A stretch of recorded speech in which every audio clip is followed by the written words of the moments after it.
1,000 players around the world registered to play in this tournament, featuring some of the best VGC players: Shoyu Garte, Brady Smith, Michael the Best, DD, Mr. Rishi, and so many more.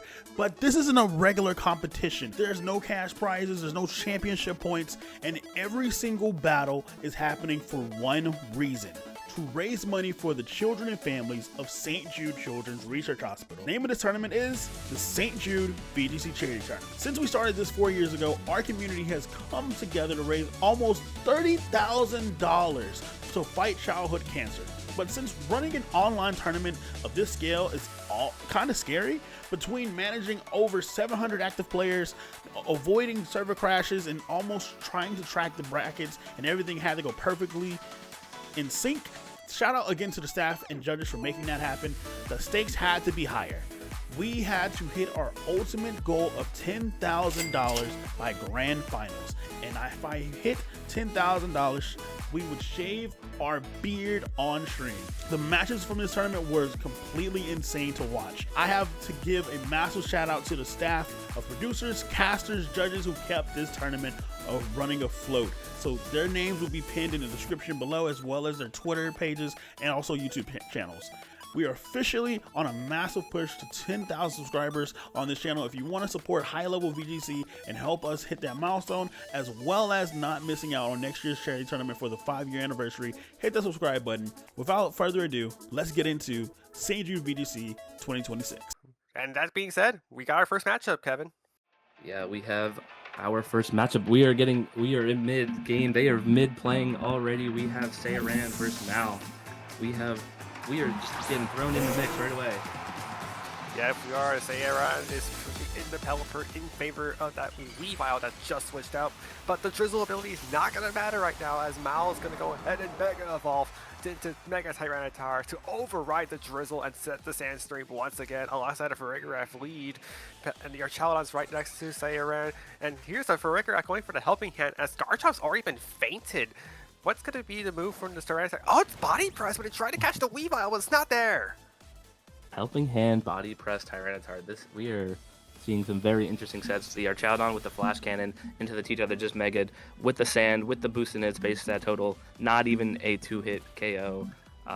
It's looking like we have a Sand/Hard Trick Room team from Mal on the right, and a very cool Rain team with Weavile from Sayaran here. So very interesting matchup. It is 0-0 right now in the game. I'm assuming Trick Room's up with the T-Tar going first, so let's see how it goes. Hey, there's the wide guard now for the Developer to protect it from the incoming Rock Slide here. And here's Foul Play going into the Developer, but his attack stat's really low. And Body Press gets read by Mal, but it's going to activate our Archaludon's Chopple Berry that weakens the damage output from that Body Press, which actually helps it really a ton, as damage is going to proc from the Archaludon, boosts his defense even further. Archaludon has a free attack to go for here. It's a Dragon Pulse, trying to get into this Farigiraf's damage output. Farigiraf does faint, so Mal's down to their final 2, but Trick Room's still up, noteworthy, Kevin. Yeah, very interesting here. Choppleberry not really seen on Archaludon a lot, mostly going for the leftover set, but super good defensive utility here. And it's the Sinistra from Mal, not something like the Sylveon. This Archaludon is boosted in defense, and it has a very good matchup in this endgame. Yes, it does, where unless this Sinistra is carrying that Shadow Ball attack, that's going to be a smooth sailing here for Sayaran's Archaludon. And there's only 2 turns left of that Trick Room from Mal's side, because they were the one that set up the Trick Room with the Farigiraf earlier. We don't know exactly what happened to Garchomp. The only thing I could really presume is that Weavile was able to knock it out before anything else bad happened. Speaking of Weavile, it switched in for Developer. Yeah, Weavile switches in Body Press from the Tyranitar into the Archaludon, actually doing pretty good damage despite the defense boost. Kind of surprised by that here. This Archaludon gets another defense boost, and this Sinistra clicks Matcha Gotcha, maybe fishing for some residual damage, some recovery, doing pretty good chip to the Weavile. But this Archaludon is getting boosted up rapidly. Now we see the Dragon Pulse come out into the Sinistra. It does hang on, it's 27% HP, but we'll take a bit more damage thanks to the Sandstorm chip. And with 1 turn left to Trick Room and leftovers activated since Sinistra, it's going to have to rely on a lot of damage output. And noteworthy here, Kevin, this Archaludon did have that Chopple Berry, we saw that earlier, but that does leave a weakness to Archaludon in Pokemon Champions, is that without the leftovers, the stamina boosts may not as much matter as before. For sure. Weavile goes for a fake out, stalling this last turn of Trick Room. Tyranitar will flinch on this turn, but the Sinistra not going for damage to end Trick Room, actually just going for life, dude, trying to maybe fight this battle a little longer outside of Trick Room. This Tyranitar is relatively healthy still. Dragon Pulse from the Archaludon into the Sinistra is a knockout, and we have a 4v1. Super Yeah, and interesting turn here. Yeah, and I don't think this is a 4v1 that Mal's going to be able to win here, because unless you get a ridiculous amount of Rock Slide flinches or maybe a critical hit from the Tyranitar with Body Press, you're probably not going to knock out any Pokemon in time here. First, it's Low Kick, quad effective into the Tyranitar, but it's still not enough. They set stat buffs that it got from Mega Evolving, but the follow-up Flash Cannon ends it, and Seiran dominates game number 1. For sure. Just really good positioning of his Archaludon. We didn't obviously get to see the entire game. Maybe at this point, a lot of them will go for wide guard because Sinistra is such a threat. But we have our trainers ready for game 2. I want to go back to the Weavile whole thing, because like we know Garchomp's the #1 Pokemon in the format, but Weavile's such a check into Garchomp because again, Ice type moves are extremely effective into Garchomp, but Weavile also hits super effectively into things that you would normally not expect it to be like going up against, like that Sinistcha, for example. Yeah, this Weavile is Focus Sash with Fake Out, Triple Axle, Low Kick, and Knockoff, so it has coverage for the entire team. We do see the leads from our trainers. We have Garchomp for Rigorath and the Weavile and Archaludon. Like you said, the Weavile's here and is ready, threatening this Garchomp. Yeah, and with that triple axle move, although you're probably you're gonna have to correct me if I'm wrong here, Kevin, but unless this is rough skin on the Garchomp, then Weavile should be smooth sailing into the Garchomp with triple axle, and it is switching out immediately for that Incineroar, for the Intimidate, importantly. Yeah, very important. Importantly, this Garchomp is rough skin, however. It's also Mega Garchomp, but maybe saving that for the Tyranitar in this matchup. We see the knockoff into the Farigiraf, knocking off the Focus Sash, Dragon Pulse from the Archaludon, catching the Incineroar on switch in, and that knockoff did a lot of damage at -1, but the Farigiraf getting up its trusty Trick Room. Yeah, and with the Trick Room active, this should mean the Incineroar should be the first thing to move here. I mean, it has the priority fake out should it want to go for it and potentially break that Focus Sash around that Weavile, which you did point out is on it, because Weavile, unfortunately, one of those Pokemon that is super speedy, but it's also super frail and has to switch out because of it. Yeah, Weavile switches out. The Pelipper comes in, setting the rain early, maybe threatened by something like a fire move from the Incineroar. The Incineroar just going for a fake out though into the switch in. Foul play going into the Archaludon, doing very negligible damage and just giving this Archaludon what it wants, that stamina defense boost. And this Archaludon gets to click Electro Shot on turn 2. This Archaludon has already got a defense boost from the foul play. It is now getting a special attack boost. Let's see what it targets into. It goes straight into the Incineroar, which will hang on 2 HP and proc a Citrus Berry. That's really the one negative about Electroshock, because despite getting the special attack boost from the Electroshock's properties, it's not stab, so it's not really going to be doing a load of damage unless it's holding a specific magnet item, which I know a lot of Archaludons don't like to run, because obviously this one's a Chople Berry, but most Archaludon are leftovers, so they want to get the damage on over time. And with this Trick Room and the foul play that was used by Farigiraf, I'm actually concerned for Mal here, because you want to get damage off with this Trick Room, but you don't really have the openings to go for it. Now let's see what this Incineroar does with this Helping Hand boost. Helping Hand from the Farigiraf. This Incineroar is carrying close combat. This Archaludon with the +1 defense and the Chople Berry will take it super well. This Archaludon is ready to stall out these Trick Room turns. The Chople Berry lessens the damage. We have the Weather Ball from the Pelipper into the Farigiraf. This Farigiraf is Focus Sash. I assume it's not the bulkiest of all the Farigirafs, and it goes down to the very strong Weather Ball from the Pelipper. Flash Cannon from the Archaludon. Maybe expecting a switch out, but covers for it nicely anyway, because it is enough to pick up the Incineroar with the critical hit. That one might have mattered, and as you said, Kevin, this might have been for a switch, because obviously we know there's a Garchomp in the back, but there's easily a big case for Tyranitar or Sylveon being the final Pokemon on Mal's side. And again, Seiran is currently in the dominant end of this Trick Room, and we do see the final Pokemon being that Tyranitar here, so you got a choice of Mega Evolutions from Mal, because if it is the Garchomp bite on the Garchomp on Mal's side, but who's more beneficial to Mega Evolve here? It's really interesting. One could argue that Garchomp just to boost its stats, but something like if the Pelipper switches out here, you automatically just lose Sand the rest of the game if you don't conserve your Mega on the Tyranitar. But we see them opt for the damage with the Mega Evolution on the Garchomp. Yeah, it gains that Sand Force ability, which boosts its damage output in the Sandstorm. But will it be blocked by this wide guard from Pelipper on Cyaran's side? It's going to be that body press again going into the Archaludon, but those stamina boosts are proven to be great beneficiaries for Archaludon as it takes very minimal damage against that body press. It's Dragon Claw into the Archaludon, and again, the stamina boosts are proving great. Again, more defense boosts. Here's a Dragon Pulse, a +1 special attack. It does not stand a chance. Wow, this Archaludon is putting in so much work for Cyaran. It is putting on a clinic here. It is surviving all these turns of Trick Rooms and just picking up knockouts. We now have another 4v1 here for Cyaran. They are not scared of a little Sand. They are not scared of a little Trick Room. They've been relying on their trusty Archaludon to just put in the work here. It has been really impressive.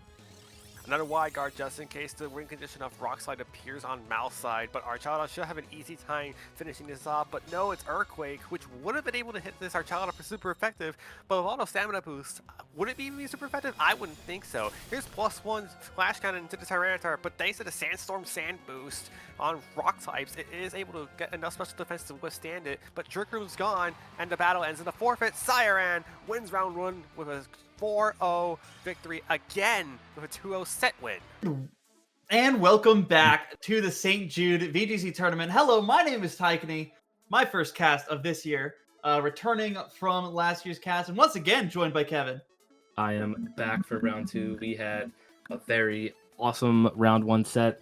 We had a domination of Archaludon. We hit $10,000 in donations. It has been a great round 1 to start us off, and I believe we're about to start round 2 very shortly. We should hopefully see some really more super exciting, cool. The Archaludons dominated this round 1 set. Hopefully we see something as cool in round 2. Yeah, well, speaking of cool, we have already kind of decided which trainer we're going to be following for this first match of round 2.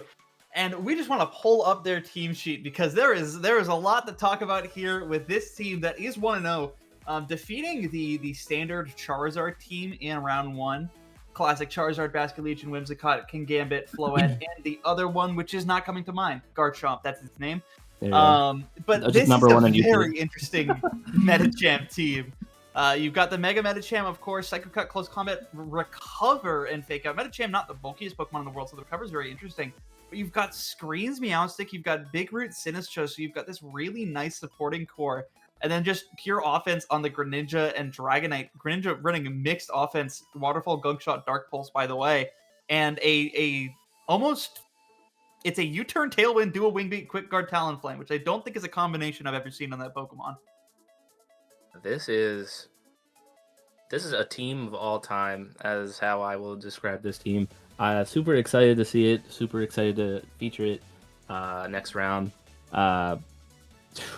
Where do we begin? Like, the first one I want to talk about, like, in depth, is Big Root Sinistcha. That is an item that I didn't even know was in the game. Obviously, in Champions, they have restricted some of the item usage, especially more in MA. We got a little bit more in MB, in format-wise, but did not even know Big Root was in Pokemon Champions, and seeing it paired with Matcha Gacha for boosted recovery is super, super, super interesting. Yeah, I mean, you hit a Basculegion with that Matcha Gacha, and that's assuming you don't have any special attack investment at all. You are recovering almost half of your HP. So it's really good, and that's just the Basculegion. That's not even its partner. Yeah, that is super, super, super interesting.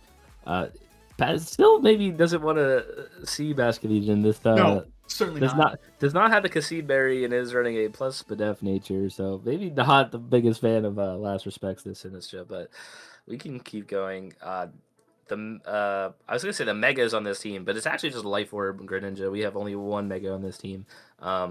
Mega Medicham, not something we see super often, but super, super underrated. I think maybe not the best base stats in the world, but huge power on a Pokemon with 100 attack stat and just a pretty good offensive typing. I think with the right support, it can just be really strong. Yeah, for sure. And I mean, when you're looking at Mixed Greninja, it's hard to defend against it, right? You are looking at its 2 stab types, assuming you're not Protein, Gunk Shot even, are going to be different attacking types. Are you ready to deal with both physical water, physical poison, and special dark all at the same time? For sure. And we have our pairings. He's versing Orange Steve. So we get to see how Sinistcha, Medicham, Greninja pairs into what I would call, correct me if I'm wrong, hard Trick Room. Easily hard Trick Room, right? You are looking at 5 Trick Room Mons and Vivian. This is going to be just pray you get Trick Room up. And what I find the most interesting is I would normally say Sinistcha isn't a brink here, but we did see Sinistcha has Imprison on the Trick Room, which is going to be a big part of this matchup. And one thing that Orange is going to have to work around is how are you going to deal with Imprison? Because you need Trick Room up for these Pokemon, non-negotiably. For sure. This Incineroar from the Hard Trick Room team, though, is Life Orb. Like we said, that Sinistcha is not a defense-boosting nature. Incineroar mostly known for its support, but Life Orb, Adamant Nature, Incineroar with Flare Blitz. My damage calculator isn't open, but I'm pretty sure Sinistcha is not surviving to get that Imprison off if something like the Incineroar is led from Orange. Yeah, that'll do it. You don't even need attack investment to KO a Sinistcha most of the time with that. That's super. Oh, and that's assuming a bold Sinistcha. Let's get the full. Assume it's Adamant 332. How many? Because it killed 2 Sinistchas. That's what I want to know. It won't kill 2 Sinistchas. It'll kill up to 1.5. Okay. Incineroar is still not doing super amounts of damage, but enough to get rid of something like the Sinistcha that could really deter this team from getting up Trick Room. Would be interesting to see if something like. I'll be surprised, honestly, if the Incineroar Farigiraf lead isn't led just for that reason, honestly, in this matchup. Yeah, and speaking of weird megas, it's Mega Camerupt on the other side. Not something we commonly see, even on these hard Trick Room teams. We've been seeing a huge lean towards Mawile in this regulation. And so this Camerupt is going to be something really interesting. With Sheer Force, Earth Power, Ancient Power, and Heat Wave are all going to have boost their damage. Earth Power and Heat Wave, of course, both also stabs. This Camerupt is kind of competing with the standard hard Trick Room Torkoal of years past.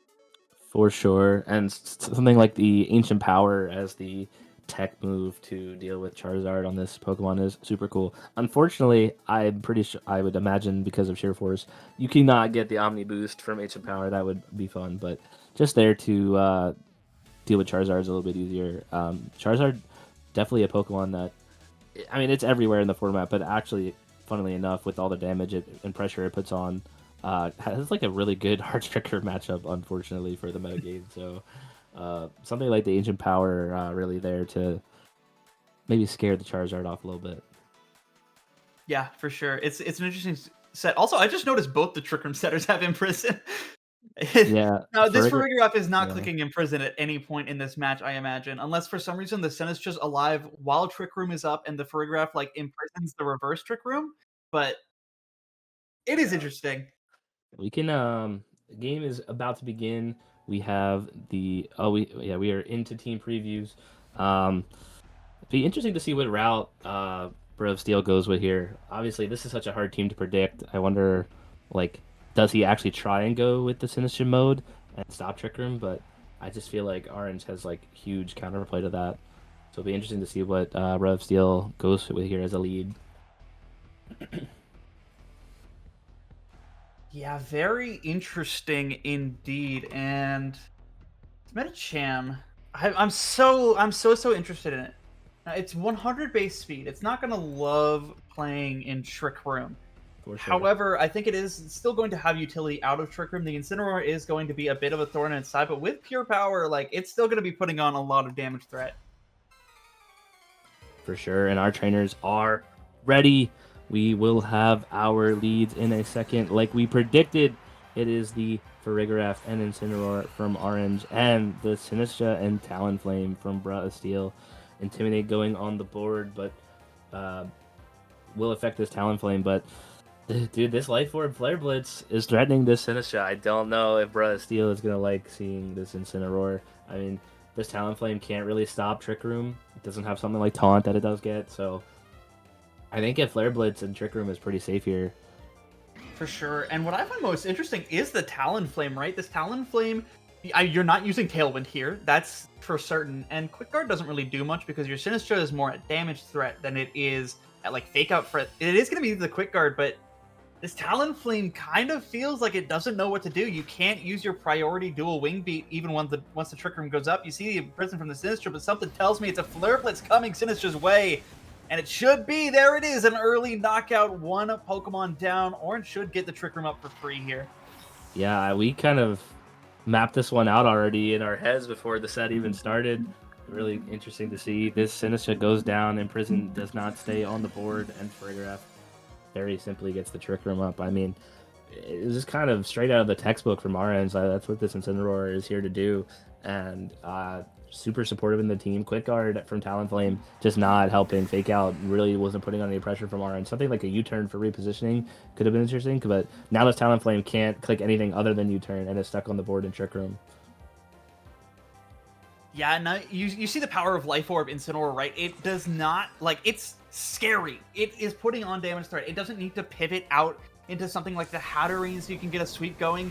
You can just start to do damage. Darkest Lariat, and the Talonflame almost knocks it out. 18% HP. That's red HP from an Incineroar. Normally a support Pokemon. Dragonite's going to get a Rock Slide off, but it's not even enough to finish off a heavily recoiled Incineroar.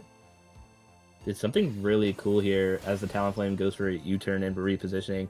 This Farigiraf goes for Imprison on the first turn of Trick Room, and that's such a cool play in my mind, because the best way to get out of Trick Room if you have a bad Trick Room matchup is to stall, to Fake Out, to protect. You can't protect now because this Farigiraf has Imprison Protect. You cannot stall these Trick Room turns. So Orange is putting themselves in such a good position here with Imprison. Yeah, it was something I mentioned before the game where I didn't really see a reason to Farigiraf clicking Imprison, but it very clearly proved wrong instantly. This Dragonite basically has to give up its multi-scale. It can't Extreme Speed with an Armor Tail up, a huge misplay. And Incineroar is able to just keep putting damage down. A Flare Blitz and a Medicham. It's a one-hit knockout. A Mega gone. Dragonite now left essentially alone as this Talonflame, again, really can't do much. It is the fastest Pokemon on these two teams.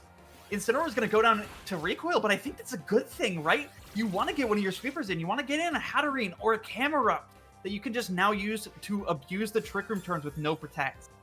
Yeah, this game, there's 3 turns of Trick Room left. These Pokemon cannot stall, protect. Your Incineroar did more than enough for this team. It provided so much value. And yeah, we see the Hatterene come in to just, really clean up this endgame. It's super, super well positioned by Orange here. It's really impressive, honestly. Yeah, and like, what can you do at this point, right? It's a Hatterene with Dazzling Gleam in front of Dragonite and a really, really low HP Talonflame. Talonflame shouldn't survive this given the resist. Yeah, there it goes, and a Twin Beam should be enough to finish off this Dragonite. Just not enough time to keep playing in the game. And Brothers Steel, back to the drawing board on this one. Your Imprison plan did not work. You kind of have to accept the reality that you might have to play through the Trick Room. So the question is, how do you do that? How do you get defensive in a team that seems so keen on turning off all of your defenses? Yeah, something interesting, I think, as an adjustment here could possibly be... I mean, we did see the Talonflame has Quick Guard. You can protect your team from something like the Fake Out. Now, it's do you have any damage from this team that can potentially threaten Farigiraf to just maybe KO it before it can set up Trick Room? I'm not sure, but the best thing I see from Bro of Steel's team is something like this Life Orb Dark Pulse from Greninja. Farigiraf is obviously super bulky, and Greninja, not the most meta Pokemon, super fast, decent offenses for sure. With the Life Orb now, could potentially maybe give it what it needs, but I'm not sure on the damage calc from Dark Pulse into something like this for Igoraf to stop Tricker from going up. But something that I think, even you have the out of the flinch as well always, so if it doesn't kill, Dark Pulse could maybe flinch, and that could be Steel's path here if they see that out. But I definitely think the Imprison strat is not the way to go here.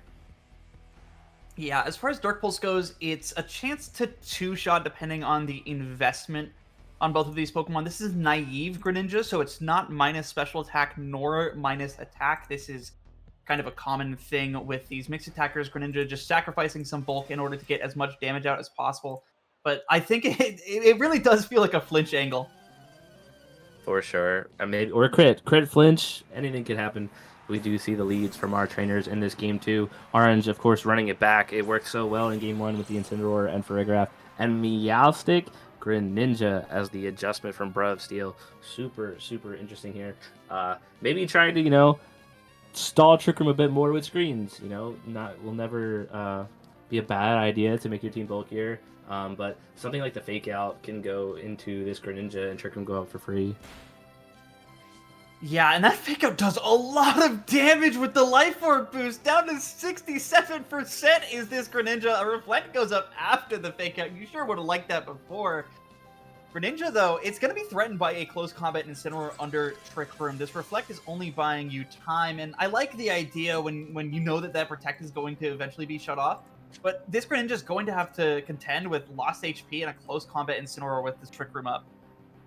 For sure, and maybe you could protect. You can protect this turn, and Prison hasn't been clicked, but even swapping for something like the Sinistra, predicting a close combat, but you're just putting no offensive pressure on the board if something like Meowstic and Sinistra, so it will be interesting to see. It's just Light Screen from the Meowstic trying to get the defense as close as possible. Incineroar, close combat. This will easily finish off the Greninja, and Incineroar down to -1 on its defenses, but the question is, will Steel actually ever be able to touch this Incineroar? Farigiraf, I assume it's just going to be in a prison just to get rid of the protects before it's too late. Yeah, but this Meowstic, again, like you said, is not putting off that much offensive pressure. And so you have to contend with the fact that you can just have your other slot targeted by both Pokemon, and there's not much you can do about it. Yeah, Medicham comes in here, and it's a strong Pokemon. It threatens close combat into this Incineroar, but I think we already seen how much Flare Blitz does to this Medicham. This Medicham is... we do have screens now, so it might take it a little while, but Medicham not the bulkiest of Pokemon. But we do see the Sinistra switch in here for some support. Yeah, and a combination of Flare Blitz and Twin Beam should do more than enough to get rid of it. You can't protect this turn to, get the Sinistra redirection online the next turn because of Imprison. And so this Flare Blitz just gets to go into the Medicham. Huge damage down to 13% for Farigiraf. Now able to do a Twin Beam, and a burn on the Medicham means that attack power is cut in half. That's a physical attacker. That's your only damaging threat left, essentially. And you've just had your damage cut in half. Twin Beam from the Farigiraf. You don't even need two. Medicham is done. It's just Sinistra and Meowstic left, two support Pokemon. This is not what Steel wanted to see. Yeah, for sure. This game is all but over already. Medicham goes down, and with Meowstic's only offense as a Psychic move, and this Sinistra's only offense as a Grass move, this Incineroar, I think this Life Orb Incineroar might pick up all four. Will just do all the damage in this game, essentially. It is putting on a clinic. It very well might. A Twin Beam from Farigiraf to open things up. Get to see who moves next between the Sinistra and the Incineroar, and the Incineroar just slower. That's the brave nature. Takes down the Sinistra. Meowstic can't touch it. Its only attacking move is Expanding Force. Incineroar, a Dark type. He's going to hold on from the Flare Blitz plus the Life Orb at 17%. And like you called it, I think this is an Incineroar sweep. Yeah, insane, man. Life Orb Incineroar, not something we've seen. Obviously, it's a new item in this format, but would be lying if I said I'm surprised at seeing how good it is on a Trick Room team. This Pokemon just offers so much with just its typing, Fake Out, and ability, but really putting the Life Orb on it so it becomes super useful in Trick Room just makes so much sense to me. And this Twin Beam doing no damage to this Meowstic in Light Screen, but this game is all but over, I think, for sure. Did you notice that? Incineroar and Fergarov are actually speed tying. That's a very interesting team building decision I think a lot of people might avoid, but deciding, I guess, that just since Farigiraf is not much of a damaging threat, you can afford it. But I do think that's interesting. I did not notice that, so really good catch. Yeah, that is a team building choice of all time. You know, it's worked. It's working. Hey, it's working.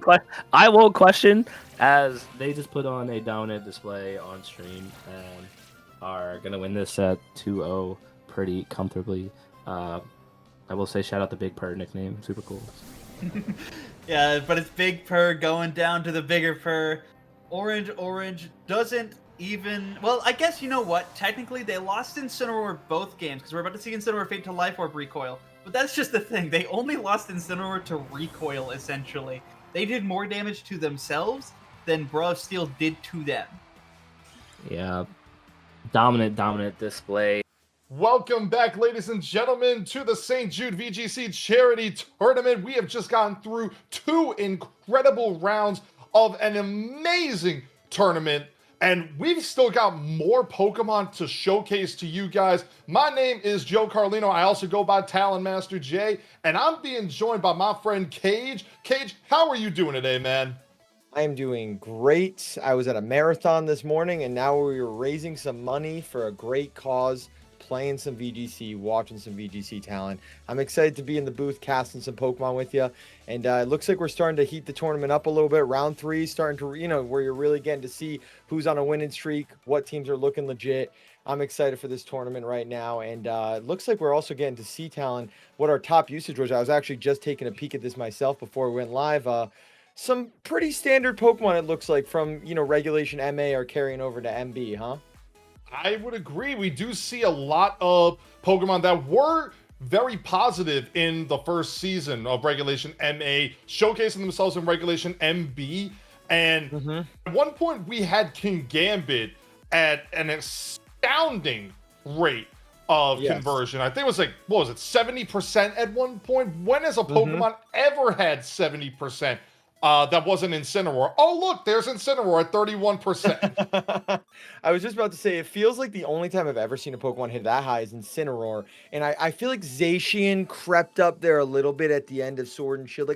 But even then, 70%, that's an incredible usage stat. At a modest right now, 29% for day 1. I'm sure, though, we will see that number rise a little bit in day 2 once we kind of get to those top cut second round teams, but it's nice to kind of see it get a little bit humbled with the new format. But you still have some dogs, right? You've got Garchomp, who's kind of always floated into this top 8, Basculegion, Instant, like you said, King Gambit, Mega Charizard Y proving to still be what we, many consider is the best Mega currently from carrying over MA to MB. We will see how that plays out in what I believe is the first really big official MB tournament we have for this format. And then you got some fun support Pokemon, Sinistcha, Whimsicott. Talon, you could make a team out of this 8 Pokemon, and you could win a regional with it, is all I'm saying. You really can. And if I'm not mistaken, 6 of these Pokemon did win the North America International Championships in Regulation MA. We had the Mega Charizard Y, we had the Garchomp, we had the Basculegion, because I believe that was on Eric Rios' team, if I am doing my research correctly. But I want to point out that Sinistcha right now at number 2 usage. Sinistcha, it feels like right now in the metagame, it is just going absolutely incredible at this current stage because of the usage of Rage Powder for redirection, Life Dew for support alongside its hospitality ability. But we actually saw a Sinistcha, I believe it was a couple of days ago in an online tournament. It was running heat proof. It was not running hospitality. Oh, that's an interesting tech piece. Honestly, Sinistcha has 2 pretty solid abilities. You definitely see hospitality almost all the time, just because of the nice burst healing you can get on switch-ins and cycling. But heat proof, I mean, like we said, with Mega Charizard Y being the best Mega so far from carrying over an MA, it's not a bad ability to have if you feel like that's something you want to tech into a piece. I didn't know about that Sinistcha set, Talon. That's very, very interesting. But I feel like Sinistcha, like you said, is such a unique Pokemon because it got sprinkled in Scarlet and Violet teams. I think you'd agree, right? Like you saw it here and there, but it was never this, dominant leading support Pokemon we saw in many different, regulations in Scarlet and Violet. So to now see it just continue rising, because it was good in MA and now continue going up in MB, I just think the utility, and I think, like you said, Rage Powder, there's not a lot of redirection talent right now in this game, and having something like that on a Pokemon with other tools is really, really strong. The screen is showing us now Marco Fierro's team. I know we were hearing about this a little bit. This is a very, very cool team talent. I do like the idea of Mega Blaziken paired with Parrish. What are your kind of thoughts on this team we're showing right now, who I believe they might be 2-0, Marco? So yes, Marco is 2-0 right now in the tournament. I honestly, when it comes to Parrish modes, I'm not really the most knowledgeable on this setup, because I understand that you do need the usage of a Pokemon with Shadow Tag. You do need Pokemon to have Protect, and you need to essentially stall out those turns. But if you time that Parrish trap perfectly, you can essentially eliminate 50% of your opponent's team right off the bat. And with Pokemon like Mega Gengar that has that Shadow Tag ability to trap in opposing Pokemon, and a Pokemon like Incineroar with that Parting Shot, you can essentially reposition that Mega Gengar in a way that you can get the Gengar back out on a Pokemon having 2 turns left of the Parrish trap, and suddenly they're down to 1. You can protect with both of your Pokemon, and out of nowhere, you still have your Gengar, you still have someone like the Incineroar or the King Gambit, and your opponent loses 2 Pokemon. And with the fact that a team like Marco's on stream that we are seeing right now, there is a common weakness of these 4 Pokemon in Incineroar, Mega Gengar, King Gambit, and the Mega Blaziken. And that's Garchomp, our #1 usage Pokemon right now in this tournament. Conversely, Garchomp does not like seeing an Alolan Ninetales on this side of the field. But even if you don't bring the Alolan Ninetales, you have to respect the fact that it is on that team, that it potentially is in the back. And with the fact that it has an Encore Disable strategy on top of the Parrish mode, you can essentially put that Garchomp in a position where either it's trapped and is going to be knocked out, or it's taken an extremely effective Blizzard or Freeze Drop from this Alolan Ninetales. Yeah, and something that talent that I look at this team, and I haven't played with this team, I have not seen Marco play it, but kind of spinning my gears in my head, the Blaziken, you know what else it looks like it's great for talent is King Gambit. What is Gengar is one of the biggest nuisance for these Parrish teams, right, is King Gambit. It's a great check, because normally the only moves Gengar has is either Shadow Ball or Sludge Bomb, right?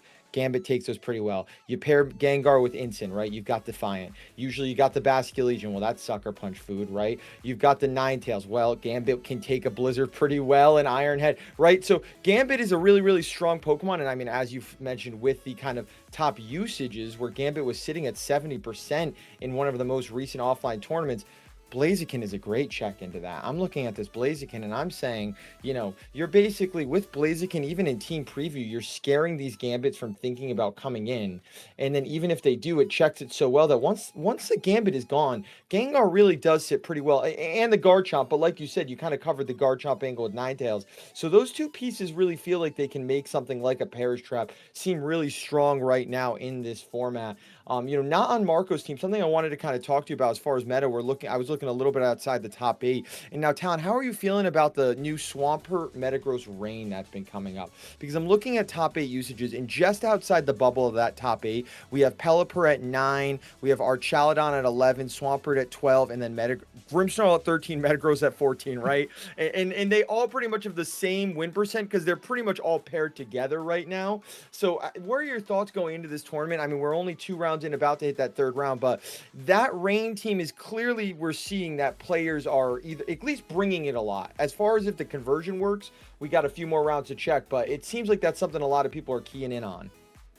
So speaking from experience right now in Regulation MB, I have been using the power of rain. Maybe it's because the United States needs some rain right now, and I'm in Florida, and the most famous Pelipper of all time was Patrick Connors' Pelipper that won him the North America International Championships 3 years ago. So maybe I'm a little biased that I like the rain right now, but it just feels so strong in this metagame. It's really sun or rain, your choice, because Regulation MA with that Charizard Y Floette, affectionately titled Big Six team, that team is still potent in this format. But if you get the rain out there, suddenly Swampert Swift Swim, you can potentially be faster than Mega Aerodactyl, which is something that I never even thought was a legitimate sentence before, because Mega Aerodactyl is the fastest Pokemon in the metagame.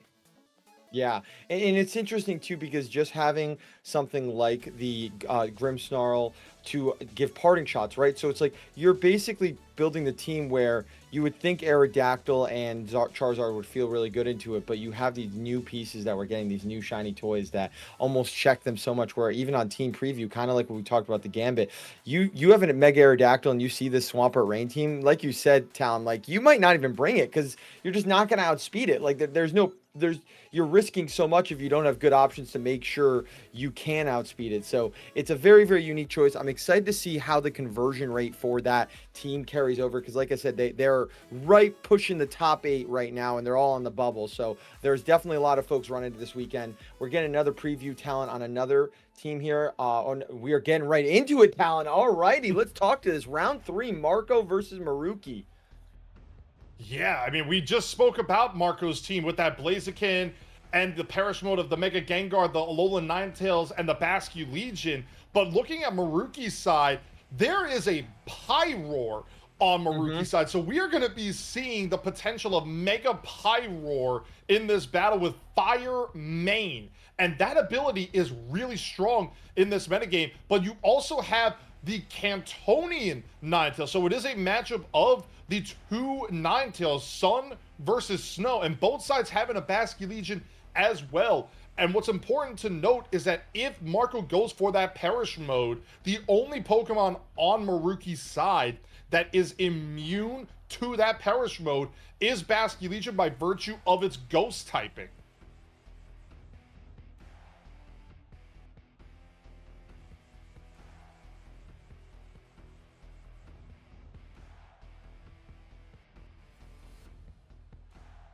I believe there was a tournament either day 1 or day 2 of the Regulation MB where we saw this Ninetales Pyroar team pop up.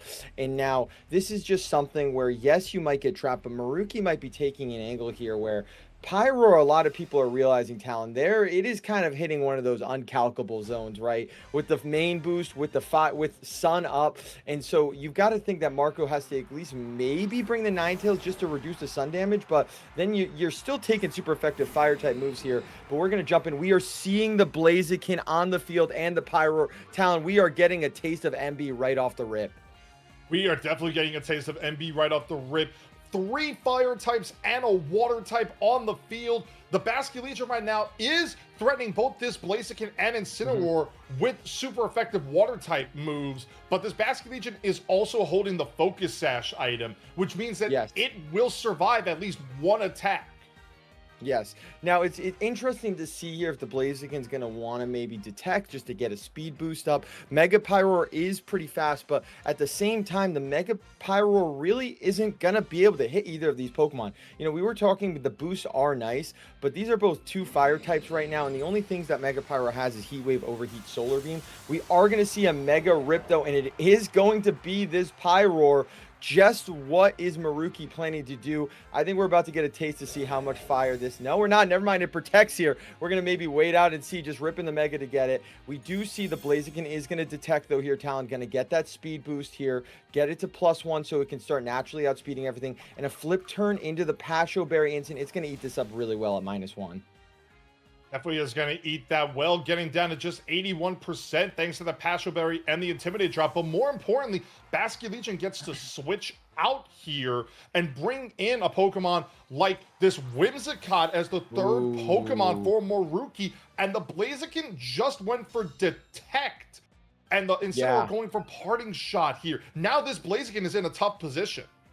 Yeah, that is a very interesting position. You know, the Whimsicott is threatening Encore. I think the one thing I would say still is, you know, you're not like, how threatened are you really from either Heat Wave, Overheat, or Solar Beam? I don't know my Blazing and calcs too well, Talon. So I guess we'll have to really see exactly what, you know, Maruki wants to go for. But it looks like the Blazing and doesn't want to find out. It's just going to raw switch out and into their own Bastion Legion. We got a double fish on both sides. Encore is going to miss out here on the Blaziken switch. And we're seeing a Heat Wave, no Sun, but you do have the boost. And look at how much that's doing. That does almost 40% to a Bastion Legion and a burn. Oh, my goodness, that burn is absolutely massive into this Bastion Legion, cutting its physical attack in half by 50%. But more importantly, you get the parting shot off into this Pyroar, and the Pyroar now has -1 on its special attack, and Blaziken gets to come right back out. Now, it's important to note, Blaziken will not get its speed boost ability on that switch-in Cage.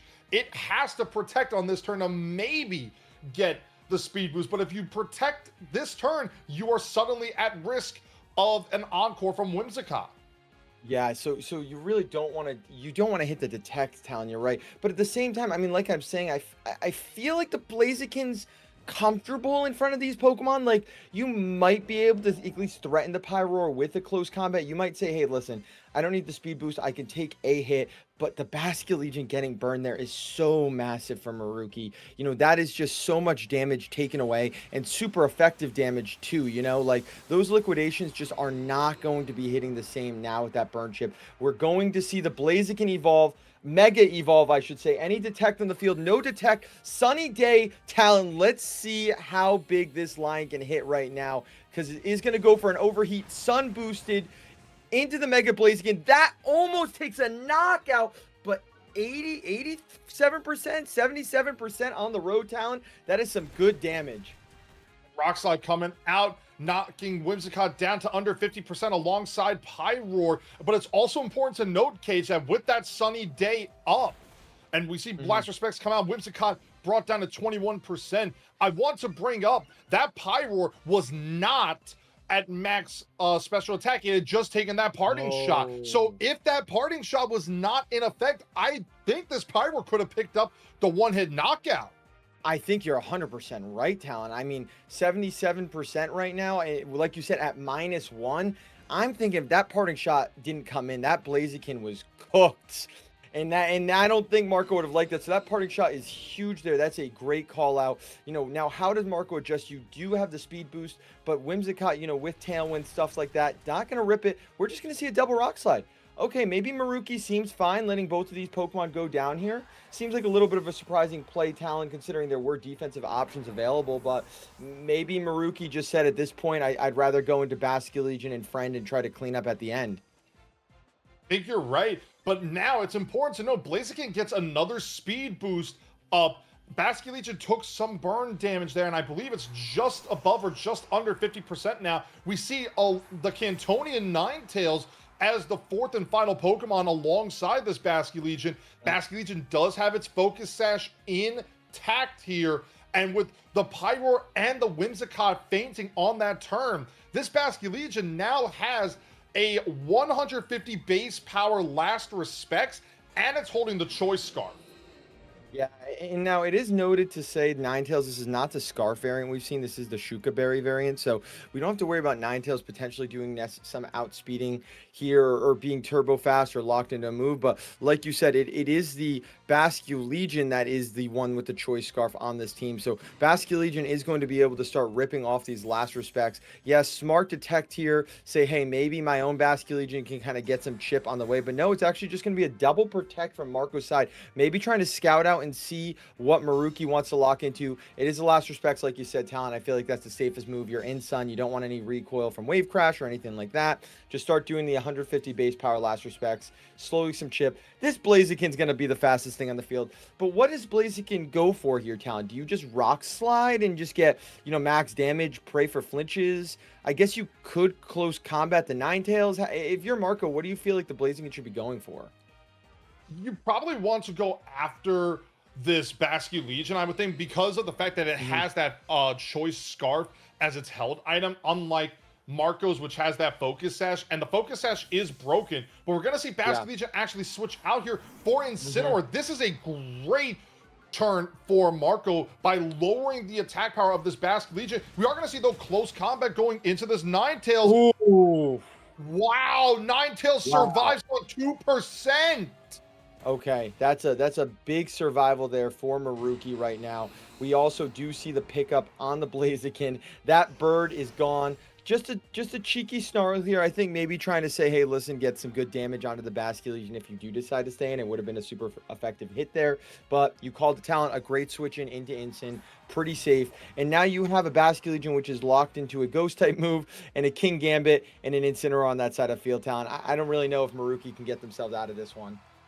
I don't think they are, but it is going to be Marco winning game number 1 with that King Gambit in the back, showcasing that King Gambit, when you have it in the back and you have a Basket Legion on your opponent's side that is locked into a Ghost type move such as Last Respects, or even the Water type move like Flip Turn or Wave Crash, King Gambit just very much enjoys seeing that Basket Legion because it knows it can go for sucker punches very freely. The Ninetales at 2% of its max HP remaining, it was probably going to go down to a Fake Out there, or even a Flare Blitz from the Incineroar, because this Incineroar on Marco's side does not have a Dark type move. Yeah, so it doesn't have a Dark type move, which I think is very noticeable. It's Flare Blitz, Protect, Parting Shot, Fake Out. You had mentioned this in the team preview with these parish teams. You like to have Protect on everything. If I'm Maruki now, I always like to say to myself, and when we look at these, the player that lost that game, what can you do, Talon, right? How do you adjust from game 1 to game 2? I think the pivoting that Marco did to keep Blaziken always in an advantageous position was really smart. And I think keeping King Gambit as the kind of late game end piece was really smart as well. I don't hate Pyroar, Talon. I think, especially considering how much damage we saw it do to these resists, I think Pyroar is really smart, but I think you got to try to get it in a better and a safer position. I think that turn that we just saw the rock slides go off into them was just a little bit too risky, where I think Maruki could have played a little defensively here. Do you think Maruki changes up any Pokemon, or do you think we see the same 4 being brought into this game too? So looking at an adjustment for game 2 here for Maruki, I would not be surprised if we see the potential of the Eternal Flower Floette, because you have the modest nature on this Eternal Flower, and the Blaziken, as we saw, Marco has been pretty adept to going for that Detect to get the speed boost up. Floette could potentially get a Calm Mind up here and be in a big position to do some massive damage across the board. But let's get into game number 2. Yeah, we are here. Game number 2. We are seeing the same leads on Maruki's side and a little bit of a change up from Marco. We've got 2 fish on the table and 2 cats sitting pretty. What do they each want to do, though? The Intimidate's going to go off onto Maruki's, which is going to put it at -1. We did see game 1, Talon. Maruki wanted to get that flip turn, pivot into Whimsicott, pivot into kind of enabling this Pyroar. But now, do you do the same thing? Is it kind of the same read here? Because I don't know if that's going to work as well with a player like Marco. They could definitely call something like that out. Would be interesting to see if Marco does call that out on the flip turn play from this Basket Legion and maybe goes for a Flare Blitz right into this Whimsicott. But at the same time, the fact that Pyroar and Basket Legion are out there means you could potentially bring the Ninetales out here, and this Pyroar can go for something like an Overheat on this turn. But we are going to see the Mega Pyroar come out once again, showcasing that incredible main with the Kanji 4 Blaze. Pretty apropos given the Pokemon on the field.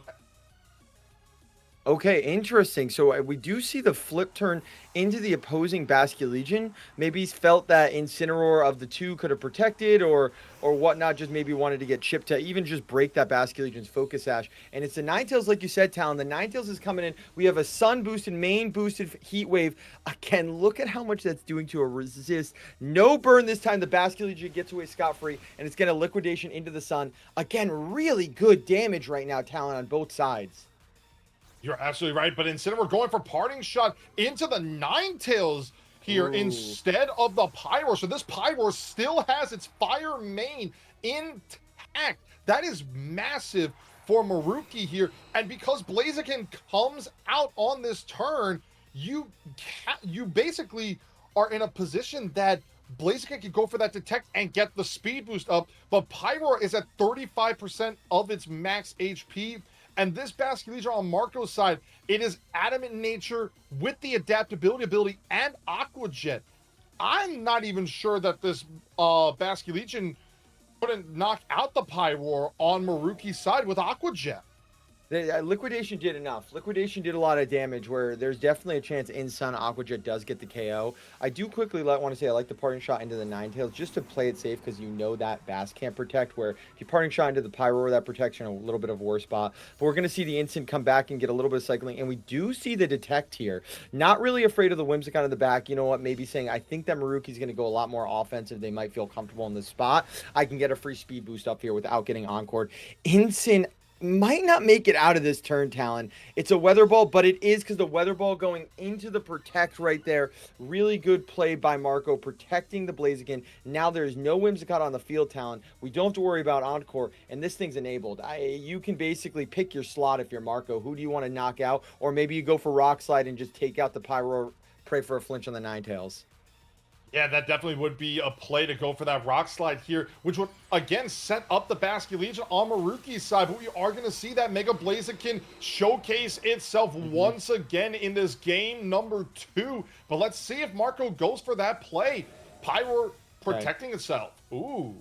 Good protect for sure. Because you know that the Rock Slide's going to be coming, and you know you're not living this hit. I think at this point, maybe you're trying to hope to get Whimsicott in here potentially. I don't really know if you're Maruki. I think it's a tough call to make because you're basically, if you don't protect, you're going to be losing the Pyro, or you have to switch out. We do see the Weather Ball going into the instant, but it's not enough. That parting shot is coming in huge right now, and now Instant is getting a second one in Talon. That Ninetales is absolutely neutralized. It is not going to be doing any more damage, really, even with the Sun Up, considering it's at -2. But if you're Marco, who do you pivot back in here? I don't hate going into Basculegion here again. Presumably, Talon, I think we are going to see the Gambit as a centerpiece at the end for Marco. You have Basculegion, and at this point, I think you could recognize with Aqua Jets. But you know what? Instead, honestly, Marco says, I don't need Aqua Jet. I'd have Sucker Punch. Right? Like, why are we worrying about the Sun when you can just click, stab boosted Sucker Punch and you're not going to get anything reduced with the Sun Up, Talon? I feel like Marco's in a pretty good spot, huh? I think Marco is in a good spot here. It's also important to note that the Pyroar is susceptible to this Sucker Punch. Ninetales does have an ability to avoid the Sucker Punch in that Will-O-Wisp ability move, which would burn this King Gambit, but at the same time, its HP is so low that I'm not even sure it could get it off unless Rock Slide were to miss in this situation. Yeah, I don't even know. I was going to say, you could, even if you're Marco, play it safe and not Rock Slide. You could Sucker Punch the Pyroar. Pyroar's either forced to try to go for a double or it dies. And then you just go for a Flare Blitz or Coast Combat, right? Because maybe the one thing is you didn't want to miss a move. Like, maybe you didn't want to miss Rock Slide. But Marco's saying, I know my Rock Slides are going to connect. I'm not stressed. Gets a double KO. And kind of like game 1, Talon, we're kind of in this position here now where Maruki's got their back 2 up against the wall. But one of them is a Last Respects boosted Choice Scarf Basculegion. But do you lock into that now with the King Gambit already on the field, Talon? It would be very interesting if you do lock in with Last Respects, but at the same time, this Basculegion does have access to Aqua Jet on Maruki's side, and I believe this is the last turn of the Harsh Sunlight that the Cantonian Ninetales set up. So if Maruki wants to go for Aqua Jet here to call the Kowtow Cleave, let's see. All right, we call the Sucker Punch. Good Aqua Jet by Maruki right there, Talon. You were kind of on the money there. Flare Blitz is going to go into that Whimsicott. It is Focus Sash, so it is going to live as long as it doesn't get a burn right now. Focus Sash proc, we're all holding our breaths. Doesn't seem like it. Okay, Whimsicott is going to make it through the turn here. And what is Whimsicott doing? Getting a nice Moon Blast off into the King Gambit. Okay, that's some solid damage there. You're at least chunking it. Oh, but the special attack boost. The 10% the 10% special attack Moonblast drop gives this King Gambit a +2 boost to its physical attack. And now this Basculegion, I don't think anything is preventing it from taking a Kowtow Cleave. However, the Sunlight just ended here, Kaige. This is going to be a very interesting turn for Marco. Does he go for the attack into this Whimsicott and knock it out, thus allowing King Gambit to go for that +2 Kowtow cleave? Or does he risk it and go for a protect? Yeah, see, it's interesting because Gambit can protect here. I don't hate protecting Gambit, and honestly hoping your Blaziken gets fainted and gets knocked out, right? Because then you can bring in your Basculegion and basically Aqua Jet. Okay, no protect. I was going to say you could have Aqua Jetted the Whims, and then you basically can safely kowtow the opposing Gambit, the opposing Basculegion. But, you know, it seems like Marco, again, feeling pretty comfortable with their position, says, I know I'm taking an Aqua Jet. I know Blaziken's KOing the Whimsicott, and now I'm just going to get a nice kowtow. And it looks like Marco Silva with the Blaziken Parish Trap team is going on to 3-0 Talon. What a Blaziken masterclass that was. What a Blaziken masterclass. And I'm just now noticing the King Gambit. We didn't even bring that up in the team preview, Cage. That was a life. Nice little short intermission. Welcome back, everybody. We are starting round 4 of the St. Jude VGC Charity Tournament. You already know me. I'm Kaige, and now I am with the talented caster, Chef Rich here. Chef, how are we doing on this Saturday? I'm doing good. I cannot wait to see some incredible Pokemon action. We just saw an incredible match last round between William Brown, and now we get to see what's going to go on for round 4. But honestly, the teams that we've been seeing for like the last few rounds have been absolutely monstrous. They've been amazing. Yeah, we've seen some very interesting teams. I've seen, 2 Mega Blaziken teams myself. We've seen a Mega Pyro slip in there. We got a little bit of our, new Regulation MB Rain team, with the Swampert. There's a lot of really, really unique teams right now that players are bringing, and it's really cool to see how we take some of the similar teams from Regulation MA and tweak them, and some of the new kind of fun toys that we're getting in this format as well, right?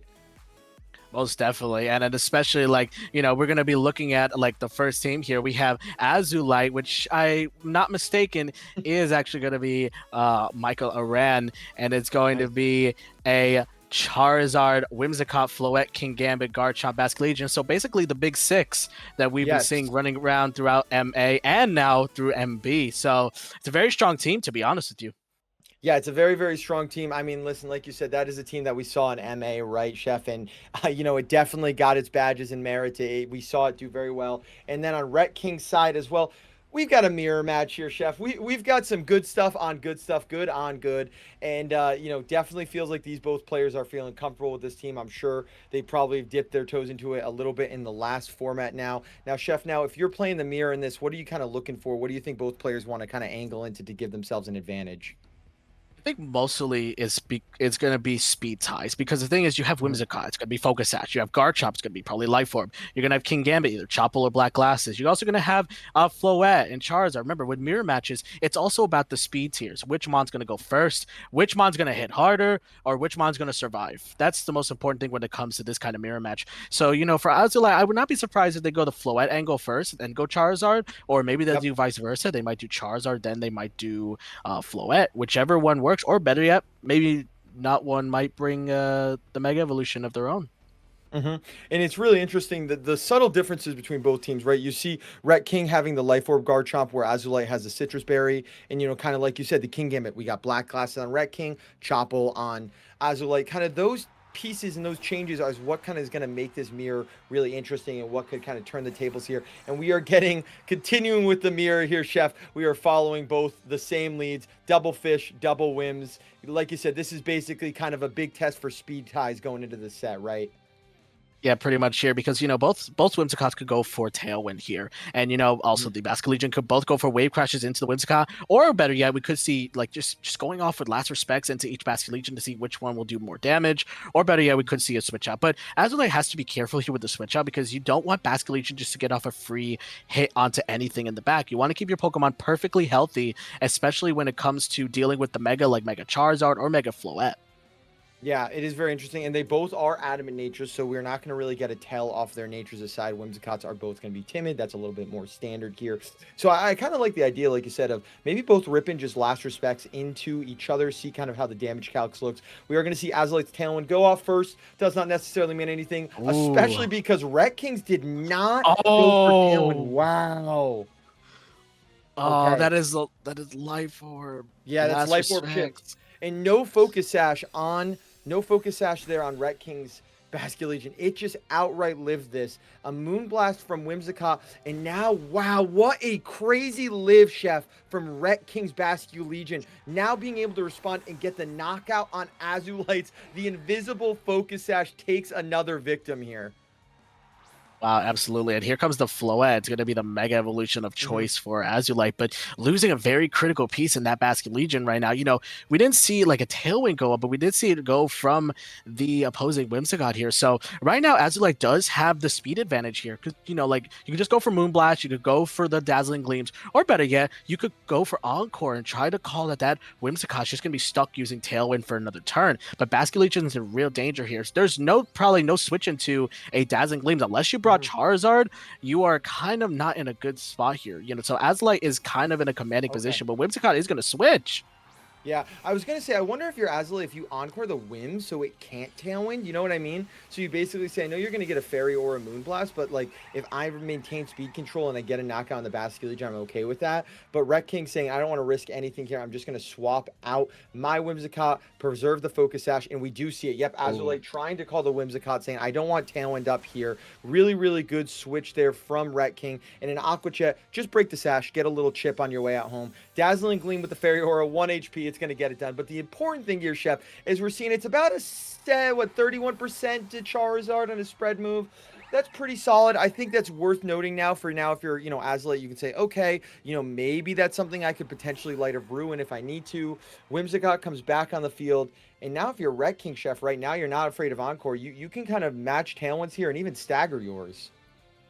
Yeah, pretty much here, because, you know, if Red King sets up Tailwind next, Azulite only has one more turn of Tailwind left. So, you know, it could be a really interesting position here where you could go for Tailwind and go for Heat Wave, but you have to be careful of Encore from the opposing Whimsicott. You don't want to just protect here just for free and just say, oh, I'm not going to get, you know, attacked here by the Floette. No, you have to be careful of Encore because regardless, you're going to be locked into Protect. You can't switch in on anything either. I feel like Red King's final Pokemon, it has to probably be the Garchomp in the back, but right now it's probably just going to be a Mega Evolution from Charizard.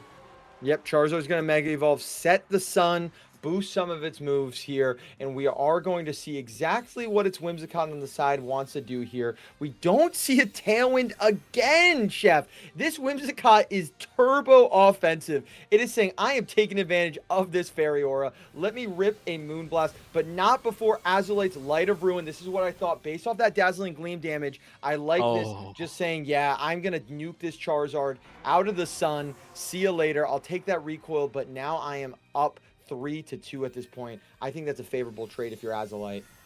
Yeah, pretty much. Moonblast just goes ahead and goes into the Floette, doing a good amount of damage, but it really depends on Red King's final Pokemon here. If it is Garchomp, it's going to be it's going to struggle here a little bit, but it is going to be the Garchomp. However, you know, you do have Fairy Aura from the opposing Whimsicott here, so Garchomp may not live a Moonblast here.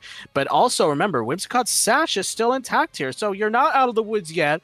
And I say yeah because, you know, there is a Whimsicott that's at really good amount of HP, but remember, Fairy Aura is still on the field. It's still going to do a ton of damage to the Garchomp. It also depends on the Floette and what speed it is. If it's timid, it's going to speed tie with Garchomp. If it's modest, then Garchomp is going to outspeed it.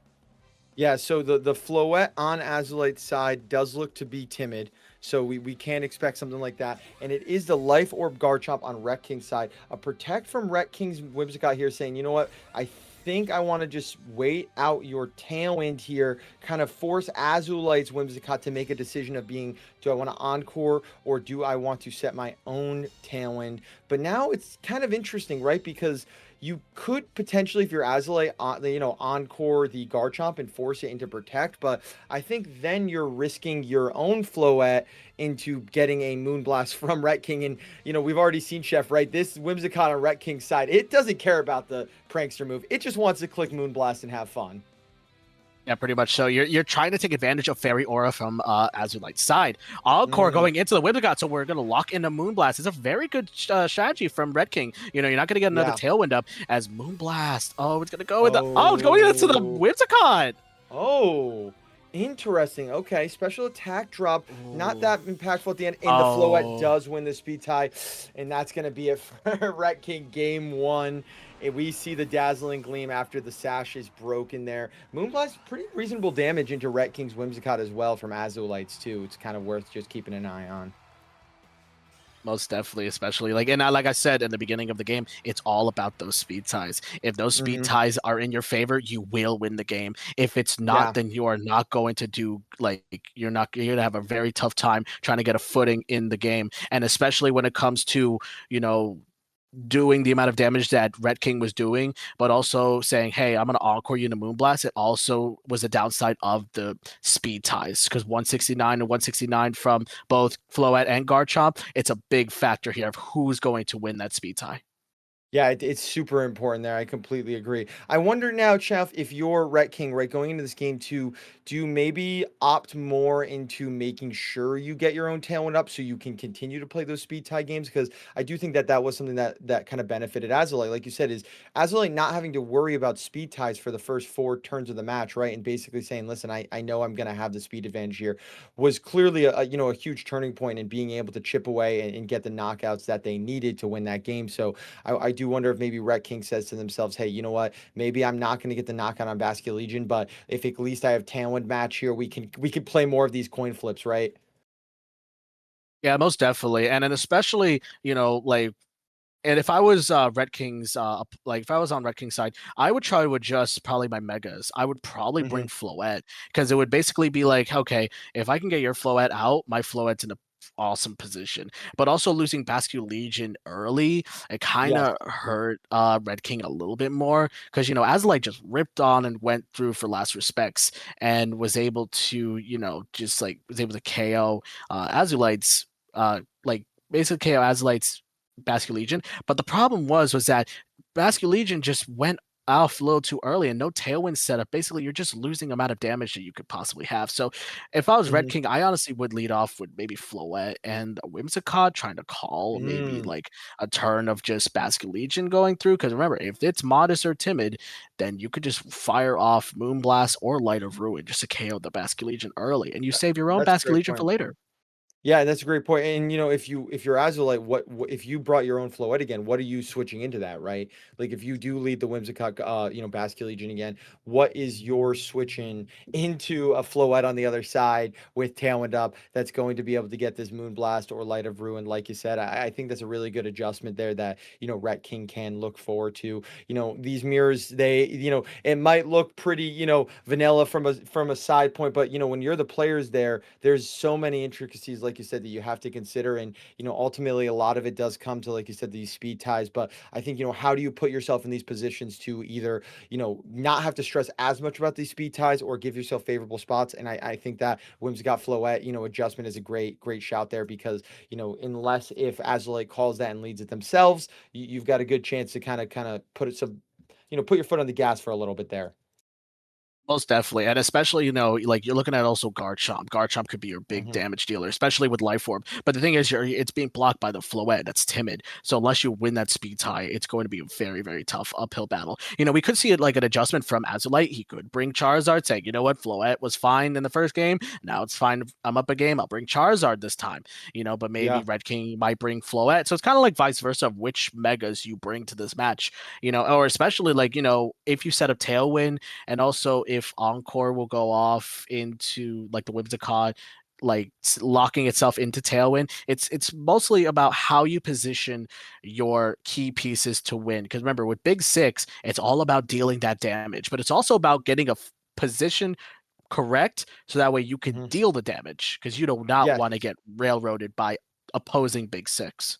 Yes, that's exactly it. If you're not in a position that's favorable where you can start putting on offense and being in the offense position, it can feel kind of awkward and tight to get those pieces in that you need to.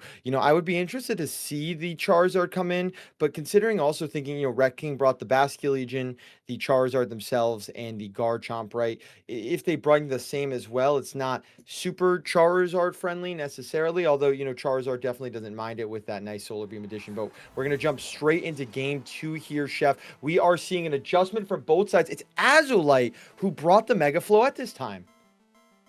All right, yeah, both of them brought Mega Floette, but it looks like Floette here was KO'd from, I believe it Oh, looks like a Light of Ruin here, but there is a King Gambit, so there is adjustment here. There is a King Gambit on the field, but you have to be careful.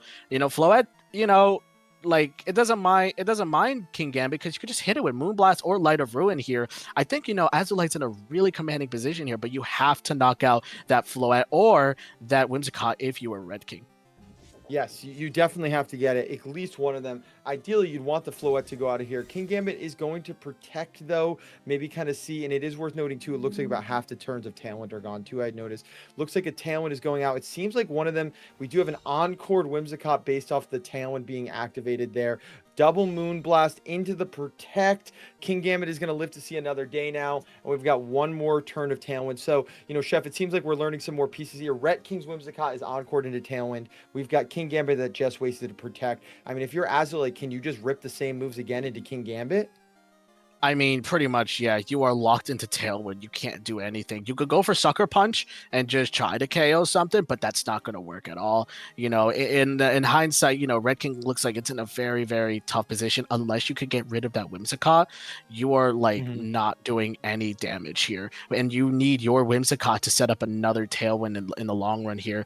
But also, you need King Gambit to do damage, so it's kind of a tough positioning for Red King here. But we are going to see. Oh, it's going to be Sucker Punch. Going to go in the Floette, but that's not going to do much damage because of the Dark Terror. I wonder if, because it's Black Glass, I wonder if you could have Sucker Punched the Whimsicott just to say, I'm going to clear the Whimsicott. Maybe Black Glass's Sucker Punch does do about 30% to Whimsicott. But, regardless, saying I want to get chip on Floette, and now Ret King losing their Whimsicott in return. The King Gambit's, hoping for a prayer with this HP, and we're going to finally see what Ret King's last Pokemon is. I presume it's either going to be the Garchomp. Yep, I was going to say Garchomp makes sense. We know it's not the Charizard. It's looking like a tough hill right now for Ret King, Chef. It seems like Azulite's kind of put themselves in a really nice spot this game, too.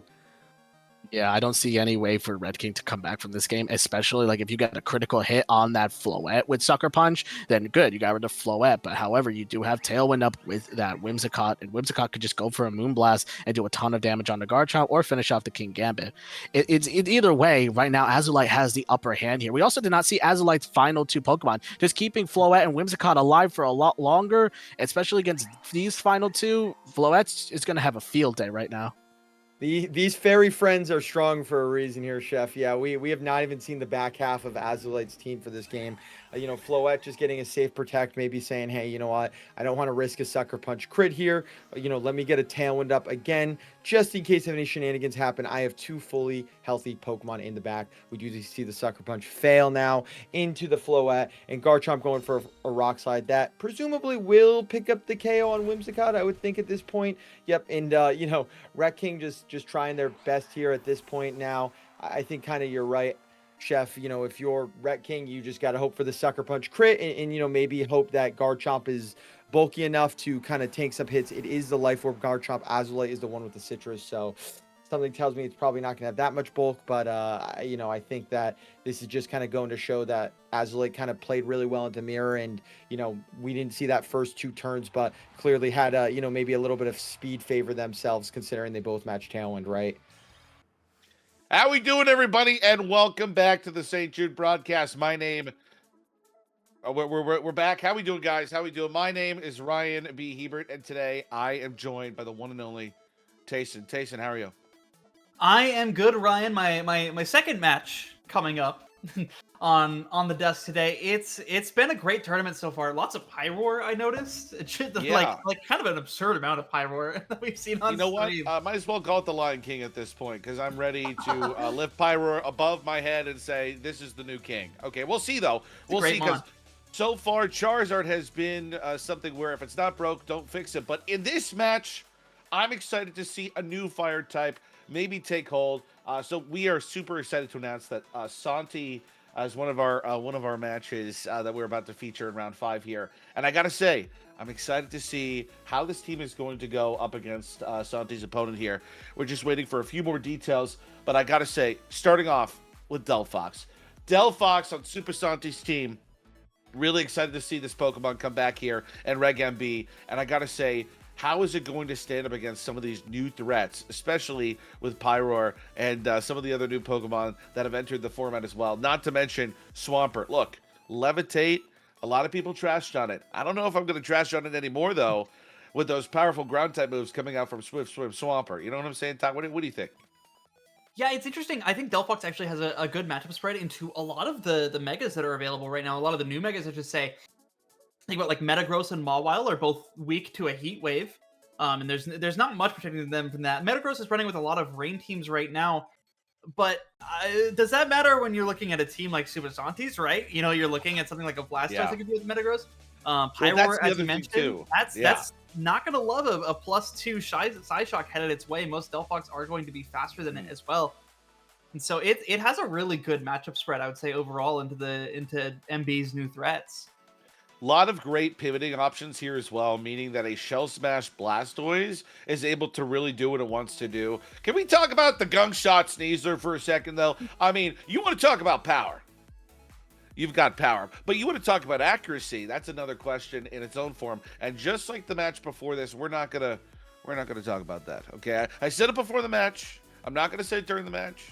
But I'm just saying it makes me a little scared. I'm excited to see it do big damage, but I'm excited to also see if it's going to stay as consistent as possible. Now, I think some of our other Pokemon here are pretty standard. I like to see the Life do Sinistra, so we're looking for a little bit of longevity here. Also, trying to bring back as much health on that Blastoise as possible, especially with our probably one of the best moves in VGC, Protect. 5 protects on this team. I mean, I'm not surprised because, you know, for a team like this, you want to make sure you're pivoting correctly. You want to make sure you have those right turns where you were able to get off the right move at the right time and really make use of Protect in a way where maybe Incineroar's out in the field. It does its classic fake out. Then you protect Blastoise, Parting Shot, get in the Sinistra again, and just go for that cycle, right? I mean, I've said enough already. What are your thoughts on this so far?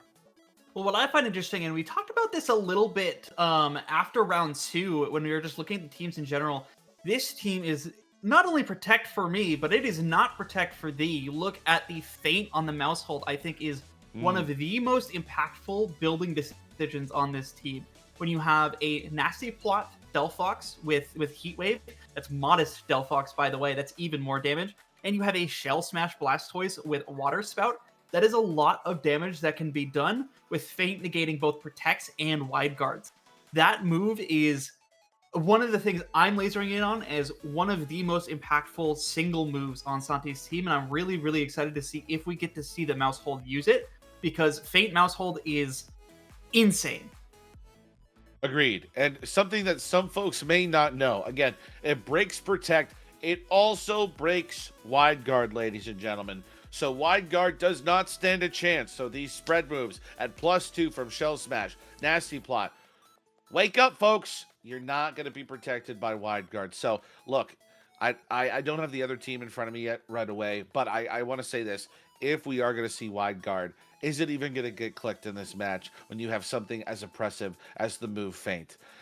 Great question. We'll have to see how it goes. I also like the choice of Friend Guard. Now, I want to come back for a second here. This is a more supportive mouse hold.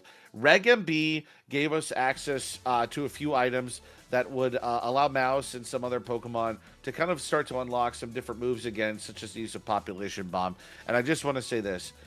I can't wait to see Pop Bomb used more again in the future. I miss it. I really do. Supportive mouse is great, but man, there's nothing more fearful than a max speed mouse absolutely decimating you off the field, okay? And when a Pop Bomb misses, we all cry together, okay? We weep. We weep. But listen, we don't have to worry about that in this game. In this game, in fact, though, Super Fang is going to be the thing that we need to be afraid of. Doing 50% of the current HP on that Pokemon, the opposing Pokemon, that is. And that's going to be a big deal, again, for these +2 Nasty Plots, these +2 Shell Smash Water Spouts, Dark Pulses, powerful Flare Blitzes, and, of course, Darkest Lair. It doesn't care about your stat changes. Doesn't care about anything like that. And, of course, Close Combat and Gunk Shot. This is a team meant for damage. This is a team meant for its oppressive nature with the ability to protect and do some pivoting. And that's why, once again, Santi, if you guys don't know who this is, Santino has a long history, especially during COVID, as one of the best online players in VGC, winning those player cups, winning a Players Cup and winning the Players Cup Invitational to become like that supreme champion, right? I mean, this is a player that is not afraid to say, hey, I'm at home, I'm comfortable, I'm going to play how I want to play, and you're just going to have to deal with it. Yeah, 100%. And man, on that mouse hold, I'm with you. I love Pop Bomb. There was Reg H, one of my teams I ran in a GC team. In the GC, it was a side spam team, but it had Terranormal Technician mouse hold. That was it was Jolly, I believe. But I just remember like the satisfaction of so many games, like not using my Delphox actually was my expanding force user, not using Delphox to secure KOs, just Terranormal Pop Bomb every game, and they were never ready for it. They expected Friend Guard mouse hold, and no, it was not. Really an incredible Pokemon.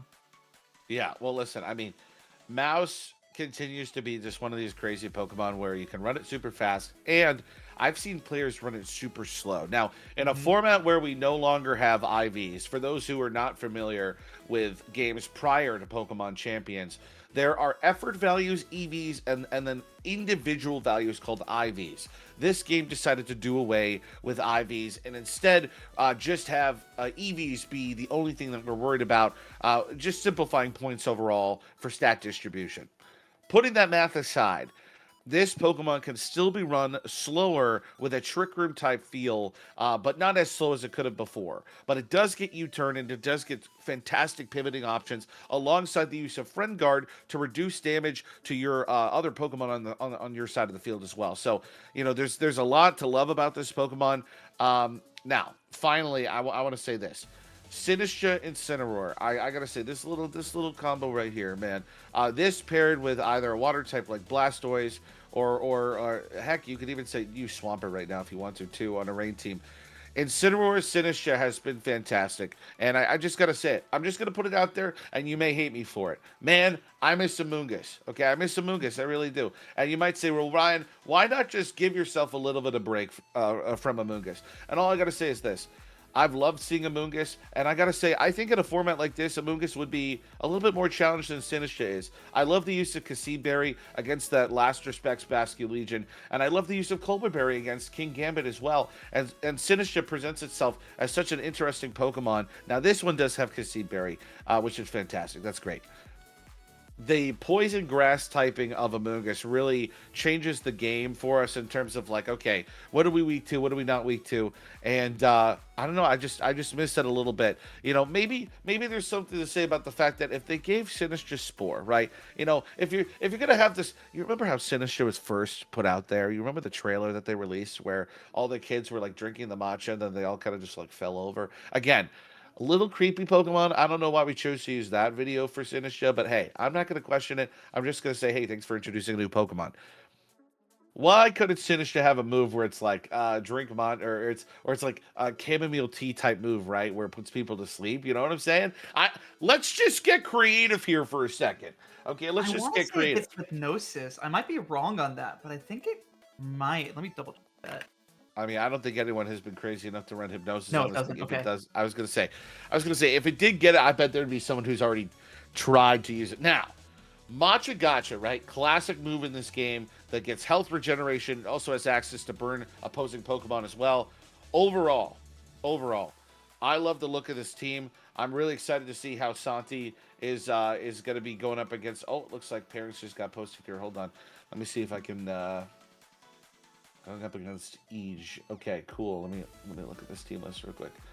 Oh, we are in for quite a game, Todd. We are in for quite a game. Okay, so our opponent's team is, I'm sure, just going to be put up in just a moment here. But let me just read off these Pokemon. Are you ready for this?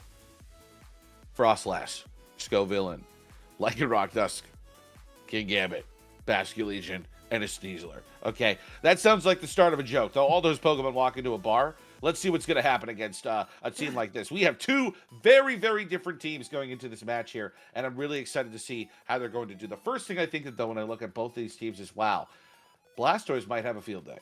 Blastoise might have a field day here, and I'm a little nervous to see how Ige is gonna kind of fight this.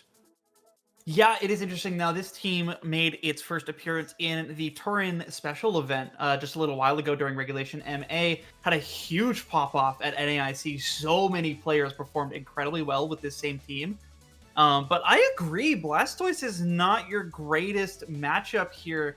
You do have the King Gambit to sucker punch away some of Blastoise's HP in the case of like a Water Spout after a Shell Smash, but then you have to question like, when are you actually going to get the chance when you have Sinistcha redirecting your sucker punches? So it's going to be a very, very tough path forward for each to actually find the points to hit Blastoise before it's too late.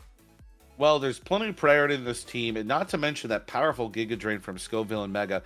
The question is, who is going to be faster in this game? That's really what it's going to come down to. Because if I'm looking at both of these teams here, hold on a second. You know, that obviously the Blastoise has Shell Smash here. The Sinistcha, if I remember correctly, does not have Trick Room.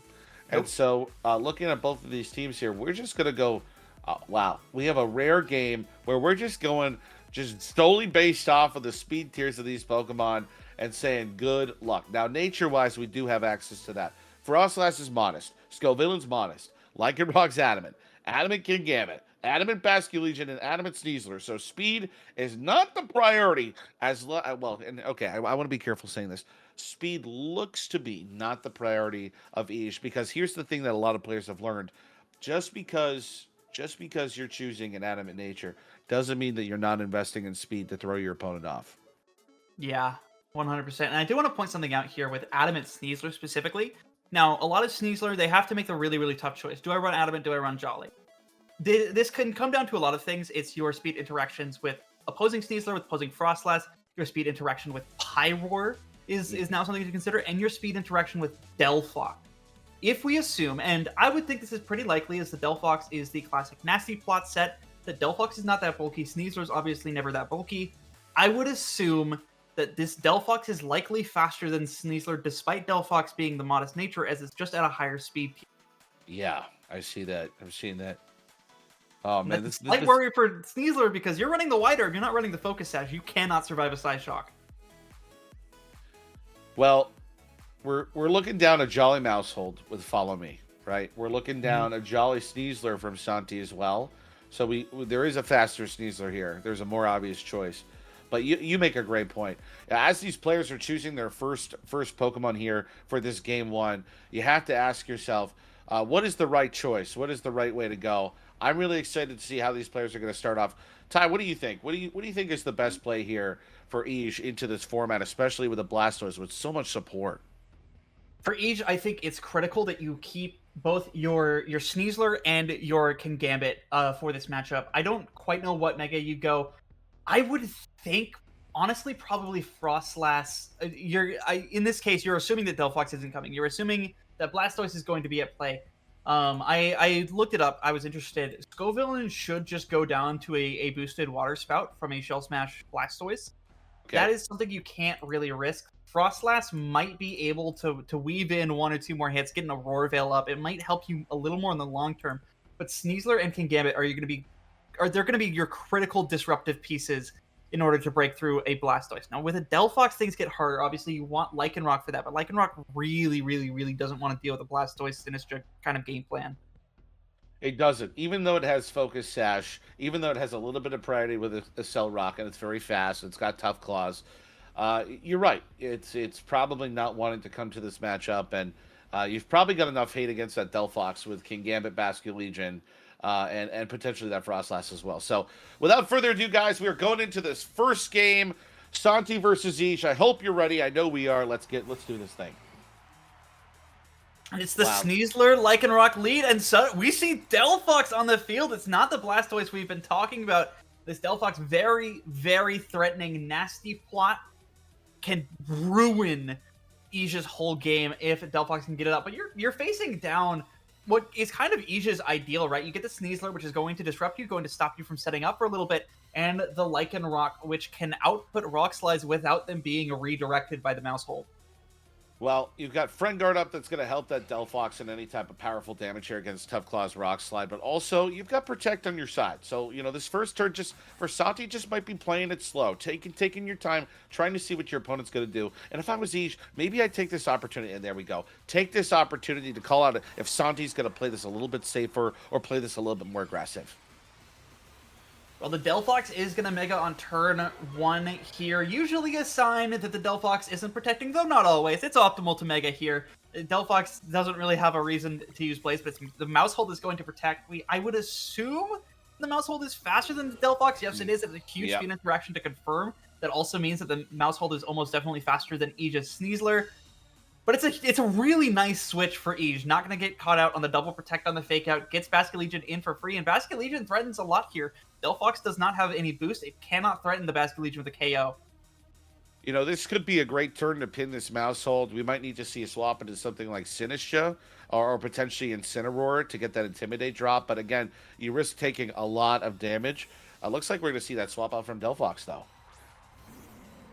Bye-bye the Strutter. It is the Incineroar. Intimidate down onto 2 physical attackers. Mousehold left by its lonesome. A Super Fang. Bring the Lycanroc down to 50. Get rid of its Focus Sash is a huge deal. Rock Slide is going to do a decent amount to these Pokemon, but it's not the Pokemon you wanted to hit. It's not the Delphox. Wave Crash from Basket Legion. It was going into the Delphox. Oh. They wanted it all. Yeah. Yeah, they were ready to take that knockout. But you know what? Pacho Berry, Intimidate, and Friend Guard said, not today. And that Incineroar is still sitting above 51% after some powerful, super effective moves. I mean, Incineroar, I love you so much. You're just so good. You're just so good. I mean, if that's not proof of how powerful this Pokemon can be in one single turn, convince me otherwise. It's an amazing Pokemon. The Intimidate down onto 2 physical attackers means so much.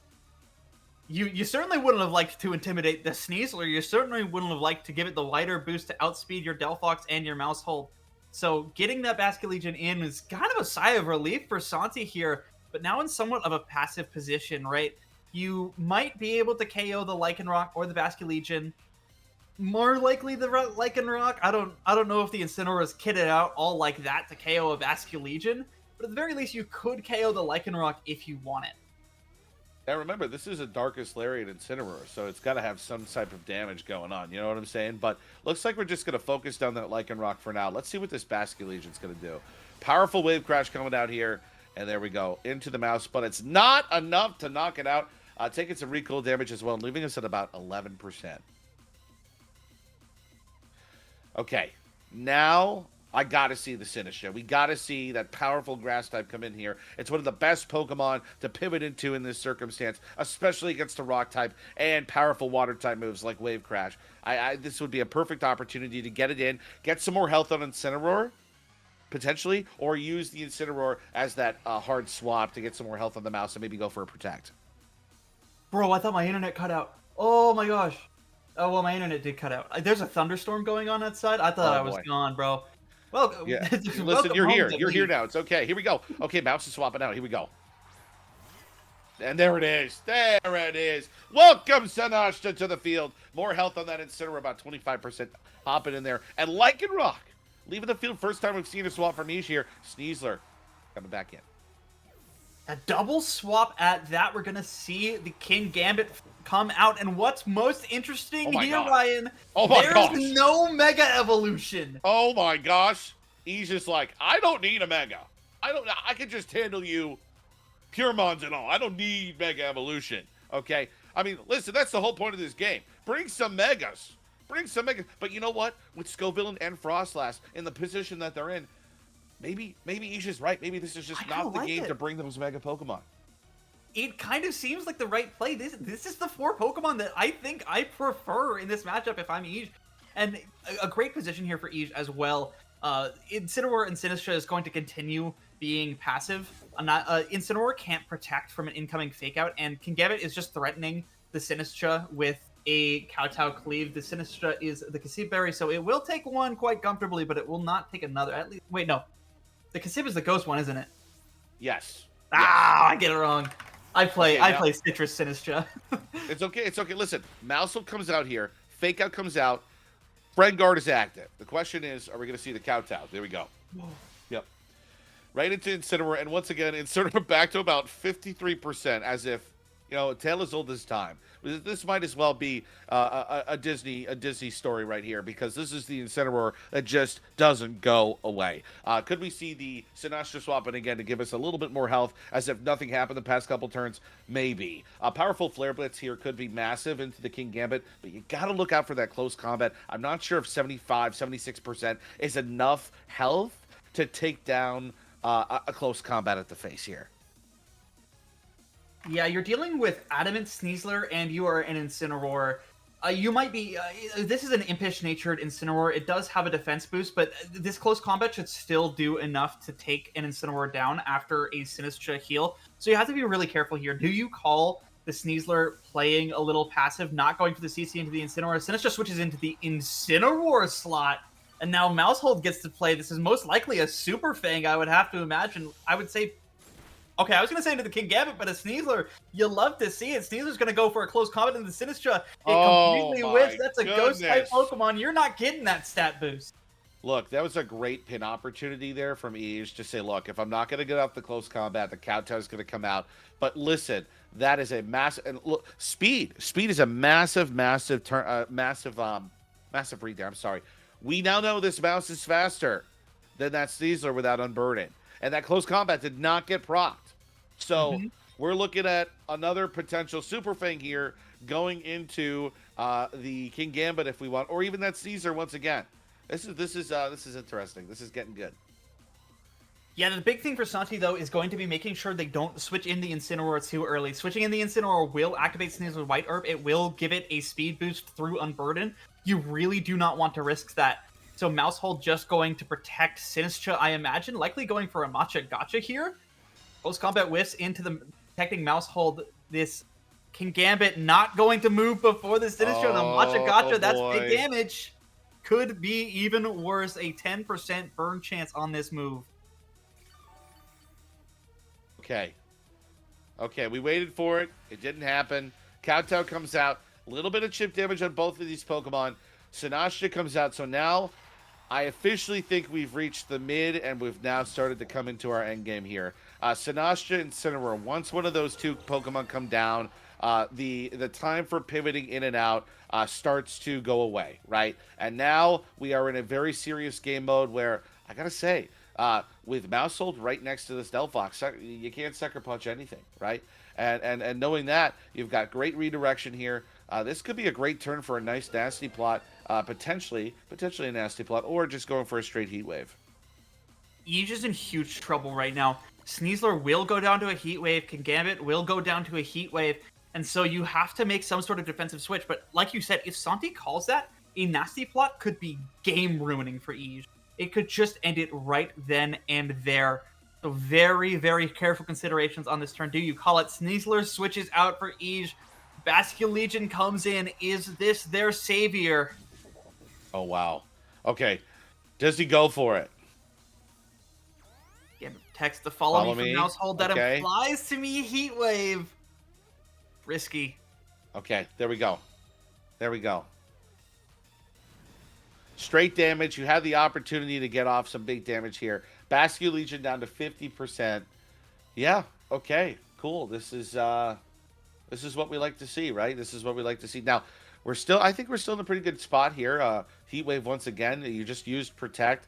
Yeah, maybe you swap out the Kingambit for Sneasler, maybe Lycanroc, but I don't think Basculegion goes down to a Heat Wave here. That's the only thing that I'm a little wary of at this point in the game.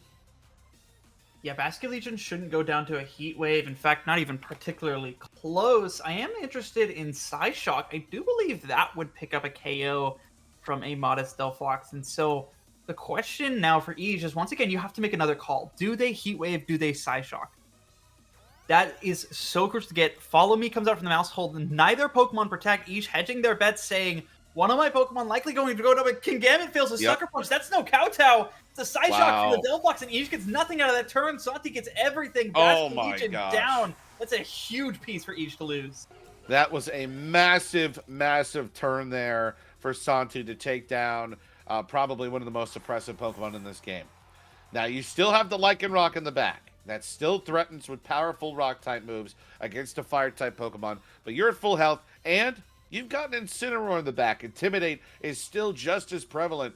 This game is on a teeter-totter at this point. I don't know. I'm starting to get a little confused here. I'm excited to see where this may go. Sneasler coming in, fake out pressure. Maybe this is just a classic double protect turn.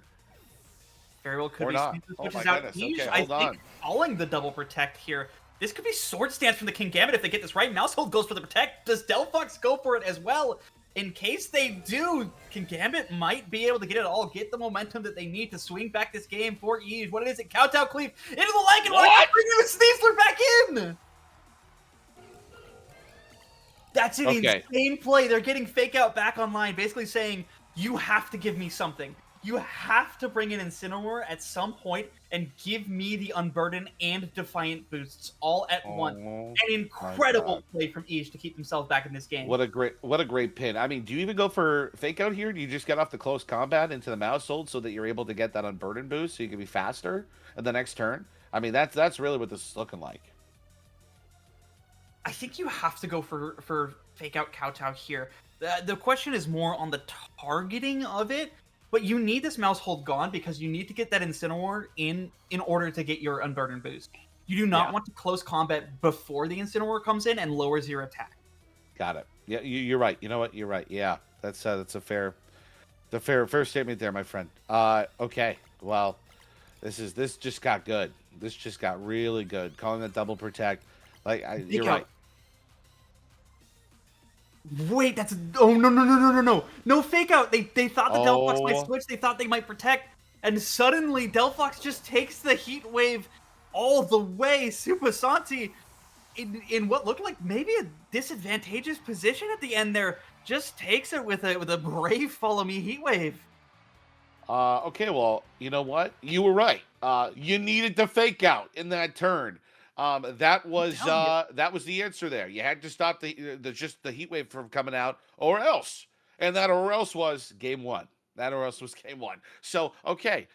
Spectacular game from both players here. You see why Santi is Santi, but I gotta say, he's really putting on the pressure without a Mega Pokemon. The question is, will we see a recorrection to bring a Mega Pokemon to this battle whatsoever? Can Scovillain truthfully do what it needs to do against Delphox and or Blastoise? I'm not sure. I think the issue is just that Scovillain is not bulky enough.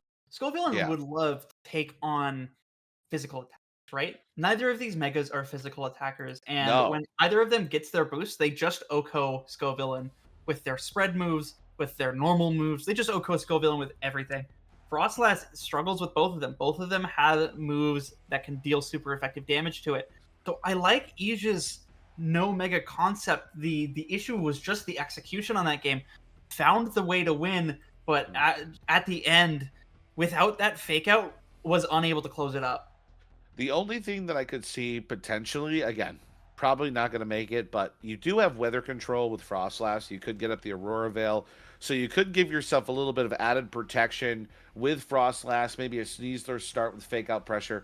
But then the question is, do you leave yourself in a vulnerable enough position where, getting up their Aurora Veil doesn't even matter, right? We're going to have to see if we see a correction from Ishir in game 2.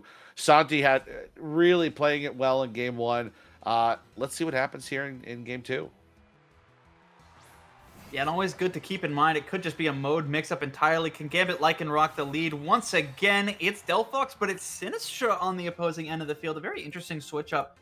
No mouse hold on the lead. It makes me wonder if there's a switch-up of Mons. Could we see the Sneasler on Santi's side, maybe? Or is this just a little fake out to keep Friendguard in the back for now? It's a good question. I do see quite a bit of pressure being put on from Delphox here into both of these Pokemon. You've got, if I'm not mistaken, hold on. Okay, Mouse is going to come out instead. I was going to say, though, that you did have Rage Powder, but, when you've got something like Rock Slide from Lycanroc, you're probably not as, oh, I'm sorry. I just completely misinterpreted what swapped out there for a second. Mouse swapped out for the Delphox, and the Sinistcha just stayed in. Holy moly. Okay. In your defense, I also thought that the mouse came in for Sinistra, but that's a really impactful burn. Sinistra gets back up to full HP. A Kowtow Cleave lands into Mousehold, will take it out. There's no more Friend Guard for the rest of the game, but do you mind that if you're Santi, you just burned the rock type that threatens your Delphox, and the King Gambit is not sitting pretty right now in front of this Rage Powder. It cannot Sucker Punch Delphox. No, it can't Sucker Punch. You're burned on Lycanroc. This is looking like a nice turn. You did just lose your mouse, though, and we saw how pivotal that Mousehold was in game 1. So, Friend Guard's gone now for the rest of the game. I have to assume Incineroar is probably in the back for a little bit later for Basculegion, potentially that Sneasler. But right now, we've got King Gambit on the field. We've got a bird Lycanroc, and this Foxy Grandpa here, a.k.a. Delphox, might be looking pretty good. Yeah, it threatens the King Gambit with a lot of damage. Now, there's a chance that a Heat Wave doesn't OHKO the King Gambit, but the King Gambit would have to be pretty bulky when you're already at 89% HP. You also move after the Sinistcha, and the Sinistcha didn't even go for Rage Powder. And it doesn't matter if it was a Matcha Gotcha, because that's just 2 dead Pokemon. Lycanroc, King Gambit, both gone. Each will be forced to reveal both of the Pokemon in the back at once. Well, ladies and gentlemen, like I said at the beginning of this game, how powerful will Delphox put itself with Pyroar and the likes of Charizard? I gotta say, I'm liking my odds here. I'm liking my odds. Now, Basculegion Sneasler coming out here. Okay, there's a lot we can do here. I think Centino needs to play this just a little carefully, but he's in a good spot. He's in a great spot here. You should have Incineroar in the back. Intimidate's fantastic against Basculegion and Sneasler. Last Respects right now has a couple boosts. Protect from the Delphox. Okay, what are we going to see? Here we go. Okay, double Protect. Yep, classic turn here. Play it safe. See who they target. And there it is. Gong Shot coming on out. And looks like it was going to have a chance to hit there. But, oh, wow. Look at that double up. Now, there's no fake out pressure left from the Sneasler. You're worried now about the fact that a Psyshock from the Delphox is just kind of it. Sneasler protects, trying to buy a turn, but a Rage Powder from the Sinistcha should be pretty safe to keep the Delphox alive. Yeah, this is looking pretty nice. Yeah, okay. Protect. Oh, see, you gotta love Protect. Last Respects. This is where Conceive Berry comes into play. This is where all the marbles are laid out. Here we go. 19% right there. Taking that powerful Last Respects. And it's moments like that right there that's what you're looking for. Now that that's been used up, this game gets a little bit more scary, okay? You want to be able to KO that Sneasler, but you can't ignore the Basculegion. Yeah, the Sneasler going for the double protect, it's the correct play. You need to get that double protect so that Basculegion can KO with another Last Respects onto the Sinistcha, and then you might get the Unburden boost from a potential Incineroar in the back, but no, Sneasler is just going to go down to a Psyshock. Basculegion, it's gonna get the last laugh onto this Sinistcha, but what happens after that? You're not going to be able to get through this Delphox very fast. No. And with Darkest Lariat on Incineroar too. Oh, and there we go. Looks like we have a forfeit. And there we go. That's our set. 2-0 set. Clean set.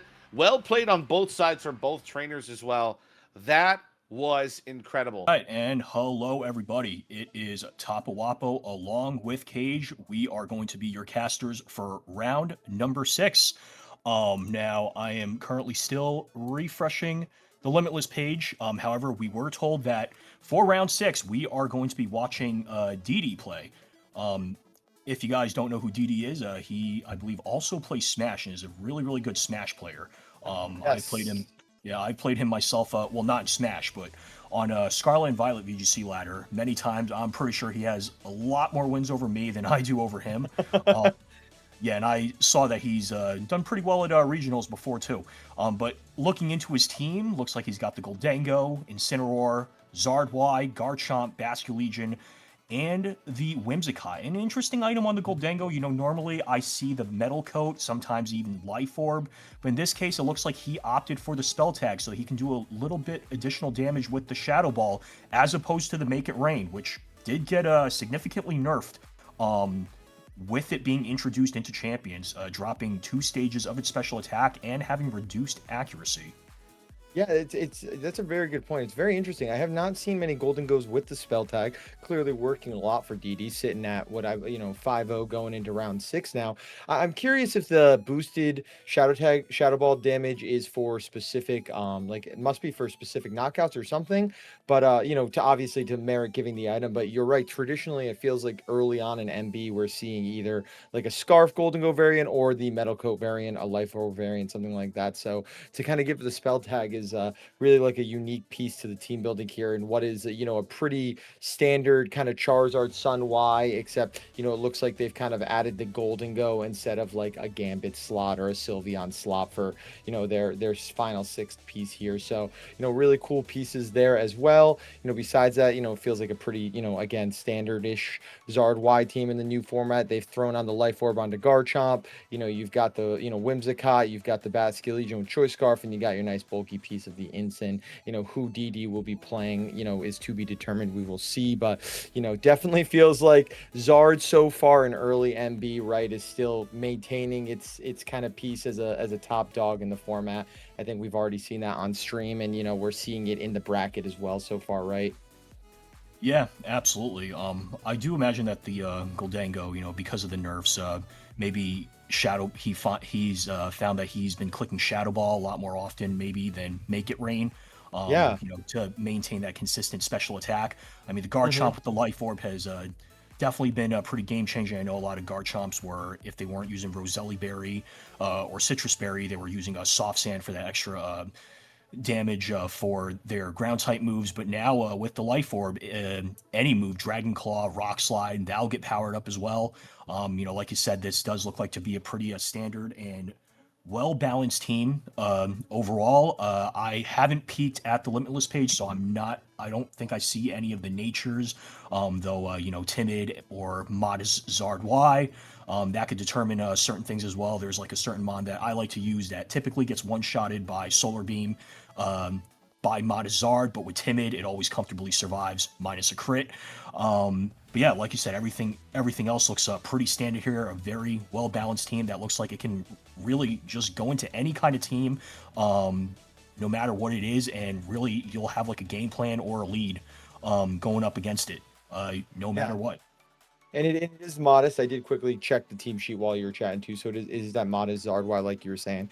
I'm just kind of, while we're kind of waiting for round 6 pairings to be decided, I'm taking a quick look at, who some of our 4, 5, and 0s right now are. And, we've got quite a few Pyroars which have been making it onto the stream already today, which is really, really cool. You've got a couple Zard Ys as far as, team compositions going down the list. We have a couple more Mega Frostlasses, so it seems like we're getting a lot of the good stuff from MA. It's kind of still carrying over even with our new tools, but I think Mega Pyroar has at least felt like the most consistent of the new Megas that we're really seeing do well so far. And again, it's already made a couple stream appearances so far today. And then I besides that, I'd be really interested to see something like a Mega, Mawile. I've heard, murmurs on the internets of, Mega Mawile popping off a little bit here in, a Trick Room variant, as well as, I'd like to see a little bit more of the new Rain and kind of just hopefully seeing what, how the Swampert players have been playing, because at least it feels like ladder. And again, I kind of internet discourse with the meta. It seems like that's another big, Mega that's kind of hitting the marks right now. As we're seeing on the graphics, the top 8 teams. That's a Mega Scrafty. Now that is something I've not seen a lot of. Yeah, Mega Scrafty. Even though the double Intimidate does sound like a really good deal, as a lot of people have pointed out, there is a very defiant heavy meta. And also, winners of round 6, if they go 6-0, they'll have made it into day 2. Yeah, it looks like whoever is about to win our upcoming match, they're going to be advancing. Of course, for whoever loses, they will be 5-1. They're not out of it yet. They will still have some chances to make it into day 2, but always would be nice to secure that day 1 as early as possible, so that you don't have to worry quite as much. Of course, you do want to get as many wins as possible before before it goes into day 2. Yeah. Yes, yes. Like you said, starting off, getting that 6-0 start off, and you know that obviously you always want to win every game, but you know the last two of the day, you can at least maybe enjoy a nice dinner while you're playing, or grab yourself, take a second to breathe is always a little bit nicer than still having to say to yourself, all right, 6 is the magic number, got to get to 6. So with 3 more rounds left, including this one, we're kind of getting into the thick of who's qualifying, who's not. I believe our round 6 pairings are up now, so we are going to see who DD is going to be going up against on the stream matchup here. And like you said, 8 rounds of Swiss today. We're going to get 6 X2, 6 and 2 or better is your cutoff to day 2, and then we have 4 more rounds of Swiss day 2 tomorrow before we get into I believe like a top 32 top cut as well. So we started with, I believe, a little over 900 players today, which is awesome for such a good event like this. A charity event is well, is one of the first big grassroots for this format. So to have so many people show up and kind of want to help with a good cause with play some Pokemon is great. And we're gonna really start kind of iron it down who the top players in this tournament are kind of these next few rounds, right? Yeah, absolutely. And it looks like we have confirmation that DD is going to be playing against Arcane VGC, Okay. who is Okay. a previous regional champion. I believe he was talked about in the in a previous round as well. Looking at Arcane's team, he does have the Sneasler, King Gambit, Sinistra, Incineroar, the Mega Floette, and the Garchomp. Yep, and then looking at the Mega Floette, it is the Calm Mind Floette as opposed to the Floette only using that uses 3 different fairy moves. Of course, this is these Floettes tend to be a little more bulky on the defensive side, since they can just bolster their special defense with Calm Minds. I know I usually have a lot of trouble playing against them on the ladder, so Arcane using more of a setup team, a little bit more of a Protect the Queen team. Not entirely, since he does have some other threats, such as the Life Orb, Garchomp, and of course the Sneasler, as well as the King Gambit with the black glasses, as opposed to a more defensive item like Occaberry or Choppleberry that you typically happen to see on ladder. This one also, isn't running low kick. It's running Iron Head, Kowtow Cleave, and Sucker Punch. So yeah, this will definitely be an interesting matchup. I mean, these are 2 kind of archetypes that you see pretty often. One being the Calm Mind Floette, and then the other one being Zardwai and Friends. Well, it's interesting because one thing I noted is they're both single mega teams, right? So I feel like the meta hasn't really shifted to a totally dual mega format now, but a lot of teams are kind of having a main mega as well as kind of a side mega to help patch up some of those weaker matchups. I mean, Charizard specifically we see paired with Floette sometimes, so it's very interesting that we're seeing both these players with only 1 mega on their team. You kind of know going into team preview OTS what they want to angle, what their pieces are. And Topo, one thing is it's very kind of I guess a big piece into this all is Arcane having that Life Orb Rock Slide we talked about before. These Charizards in MA, right, they tech to be able to live a lot of Garchomp Rock Slides. That was before Life Orb came into this right now. And with DD's only mega being the Zard, you kind of really got to figure that you're going to see the Garchomp in this matchup, right? It's probably going to be something that you want to have as your answer into this Charizard to pressure it a little bit. But we are not seeing that first. We're seeing the double instant and double megas hit the field now. I'm no psychic. I think we might see a little bit of some fake out here. But now the big thing is, after what we see these fake outs, what do we see in the turn 2, right? You could easily see both instants trade fake outs, but then after that, where do you go, right? Do you let your Floette get a Calm Mind off? How does a Charizard position into that if Floette gets a Calm Mind plus an instant which resists the hits? I'm very intrigued to see how these players play this.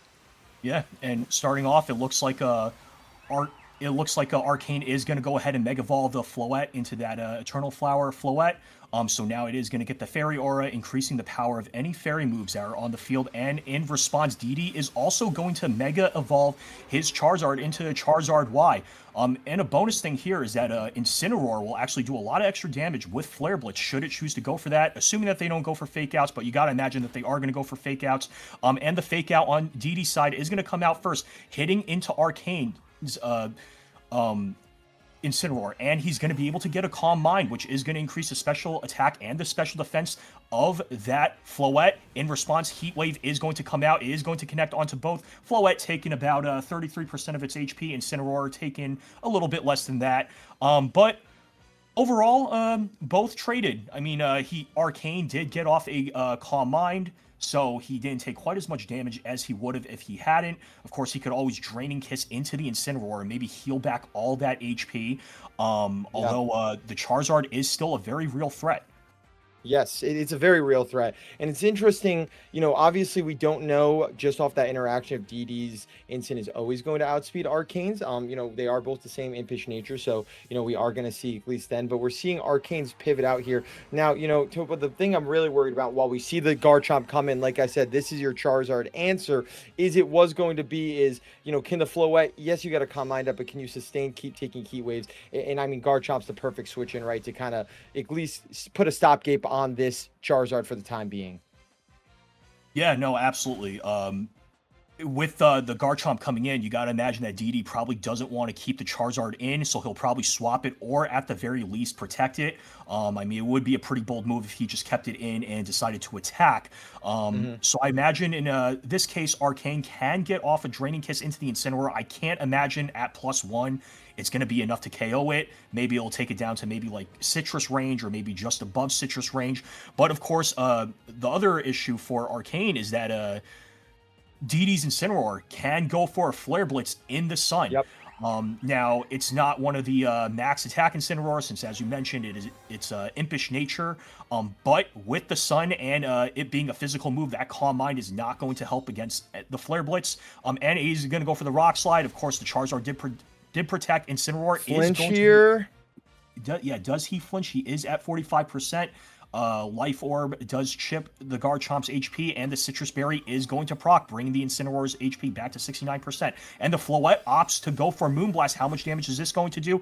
It is going to KO the Incineroar. The Incineroar is going to go down without being able to do anything here. You don't have to worry about a flinch when you get a knockout. You were kind of saying that in team preview. That's where this Calm Mind can get really tough, because not only are you getting bulkier with the Calm Mind boost now, but the damage from just one Calm Mind is so noticeable that a lot of these floats don't have a lot of special attack investment because they don't need to, because the special attack naturally is already so high. Modest Nature boosts it more. Then you just get the +1 and you can just let it rip. I imagine that was probably a Flare Blitz there, if not a parting shot. So, DD not being able to get that off, basically now saying, all right, I wasted my protect. I'm down to Pokemon. I can't position as well here because Rock Slide is still so threatening. Really feels like they're on the back foot behind this combo. You do have Tailwind option now with Whimsicott on the field, right? But what is Garchomp, or I should say, what is Charizard really doing here? I guess you're probably in Solar Beam range, right? Yeah, I think you probably are in Solar Beam range here. I actually missed how much HP the Garchomp had. Maybe it was even low enough and that is going to bring the Whimsicott right down to Sash, and it is going to heal up all its HP to 100% with that. And then in response, let's see what the Charizard is going to go for the Weather Ball. It's going to do a nifty amount of damage, down to 52%. Calm Mind offsetting some of that damage. Yeah, and of course, now, because Arcane did protect with the Garchomp, it is at risk of getting encored. Although, of course, if you're, honestly, at 31%, it might even be knocked out by a Heat Wave from the Charizard, despite the fact that it resists. Floette obviously would survive, considering Weather Ball did even do 50%, so would spread damage from the Heat Wave. You'd have to imagine that it would survive that minus a crit. But, yep, Whimsicott does go for the Tailwind.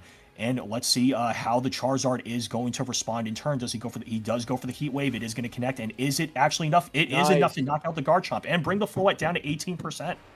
So yeah, that's a really good trade right there. The Garchomp was definitely a big threat. Moonblast going into the Whimsicott, 1 HP. I mean, I think that's a perfect turn for DD now. Your Whimsicott did its job. It, threatened the Garchomp enough. You got Tailwind up. Sunlight is gone though, which worries me a little bit now, because you are down to your last 2. So it, is essentially gone for the rest of the game. Garchomp on the opposing end now, DD now we're revealing their 4th Pokemon. We're seeing the Sinistcha bring in that hospitality boost. With Sun gone though, I don't know if Heat Wave necessarily is going to pick up this knockout. I still think it's probably the correct play. With you can't Weather Ball, it's a normal type move anyways now. But the question is, now we go into the speed ties. Who is faster between the Garchomp and the Floette? the Floette is modest nature on Arcane's team. So I would actually believe that the Garchomp will be faster here, but we're not going to see it with an Incin cycle in, bring the Garchomp to -1. Nice little play there by Arcane. Yeah, I'd assume that the Garchomp is probably faster with the Tailwind that just yeah. Oh, you're right. Tailwind. Yeah. So yeah, he is going to protect this turn, and of course, the next turn he could just cycle back into Sinistra. And honestly, even if he kept the Sinistra in, like you said, without the Sun, I'm honestly not even sure if that would KO the Sinistra. Sinistra is ridiculously bulky, so I think that it would at least bring it into Citrus range, and then obviously nothing that the Garchomp would do, would have been enough to knock it out. But yeah, it looks like Arcane did manage to stall out some turns of Tailwind. Of course, now Floette is unlikely to be able to get off a second successive Protect, but considering the fact that he did manage to drop the Garchomp's attack by one stage with this Incineroar, he actually goes for the Fake Out into the Charizard, not to the Garchomp, and the Rock Slide is going to come out. Oh, it does knock out the Incineroar, and there is the chance that the Floette might flinch from this attack. Let's see if that actually happens. If it does, that'll be really, really bad for Arcane. Really good for DD. Does it flinch? And it does. Oh, Charizard flinches. No flinch. Okay. Draining Kiss comes out, and Floette, I believe, is going to get its HP near back to max. Oh, near. That is back to full HP. Holy cow. I like how we just see flinch on the screen because we were obviously afraid of with the Floette. We forgot about the fake outs. We're like, oh no, and then you're like, oh wait, never mind. Pause for a second. It was just a fake out. But even with that Draining Kiss, getting to seal the deal, going back to full HP, that is great for Arcane. That basically sealed it there. I feel like DD didn't necessarily bring a bad 4. I feel like it was okay. I just think that getting that Calm Mind up, I was interested faking out the Floette, faking out the instant turn 1, then the Floette. Obviously they were, DD clearly felt comfortable at turn letting the Calm Mind get up, but we saw the devastating power of it, right? We saw how good Floette is with that +1. So I'm curious on how you think DD could kind of adapt going to this game too, because I think you have to think to yourself, I just can't let Floette kind of be that enabled early on. Yeah, I mean, of course, DD does have the Goldango, but of course, the issue for Goldango is, right, like there are counters to the Goldango on Arcane's team. I mean, Arcane has, it looks like 3 different Mons that can take out the Goldango. There's the Garchomp, there's the King Gambit, there's the Incineroar, and that's the beauty of these Calm Mind Floette teams, right? Like you just you're just like dedicating everything just to protecting that Floette. It gets up 1 Calm Mind, and there's so much that he can do as a result of just that +1 special defense and special attack. I mean, he's got 3 different counters for the Goldango, which you would think, would be the best counter for the Floette. But, if you bring that Goldango and let's say he starts with like either of those 3, then you're put into a really tricky situation. And I mean, just in general, I think, just from my personal experience, Calm Mind Floette, it's always it's always hit or miss. I mean, there are some games where, you just get lucky, or maybe you play super well and you just manage to deal with it. And then there are some games where the Floette just goes completely, unchecked. Sometimes I think a lot of the times it's honestly just a dice roll. I don't know if there's like a real concrete way to fully stop it. But it looks like leads though. It does look like there are different leads. We're starting off with Charizard and Incineroar, same exact lead that he started from game 1. But it looks like for game 2, Arcane actually opted not to start with the Floette this time, instead bringing in the Garchomp. But the Garchomp is at -1. So I'm interested now to see if we're going to see DD's Incin fake out the non-Incin slot here, because you could protect Charizard obviously and just fake out Incin, sure, but then you're leaving yourself susceptible to your Incin taking either a Rock Slide or an Earthquake, most likely Rock Slide. But we don't see DD's Incin do either fake out, neither Incin fake outs actually do, but we're just seeing a Rock Slide, and once again we're playing the flinch games here. Yeah, Garchomp did manage to get off that Rock Slide, so we're pending to see if the Incineroar flinches from that. Oh, it does not. Parting Shot actually does come out into the Garchomp, so that Garchomp is going to be at -2 attack now as a result, and the Incineroar is going to pivot back to DD. Let's see what his 2 remaining Pokemon are going to be, he's got the option of the Whimsicott, the Garchomp, the Basculegion, or the Goldango. I can't imagine that if he brought the Goldango that he would bring it out in this particular situation. I mean, it would literally just be Flare Blitz food for this Incineroar. DD taking his time trying to decide what to bring out. Garchomp not too much of a threat at that -2 as a result of the Intimidate and the Parting Shot. And it looks like he is going to bring in the Whimsicott, who is going to hit the field. And okay, the opposing Incineroar does go for Parting Shot, but it's not going to come out because it did go into the Protect. Good Parting Shot, or good Protect, kind of scouted out. You have the Garchomp at -2 attack. I guess depending on how bulky DD's Charizard is at -2, there's a chance, it could definitely live a Rock Slide, but it's still going to take a lot. My concern now is where's the offensive pressure that, DD is getting off here, right? Like, Incin and Garchomp are as good of counters to Zard Y as we kind of see in the meta right now. And it looks like we are going to get a check out to how much -2 Rock Slide does do. That's still almost 60% to it, but that's a lot of damage. Yeah, that is still a lot of damage, despite the fact that its attack was reduced by 2 stages. Charizard, and the Garchomp manages to avoid the Heat Wave, so it's not going to be taking any damage. Incineroar is going to be chipped for roughly 25% of its HP, and in response, the Incineroar did try to go for the Flare Blitz, going into the Whimsicott, but it did manage to protect and preserve its Focus Sash. And yeah, this is pretty dangerous for DD. I mean, he's burning some Sun Turns here. Arcane's Garchomp is still really healthy, although, it is being threatened by that Whimsicott. But you would have to imagine that on this particular turn, Charizard is going to have to either protect or it's going to have to swap out.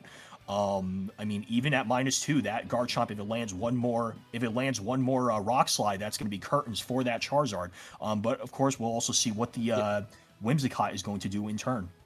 Like you said, the Whimsicott does threaten Moonblast. I mean, you could swap your Zard out into Incin, get Incin to -2, Garchomp to -3. Hopefully you live a, Flare Blitz. But we see the Goldango. This is very interesting because, like you had kind of mentioned, Goldango does not enjoy these two Pokemon on the field. Obviously, if you're switching on a Rock Slide, that's the best move to switch into for sure. But, Incin at the same time is not necessarily one, but a crucial Rock Slide miss on the Whimsicott right now. Topo is going to keep Focus Sash alive. Now, this is going to live a Flare Blitz, bearing a burn at this moment. Yeah. Let's see if he does. Oh, no, he does go for the Parting Shot instead. But, I mean, the good thing for DD is that, Whimsicott, it's not really there to deal damage. It can do a little bit of chip. It's mostly there just to disrupt, set up Tailwinds, Encores. So the fact that it gets to preserve its Sash is still really, really huge for DD. But in turn, he is going to send in the Sinistra to heal back that Garchomp to a healthy amount of HP. So, despite the fact that the Goldango is staring down a Garchomp, that Garchomp, it does have its attack. Nope, he is going to reset its stats, and instead he's going to send out the Incineroar. Incineroar is going to get off an Intimidate. Not that it's going to matter because these are 2 special attackers, and Whimsicott tries to go for an Encore, which obviously is not going to work on the Incineroar for the reason that it's Dark-type, and it just switched in and didn't use a move. But he gets off a Nasty Plot, increasing his special attack by 2 stages. Sinistra is going to respond with the Machagacha, finally breaking that Focus Sash on the Whimsicott. And neither get burned. Neither burn. So I think that was a good turn by DD. Like, it seemed a little predictable, but DD needed to get some offensive power going there. I think getting the Nasty Plot and baiting Encore into the Garchomp is nice. But now here's the question is, again, what is Goldango doing here? You could make it rain. You are at +2. The Incin is actually under 50%. So honestly, we know how strong Goldango is. A +2 make it rain definitely could have roles depending on how bulky this Incin is at the moment. But you're really better know your calcs, because if this doesn't pick up the KO, this Incin is coming for that cheese stick, and it's not going to go well on DD's end. But it looks like DD wants to maybe play it a little bit safer. Yep, this makes sense. So you have at least fake out pressure just in case if the Make It Rain doesn't KO. But now you're really wondering about this roll, right? With Life Dew healing, this Incin might definitely be out of range at this point.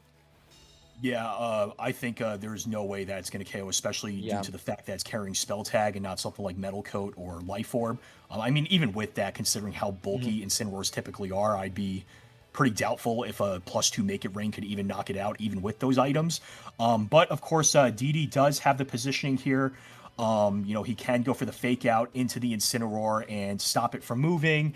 And Oh, looks like he is going to Oh. withdraw his own Incineroar, and he's going to send the Garchomp back in. So let's see what was clicked. Sinistra is going to go for the Protect, suspecting maybe a Shadow Ball is going to come out its way. And the Goldango goes for goodness. another nasty plot. So it's going to be at +4.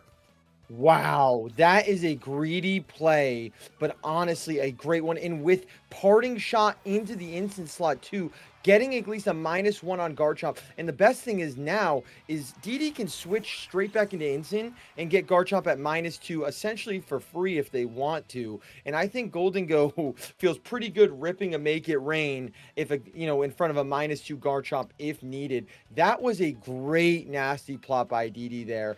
I guess felt pretty comfortable, felt like the instant probably didn't want to attack him at that point, maybe wanted to reposition here. We're going to see the Sinister switch out though. How does Arcane respond in front of this built up Goldango right now?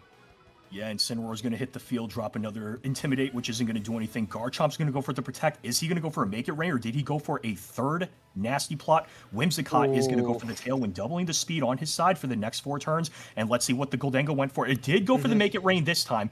Let's see. Is this going to be enough to KO? Oh, Incineroar. Oh, there's that nerf for Make It Rain that, everybody's been talking about. Everybody who plays Goldango has been hating. That small percentage of missing. And unfortunately, it happened when he was at +4. Yes, and that is exactly the nerf, like you said, people were talking about. Just that tiny 5% chance to be missing there. And DD unfortunately rolls it. Back in Scarlet and Violet, that wasn't a 100% accurate move. Not anymore. And now what seemed like a great spot for DD, you got to pivot around a little bit here. You got to be a little bit careful. You are still at +4, and you do still have the Instant in the back for cycling. And you do have Encore online for the Garchomp. But again, yes, it seems like Arcane is fine switching this Garchomp on. It doesn't want to get on court, and it has so much, pivoting with the Sinistra in the back to just keep feeding the Incin more matcha. Yeah, but he is going to go for the Moon Blast and do a little bit of chip into that Incineroar. Let's see if +4 Make It Rain is going to be enough to take it down. Assuming it hits, it's going to miss something. And the Sinistra, it's going to miss it. But it is going to hit the Incineroar, and it is not going to be enough to KO it. That is the critical difference of having something like Metal Coat or Life Orb as opposed to the spell tag. Parting Shot's going to come out. It is going to connect into the Whimsicott, dropping its attack and special attack by 1, and allowing Arcane to pivot it out and bring it back in for future Intimidates and Fake Outs.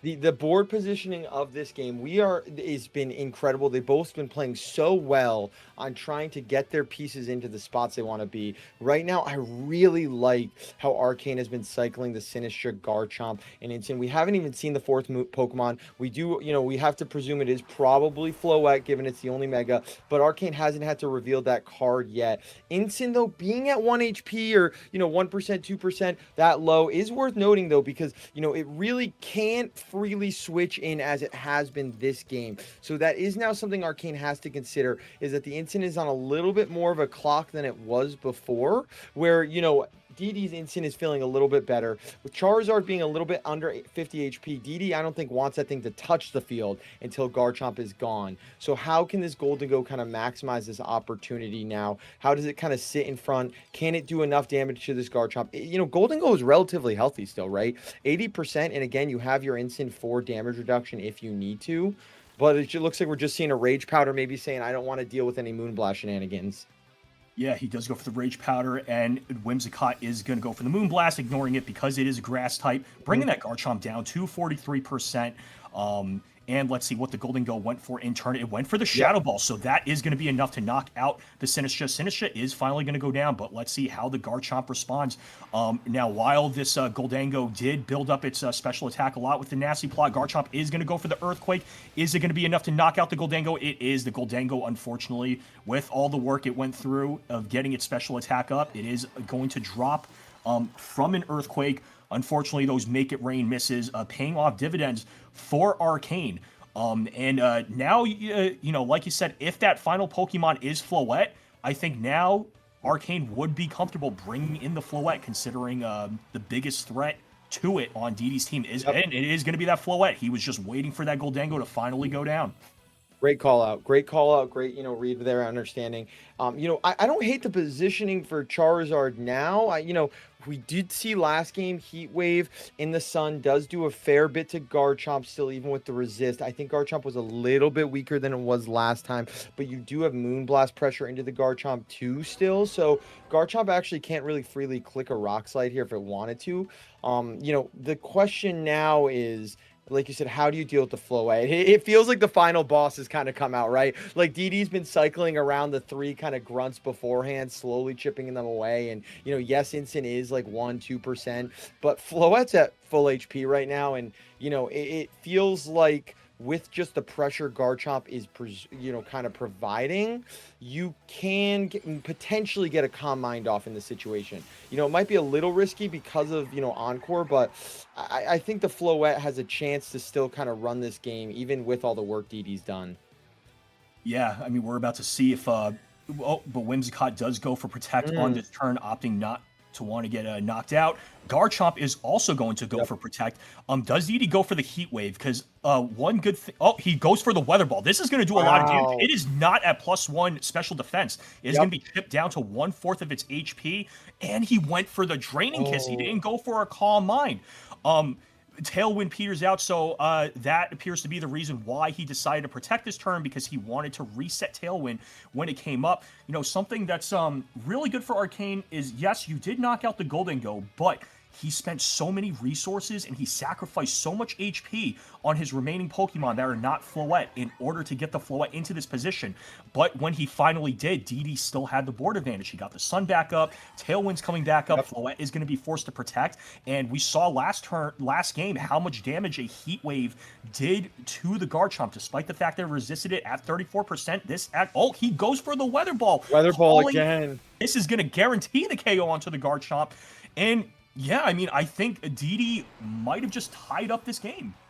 DD is just in Arcane's head right now. What a flawless 2 turns right there from DD, calling out both Protects, because Arcane had a lot of options. Arcane could have cycled in Incin, so that way Garchomp could come back in. Arcane, there were multiple different things they could do. So DD correctly not only calling the Protects, right? Because like you said, there's a big difference between the damage that Heat Wave and Weather Ball both provide. So to say to themselves, like, hey, I can click Weather Ball here. I don't need to be clicking Heat Wave. I don't need to worry about the miss. I need to get that extra damage. And to do it not on 1 turn, but then on that 2nd turn, calling the Floette Protect was really, really good by DD, because I thought Arcane in the mid game positioned really well to keep the pieces alive and chunk down DD's team. But credit to DD for preserving the Charizard, keeping the Charizard in the back pocket, even at half health, for as long as they did, to kind of come in at the end with Tailwind up in a very, favorable position right now. So now, going into game 3, do we feel like Arcane needs to do a lot to change? Or do you think maybe Arcane, there were a few turns Arcane just needed to kind of clean up, has a solid game plan into this? Honestly, I think maybe Arcane just goes back to what he did on game 1. Right, like game 2, I kind of see the vision. Right, he did do really well in getting rid of that Goldengo, but he had to. It really came down to those Make It Rain misses. Despite those 2 turns of Make It Rain missing missing at least 1 target, DD still ran away with the game at the very end. And Arcane just spent far too many resources, trying to get rid of the Goldengo, where by the time the Floette did finally come out, it really didn't matter because it was in no position to, run away with the game like it did in game 1. So, I mean, we're about to see if he does go back to that game 1 lead. He goes with what he went with the previous game. And it looks like DD is confident going with Incineroar and a Charizard for 3 games in a row. I think you were right. I think I would have liked to see the Floette here, because now what you're doing is, yes, the Garchomp does pressuring Charizard, but we've seen now with multiple Intimidates and, a parting shot, the Charizard can live a Rock Slide, so it doesn't have to feel as risky to switch out. And I kind of was just, suspect about the Goldengo in the back at first, but I really like it with the synergy it has to switching into Rock Slides, right? Like, you don't really want to click Earthquake in this position if you're Garchomp, because you're going to hit your own Incin and you're not going to hit the Charizard. So you want to click Rock Rock Slide, and Golden Go plus Whimsicott's a perfect kind of pivot there to essentially get yourself into an Encore lock plus switching it in a favorable spot. So, I do like the idea of Garchomp in the back. Regardless, we see it up in the front. Now, how does Arcane kind of switch here? Because, we do want to note that the Incin on DD's side has moved first every time so far. So, yeah, as far as we know, it is a faster Incin. It is going to get these off first. Yeah, like you said, it is the faster Incin here.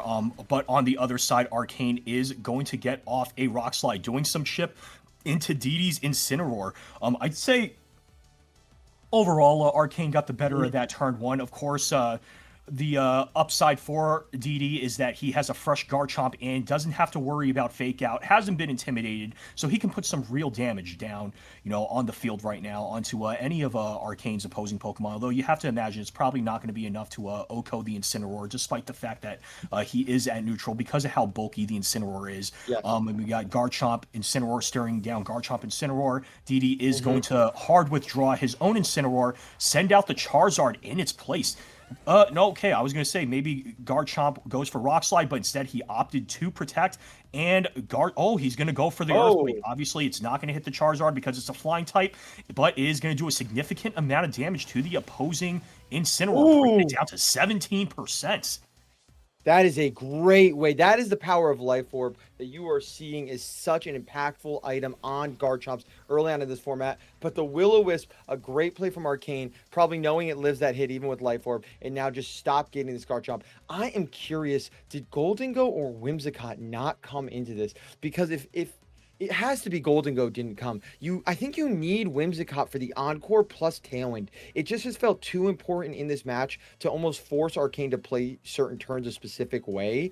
I think if you bring the Golden Go, yeah, you might be a little bit better in a vacuum against the Floette, but then, the rest of the team without Whimsicott, I think it struggles. So DD's fourth Pokemon is something I'm very interested in, but we're not going to see that yet. We are going to see Arcane switch out. It got the Will-O-Wisp, it did its job, and now a little bit of a hospitality boost to bring Garchomp back up to full.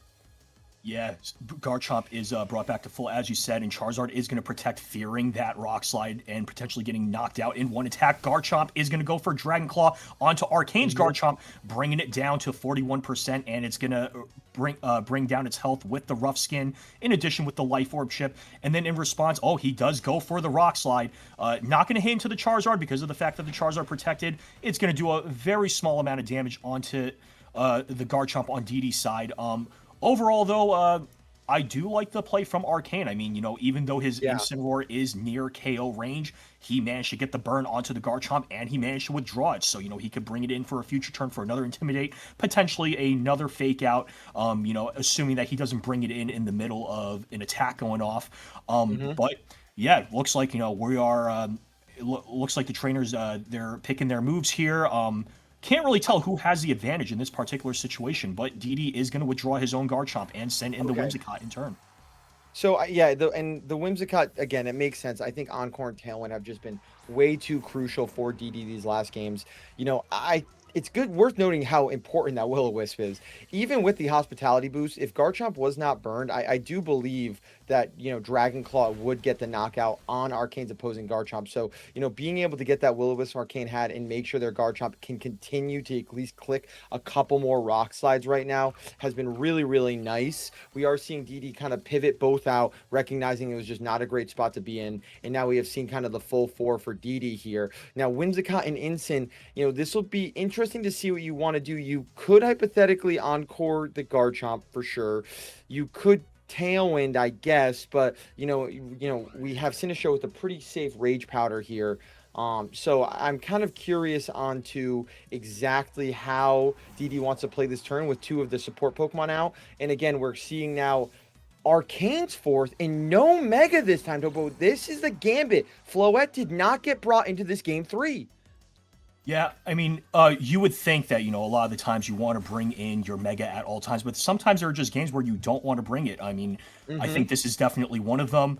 Despite the fact that, Mega Floette is really powerful, it is the Calm Mindset, whereas this King Gambit, it has the Black Glasses, it has a naturally really high attack stat. You could do a lot of damage without even having to set up. And, like we saw in the previous game, without setup, Floette is almost kind of like a sitting duck, against DD's team. So I do think the King Gambit was the smart play here. King Gambit, unfortunately for Arcane, not getting that special attack drop from the Moonblast and activating its Defiant. However, I would still say that DD is still probably in the better position here, considering he has a full HP Charizard and he has a Whimsicott threatening Tailwind, despite the fact that there is an Incineroar on the other team threatening Fake Out. I completely agree. I think this is a really good spot for DD because, slowly but surely, even with the burn, DD's done enough damage to the Garchomp where Charizard is very close to just being able to click Heat Waves right now, right? And essentially just continue, Heat Wave until it can't. A nice Protect there from the Whimsicott. I'm assuming kind of we're baiting out a Fake Out here. Yep, that makes a lot of sense. And now this turn, while Arcane wanted to get some longevity on the Incin, I don't know if there's a reason DD doesn't just Moonblast plus Heat Wave, right? Because, Whimsicott's going to ignore any Rage Powder shenanigans, and a Heat Wave plus Moonblast should, I would imagine that definitely picks up a KO on the Incineroar here. Sun Boosted should get the Sinistcha. Maybe not, they are bulky, but that's a Sun Boosted Heat Wave. And then, again, you have a King Gambit in the back and a Garchomp that's low enough that will die to Heat Wave. DD might be in checkmate here, Topo. This is close, but I don't know. I think DD positioned really well at the end. Yeah, no, like you said, I mean, there's no reason the Charizard doesn't just Mega Evolve right now and click Heat Wave and, minus that small 10% chance that Heat Wave, maybe misses on the Sinistcha or the Incineroar. Like you said, I think this is, I think this is pretty much checkmate. I actually don't know who's faster between Zard Y or Whimsicott. Because I play nothing but Trick Room, so I actually don't know that speed tier. It doesn't matter to me as for far the most part. As I'm concerned, they're slower. They're always slower to you because you get the Trick Room up. So yeah, you're like, I don't matter. Yeah. He does go for the Rage Powder here, redirecting any attacks coming out from the side of DD. Let's see what DD does. DD does go for the. Oh wait, but it also doesn't matter because he's a Grass type anyway, so the Rage Powder isn't going to redirect it. So yeah, I mean, unless DD misses a Heat Wave on Heat Wave misses on the. Misses on the Sinistcha, but the Sinistcha did go for the Rage Powder, so it really didn't do anything this turn, although it can redirect another, but we know that the remaining Pokemon are a Garchomp, which I believe is at low HP, and also a King Gambit, which is not going to knock out that Charizard in one hit. I think even with the critical hit with the Sucker Punch, it is not going to knock it out in one hit. So, I mean, both of these Mons currently, they're just that threat of getting Heat Wave and just getting KO'd.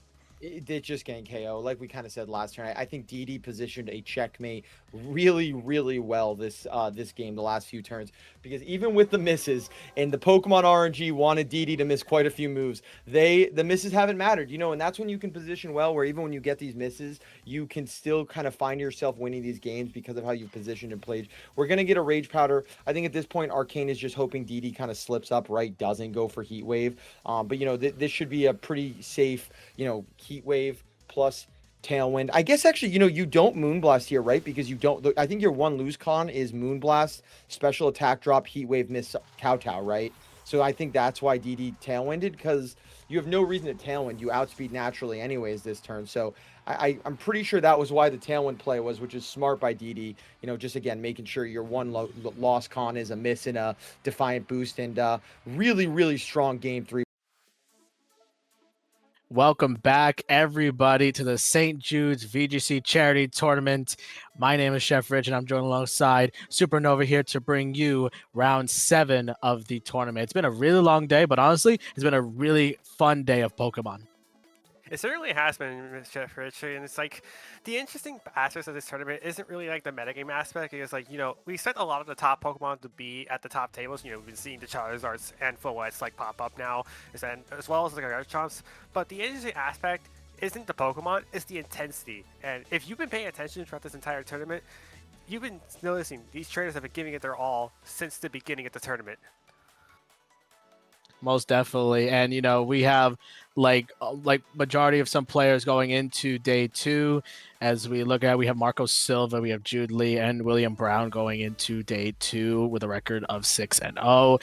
Let's see if they can keep that hot streak going. But we are going to have our next match for you for round 7 coming up very, very soon. And honestly, it's been a really fun day. We saw Mega Pyroar, we saw Blaziken, a really wide variety of Pokemon for this regulation. I thought it was just going to be Big 6, but a really vast creativity among other trainers. I mean, in your defense, Big 6 has been popping up in like the latter stages of this tournament, and as we see with our usage stats, not too surprised to see all these top 8 Pokemon here. Garchomp, obviously the top Pokemon in the format, arguably got buffed with the regulation MB patch notes, and Sinistcha indirectly became the second best Pokemon because of the takeover of the Rain archetype with the inclusion of Swampert and the Life Orb as well. I mean, the rest of it looks standard. The surprising thing to me, in my opinion, has been that Farigiraf at the top 8, Farigiraf lost a lot of utility with the Throat Spray being out of the picture, but I guess the defensive sets are still proven to be powerful.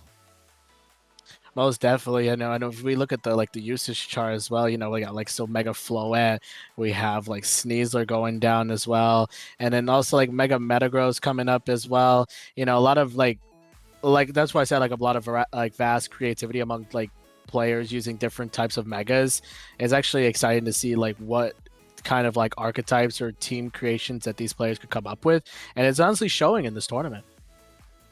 Yeah, the creativity can come around from a variety of reasons, but it depends on how good the creativity is at the same time, because you can see a Pokemon, you were hovering over the Milotic over here, for example, you can see it both potentially being, this annoying Scald user that's trying to get consistent damage while trying to deter away the Intimidate from the Incineroar. But you've also seen the Coil Hypnosis sets, that's something that players got to be aware of. And, that's the difficulty of open team sheet. You can assume it's one thing, but until you read the team sheet, you can always just never assume anything to be what it looks like. Most definitely, especially best of one, you can't assume it's just Coil and Hypnosis. Sometimes they just run Scald, Ice Beam, Icy Wind. You can run it many different ways, but also if we look more at the usage stats, we have Sceptile also starting to, rise up as well. So people using Mega Sceptile with that discharge strategy with Rotom, and it's honestly been, it's a really gimmicky strategy, but it's a cool one nonetheless. It is, but unfortunately, you see there on the stats users, it's only 12 wins and 38 losses combined. So the Sceptile players have not really been showing out unless they're a really top-heavy Sceptile player, which I can admit, under the right circumstances, especially with the Earth Power buff that it received, it can work. But I think in this tournament, it's been pretty much non-existent. Most definitely, and also if we keep scrolling all the way to the bottom, we keep seeing the ones and ones of Pokemon that have been used. Some Pokemon that we haven't seen, we see Failings, Audino, Musharna, Stonefish, Conkeldurr. That's why I say people try to see what they can use as well. But like you said, also the top mons of the usage stats are still taking up the charts and actually making a name for themselves in this format. I actually did see an interesting Pokemon here, and I know for a fact who the Pikachu player is, because they've been notorious for using Pikachu for a very long time. And a big shout out to them, because I played him a couple of times on the Showdown VGC ladder. And I want to give a shout out to Max DZ for still continuing to rock out with the Pikachu. It's always interesting to see Pikachu in these type of formats, but Max DZ is the one that's committed here and is still in the tournament as a result of the commitment. Most definitely, and also we are pulling up that team for the Pikachu. It's going to be Pikachu, Raichu, Pelipper, Swampert, Sylveon, and Farigiraf. So basically you have an evolution line of Pikachu and Raichu. Yeah, the Light Ball plus Rising Voltage plus the Mega Raichu X getting that Electric Surge ability. This definitely is a team for Pikachu to try to sweep for the most part, but also this team's set to be good as well, because you don't really need to run the Raichu. You could just go with your rain components of the Swampert, Sylveon, and the Farigiraf. Just do your best you can to keep the Swampert as safe as possible. If not, Pikachu can shine in some matchups. Definitely. I'm also looking at the fact that this Pikachu has Rising Voltage, and also next to a Raichu X with Fake Tears. So, I don't know that calculated damage output, but I don't know. Could Pikachu actually take one-hit KOs? I think under the right circumstances, that's like where we're going here. But here we go. We have our round 6 standings here, and one of our featured trainers that we're going to be showing you guys into StJudeVGC Tournament for round 7 is going to be none other than acclaimed streamer themselves, Mr. Rishi. Most definitely. Now we'll be looking at Mr. Rishi's team here. We have a team of Incineroar, Gengar, Ninetales, Snorlax, Sneasler, King Gambit. So basically a Perish Trap setup, team. You have Swords Dance, King Gambit. You have a Gengar with Perish Song, and then you also have a very interesting mon within Snorlax. It's not the worst thing I've seen in most of these Perish compositions. The last time we really saw Snorlax, especially given this kind of nature, be a Pokemon that's meant to sit on the field for as long as it can and be as disruptive as possible. Because you look at this moveset, you see the Encore, the Yawn, the Fisher, and the Protect. So in relation to Scarlet and Violet Dondozo, when they were using the Fisher sets, with the leftovers, trying to make sure it stays alive for as long as it possibly can to be as much of a nuisance as it is to the opponent. Snorlax basically does that alongside most of the Perish Trap components, because you can use Encore alongside Gengar's Shadow Tag to make sure that Pokemon can be locked up and pretty much become a non-factor against the Perish Song. But also, if you let Snorlax stick around for long enough, it's going to be really disruptive with Yawn forcing switches, or if you're lucky, you hit a Fisher. Definitely. And I'm also looking at the Gengar Ninetales core. I know that core has been a very, very nuisance in regulation MA for the start of the format, because Gengar just traps on the field with the Mega Evolution, and then going off with Disable and then Perish Song, and honestly right now it could be very, very disruptive in a matter of time. But I'm also getting word that we have a sudden death match going on right now in our round. Okay, that's a new one for us.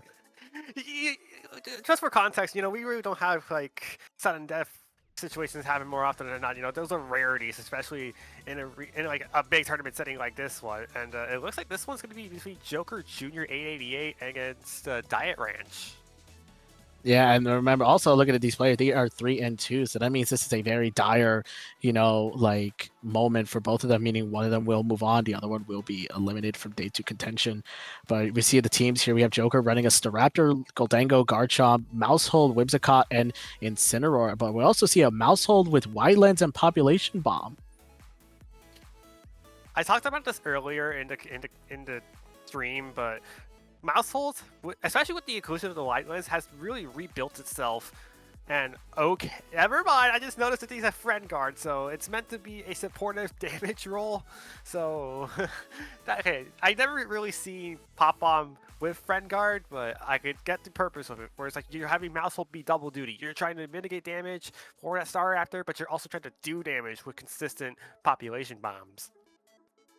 Definitely on that one. I mean, you do need a technician boost for Mousehold in order for those population bombs to hurt when it hits 10 times. Otherwise, with Friend Guard, Friend Guard's fine to protect against the Goldango, protect the Staraptor, but you want to do damage as well. To try to go for insane amount of damage with population bomb and technician. It's going to be very, very troubling damage as well. Have you ever seen Mousehold population bomb into let's say an Incineroar that has not been intimidated? I actually do know about this one from one of my friends who did well in Las Vegas Regionals earlier in the season. He told me that Helping Hand population bomb with technician still one-shots Incineroar. Most definitely, and one thing also the one thing I also want to highlight for sudden deaths, during the sudden death, competitors will begin a brand new game. But the thing is, if one Pokemon gets eliminated, that is the end of the game. So each turn matters no matter what, and a judge will determine of how many Pokemon are left. If you take 1 KO, your opponent has 3, you have 4. That is the end of the game. But that is what sudden death is for the people who don't know what sudden death is in Pokemon. But that's basically the premise of it.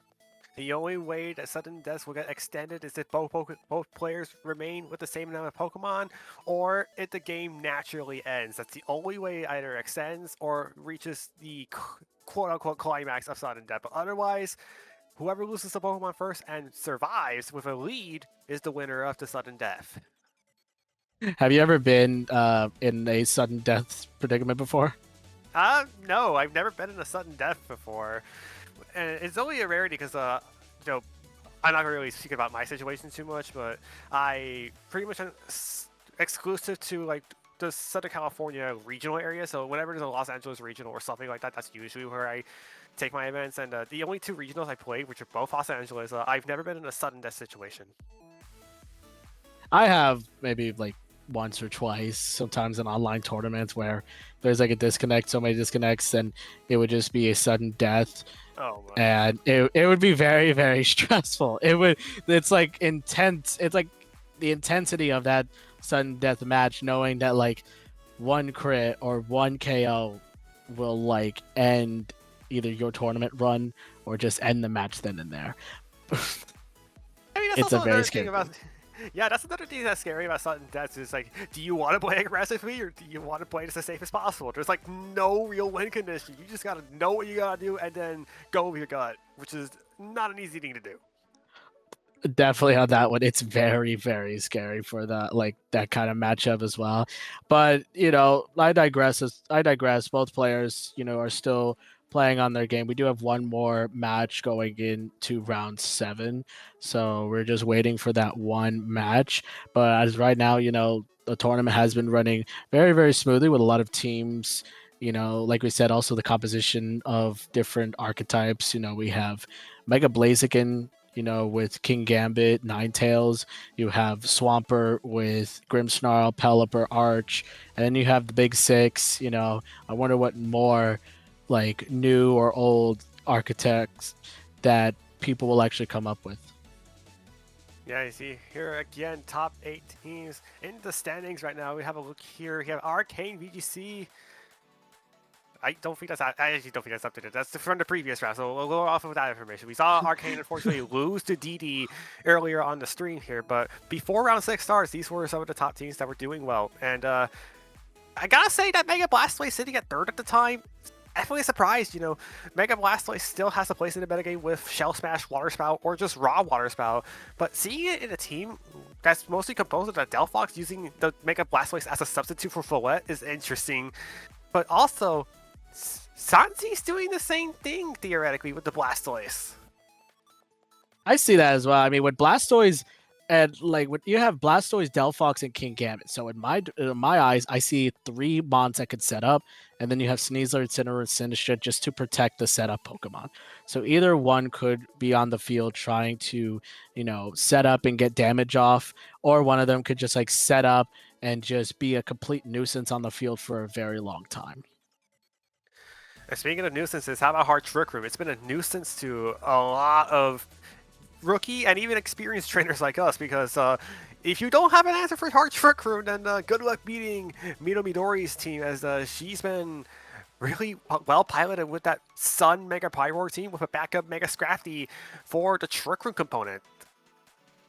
Am I not mistaken, she is 6-0 with this combination of Hard Trick Room, with the Mega Scrafty and Mega Pyroar, as well with Sylveon, Farigiraf, Torkoal, and Vileplume. Now, Vileplume is just like a replacement for Hisuian Lilligant, or Lilligant in general. But you know what? It's okay, though. You know, you have Vileplume to take over the After You shenanigans with Torkoal. That's pretty much what it's here for, and while it does have that Chlorophyll and After You combination, because prior to this, the fastest After You user was Mega Lopunny at base 135 speed, otherwise it was Mousehold at 111, and I gotta be honest, Mega Lopunny using After You, I tried it personally, it felt okay, but it felt like it wasn't the way you were supposed to play Lopunny, and definitely seeing Vileplume being in the metagame before Lilligant speaks for itself and how valuable After You with Eruption Torkoal has been. Most definitely. We do see that Pyroar set. It's going to be Heat Wave over Heat. We've been seeing that all day. But instead of Solar Beam, it's actually running Scorching Sand. So that is a ground type move. Trying to think of, it does hit rock types that aren't Aerodactyl for super effective damage. Maybe that's the reasoning, because like if you do lose the Sun, if you don't have a way to get it back up, then Solar Beam does become a little bit of an inconsistent move. And you notice the same thing with Vileplume. It's not running Solar Beam, it's running Energy Ball. Definitely in the fear of losing the harsh sunlight, which I think a lot of smart players have been wise to do, but Midori, she's been on the top of her game. Honestly, as well. But then also, like, I want to also talk about the Scrafty real quick. So normally the Scrafty is running Intimidate just to get double Intimidate, but instead this Scrafty is opting to run Shed Skin. Now, do you know what Shed Skin does? I know it heals status conditions. I just forget if it's at the end of the turn or if it's a chance to. I totally forgot what Shedskin does, but kudos to Scrafty for making it to 6-0 with Shedskin. But honestly, I think you just want it for the Mega Evolution, but it's honestly okay with that. It's either or, honestly. You either Mega the Pyroar or you either Mega the Scrafty. It's like different variants. You either go the Trick Room mode or you do have like Pyroar with Torkoal and then like Farig and Vileplume. Just go ahead and try to deal a lot of damage as possible.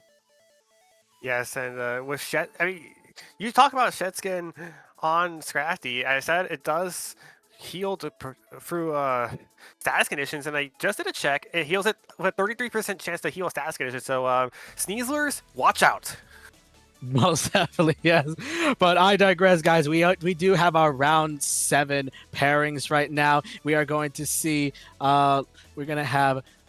Fluffy Man 1 versus Rishi, and right now we are looking at Fluffy's team. It's going to be Garchomp, Sinisha, Mousehold, Incineroar, Floette, and Delphox. So basically, we are looking at like kind of like a setup mode here with Floette and with Delphox. Yeah, it's a typical standard like setup team. You see the Choppleberry on the Mousehold to keep it alive against things like Close Combat Sneasler, and it's really just one of those teams that's got innovated thanks to, our friends over at the Asia Pacific regions. We have a fair bit of Asia Pacific representation in the St. Jude VGC tournament, which, first of all, thank you for joining us and joining our cause for, to help out the children in need. And we appreciate your gratitude towards us. And having a look as well, there's some interesting pieces on this team too. You see the Psychic over Psyshock, which is like a personal preference choice against certain mystical and special attackers. And you also see a couple interesting items as well. Sinisha has the Casket Berry for the ghost types, Incineroar with the Passion Berry in case it ever runs into the rain or just want to live away Crash from Basculegion. And Choice Scarf Garchomp, just to put speed pressure, can combo really strongly with Delphox. Absolutely, and like also what I'm looking at as well is that Sinisha that's going to be a really big nuisance because of that Rage Pod, because of Life Dew. Is not running Trick Room, but it is going to be just on the field healing up whatever setup partner it can. It could either be Delphox or Floette. But as we look at also the other rounds that are going up as well, we have a couple more. We have a couple 6-0s, but these guys are 5-1, which means this is a win-in match, meaning the winner here will move on to day 2. The other one who loses will have a chance to get into day 2, but it will be a real win-in at 5-2. Definitely big piece of advice from our experience. You want to get the win-in immediately before getting it in on the other side here. And we go over here and see, again, we're reminding you about Mr. Rishi's team. And look at the run that Fluffy's been, a loss of round 2. Oh, Rishi also lost one in round 2 as well. Both of them suffered a round 2 loss. They haven't lost since. Most definitely, they're trying to make it toward day 2, and they're here right now, going to battle it out to make it to 6-1 to guarantee their spot into day 2.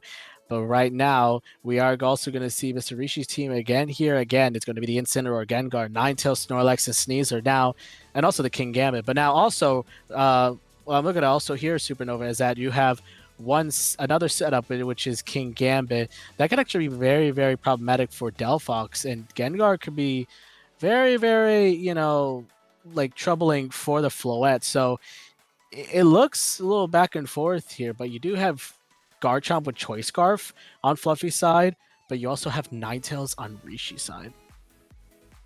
Yeah, it's a thing because you can really pressure the Ninetales if you're on Fluffy's side, but if you don't get the Rock Slide flinch on the yellow Ninetales, or you don't get threatened immediately by the Mega Delphox, because Delphox, if it's trained properly, will be faster than Mega Gengar, almost guaranteed every time. So there's going to be a couple of X factors, I think, for this matchup. I think, first of all, for Rishi, it's going to be the Incineroar. Fake out pressure, always valuable. So with that, you got to use that to control either the Perish Trap or get into a position where, hear me out, Snorlax becomes a nuisance for Fluffy, because if you spam enough Yawns, you can get rid of, essentially a lot of threats, force switches, or, force them to take the sleep turns. That would be that would be a nuisance. And we'll also looking at Rishi's team, and it's also a parish angle here for his team going into his match with Fluffy here. We could honestly see a parish mode going on here for these two for Rishi into Fluffy, but we also could see like Fluffy bring in the Delphox, try to set it up and try to go for damage, or better yet, we could see just Garchomp come in and just go haywire with those earthquakes. It all depends on what these two trainers decide to lead or decide to do for this game. Yeah, as we look here, it looks like we have a flipped screen here. Fluffy Min on the left side, Mr. Rishi on the right side. So let's not get that confused real quick. So we'll remind you again. Fluffy Min's on the left, Rishi on the right. We got Gengar versus what looks to be that Delphox. I'm trying to lose my words here. And here we go. Mr. Rishi starts it off with Incineroar Snorlax, while Fluffy is going to start with the Delphox at the Garchomp. So immediately we got some pressure from this Garchomp, but Intimidate and the fake out pressure from the Incineroar already throwing a dent in Fluffy's plans. Absolutely. And right now you're just looking at this and saying, you know what, like Rishi could go for Yawn, try to get the Delphox Drowsy, or it could go into the Garchomp. You did intimidate the Garchomp, so it won't be hitting that hard, especially with the Choice Scarf. It could opt to switch out. You could also see the Delphox try to get set up because it's not really threatened by the Snorlax, but it is threatened by the opposing Incineroars. But we are going to see the Mega Evolution from the Delphox. And with its Bewitching evolution, it allows it to dodge this Earthquake coming out from this Garchomp with the Levitate ability. Now that it's floating on its flaming broomstick, Earthquake comes out. It doesn't do a lot of damage thanks to Incineroar's Intimidate from the get-go. And it's going to be, as you said, Rich, it's going to be that nasty bot to boost the damage output of this Delphox even further. It's going to be that parting shot to mitigate the damage of the Garchomp even further with another Intimidate. And now we gotta see what switches in the Rishi side and what the Snorlax does, because it's really good to know that Snorlax is the slowest thing in the field. It's really what it's been known for. King Gambit switching in to put pressure on this Delphox, puts Sucker Punch in the future, and Yawn comes out, and that's even more pressure to the Delphox! This is very, very pressure heavy for Fluffy because you are threatened by the King Gambit, but also you are being threatened with being put to sleep. That Garchomp is right now at minus, I think it was -1 here, so it won't be able to. Oh, it's going to be at -2. I'm sorry about that. It's going to be at -2, so Earthquakes is not going to hit that hard, especially in the Snorlax. It's just going to be just sitting on the field for a very long time, not doing anything. But you also have the threat of Sucker Punch or Kowtow Cleave from this King Gambit into the Delphox. Sucker Punch is actually very more viable here. But the thing is, if you play safe, Delphox could go to sleep for this turn. And right now, Fluffy looks pinned right now, as we are going to see a switch into the Mousehold. Riding that Vanguard support to whatever the Delphox switches into as well. It's going to be a Sinistcha, which would not appreciate taking a Dark type attack here. King Gambit putting it safe with the Protect just in case Garchomp trying to go for another sneaky Earthquake. This Snorlax with another Yawn, and that Sinistcha now in danger of being put to sleep. And this is what I was talking about in the pregame. Rishi needs to have this Snorlax be as annoying as possible, and so far, it's been doing a good job at that. Yeah, so far right now, Rishi has been showing that Snorlax is just here to stay on the field and put everything to sleep. King Gambit is very threatening. It could honestly go for a Sword Stance, try to get set up as well, because right now, both Mousehold and the Sinistcha are not really threatening both of these Pokemon here. You could see a setup from the King Gambit, another Yawn from the Snorlax here going in, as we are going to see the Delphox switch back in. And to follow me to redirect the potential Kowtow Cleave into the Delphox hunt, which would be the smartest thing to do here this King Gambit, but it is just going to set up even further with the Sword Stance, doubling its attack stat from that boost. And there's another Yawn, which I think would have went to the Delphox, but instead Mousehold's going to have to take it. Oh my god, this is going to be back and forth because each Pokemon is just going to get yawned and just going to be put back to sleep. King Gambit is set up now with +2 in its attack, and with the Black Glasses, it's going to hit like a freight train. It is going to hurt. But right now, if you're a Fluffy right now, you have to prioritize getting rid of that King Gambit. Snorlax is not really doing that much damage, but if it keeps yawning, it's just going to keep being a big nuisance no matter what during the game. As Gambit just switches out into who? going to be that Incineroar to bring in the resistance to fire typing, because I think Mousehold might actually, yeah, I was going to say, it might just stick around and go for the follow B. Sure, it's going to go to sleep at the end of this turn, but if it allows this Delphox to go for that nasty plot and or the Heat Wave that King Gambit was obviously afraid of doing, that would have been detrimental against Rishi and their offensive game plan. Yawn indeed was clicked again. Snorlax finally goes back to full HP with the leftovers, and Mousehold is the first victim to fall asleep to Yawn. Yeah, really interesting play from Fluffy. Follow me and try to redirect the Yawn. And now the Delphox is all set up and ready to go. But the problem is that it's not going to do that much damage to the Incineroar. And it's not going to do that much damage into Snorlax because of Thick Fat. You could see Psyshock do a lot of damage with the amount of defense that Snorlax has. But right now we are going to see the Protect for Delphox. And a parting shot blocked off by the Protect to make sure that special attack stat stays at +2. And another Yawn fails to catch the switch in on the Mousehold slot. So I'm actually interested now because I think if I remember this team sheet correctly, it is Psychic on this Delphox. So it's not doing, it's going to be doing an okay amount of damage to the Snorlax, but it has a high, first of all, a high HP stat and a high special defense stat. So you would think it would want to click Psychic, but I think Heat Wave or a switch might be warranted. It could be the case here, but also that you need that Mousehold to wake up, and it doesn't. Here's Psychic into the Snorlax. That does over 50% to the Snorlax. Parting shot really goes into the Delphox because Mousehold couldn't wake up in time with a 2-turn timer. It's going to switch back out. Does King Gambit switch in, though? Because I don't know if it's the right time for it to come back, especially since, you know, the Snorlax still has yet to move. But I also would think it's able to come back because it is under the threat of the Mousehold forcing it to go for the follow me to make sure that the Delphox doesn't get the move. And, well, you got another Yawn, though. Another Yawn means another turn to go to sleep. I mean, basically now the turn is you could just go for Protect and just protect yourself from that Delphox going for a Heat Wave, and Delphox will get put to sleep. Possibly at this moment, Fluffy does have to prioritize probably switching out because King Gambit could just get set up again, but Mousehold could wake up this next turn, trying to go for, like, it could go for a potential Super Fang into the King Gambit, but we are going to see a switch out again.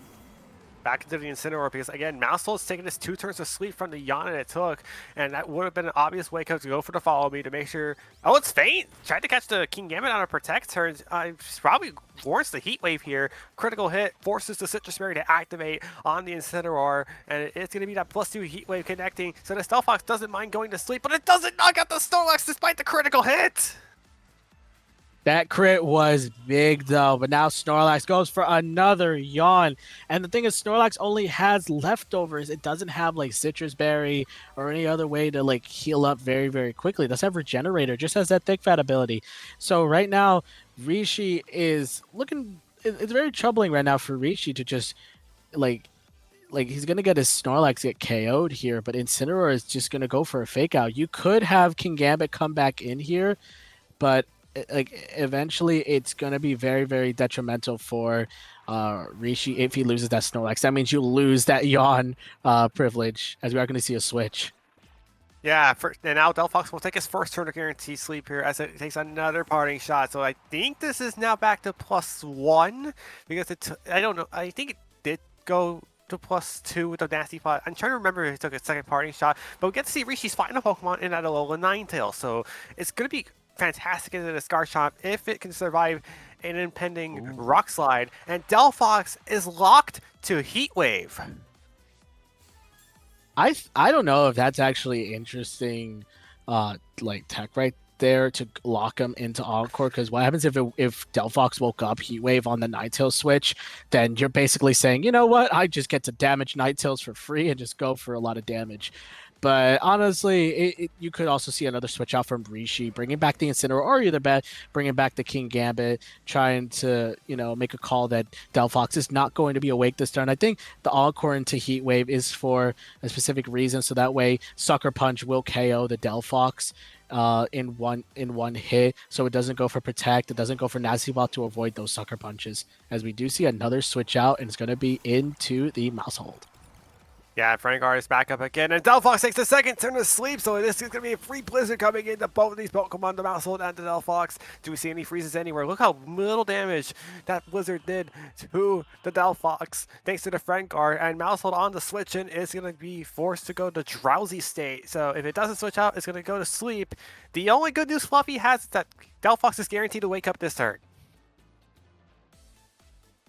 Most definitely, Delphox is guaranteed to wake up this turn. You could see Faint and then a Heat Wave going off, because we did see the Nasty Plot go off from the Delphox in the prior turns, but it did get now back to neutral, so this will be a neutral Heat Wave. It also depends on how this Delphox is trained. Maybe we could see it get a one-hit KO on Ninetales, or maybe we could just go ahead and try to set up again, as we are going to see the Incineroar come back in. It's just a pivoting game right now for both of these trainers.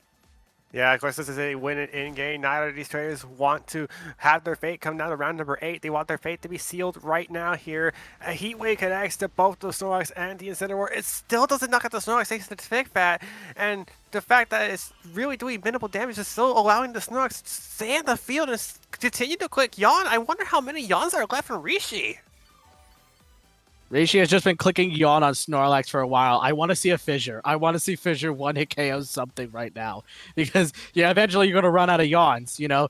Eventually, you are going to have to bring back that King Gambit. As we also saw that Delphox at -6 attack, but it doesn't really need its attack to attack. It needs that special attack. So you could honestly go for another Nasty Plot, try to set up, but you're at risk of going to sleep with this Delphox here. And the Mousehold is already asleep, but it still has that Friend Guard up. It all depends on what Fluffy decides to do here. We're going to see another pivot, and it's going to go into the Garchomp again.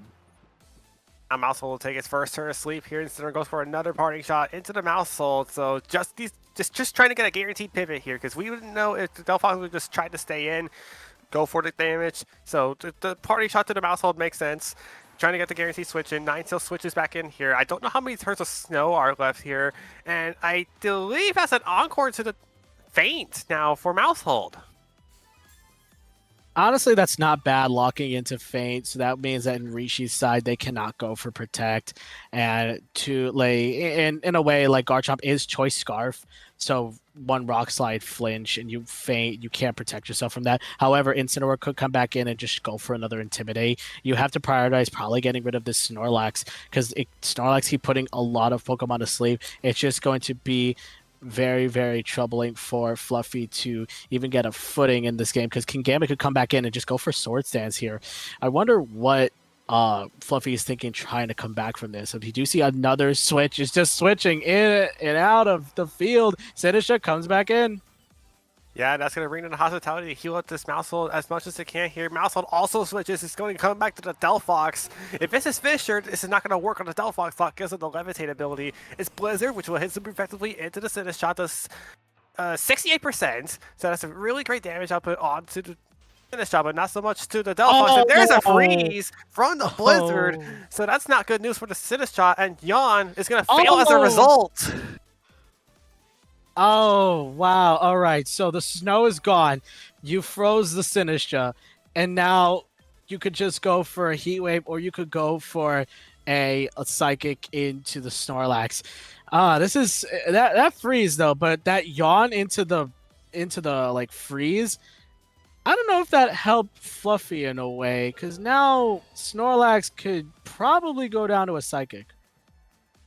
At neutral, there's a pretty strong chance that it does survive it, but I'm pretty sure it's going to be doubtful the way some of these Delphoxes have been trained. You know, most of them are just like, oh, never mind, we're just clicking Heat Wave here. It's going to be big damage to the Ninetales. It hangs on at 7% HP, so we might just get as Snorlax gets burned, so the leftovers is effectively negated now. Freeze Strike comes out, which will knock out the Sinistcha thanks to the damage that's already taken from the Blizzard earlier, and Snorlax.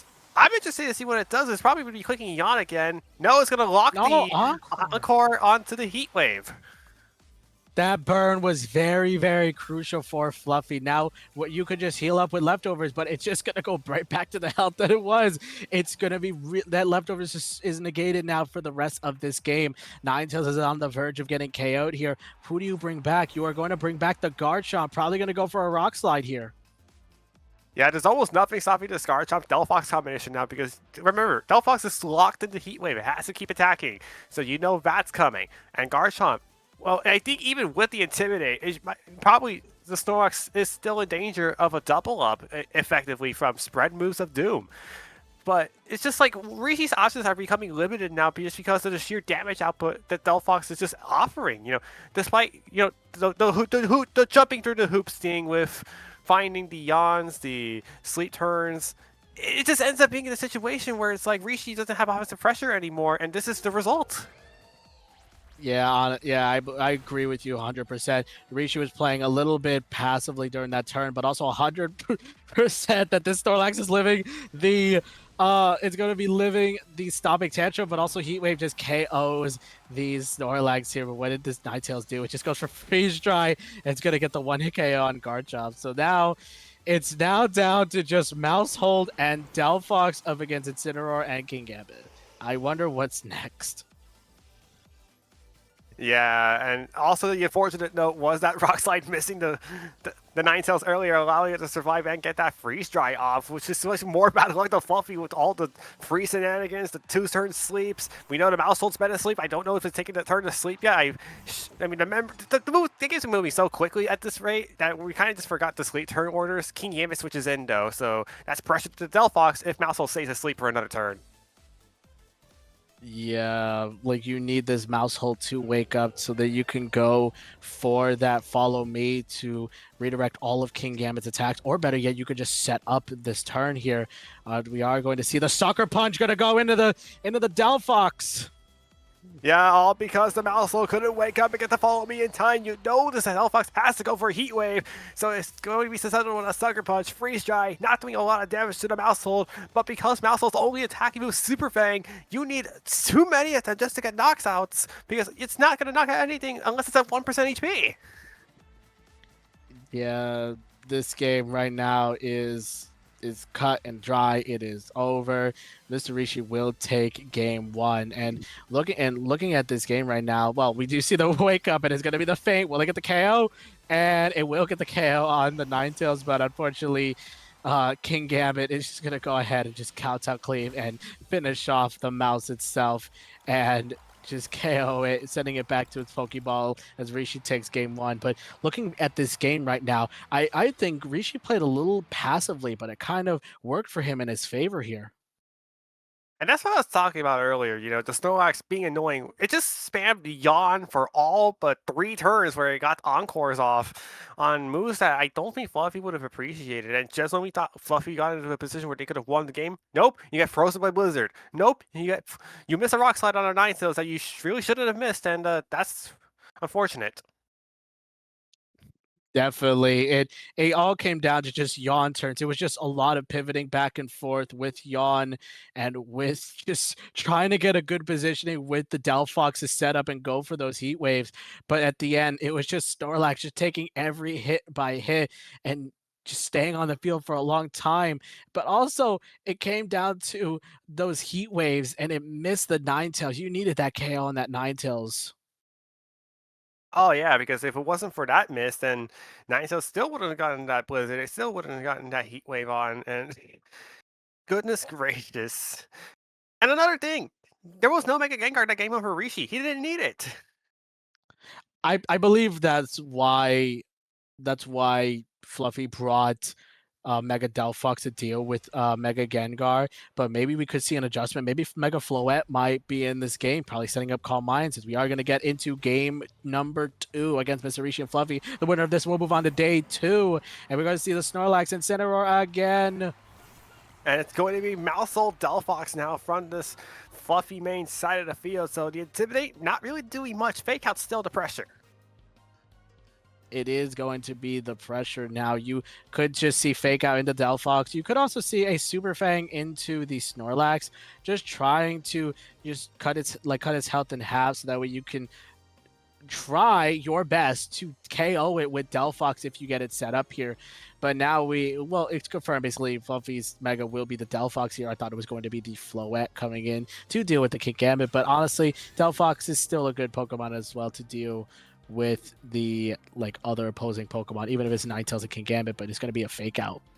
Yeah, correctly into the mouse soul, so the Zolfox kind of just protected for nothing. Oh, no, it did protect for something, because the Encore would have punished the nasty plot play, which thankfully didn't happen for Fluffy, but if they're not careful, they could still be locked into a non-damaging move. That was an interesting play from Rishi calling the nasty plot, but unfortunately it was not meant to be. Now like Mousehold is free to go for a follow me, and Delphox is free to go for a nasty plot and just get set up for free here. You yawn, it's not going to put the Mousehold to sleep. It's just going to keep it up for one more turn. And even if you decide to switch out into, like, let's say King Gambit, Mousehold could just go for Fate one more time and just try to KO whatever comes in, if you be the Ninetales or the King Gambit. And here's the Mega Evolution from the Mega Delphox, bewitching itself to the Mega Delphox forward with the Levitate ability, increased speed, and increased power into the special side, which now is going to be supported by the Follow Me of the Mousehold to keep any attacks away from the Delphox, as it is going for the Heat Wave, which won't be doing a lot of damage to either of these Pokemon.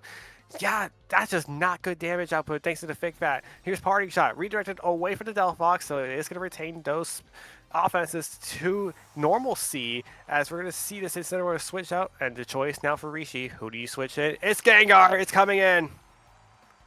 Wow, the switch into the Gengar, so now Rishi changed up the Mega. Is going to be Mega Gengar this time. But you know, I don't know why Fluffy didn't just set up a Nasty Plot. You kind of had a free Nasty Plot here to set up, and especially with just a redirection and a Nasty Plot, and just having a +2 Delphox here could make a big difference here. But probably Fluffy has other plans, trying to get damage off, and now we see the Mega is going to be the Gengar.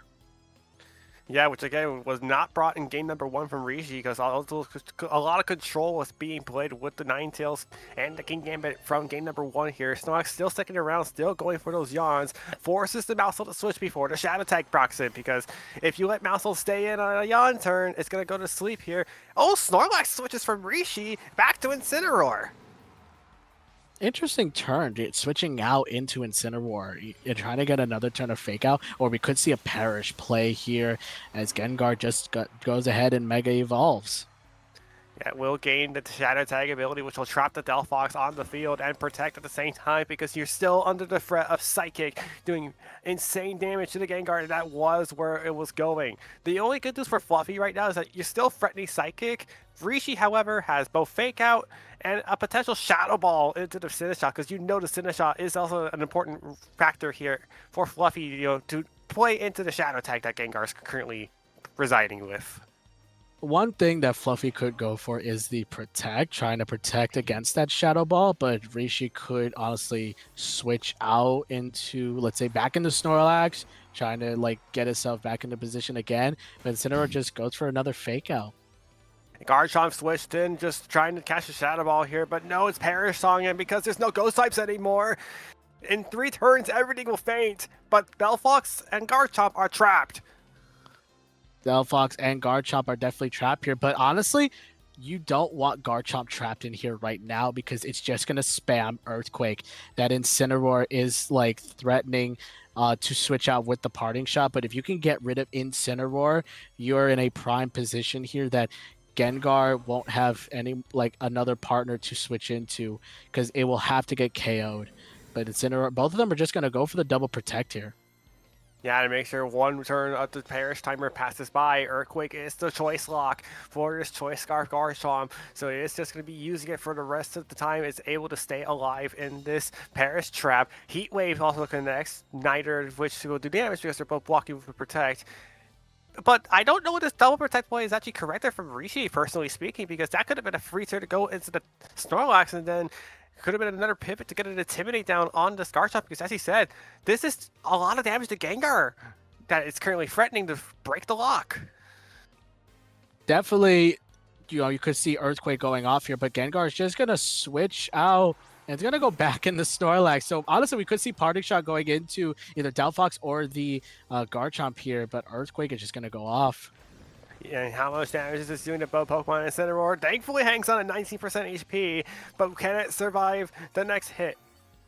Okay, wait. So So the Heat Wave connects. I'm a little confused here because I thought I could have sworn I saw a Partial Berry on one of these Incineroars. Now I forget which Incineroar it was that was holding a Partial Berry. I'm pretty sure that was Fluffy's. The Citrus Berry does allow the Incineroar to survive the incoming Heat Wave, get the parting shot off, and Gengar returning to the lock. And I apologize in advance because I got confused with Incineroars. Most definitely. Gengar comes back here now, and there's only one more turn left of Perish Song. Basically, just Gengar could protect. Snorlax could just go for like Encore, or it could go for like Yawn and just stay on the field. But right now, both Gengar and Delphox are going to be KO'd because Gengar is still healthy on the field. If you were to call the switch in from that parting shot, you could honestly do a ton of damage with Psychic into the Gengar. Yeah, but instead, with the final Perish counter being ticked, it's going to be a double protect from both Gengar and the Snorlax. So Fluffy's down to just a Sinus Shot with Machagacha and a Mouthful with Super Fang. And I don't think that's going to be enough for Fluffy to come back in this game. We didn't even see Rishi's final Pokemon here, which I'm going to take a guess it's going to be that Ninetales. Or recovery from this Snorlax with that leftovers, and here shows the Perish counter, falls to 0 on both Garchomp and Delphox. So now for Fluffy, if you're trying to guarantee your way to top cut, you gotta find the miracle with both your Sinnoh Shot and your Mouth Hold. But I think Rishi has the heavy advantage because of the resistance and the high HP and special defense values of the Snorlax. Absolutely. It's going to be very, very tough for Fluffy to try to come back from this game. Gengar could just set up another Perish Trap and just keep switching in and out so that way the counter could go to 0 and both Mons could be KO'd here. But honestly, Rishi knew what he was doing, calling the trap onto both Delphox and Gengar, and Garchomp, I'm sorry, but also getting rid of two big threats with just like trapping them both on the field, but also like Fluffy going on the full offensive, trying to get the knockout on either Gengar or Incineroar here. It kind of didn't work in Fluffy's favor here, but Rishi is going to do one more Perish Song to try to finish the game. So we'll be ending this game in 3 turns. Super Fang connects onto the Snorlax, hoping to get his HP lower, and Machagacha does connect to both Pokemon. Oh, it actually does look like it's a route for a Snorlax to potentially get KO'd here. No Pokemon get burned, and here's a Yawn for Sinistras Troubles. So eventually, at the end of this game, we will get the Perish counter, and I think eventually we're going to see Rishi punch their ticket to Day 2 of the St. Jude VGC Tournament. Definitely right now. We're just waiting for the counter to hit 0. Fluffy is not giving up. You're trying. There is a dream. There's a Mouse Hold and a Sinistcha, and there is a dream. But right now, the dream is looking really, really like slim with those Perish counts. I'm trying to be hopeful, but right now it looks like this is going to be Rishi's game, and Rishi's going to be 6-1. There's a Protect from Gengar. Do we see one from the Snorlax too? Yes, we do. So one more attack is all Fluffy's going to be getting, and that's going to be following up in this turn here. Oh, well, the Fate will bring the Protect from the Snorlax, but Sinistras got to land a critical hit Machagacha on the Snorlax in order to potentially KO it, because it's going to sleep at the end of this turn. It thankfully connects. Does it do enough damage? Of course it does it. Does it get burned? Of course it doesn't. This Snorlax has just been getting away with robbery, staying on the field for so long, has not gotten KO'd, and has just been being a complete and utter trouble for Fluffy. And that is going to be it, ending the misery as Rishi takes the game. It's going to be 6-1 moving into Day 2. Hey, welcome back, everybody. It's Tapawapo back for round 8, along with Talon Master J. Topo, how are you doing today, man? We have made it through 7 intense rounds of the Swiss for the St. Jude VGC Charity Tournament, and now we're in that last round, man. I am so hyped to see who we're going to feature. But now we have Topo in his proper element, ladies and gentlemen. So now we can begin talking about just how much fun this tournament has been today. We currently have, I believe, 41 trainers at last checking, Topo, that have already moved on to Day 2. And there is a lot of players still alive chasing that Day 2. But more importantly, they're doing it for such a good cause in St. Jude. Yeah, absolutely. I mean, this is, I've been watching every single St. Jude VGC Charity Tournament broadcast, since it started. and to have been a direct part of half of them.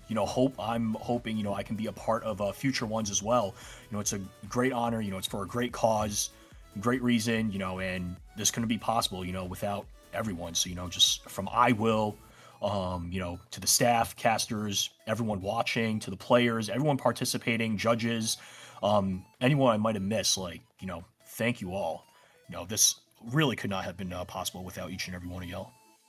This really could not have been possible without just from iWill himself as our humble tournament organizer to, like you said, all the staff, all the production team from behind the scenes, all the judge staff that have been working tirelessly every single round to make sure that every match has been properly submitted, that there hasn't been any issues with players, and for the most part, they have not had many errors, which is incredible to see. And that's just how Champions has been. Champions has been really good in terms of the overall ability for players to not have to worry about those kind of errors. Yeah, I mean, Champions really did revive VGC. I mean, VGC at least from my view, it seemed kind of in a lull after Worlds, and once September rolled around and they came out with, Regulation J from that. And even when Regulation F came back, VGC just didn't seem it was in the same place that it was the previous years with Scarlet and Violet, especially because even when Reg F came back, the regulations on cart was just not consistent with what we were playing in tournaments. So it kind of caused a bit of a disconnect, and I guess VGC content just almost felt like it was in an all-time low until Champions came around. And with Champions, it really just feels like a huge revival of VGC. Honestly, VGC just feels like the biggest that's ever been. And we got a team pulled up on screen.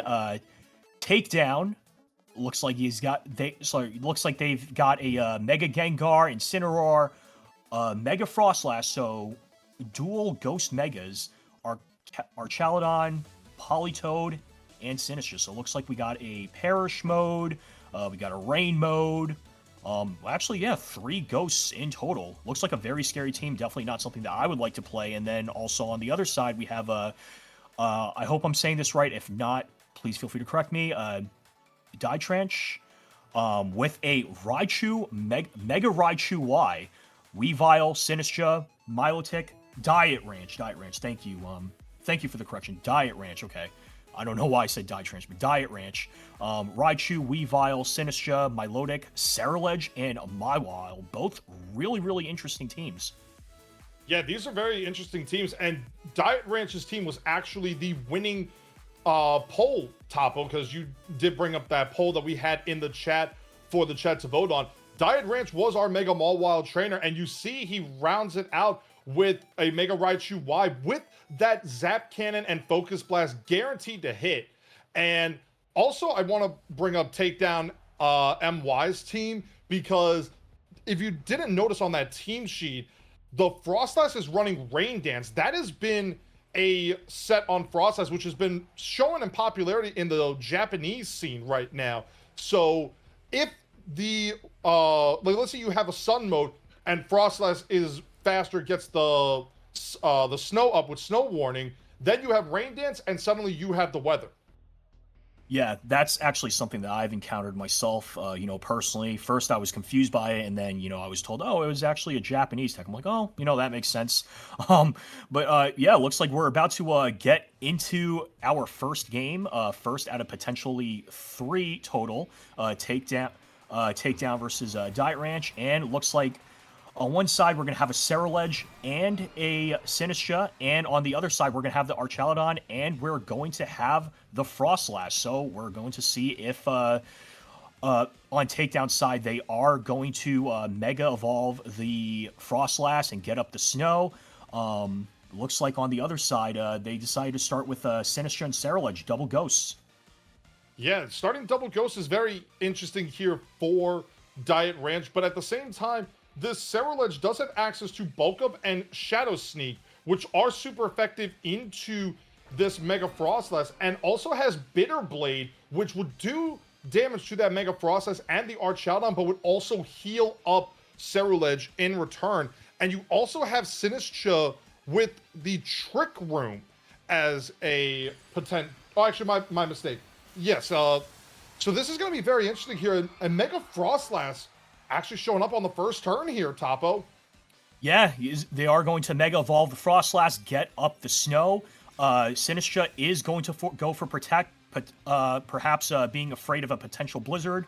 But instead of attacking, they are going to go for the Aurora Veil, protecting them from special and physical attacks for the next 5 turns. Looks like he's going to go for the Dragon Pulse, but it's going to go into the Protect. And the Cerulege is going to get a Bulk Up. So, turn 1, no damage was laid down. And something very interesting about the Frostlass, despite it staring down 2 Ghost types, it doesn't have a Ghost type move of its own. It only has Blizzard. Yeah, it only has Blizzard. So right now, because the snow is up, it is guaranteed to hit both the Sinistcha and the Cerulege, even though one will be super effective and one will be not very effective. Right after that, you have the potential to go for something like a Dragon Pulse into this Cerulege and potentially could pick up the knockout here, as we're going to see Sinistcha switch out here for Raichu. Yeah, Raichu is going to hit the field, and it's going to take a Blizzard for its troubles, knocking it down to half of its HP. And it's going to land a critical hit on the Cerulege. No freezes there. Dragon Pulse is going to come out and connect into the Raichu, bringing it down to 0 and knocking it out. Unfortunately, this Raichu is not going to be able to do anything. And Cerulege is going to go for the Bitter Blade, which is actually going to not knock out the Frostlass due to the fact that the snow is on the field to bolster its defense, and it has the Aurora Veil. But Cerulege does heal back the damage that it took, and in response, Diet Ranch is going to send out Weavile, which is going to exert its pressure.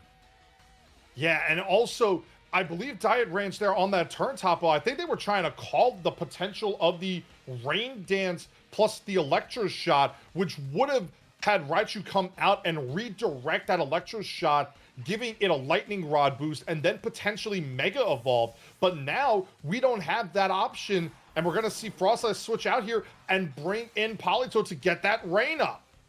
Well, it's a good thing you explained that, because I actually didn't even catch that that's potentially what Diet Ranch was doing.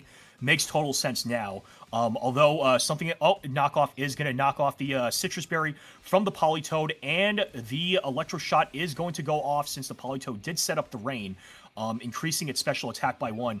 But something else for Diet Ranch does not have a Mega for the rest of the game. I mean, we know that they didn't bring the Mawile since they already revealed all 4, and the Raichu, unfortunately, was knocked out already. So for the remainder of this game, Diet Ranch is not going to have any access to the Mega Evolution.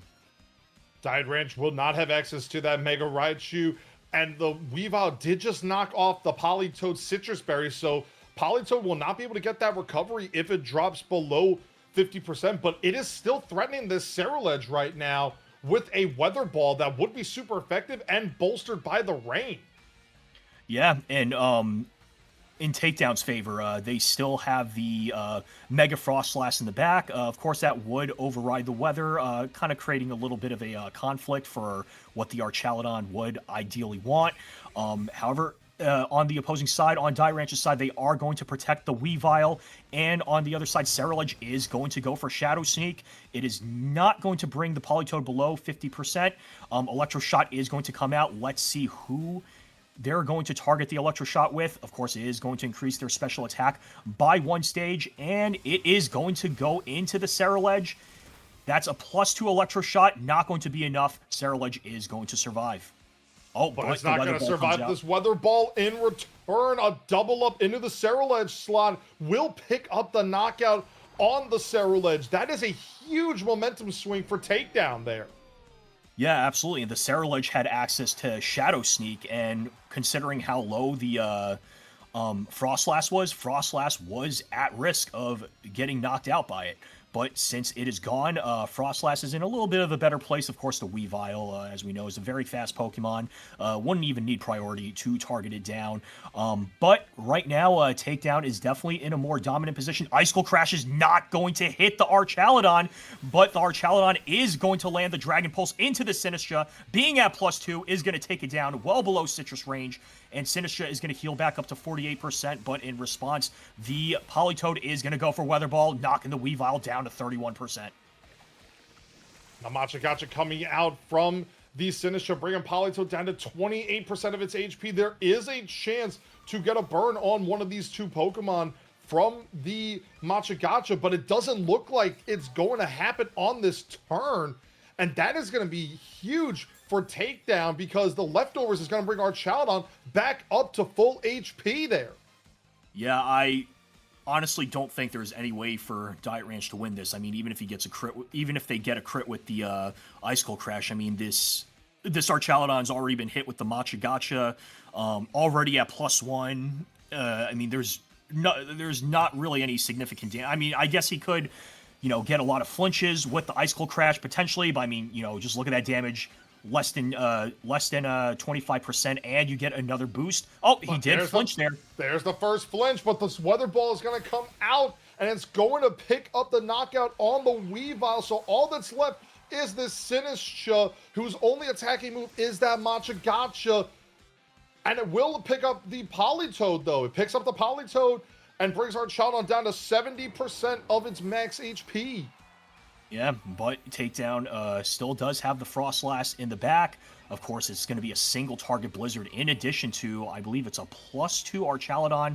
And yeah, I mean, not only that, but the only attacking move that the Sinistcha has is the Machagacha, which, yeah, they're going to forfeit because that's 4 times resisted by the Archaludon. I mean, yeah, the writing was in the wall there. A Takedown is going to be victorious, being one up on their opponent. It was a great game by Takedown there, playing to Diet Ranch's strategy by getting that Raichu off the field as quick as they did and not going for that Rain Dance combination with that Frostlass and Archaludon, or even bringing Politoed out to get the Rain up and have Archaludon go for that Electro Shot. Because if the Electro Shot had gone off on that turn, Raichu would have been powered up, and there are some Archaludon sets right now that have been invested currently, Topo, to live a Focus Blast from Mega Raichu Y, but it's very difficult for them to survive a Focus Blast when the Raichu gets a +1 to its special attack, even with that Aurora Veil up, helping out Archaludon's very low special defense stat. Yeah, I mean, just like looking at the teams, it does look like Archaludon does give Diet Ranch's team a lot of trouble. I do appreciate the the attempt on calling that Electro Shot that turn. Like you said, if they actually did go for Electro Shot that turn, Diet Ranch would have been in a much better position. You honestly can't fault Diet Ranch for making the attempt to make the read. Unfortunately it didn't go their way. Maybe it will in game number 2, but I do think they definitely have to think of a way to navigate around this Archaludon. The Archaludon sort of ran away with the game, was basically unkillable, towards the end. And that just showcases why Raichu appears to be Diet Ranch's answer to the Archaludon matchup. Now, the Cerulege, if it gets enough bulk ups off, Bitterblade can do good damage to Archaludon, provided it doesn't get the stamina boost ahead of time. And maybe even bringing something like the Milotic here could be an interesting change up, I think. Yeah, Milotic, if you get enough coils and get off the Hypnosis, maybe get a little bit lucky with the Muddy Waters, drop that accuracy, could pay off dividends. But we are going to get into game number 2, and Diet Ranch is going to start... Diet Ranch is going to start with the Cerulege and the Mawile this time. So maybe they didn't bring the Raichu. I mean, maybe they brought it anyway just for that Lightning Rod redirection. And on the side of Takedown, they have brought the Archaludon and the Frostlass. So we know who their Mega is.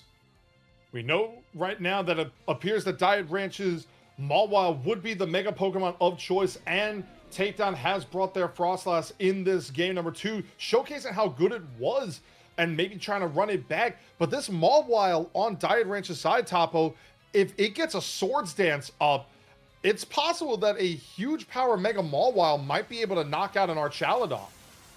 Yeah, actually, didn't even notice the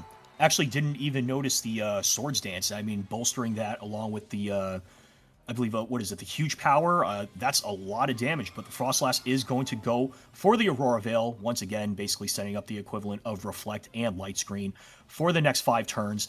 And on the other side, Archaludon is just going to go straight for the Dragon Pulse, bringing the Ceruledge down to 61% HP. And on the other side, Ceruledge is going to go for the Bitter Blade into the Archaludon, and not opting to go for the Bulk Up. Now, while that is going to heal a little bit of HP, Archaludon is going to get that +1. Oh, and the Play Rough is going to come out, only doing 18%. Archaludon is going to get those leftovers recovery, bringing it back to above 4/5 of its HP and getting away with a +1 defense. And going for the Play Rough there into the Frostlass, that might actually help out getting a little bit of damage into the Frostlass. As the Ceruledge, we saw at +1 with the Bitter Blade in game number 1, it almost got the one-hit knockout on Frostlass through the snow, giving it a 50% defense boost on top of the Aurora Veil as well. So Mawile not choosing a Mega Evolve there, or even go for a Swords Dance potentially. It does seem like Diet Ranch is playing the slow game right now against Takedown, trying to see what Takedown wants to go for here, and it appears that Takedown is going to bring that Politoed out to set up the rain. Yeah, the rain is going to be set here. No Raichu switch in. Of course, we don't know what 2 Pokemon Diet Ranch has in the back, but the Mawile is finally going to Mega Evolve. And Ceruledge is going to go for the Shadow Sneak, going into the Archaludon, and very interesting choice there, considering it's already at +1. All that's really going to do is just give it another +1 defense, and try to go for the Sucker Punch into what was the Frostlass slot. Obviously failed because it was swapped out for the Politoed, and Archaludon, in addition to getting another +1 to its defense, is now going to get a +1 to its special attack going into the Ceruledge, but the Ceruledge is going to hang on since it did restore some HP with the Bitter Blade on the previous turn. Leftovers is going to recover more HP, I believe, than it took from the Shadow Sneak. Right now, this Archaludon is going in an incredible position, getting that physical defense buffs from the stamina and that Aurora Veil, but it's also getting the Electro Shot to power up its special attack stat, as we're going to see Sinistcha come out here, and Flashkin is going to come out. Now, this is +1 boosted, and it brings Mawile down to 42%, but it's a double up on the Weather Ball into this Mawile, and that's going to knock it out. Wow, Mawile doesn't even get a chance to move this turn, opted not to go for the Sucker Punch, although, I mean, Sucker Punch would have done some damage, at least, to the Politoed, but, yeah, I mean, Archaludon just gets a little bit more of leftovers recovery. Unfortunately, the Sinistcha didn't really do much here. It is just sitting, yeah, and Weavile is going to come out. Okay, so that is confirmation that Diet Ranch did not bring the Raichu just for the Electro Shot. But he did bring in the Sneasler. Sneasler does have Fake Out active, but, I mean, we're kind of in the same dilemma here as the previous turn. I mean, granted, Diet Ranch still does have Ceruledge, but, I mean, the rain is up. It doesn't have any bulk ups.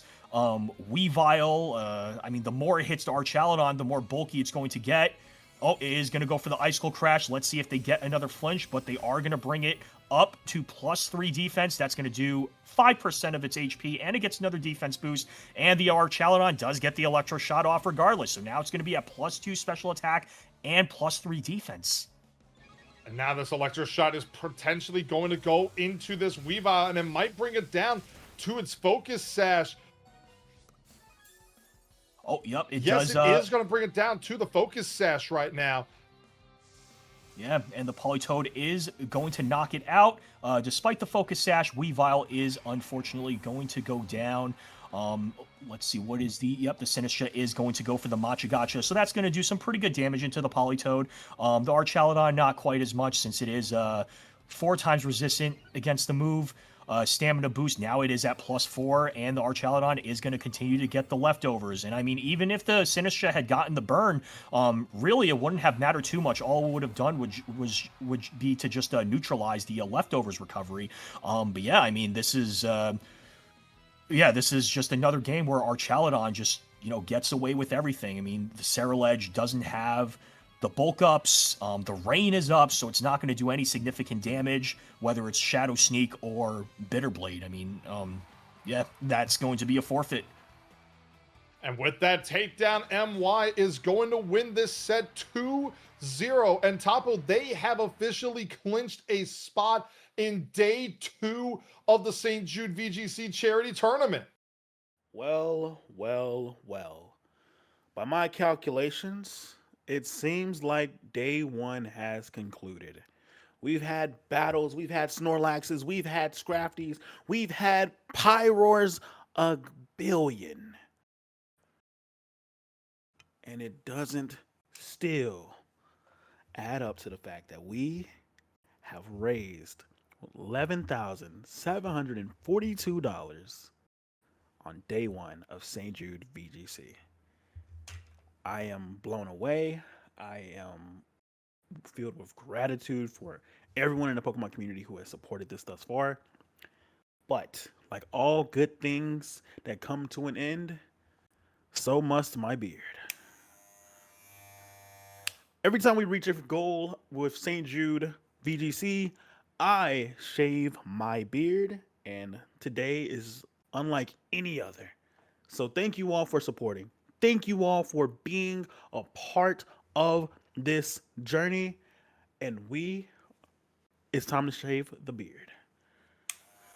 All right, let's see. Where am I looking at? Let's see. I need to see myself so I can shave correctly. Here we go. All right, here we go.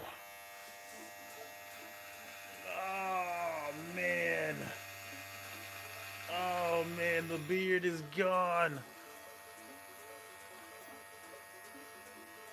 Oh, whew. There we go. We're getting there. We're getting there. We're getting there. We're getting there. We're getting there. We're getting there. Oh, we're getting there. Oh, we're getting there. We're getting to the nitty-gritty, guys.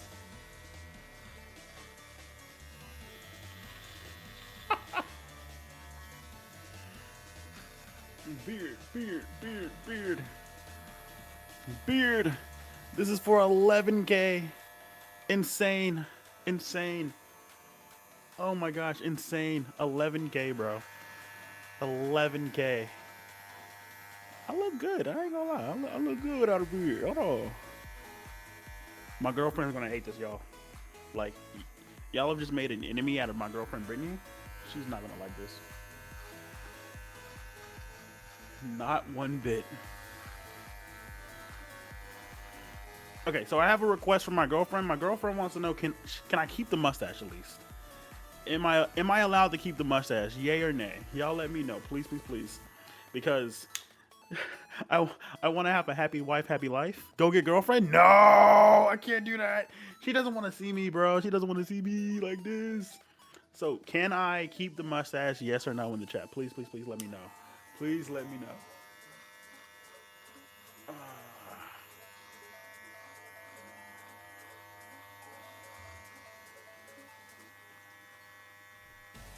Oh, man.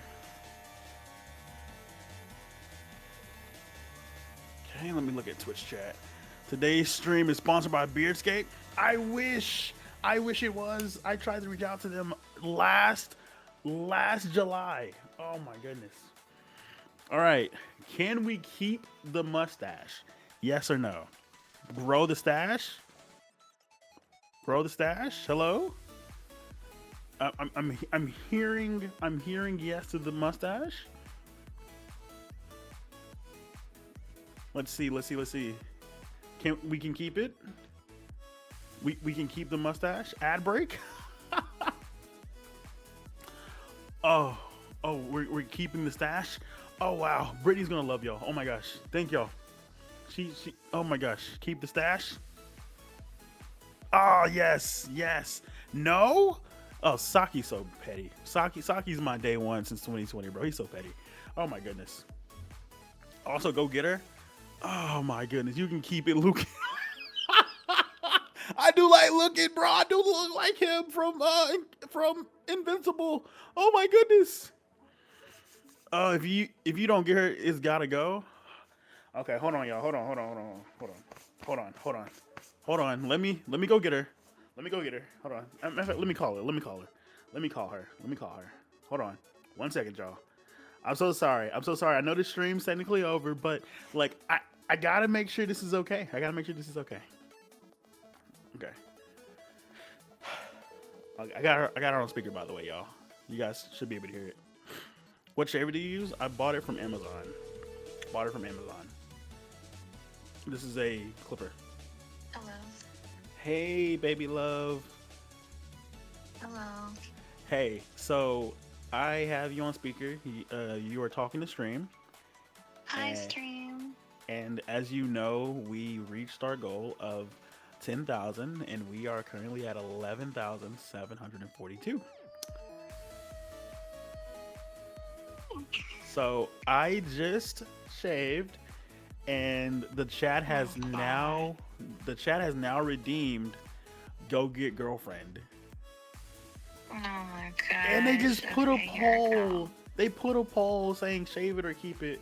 So maybe this is your chance to plead with them with me to keep my beard. Oh my god, please. Okay, hold on. I love you. Oh no, she's not a happy camper. This man wanted me to shave my beard and try to set me up. I'm so sorry, brother. Listen. Hey, you have a luscious beard as well, brother. Listen. It's all for good cause. Oh my goodness, bro. I'm baby faced. Here we are.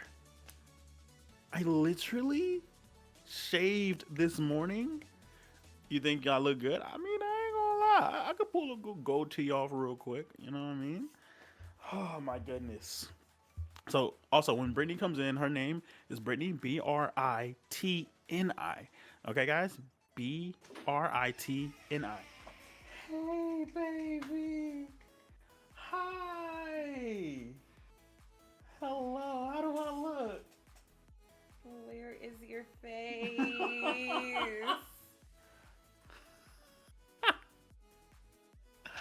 Oh my god.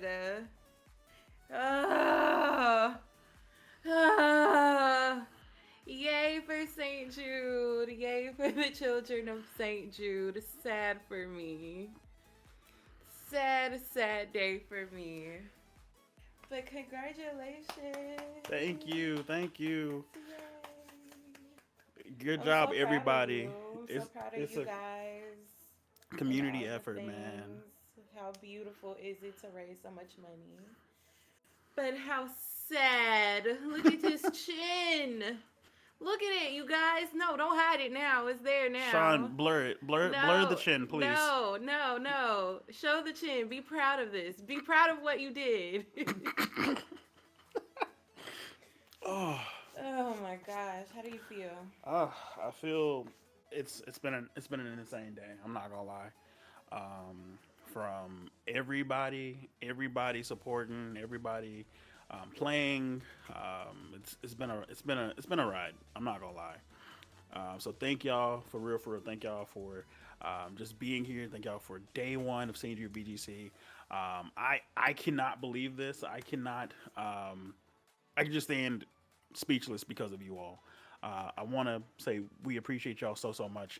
He deserves to keep his beard. He did deserve to keep the beard. If you shave the stash, it's giving Rufus from Kim Possible. That's tough. That's tough. She You big look mad. Like 10 years younger. I am big mad to whoever said that. I'm very angry. But I'm so happy at the same time. It's a weird sensation.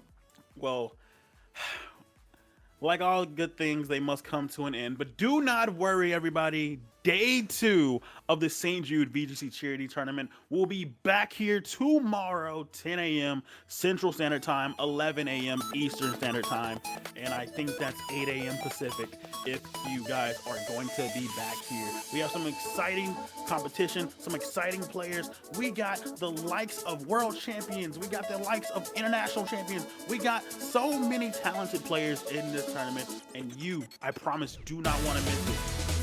Let's go ahead, end the day off. Sean, take us home. thank you guys again for day one of St. Jude VGC Charity Tournament. We have raised $11,000 and still counting. Day two, more to come. Thank you guys. Have a good one. Good morning and welcome to day two of the St. Jude VGC Charity Pokemon Tournament. I am your host, iWill, and I hope you all had a miraculous day one with us yesterday. So many things happening, so many things going on. We saw Snorlaxes, we saw Pyroars galore, and today we will be crowning a St. Jude VGC Charity Champion for 2026. As much as fun these battles are, let's remember that this is for charity. These are for the kids and families of St. Jude VGC.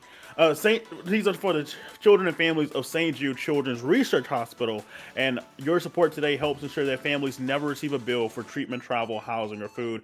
And the impact we had yesterday was so great. We raised over 11,000. If I look at the final total, it's actually currently $11,922. We did that yesterday. Amazing goal. If you want to donate, feel free to donate and support. If you guys would like to, you guys can still donate until probably July. I think this is when this campaign ends. But thank you all so much again for an amazing day one. We are looking forward to today as we get into day two of this competition. We have so many good players, so many great trainers, especially with St. Jude VGC legacy, such as Slushy2K, who made day two. He is the 2024 St. Jude VGC Charity Champion, as well as Arcane VGC, who is the 2024 St. Jude VGC Charity finalist. And he's also the Atlanta Regional Champion for 2025. So there's so much history that's going on with this tournament already. Could one of them reach finals again? There's so many storylines as a part of St. Jude VGC day two today. And not to mention, we have so many amazing players. Mr. Rishi, again, thank you for the raid, by the way. We see Torif, we see Michael the Best, we see Joe Ugarte making day two at his cousin's wedding. Listen, guys, I am so excited for today. I don't know if you can tell, I haven't had an energy drink. This is just straight up emotion and excitement and pandemonium. But we're gonna go ahead, pass it to the casters, because they are more, they have the profession of talk analytics and talk about Pokemon. I'm just here because I love doing this, but I'm gonna leave it to the professionals. Can I please get the casters to take it away? Hello! It is finally day two of the St. Jude VGC Tournament. My name is Tyken, joined, of course, by Kevin. Kevin, how are you feeling on this day two? Dude, I am excited to be back.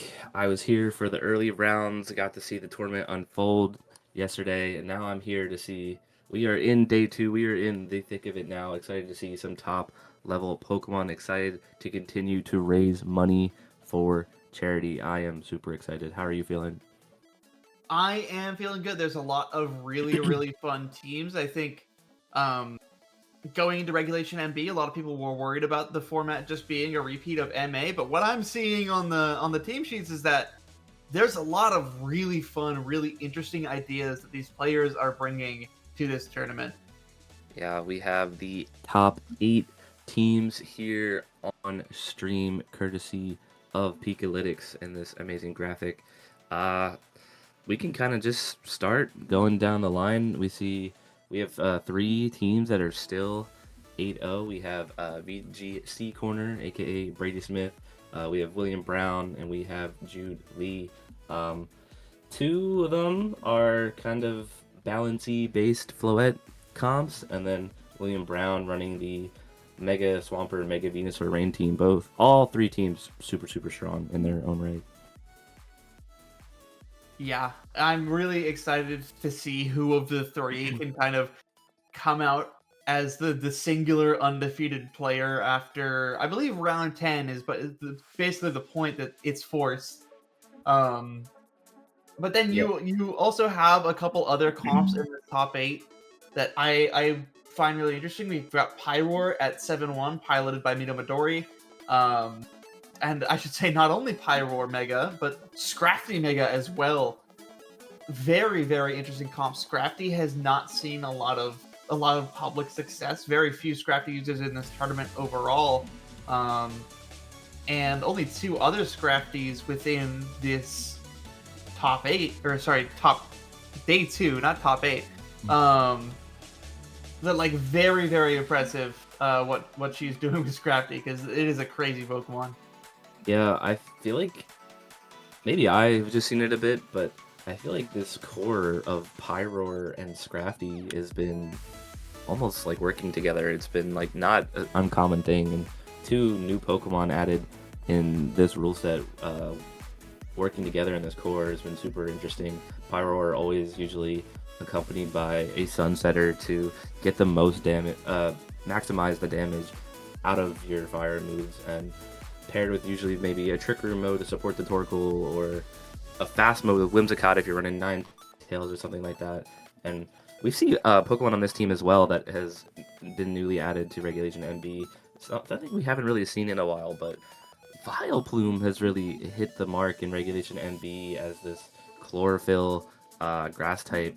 I mean, we don't have Hisuian Lilligant. You could always obviously offer Venusaur as well, but trainers opting for this Vileplume with something like After You to support their team that we see normally Hisuian Lilligant run. So really cool to see Vileplume find a niche in this format as well. Yeah, it's a ton of interesting Pokemon. Like, as you go the list down, I feel like the only comp that existed in Regulation MA, well, there's I would say there's 2. There's the VGC Corner comp, definitely had a place in MA, and the Joe UX9 comp. For sure. They both saw reasonable success in MA. And some of these comps have Pokemon that were all available in MA but did not see widespread success, and so it's really cool to see them with the adaptations to the Regulation MB metagame find success. I also want to point out on Jude Lee's team, Magic Aura, the Mega Garchomp.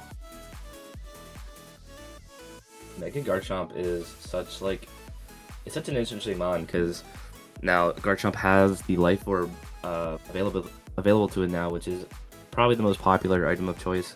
Garchomp, so naturally bulky, and just you take so much value from that boosted damage with the Life Orb. But trainers opting to also use the Garchomp as like a damage boost, like it's almost like a damage boosting item. You get so much boost to your attack, but you also just like get added base stats to your bulk.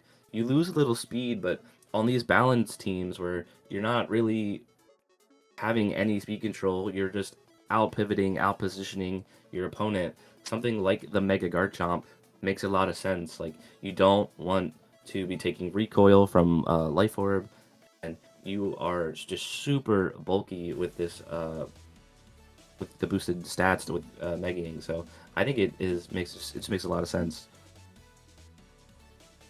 Yeah, but there's also something very interesting that's hovering right outside of the top 8 that I want to bring up.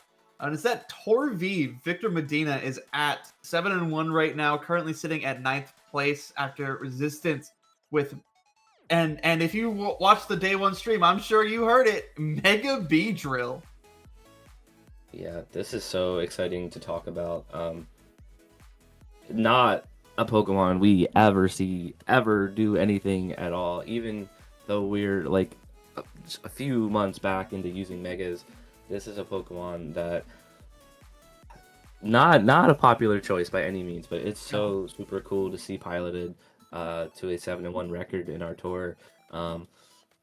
Like, I think it has a base 143, maybe, fact check me, speed stats. So just a super fast Mega Pokemon that, with adaptability, something like a adaptability Poison Jab or U-turn, you think you're clicking U-turn just to pivot out, but that adaptability U-turn from Beedrill will do so much damage, and it keeps it safe in the back, can come in later and just be super fast and threaten us so much damage on the board in endgame. So I don't think it's a bad Pokemon. I think it's a very hard Pokemon to use.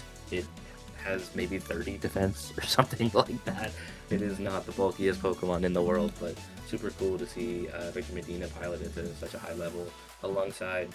I mean, it's on a rain team that, I mean, is cool for its defensive capabilities. You know, you're taking less damage for fire moves, but I wonder how much in the tournament, I wish if we could see all those matches, if, you know, he relied heavily on the rain mode and brought Beedrill here and there, or if Beedrill was a staple and he had fun with the tournament and brought Beedrill to most games. That'd be interesting to see what was the matchup spread for Beedrill this weekend.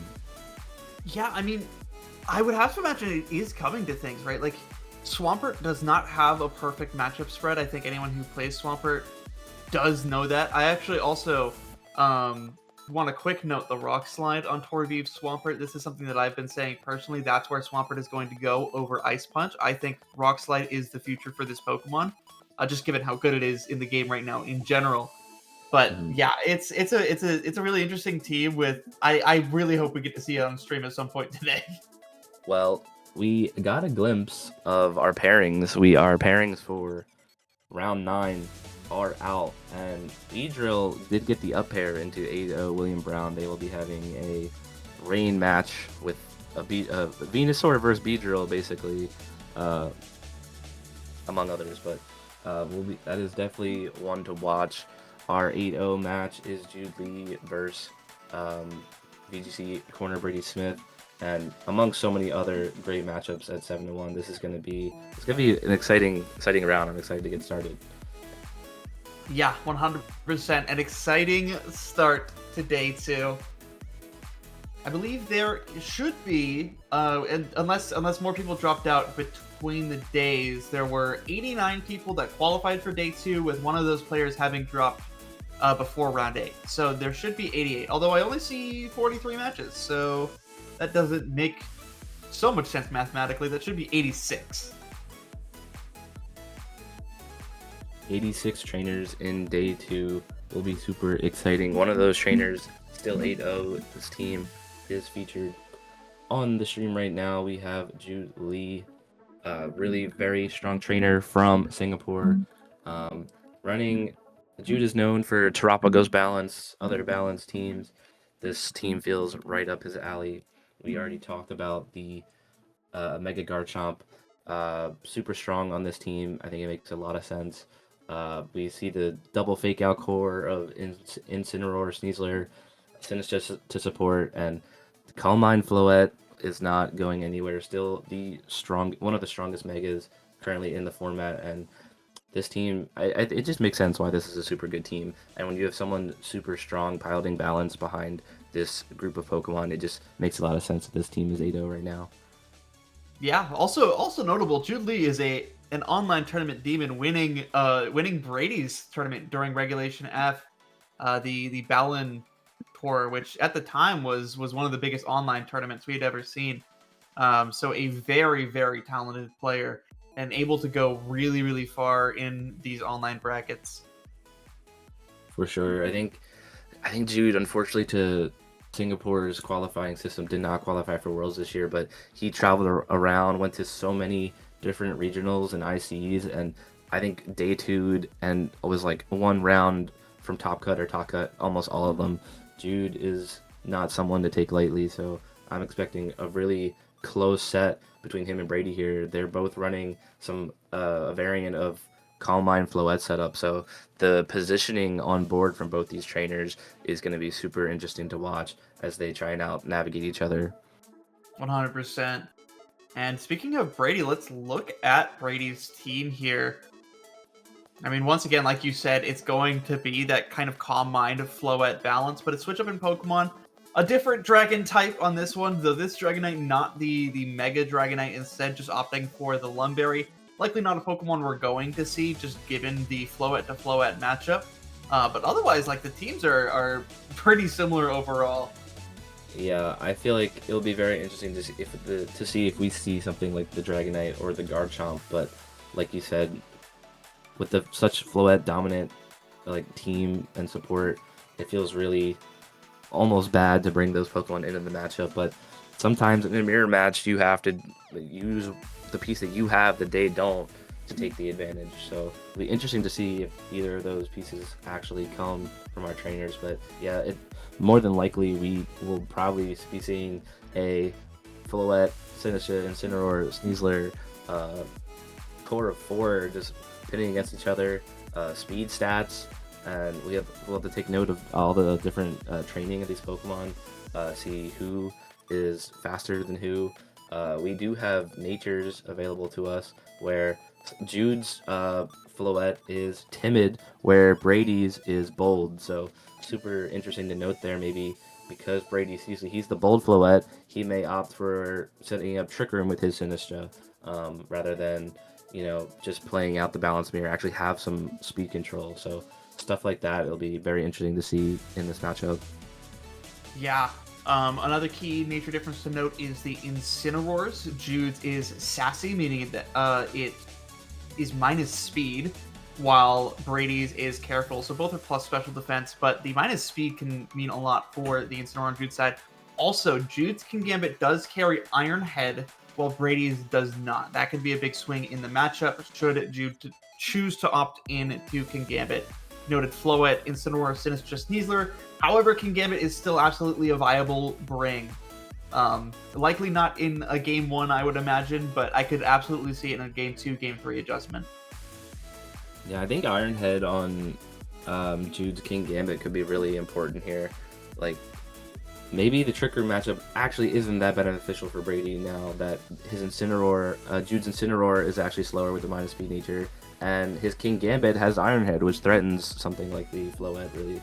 Like, the Kingambit will threaten the Sinistra and the Floette on the board. So, will be very interesting to see if Jude opts for the Kingambit, knowing that he has Iron Head. Brady only having the Swords Dance double dark move set, so not as good into something like the Floette, although a +2 Kowtow from any Kingambit will do damage, so much damage. But we're actually straight into our game here. Our trainers have already started playing, and Brady Smith is already down a Floette. We are in the thick of things already. Whoa, all right. Things have gone or yapping too long, and yeah, Floette entirely missing off the board is very interesting. Both trainers have already revealed every single Pokemon, and Jude immediately brought that Kingambit and takes down the Sinistra too. I'm really not sure what has occurred, but Brady is down to his last 2. And it's over. It's okay. We apologize on our end. Some technical difficulties getting into the stream set, but I'm glad we were talking about the Kingambit and how I think it could be a difference maker here. And we see the Floette gone and the Kingambit pick up the KO on the Sinistra, and Jude Lee takes Game 1 in our 8-0 match. I wish we had more analysis for you guys, but we'll hopefully watch all of Game 2. We will see Game 2 and break it down for everyone. But Jude Lee takes a quick Game 1 lead. I assume the Kingambit put in a lot of work there is all. I would assume that at some point there was a Defiant boost and Jude just ran away with it, because that was a little quick for a Floette balance mirror. Yeah, super quick. I don't know how many turns they were in, but it doesn't seem like it was too many. The Kingambit just putting in the work, but we have team preview for Game 2. And our trainers are locking in their leads right away. They are ready. They know the adjustments. Whew. All right, we're throwing right into this. Game 2, here we go. Yeah, it's going to be interesting. It's tough to talk about adjustments when we have no idea what happened, but it's a Sneasler Floette mirrored lead. I think Brady, obviously, understandably, a little worried about the idea of leading an Incineroar.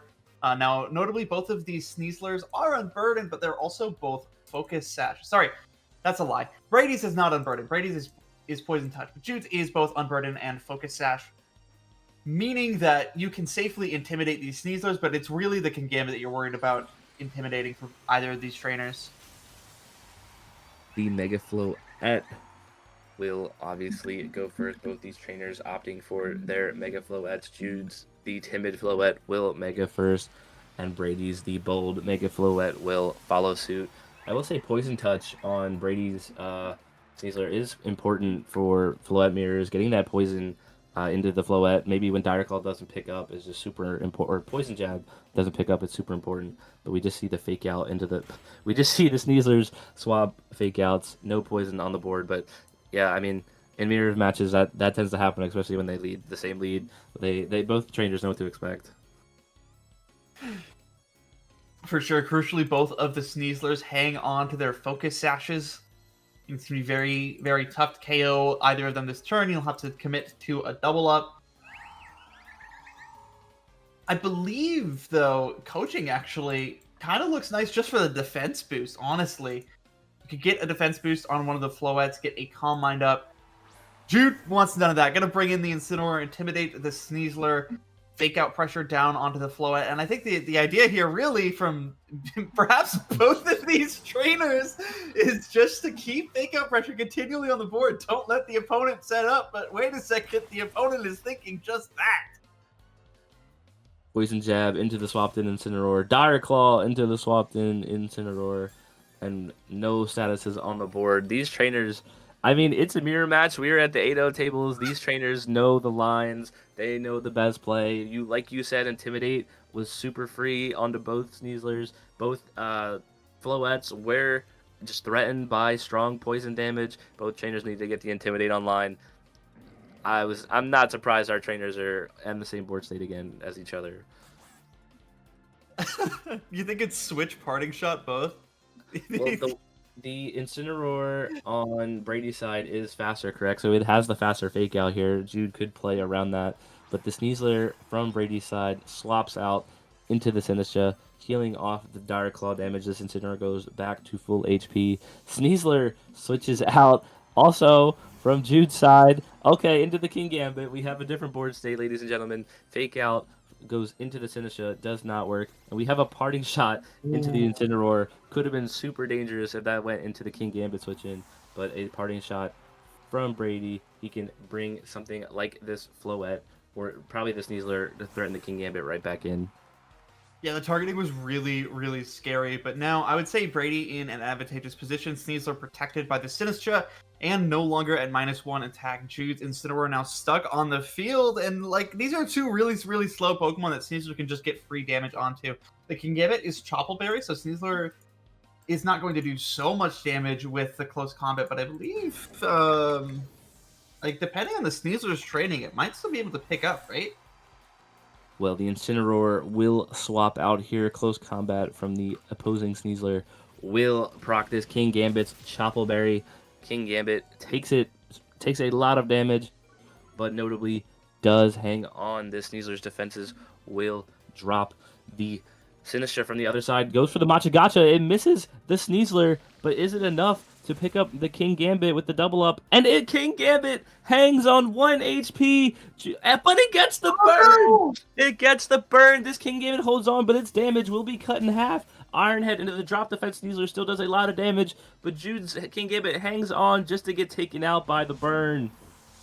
And suddenly there's no more ways for Jude to punish Intimidate. Incineroar can come in, Intimidate as much as it wants. Jude has 2 physical attackers in Incineroar and Sneasler, plus the Floette, of course. But that means that Brady, in a really, really advantageous position. Sure, you lose the Focus Sash on Sneasler, but I think getting rid of the King Gambit that seems to have terrorized you in the last game is far, far more valuable. Of course, I was just going to say the same thing. Brady clearly optimizing this plan to get rid of the King Gambit that gave him so many issues. Incineroar switches in from Brady's side, free to get an Intimidate off here. Jude Sneasler also switching out, bringing in his own Incineroar, notably getting the Intimidate now on the opposing Incineroar, who just switched in as the Floette goes just for the Calm Mind, getting set up. Jude just Calm Minding right in front of a Sneasler that could have done so much damage, but Brady Smith going for the Trick Room, twisting the dimensions, is in his favor in front of this Floette. But that is very interesting. We talked about how Jude's Incineroar is sassy. It should always be the slower Incineroar, which of course in Trick Room means the faster Incineroar in this scenario. Now Jude has the higher priority fake out online in terms of just the speed tiers. Could fake out Brady's Incineroar, get another Calm Mind up. Brady does not have that much offensive pressure without his own Incineroar able to move. So suddenly this Trick Room does look kind of advantageous for Jude. For sure, but Brady with the Pokemon advantage is going to be swapping in and out for positioning. We see his Floette come back in as Jude's Incineroar gets the faster fake out in Trick Room. Jude's Floette gets a free Dazzling Gleam on the board now into both Pokemon, and that does very notable chip damage, getting a huge crit on the Incineroar, proccing the Citrus Berry. That crit is really huge. I think with Citrus Berry recovery, it might have looked like a 3-hit KO, but suddenly it's looking like a 3 turns of Trick Room remaining. And Jude's Incineroar, again, I have to note, it is the first thing able to move on the field right now. Now, you can bring in the Sinistcha to get recovery on one of these Pokemon, but you can't get recovery on both. You have to keep in mind that this Incineroar could go for a double up. There's no Sinistcha swap. Incineroar goes for a Flare Blitz. Floette left at 1 HP on Brady's side for 1 HP. Kevin, I don't know if you know how to count, but 1 is not 0. Dude, what a huge live from Brady's Floette, and now gets to attack this turn after the parting shot from the Incineroar. Sinistcha coming in now, getting to heal up the 1 HP Floette, and Floette here gets to fire off a very strong not-attack Calm Mind, setting up in the face of danger. Brady may be expecting to live the Flare Blitz there, knowing his bold Floette is super tanky. The D-Gleam from Jude's Floette doing so much damage, though. This Floette is still on 6 HP. Yeah, it's still tough for this Floette, right? Threatened by another Incineroar or Flare Blitz, or even if Incineroar just, targets down the Sinistcha, Floette still has to somehow survive, or somehow knock out Jude's Floette, just not possible, with an attack before Jude's Floette can respond in kind with a Dazzling Gleam, so not out of, Jude is not out of it yet, and Brady is not in the safe zone yet. 2 turns of Trick Room remain. 2 turns of Trick Room that really feels like it just has benefited Jude entirely, but Brady finally getting a little bit of setup going. The question is, can he use it? Rage Powder from the Sinistcha that will redirect this Flare Blitz. The -1 Flare Blitz is enough to take out after the parting shot. Wow. Sinistcha goes down to the Flare Blitz. The Incineroar will take some recoil. The Draining Kiss from Brady's Floette will do sizable damage, and will it have the recovery to live a single target attack from Jude's Floette? But Jude opts for the Calm Mind here, opting for another turn to set up. Jude getting rid of the Sinistcha and thinking, hey, I can just set up again and set up my Floette for this endgame. Yeah, Jude's playing the long game here, understanding that might not have been able to take the Floette with an attack here. Without Moonblast, you're just not doing enough damage. So that Calm Mind is a great setup for after Trick Room is over.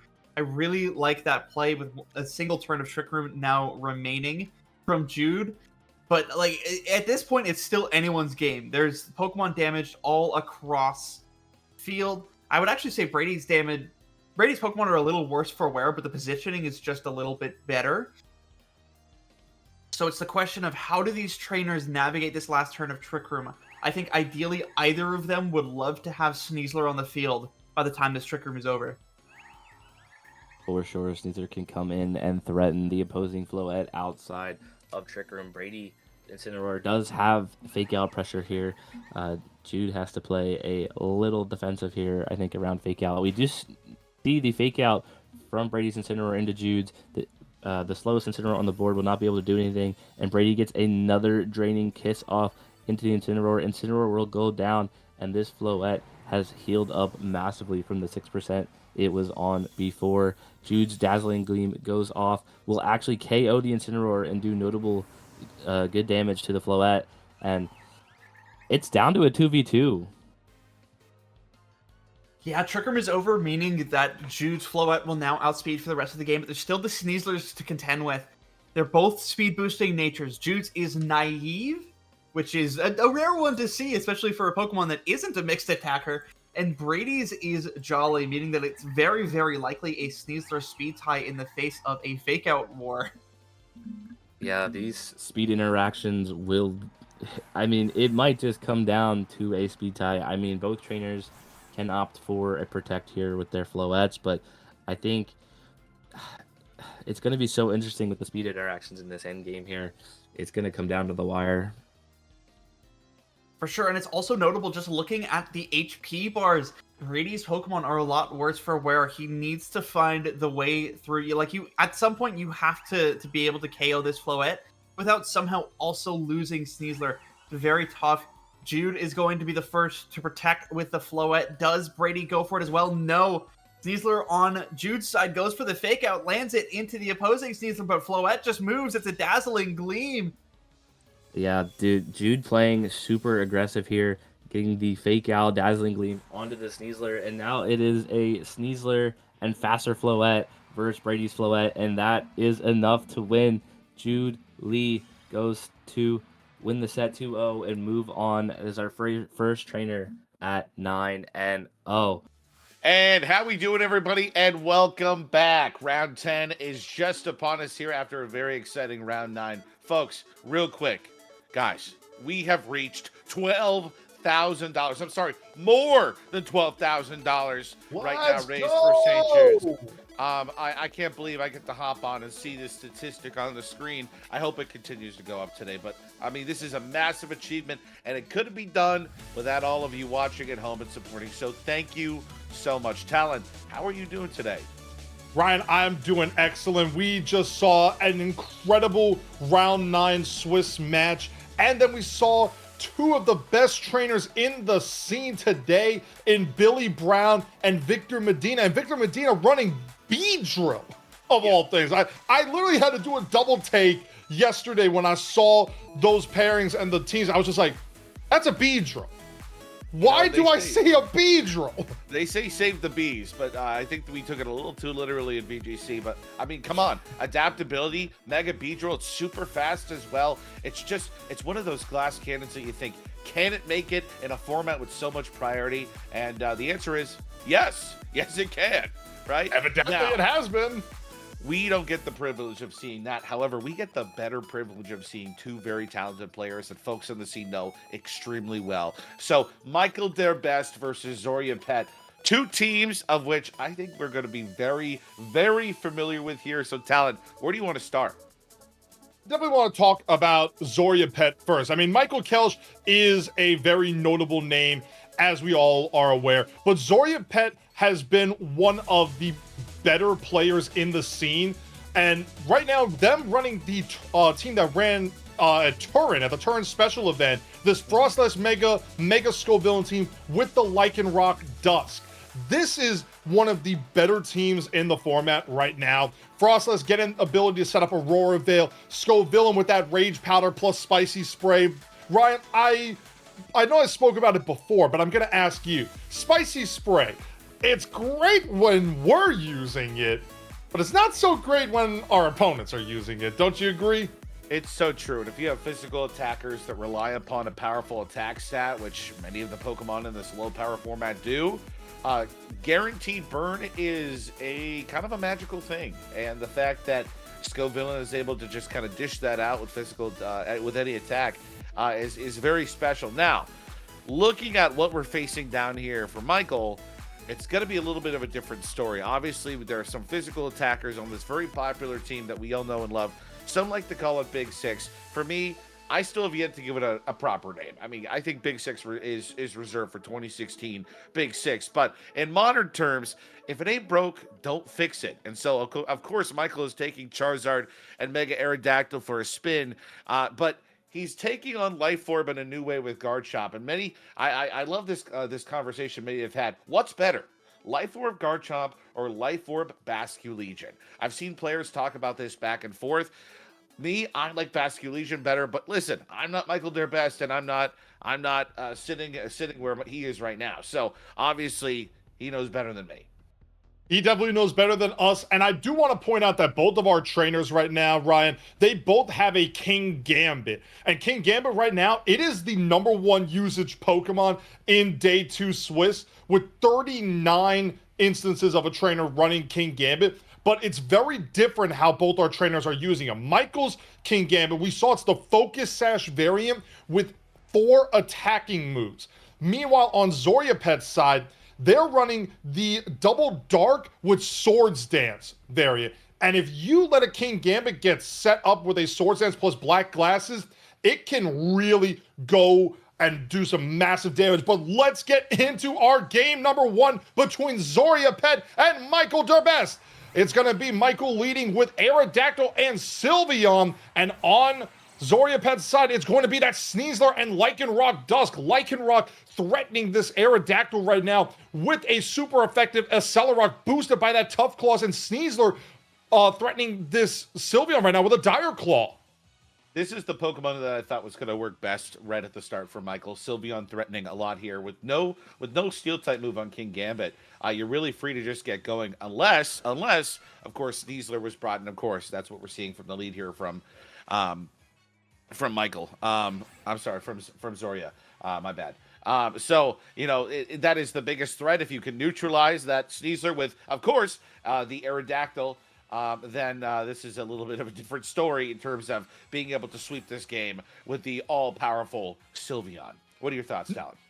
Now, it's also important to note here, Ryan, that both Sneasler and Lycanroc on Zoria's side, they do have access to priority moves. Let's see if one of those priority moves was chosen, as Aerodactyl has now Mega evolved into Mega Aerodactyl. It is the fastest Pokemon on the field right now with that base 142 speed. Sneasler going to protect itself on this turn as Aerodactyl takes this opportunity to set up a Tailwind and double the speed of its side for 4 turns. Sylveon going for that Hyper Voice boosted by the Pixelate ability and that Fairy Feather. How much is it going to do to Lycanroc?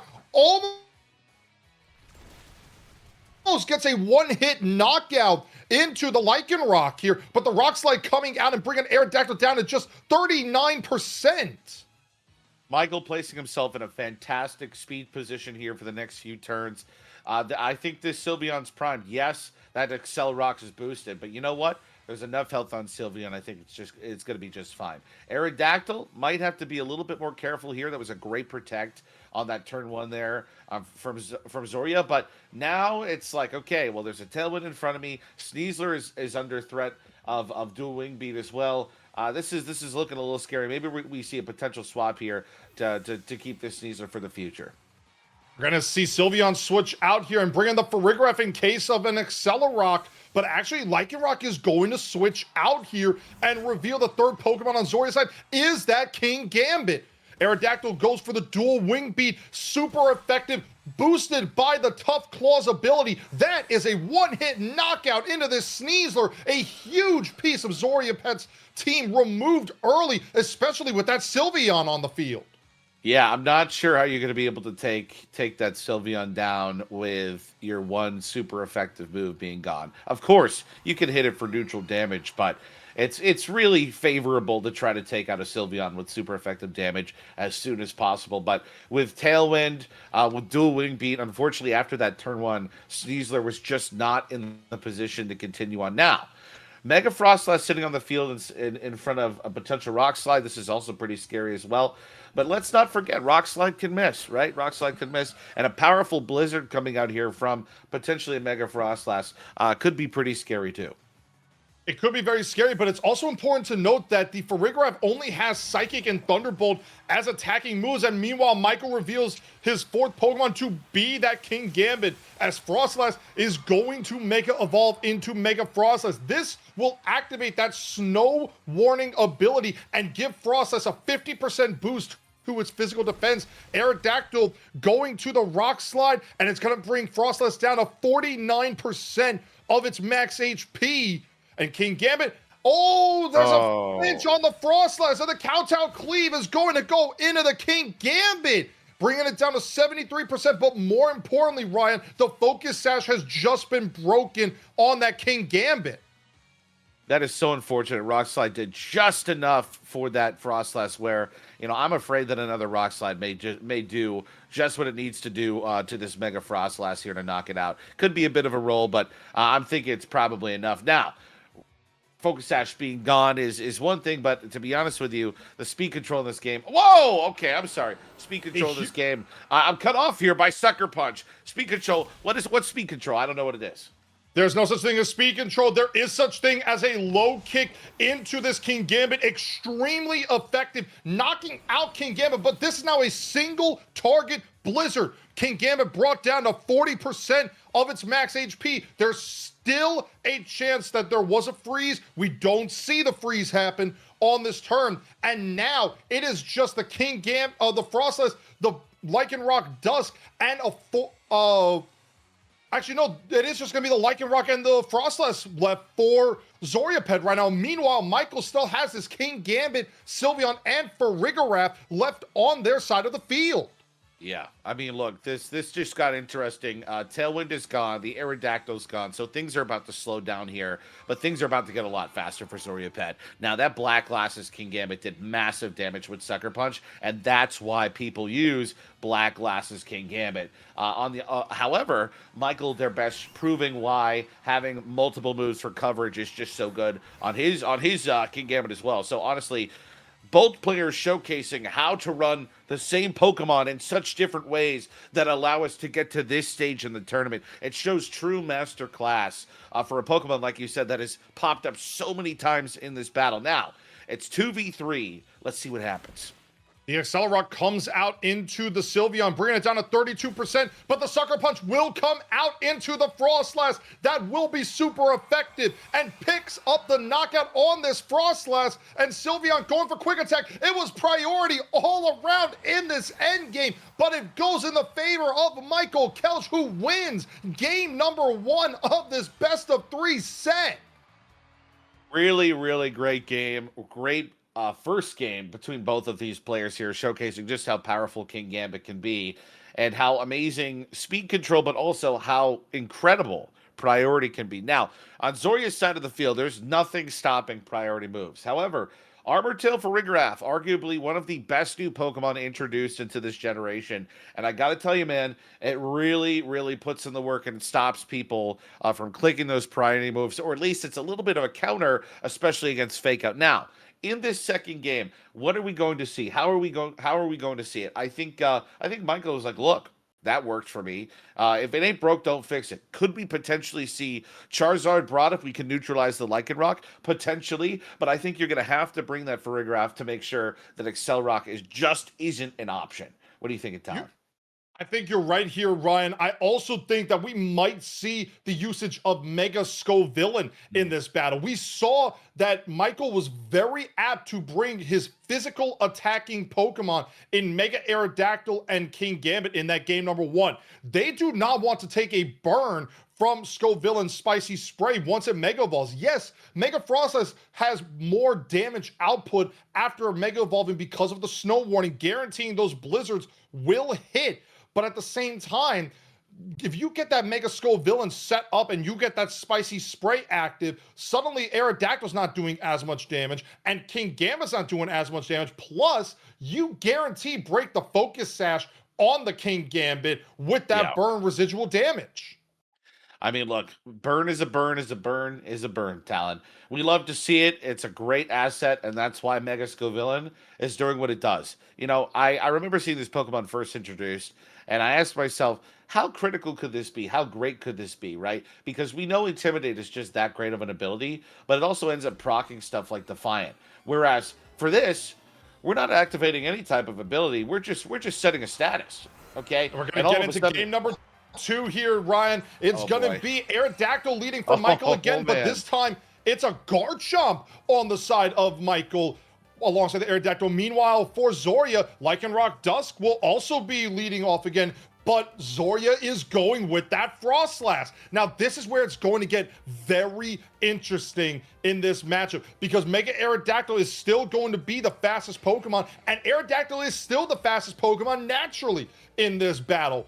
But this Frostlass, when it Mega Evolves, it'll get that Snow Warning ability, and Lycanroc on Zoria's side is holding that Focus Sash. It will survive one attack from this Garchomp.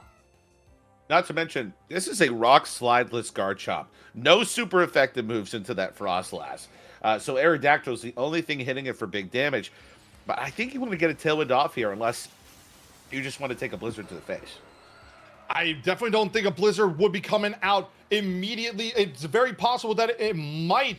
And we're going to see both Mega Evolutions happen on the first turn here. So Mega Aerodactyl for Michael Kelch, and for Zoriaped, it will be that Mega Frostlass once again. But let's see if Zoria is going to try for that Auroraville or if they're just going to go for a raw Blizzard. Garchomp will protect itself because Blizzard would be extremely effective. Aerodactyl goes for the Rock Slide. This is big, Ryan. It breaks the Focus Sash on Lycanroc. and oh, it goes for the blizzard. It hits the blizzard. It's a guaranteed hit in the snow. This is going to, oh my goodness, Aerodactyl survived it. Can we just say there's the big news here, big news. First thing, remember that first game where it went down to 49%? That was a roll, ladies and gentlemen. It is possible to survive another rock slide here. Again, it's a roll. But more importantly, are you going for the Accel Rock? Do you call the swap in for the Farigiraf here? Does Aerodactyl try to get off one more rock slide, maybe a potential tailwind? Now, this is a Jolly Garchomp. This is a modest Frostlass. There's a chance here. There's a chance. I'm not sure what's going to happen here, but I'm telling you right now, Zoria's on the offensive. Now, could we see an Aurora Veil for longer longevity for the rest of this game? Potentially. But I think another Blizzard is the thing that that Zoria's trying to get out here. So we'll see. We're going to see Garchomp switch out here, reveal that third Pokemon is Farigiraf. Michael trying to call this Accelerock, and he gets the call correct. Armor Tail prevents this Accelerock from going off. The Rock Slide comes out. Oh, Frostlass brought down to 5%, Lycanroc to 9%, but Frostlass breaks through, gets the Blizzard off, and Aerodactyl is down. And just like that, like we said, it was going to be a roll. 2 low rolls on those rock slides, and unfortunately, the Frostlass is still standing. But let me just say this.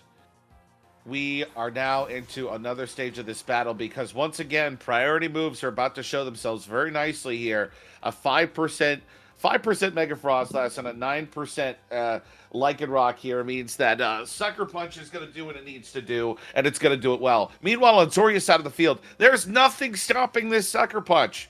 Nothing. Now, Accelerock, I believe, if I believe I'm correct, can go before the Sucker Punch. Accelerock can go before the Sucker Punch, but at the same time, Ryan, even though Accelerock will fail for Armor Tail, you would have to be banking on this Frostlass potentially going for Blizzard, and you would still get the Sucker Punch to go off into this Frostlass. And conversely, this Lycanroc Dusk does have access, and we're just going to see the Sucker Punch go into the Lycanroc, probably revealing that Lycanroc was going for that close combat. But here's another Blizzard breaking the Focus Sash. There's still a potential for a freeze here on one of these two Pokemon. And it's Kingambit! Oh my Kingambit is frozen solid! And just like that, this game could be changed drastically in the next couple of turns, depending on how long that freeze lasts. That is a huge freeze right there on the Kingambit, freezing it solid. And if there is a Basculegion in the back, Ryan, suddenly this Basculegion could go for wave crashes here with no problem. We're going to see Sneasler come out, and the fourth Pokemon is the Kingambit. So right now, the Kingambit on Zoria Pet side is looking really strong into this Farigiraf, and the Sneasler is threatening this Kingambit with a close combat that is extremely effective and would pick up the knockout through the extremely effectiveness because the Focus Sash has been broken. I'm sorry, but Close Combat and Kowtow Cleave are a great cleanup here. Probably going to see that Protect from Michael so that there's at least 2 Pokemon on the field at the end of this endgame. So we're going to probably see the Kingambit go down to a Close Combat, proc the White Herb, get the Inverted Boost on that Jolly Garchomp that's going to be coming in, and there we go. Now, Sucker Punch Close Combat probably takes the Garchomp, right? But we got to... Hold on. Did I just see Close Combat go into that Farig? It did go into the Farigiraf. Kingambit stays frozen solid. That is a huge turn because now the Kingambit going for the Swords Dance on Zoria Pet side. It is now at +2 on its physical attack, threatening the Sucker Punch into this Garchomp with +2 black glasses. There is no way to stop the priority except for protecting on this Garchomp. The Kingambit on Michael's side also, Ryan, it cannot protect. It is 4 attacks with the Focus Sash, and the Focus Sash has been broken. This Kingambit is staring down a problematic Close Combat that will knock it out. Yeah, this is getting scary. Now, we are within a turn or two here of this freeze potentially being undone, and if we do see that low kick come out into the opposing Kingambit, that could be a problem. Now, like you said, we probably are not going to see a big earthquake here, but stopping Tantrum is definitely one way to go. And we're just going to have to see how this goes. But looks like Sucker Punch is coming out. Oh my gosh. Oh my goodness, almost getting the one-hit knockout. Sneasler going for close combat into the opposing King Gambit. King Gambit will be knocked out by the extremely effective move, but now let's see what this Garchomp went for, because King Gambit is knocked out on the side. It goes for Earthquake! It goes for the Earthquake!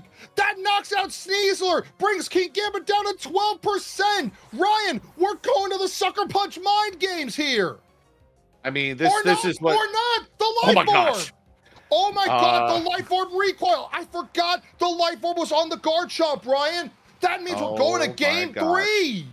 I mean, once again, both of these players showing incredible expertise with the use of their teams in this set.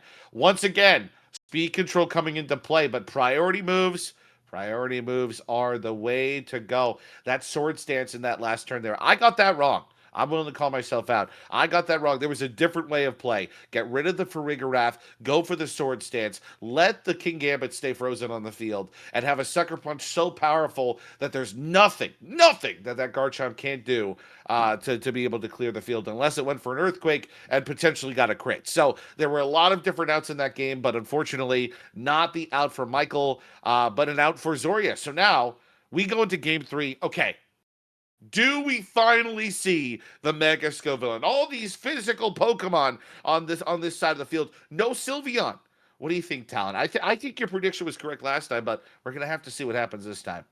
It is very possible that we do see that Mega Scovillain in this game number 3. Zoria played that end game absolutely perfectly. And yes, Michael went a little bit greedy on that end game there, but Michael was also calling the close combat going into that King Gambit. And you think about it, the King Gambit being frozen put Michael in a very disadvantageous position there, because King Gambit couldn't go for any moves. It was frozen solid for 2 turns. Now, if the King Gambit would have lived to see the 3rd turn, it would have unthawed, and then you could have went for the Sucker Punch into the King Gambit. You probably would have knocked it out and gotten that victory, and Garchomp probably wouldn't have gone down to the Life Orb recoil from the Earthquake. Well, listen, a man could dream, and in this set, unfortunately, Michael was unable to move with that frozen King Gambit. And that's just the power. That's just the power of Blizzard, baby. It's so funny going back and forth to see, is Zoria going to play this a little bit more defensively or a little bit more offensively, right? That Aurora Veil could have come out and maybe had us a little bit of a different game. But here we go once again, going back to turn 1 for game 1 in this game 3. If it ain't broke, I guess don't fix it. Let's see how this goes.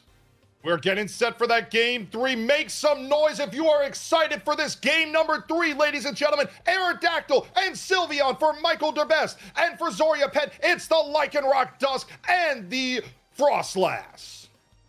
I always love to see this Sylveon on the field. It is so dominant. Now, into the Frostlass Lycanroc, you're threatened by a bunch of neutral damage, but it's powerful neutral damage, and it's stabs. So you're still going to be taking a lot of damage here, but the question is, what are you doing with Aerodactyl? Are you setting up the Tailwind? Are you just going for straight damage again with Rock Slide, hoping for some bigger, higher rolls with Rock Slide, especially when Snow is set up, getting that big defense boost on an Ice type like Mega Frostlass? I think that's what I want to see this game. I want to see those Rock Slides just do much bigger damage, and so let's see if this Mega Aerodactyl here is able to kind of come out and do the damage it's wanting to do. Mega Aerodactyl coming out for Michael Kelch in this 3rd game, as the Frostlass side will be activated for Zoria Pet. Now, it's important to note here, Ryan, I don't think we noticed this in game number 2, but this Aerodactyl took a super effective Blizzard from the Frostlass and was not knocked out. Right, Lycanroc though goes the Accelerock into the Aerodactyl, bringing it down to 43% of its max HP. Aerodactyl goes for the Rock Slide. Oh, that's big damage into the Frostlass, bringing it down to 31% with a critical hit. But Frostlass breaks through, goes for the Blizzard. It will knock out the Mega Aerodactyl. Sylveon brought down to 65% of its max HP, and there is no freeze on the Sylveon. This allows Sylveon. Oh no, there is! There's a freeze! There's a freeze! Oh my gosh! It's frozen solid. Just when you thought the chances for this game couldn't get any crazier, we saw the crit, we saw a knockout, and now we see a freeze. All in the first turn of this game. Oh my goodness! 2 freezes in back-to-back games, Ryan. Onto the Sylveon, onto the King Gambit. This Frostlass is showcasing how strong it is in this snow that it's set up by its ability. What a comeback right now for Zoriapet.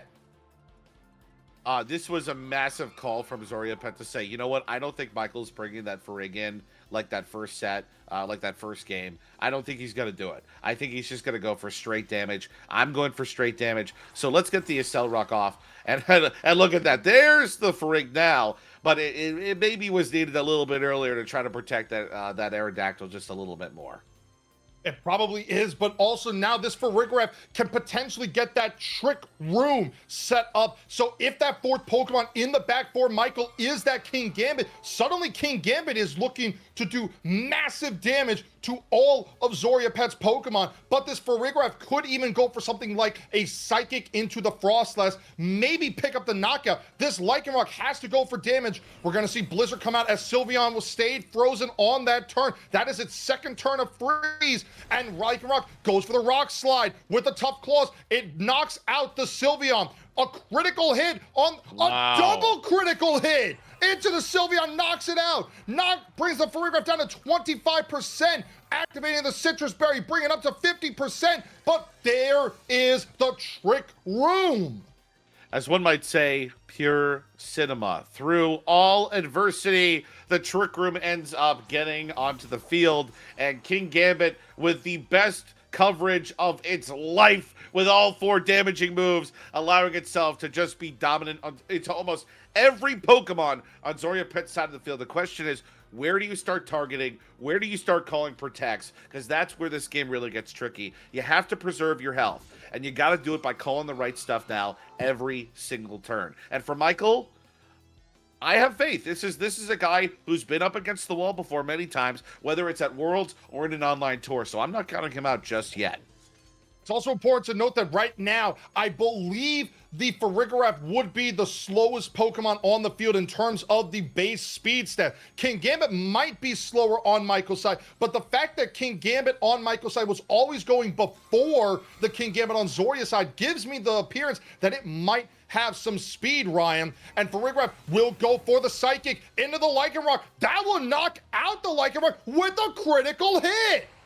Yeah, so Talon, if you could just bring down the luck that you're giving these players right now for critical hit after critical hit, that would be great. It just seems like turn after turn here, we're just dishing these things out like they're free. Guys, this is the game of Pokemon. Critical hits, this common in a set like this, I mean, this is just crazy to see. Again, it can happen, but my goodness, the rate at which it has been happening is just crazy to watch. And again, it's why we love the game. I mean, come on. We're going to see the 3rd Pokemon on Zoria's side revealed to be that King Gambit. Now, Ryan, this Farigiraf cannot protect on Michael's side, and the King Gambit also cannot protect. They have to go for damaging moves on this turn, and if King Gambit is slower on Zoria's side, it is staring down a super effective Kowtow Cleave into this opposing Farigiraf. Yeah, this is scary, man. This is where speed is really coming into play for both of these King Gambits here. You know, we saw how powerful that low kick was earlier in the set. So if we can get that low kick off here and get rid of that King Gambit, I think this game may free itself up. There's the Protect coming out of Farig. Oh, actually, it did have Protect. I must have missed that. So the Kowtow Cleave gets to go into this Farigiraf, and King Gambit goes for the low kick into its opposing King Gambit. Extremely effective. That is a one-hit knockout, and now it is a 2v2. The Blizzard is coming out, though, into this King Gambit. It will break that focus sash. This is where it gets massive. Is there another King Gambit freeze? There is not. So, you know, look, not having any fighting coverage on a Double Dark King Gambit versus one that does in this stage of the game is really tough. Sneasler coming out here is fantastic, except you're facing down a Psychic Farigiraf, not to mention Kowtow Cleave on King Gambit. This game just might be over. This is going to be a very interesting end game here because there are still 2 turns left of the trick room on Michael Kelch's side. If this Sneasel can get a double protect, suddenly it's a 2v1. Yes, that Farigiraf is staring down an extremely effective Psychic into this Sneasler, but at the same time, this Sneasler is threatening to knock out both the Farigiraf and that King Gambit with close combat. So we're gonna see the Protect come out first from this Sneasler. Let's see. Farigiraf went for the Psychic into the Sneasler, who protects itself. What did King Gambit go for? It's a Kowtow Cleave. It goes into the Mega Frostlass, and Mega Frostlass has been knocked out. It is a 1v2. Very clean mid to late game here for Michael. Like I said, this is a player who's not afraid to have his back up against the wall and say, I can maneuver myself out of this. And just like you called it earlier, Talon, with a King Gambit with 4 coverage moves, I mean, it was able to completely dominate in this end game. And there we go. Psychic taking out the Sneasler. And that is our set, ladies and gentlemen. Hit. Oh my gosh. Critical hit on the Psychic, the last turn of Trick Room. Michael Kelch breaks through all of the freezes set up by Zoria Pet's Mega Frostlass and wins the set 2-1, moving to 9-1 in the St. Jude Charity Tour. And welcome back to the St. Jude Charity Pokemon VGC Tournament here for our lovely Sunday for Day 2 coverage. And this is going to be an intense way to end this tournament and the way we get the top cut. I am Supernova once again, joining alongside Kevin. We got really an interesting end game towards round 11 here as our coverage really dwindles down to our top cut phase. And gotta say, we got some heavy hitters towards the end. This is gonna be a crazy ending to the tournament. We have one trainer that has secured top cut in Jude Lee.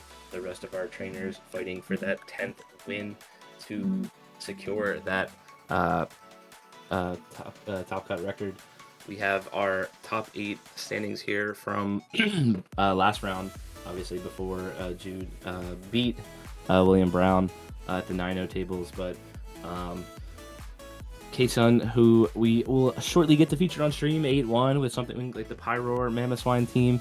We have a lot of balance thrown in. We have teams from Regulation MA sneaking their way into Regulation MB with this team we featured last round with the Lycanroc. Santi with a balanced team featured around Mega Blastoise. Just so much variance, but it's really cool to see all these different teams in top 8.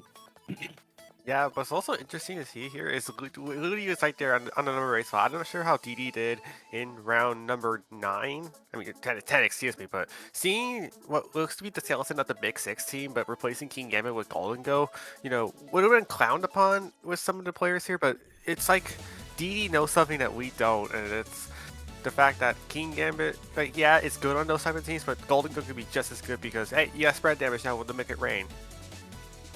Yeah, looking at the usage stats here, we see that Incineroar narrowly taking the advantage here. Incineroar is the GOAT of VGC. It makes sense to see it at the top of the standings, especially when I think balance is so good right now. The Incineroar Sinistcha core proving huge in the meta game right now. Sinistcha actually yesterday was second in usage among all trainers, and you know, it's still there, but falling down to 6 a little bit, I think, where maybe we expected to see it. King Gambit rising back up to the number 2 spot. Only 1 spot below Incineroar makes a lot of sense, and you know, no surprises here in the top 8 of usage. I know this is going to be memed upon the fact that I'm saying this one, but the top 6 usage stats can literally just be a Pokemon team in itself, and you probably wouldn't even notice. Yeah, for sure. That tends to be the case. I remember seeing at Indianapolis Regionals someone, I think Thomas Colleen on stream, his 6th Pokemon, where they showed his team, and right before they flashed to the matchup, they had the usage stats, and the top 6 Pokemon in usage was his exact team. It tends to happen here and there, and like you said, yeah, wouldn't be surprised if you saw that top 6 in like cut or in day 2 playing right now, honestly. Yeah, but noticing the drop off between Charizard Y and the comparison to Mega Follett actually is an interesting thing because although Mega Follett, you know, it's more explosive in terms of like the fairy type damage that it outputs, and it jumps to show you that right now in this metagame, there's like really a huge lack of fairy resist. Where it's like if you don't, your team doesn't have like a good enough fire type like Charizard Y, or a good enough steel type like the inclusion of Mega Metagross, then you gotta be ready to face Floette because your team either takes big damage from fairy type attacks or won't be able to handle the Calm Mind sets. But here we go. We're going to go straight into round number 11 here, Kevin. And we have Kaison and it's Super Santi here at 8-2 each. So while this may not be a winning in, this is, however, high stakes because the loser of this one will be out of contention at Top Cut. Yeah, elimination match to kick us off. We have two very, very strong players, Kaison and and Santi, excuse me, and our trainers are ready for game one. Let's see what our trainers lead. Going to be that Mousel Delphox on Santi's side, and Kaison going to go ahead and lead the Farigiraf and Scrafty. And I was actually alluding to this yesterday, where Farigiraf Scrafty as a lead, you know, despite being the worst, one of the least like abilities that Scrafty could have received, its Mega Evolution with Intimidate being activated potentially twice here, which is bad in the King Gambit. Although the reason I think that Scrafty can be sufficient in Trick Room components is because it's really just Urshifu if you really squint. Same typing cannot go through Protect, unfortunately, but a very strong Fake Out Mon, not very fast, really will put up good damage in Trick Room, and we'll be able to support the team and hopefully get off a Trick Room here for Kaison.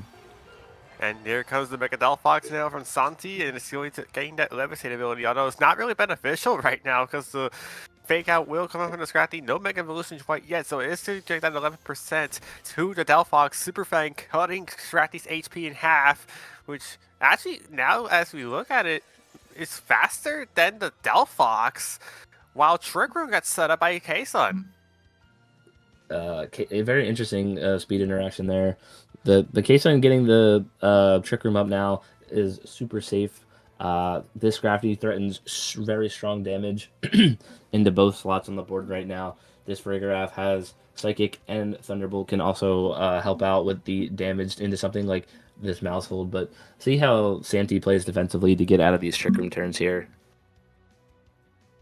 I wonder how much investment in defense this Delphox has, because remember, well, actually this isn't a remember thing, this is more of like a knowledge check, because Mousehold's highest speed stat is at that base 111 speed, and Delphox at Mega Evolution is at base 134, so it should have been faster than this Mousehold, so this probably tells us this is an extremely bulky Delphox here. Kaison going to go ahead and switch up the Farigiraf into that Torkoal, so wants to get the Trick Room Sweeper in as quickly as you can, and here is Mega Scrafty now. Yeah, Kaison switching into Torkoal now, maybe expecting a defensive play from Santi, and we do go for the Mega. We do get to see the Mega Scrafty on screen, super cool. Getting the double Intimidate here, that doesn't matter too much. Santi not playing defensive with something like the double Protect, just opting for the Follow Me Drain Punch from Scrafty, goes into the Mousehold, will bring it down to its Focus Sash, and I mean, this Torkoal feels like it's a pretty good defensive switch-in for what this Delphox wants to do. This Scrafty getting all the way back to 100 HP after the Super Fang, but Santi's just opting for the Nasty Plot here with Delphox setting up in the face of Trick Room, using his redirection to do so. It's not a bad play for Santi, because, you know, again, this Delphox still is in a really decent spot to get off a powerful attack like that Heat Wave, but the issue just really becomes this Torkoal actually switching in at the right time, because Mousehold's sticking around. It's normally a good thing if it weren't for the fact that Eruption is guaranteed spread move, because even if you do take damage from Eruption like later on, because it will get weaker if it does. But it's just like the fact that the Eruption now threatens the KO on the Mousehold, and with that Friend Guard, at least you're not taking as much damage to knock off, but it has to protect. Yeah, the Delphox going for the Protect here, trying to stall out these Trick Room terms. Feint actually from the Mousehold going into the Torkoal, doing very, very notable chip damage. Eruption from the Torkoal goes into the Protective Delphox and will take out the Mousehold on 1 HP. The Scrafty here, unfortunately, not getting to get a knockoff off into this Delphox at the Protect, but Santi's got the +2 Delphox set up. We'll see what support he has in the back here to try and stall these Trick Room turns out and take advantage of it. First is going to be that Incineroar, which is the Pokemon that can take advantage of Trick Room, but more importantly, it does offer two things. First, the Intimidate on the Scrafty, so which will allow the knockoff to do less damage, but the other thing is its Fake Out pressure, which forces Kason to bring in the Farigiraf to make sure the Fake Out gets stuffed. But this also just means that the Torkoal won't be knocking out this Delphox immediately, because Eruption, although it's powerful in the sun, is nowhere near enough to knock out Delphox in a single hit, as it hangs on at 58% HP after the fact. Here's a Heat Wave connecting to both Pokemon in the sun, and that's going to be a knockout to the Farigiraf, but Torkoal hangs on at 2%. Yeah, Torkoal not the bulkiest Pokemon in the Special Defense Department, and that +2 Heat Wave in the sun does so much damage. Farigiraf, unfortunately, having to swap in just so you don't get faked out this turn and you get some mileage out of your Trick Room turns. So sacrificing the Farigiraf just so now Scrafty can come in and threaten a lot of damage. But, you know, Santi can play defensive here again, and Kason's got to make sure he gets full advantage out of this last turn of Trick Room if possible. But this Delphox can just protect again. Yeah, and dude, it is very much possible it will protect again, because again, this Trick Room's up. This Delphox, we see this faster than at least a lot of Kazan's Pokemon, just not faster than Santi's Mousehold, which we're probably just going to deduce to the fact that it actually took that Eruption really well. But the thing is, this Scrafty's switching it in a perfect position to where a knockoff pretty much will be KOing the Delphox at this range. And, oh, this is going to be interesting here to see what happens. Is to protect the Delphox from potentially getting KO here, as it might be protecting after the Hospitality recovery, and it will. Delphox going for the safe protect here. Can stall the last turn of Trick Room. Weather Ball from the Torkoal, though, actually catching this Sinistcha on the switch in, and it hits enough for a one-hit knockout. Santi switching in, the Sinistcha getting the Hospitality boost, but will lose his Sinistcha right away. But I don't know if Santi's gonna worry about that so much. His Incineroar can come right back in, has Fake Out pressure. The Farigiraf is down. Trick Room can't be set back up, and this Delphox still has the sun, still has the +2 boost. It's just in a really good spot right now.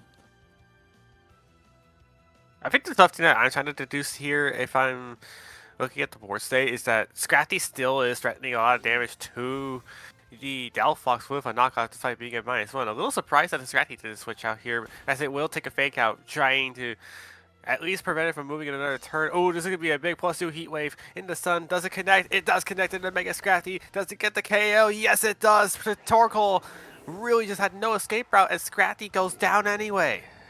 A very interesting play from Kason there to protect the 2 HP Torkoal and then sacrifice his Scrafty there. Not the best trade here. Bringing out the Venusaur, though, in the sun. With the Heat Rock on the Torkoal from Kason, this sun is still up for many turns. This Venusaur has to change the tide of this game with potentially landing some Sleep Powders. But even if you do, you're wasting a turn going for Sleep Powder. Now you're just hoping that this Incineroar doesn't knock out the Torkoal, because I'm pretty sure Santi's win condition at this point is knocking out that Torkoal, where, yeah, it's got to go for Helping Hand. It's got to try to knock out this Delphox as soon as it can, because if it doesn't, then Santi can just run away with this game. Here's the Sludge Bomb with the Helping Hand boost. It is not enough to get the knockout, even with the Life Orb boost that it provided. No poison either, and that's going to mean that this Heat Wave is going to be connecting to both of these Pokemon, and that's Santi winning the first game there. Yeah, Kason actually the Life Orb set on Venusaur, not even opting for something like the Sleep Powder, having Sludge Bomb, Earth Power, and Energy Ball. But yeah, really just well played by Santino. I mean, setting up the Delphox early, even in Trick Room, leaving it on the board the whole game, bringing 3 basically support pieces, just so once you get out of Trick Room, even in Trick Room, if you're not threatened necessarily, because a lot of the Trick Room sweepers on Kason's team are fire types, just making sure that this Delphox is in a prime position to win the game, and just really well, really properly executed from Santino there. He knew his lines into this team, and Delphox just looked really good there.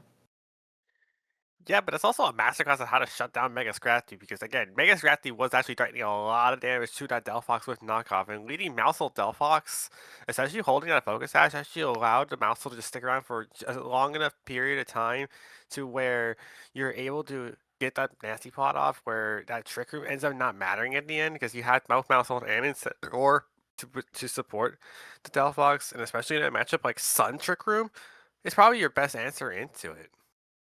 For sure.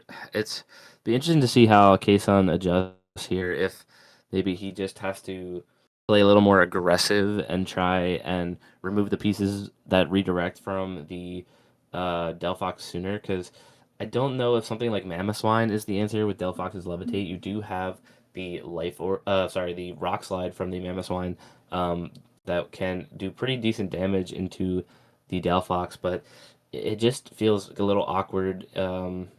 In this, like you're not thick fat, you have a focus sash, you're obviously not trained in bulk at all. So it's very, very interesting if something like a Mamoswine is an adjustment to deal with Delphox, or you just play through the same lines again and try and get to it a little quicker. Speaking of the same lines, there's a little bit of a different line here from Santi on the lead here. Game number 1, game number 2 is going to be this Incineroar plus the Delphox, while Kason going to lead the Scrafty and Pyroar. Yeah, very interesting here. Pyroar has something like the Yawn that I think can maybe make this game a little awkward for Santi. Yawn, a super cool move to have in the third slot on Pyroar. Just, you have your 2 fire moves for super strong damage, and Yawn just provides you really cool utility in tough matchups where you're facing down 2 fire types like Delphox and Incineroar. Speaking of fire types, here's another one clearly into his Mega form, being the Mega Pyroar, reacting to the Keystone, and notably enough, it actually Mega evolved before the Delphox, so that's going to be another speed tier knowledge check with this Pyroar being faster than Santi's Delphox. But it's not going to matter here, as the Pyroar will get faked out, and the fake out just trying to catch the Incineroar, and that means that this Delphox has a free move to go for. It's going to be a nasty plot.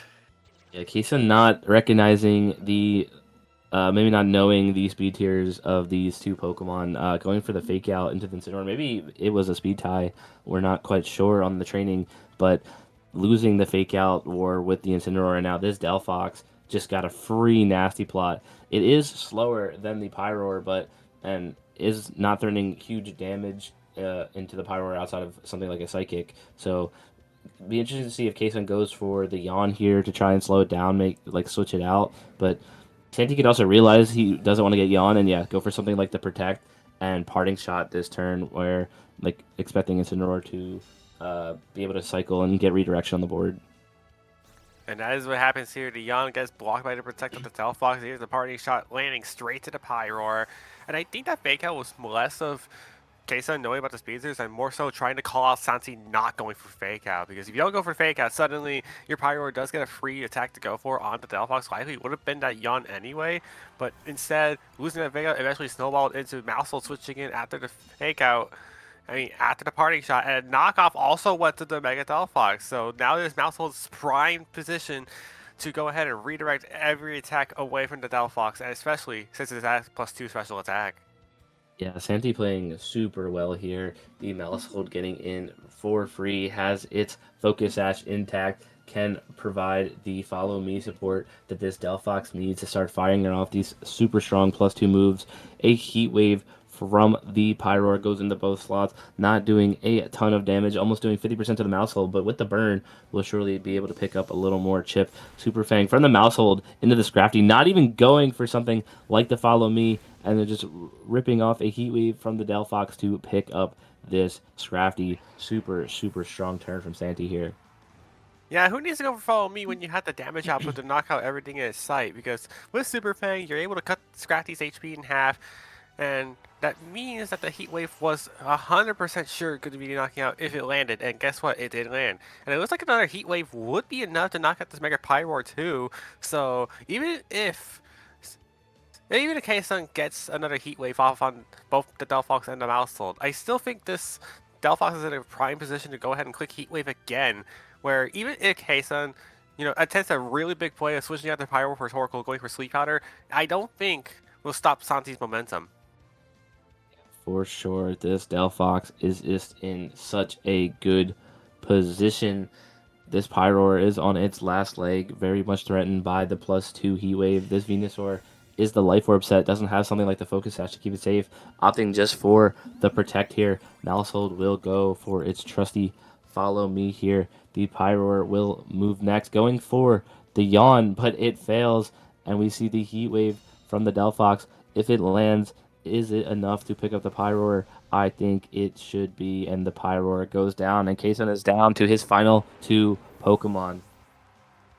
But not only that, his last 2 Pokemon of potential top cut contention, because remember, whoever loses the set will no longer be in contention for the top cut stage of the St. Jude VGC Charity Tournament. And the last Pokemon, unfortunately, is that Torkoal. So even though you do get the chlorophyll now from the Venusaur, it's just too much to handle, and Santi stays alive in top cut contention. K-Sun no longer able to make it. All right, trainers, welcome on back. 2 new faces here on the mic. I am Tyson, joined here by Cedric for your next round and final round of the 4th annual St. Jude tournament. Talon, how are you doing today? I'm super excited. This is my 3rd year being involved with St. Jude of the 4, of course. Keeps getting bigger and better every year, and that's not stopping. I mean, the tournament's basically the same. Every round's been better, and we're coming into the final round of the Swiss portion of the tournament before we progress to the single elimination top cut portion of the bracket. And boy, do we have some excellent players fighting it out at the X and 2 tables. Yeah, excellent is an understatement too, right? It almost feels, especially with these community tournaments, how many people sign up for these events. And I mean, for a great cause as well, right? You see so many great players that you would normally see do well at regionals kind of rise to the surface, and to see some of them at X2 playing their win in for this final round is, you know, going to be super, super intense. But we're going to feature our players, get right into the action immediately as possible. TalonVGC here is going to be one of our featured players, opting to use that Rain team. Tell us a little bit about the team. Yeah, it's a really interesting combination. I think Rain Room goes back way to the old days of VGC 2011, really 2012. I think it was at its most popular, but still popular here. Basically the combination of a slower Rain portion of the team, the Pelipper on the Archaladon, function well in the Trick Room. And then of course you have your faster sweepers that can sweep outside of Trick Room. Swampert being the main one, I would imagine, but the Beedrill, a real standout, has some cool tools in its kit, being able to go for a U-turn next to the Ferrograph and kind of really put you on the back foot. Is it going to go for a U-turn and switch out into the Trick Room mode, or are we just going to see an immediate helping hand and go for one of its strong attacks? It's a really interesting team. I'm not too surprised to see a team with all these pivots, TalonVGC being able to succeed with that. Yeah, I think a lot of the time with the Incineroar, Archaladon, Pelipper, and kind of that last Pokemon, you can really throw any secondary Mega on the team. That was kind of a theme of Regulation MA, where you just could throw any Mega Pokemon really on the Rain team and it would kind of function. And with the addition of Swampert, it's only gotten stronger. I'm not really sure what Beedrill does, but I'm sure it has come up to at least one game. But besides that, obviously you have the Ferrograph as well for that Trick Room mode as well, in case you aren't able to get up Rain as safely, considering this team doesn't have Tailwind, so you are reliant on that Pelipper to really control the speed of your Swampert. But let's look at our next trainer's team here. We're going to be featuring on stream for you guys who's going to be playing against TalonVGC. That's going to be Egg, EGE, but they're going to be featuring a weather of their own in that Frostlass with on Mega are going to be able to set the Snow, which is going to boost the defense of all ice types on the field, giving the Frostlass a little bit of extra survivability here with a Kigambit, Basculegion, Mega Villain, a Lycanroc, and Sneasler. Popular team in Regulation MA, but break down for us why it maybe is continuing to be good in Regulation MB. Yeah, I think just because this team was essentially made in the Turin, or it came out at the Turin Regional Championships to have an excellent matchup against the Mega Charizard Y teams. Because those teams, there hasn't been a whole lot added in the Regulation MB that actually counters those. It's still pretty popular, and as a result, just being one step ahead of those with that Lycanroc Dusk Frostlass combination is a really strong tool. I think the Black classes can gambit with the Swords Dance, the unsung real powerhouse of this team, being able to set up that with the combination of Fake Out from Sneasler and Rage Powder from the Scovillain in some modes is just really effective, and one of the reasons that this team is able to be so successful. I do really, the Lycanroc may be a little bit less well poised against all the water types, all the fast water types, and then the ability to slow things down and also block the priority Accelerock, so might not be a hero of this match, but I'm actually really interested to see how the Scovillain can apply pressure to the Mega Swampert, if it's able to survive any attacks or at least be able to burn it and maybe make that less of a factor. And Mega Scovillain here, I think, is actually a great shout out, actually opting in to run the Giga Drain, where most Scovillain teams would usually run something like Leech Seed. Giga Drain, I think, being a great option, especially into a Swampert meta, as you mentioned, being able to just, with Mega Scovillain's special attack, I believe hitting 135, able to just Giga Drain a Swampert, and with that 4x super effective, there's not much grass coverage in the format, so being able to immediately knock out the Swampert or burn it if it is able to move first is really, really strong. So Mega Skill Villain is definitely going, I think, be the centerpiece. Even Mega Frostless as well, being able to overwrite that rain and disable things like that Electro Shot, or at least make it take 2 turns, or shut down the speed of that Swampert as well, is really, really potent. So I think this team is continuing to be good. As you mentioned before, all the Charizard teams have just, I think, only gotten better in Regulation MP with the addition of Life Orb and things like that. But I think this team has a lot of different tools on it to beat the 2 most common teams, that being Rain and Sun. Yeah, one thing I want to hone in on actually is, like you mentioned, the Frostas, a potential mega option, probably going to be really strong at overriding that weather, the rain being active with its snow. However, you kind of have to play a little bit delayed on your Mega Evolution. Sometimes you'll actually protect your Frostas on the first turn to make sure you can override the rain if they switched it in on one of those earlier turns. But one thing I really want to focus on is the Basculegion. In the previous regulations, or in, I guess, Scarlet and Violet, one thing you'd have to be really worried about when you're playing a rain team like Torviv is actually setting up the opposing water type. In the past, that was Urshifu, now it's the Basculegion. Setting up those really powerful wave crashes on the opposing side is going to be a challenge. You do have some defensive Mammoths in the Archaludon. That's really going to be the best thing to handle that, but if the Basculegion comes in late game with rain still up, it's going to be bulky, hard to knock out with the Citrus Berry. It's going to have those strong wave crashes, and it's also going to have the last respects if you need some chunk damage into the Archaludon or the Pelipper. So definitely be on the lookout for that. And yeah, I'm not entirely sure if the Mega Beedrill is going to show its face here. It's such an interesting Pokemon. It actually, I checked on Limitless, which is a website where you can see how well Pokemon have done over the years. Despite being in the game for many, many years, Mega Beedrill has no entries, but Torviv making that trying to change that here as we get into round 12 of the St. Jude VGC tournament. Winner of this will progress to the single elimination bracket, and the loser will be out. See Torviv lead off here with the Incineroar and the Frigoroth, getting off the Intimidate there onto the Sneasler, procking that White Herb on Eag's side. Sneasler and Frostas coming out from the opposing end. Yeah, I think the Incineroar well poised to stop the Sneasler, of course, with the Armor Tail being active. It can't be fake-outed, neither the Farigiraf or the Incineroar, but the Frostas does have carte blanche to go for a Blizzard if it wants to, roll the dice on some freezes, or potentially go for an Aurora Veil to set up to be able to weather the turns of the Trick Room a little bit better. I think that's likely what yeah, I think we got to figure out this username thing at some point. I'll go Egg. Yeah, setting up the Aurora Veil going to be an important factor in being able to weather the Trick Room turns potentially. But we are going to see a Mega Evolution here from the Frostlass, choosing to set up that Snow as soon as possible, boosting up the defenses thanks to the Snow and being an Ice type against a potential Incineroar attack. Fake Out, going off in this Sneasler, making sure it is unable to move this turn as we do see the flinch go out, and just a Blizzard off, trying to get some damage down on the Frigoroth, and a nice small bit to Incineroar as well, with a freeze on the Incineroar, but we do know that it does have the potential here under Trick Room that Frigoroth is going to set with that Flare Blitz is going to be able to unthaw, and considering how normally slow Incineroars are running, is definitely going to be able to unthaw this turn most likely and get a sizable chunk of damage most likely this turn. Yeah, something about these Frostasses on the stream. I think last round we saw a lot of freezes as well. This one, like you said, probably going to be a little bit less consequential due to the Flare Blitz automatically thawing that Incineroar out. You'd really rather the Farigiraf have been frozen to make sure the Trick Room went down, but having got that, yeah, Flare Blitz going to be a likely pick for Torviv here. And Frostas switching out into the Basculegion, not wanting to take that Flare Blitz. Sneasler not wanting to take it either, but is going into the King Gambit instead, which definitely doesn't want to eat a Flare Blitz either. And we are going to see a helping hand, leading me to believe that the Incineroar is going for a Flare Blitz. Which slot is it going to go into? Flare Blitz melting the ice, and it's going to be in that King Gambit slot with no Aurora Veil. Helping hand, Flare Blitz takes an immediate one-hit KO on the King Gambit on Egg's side.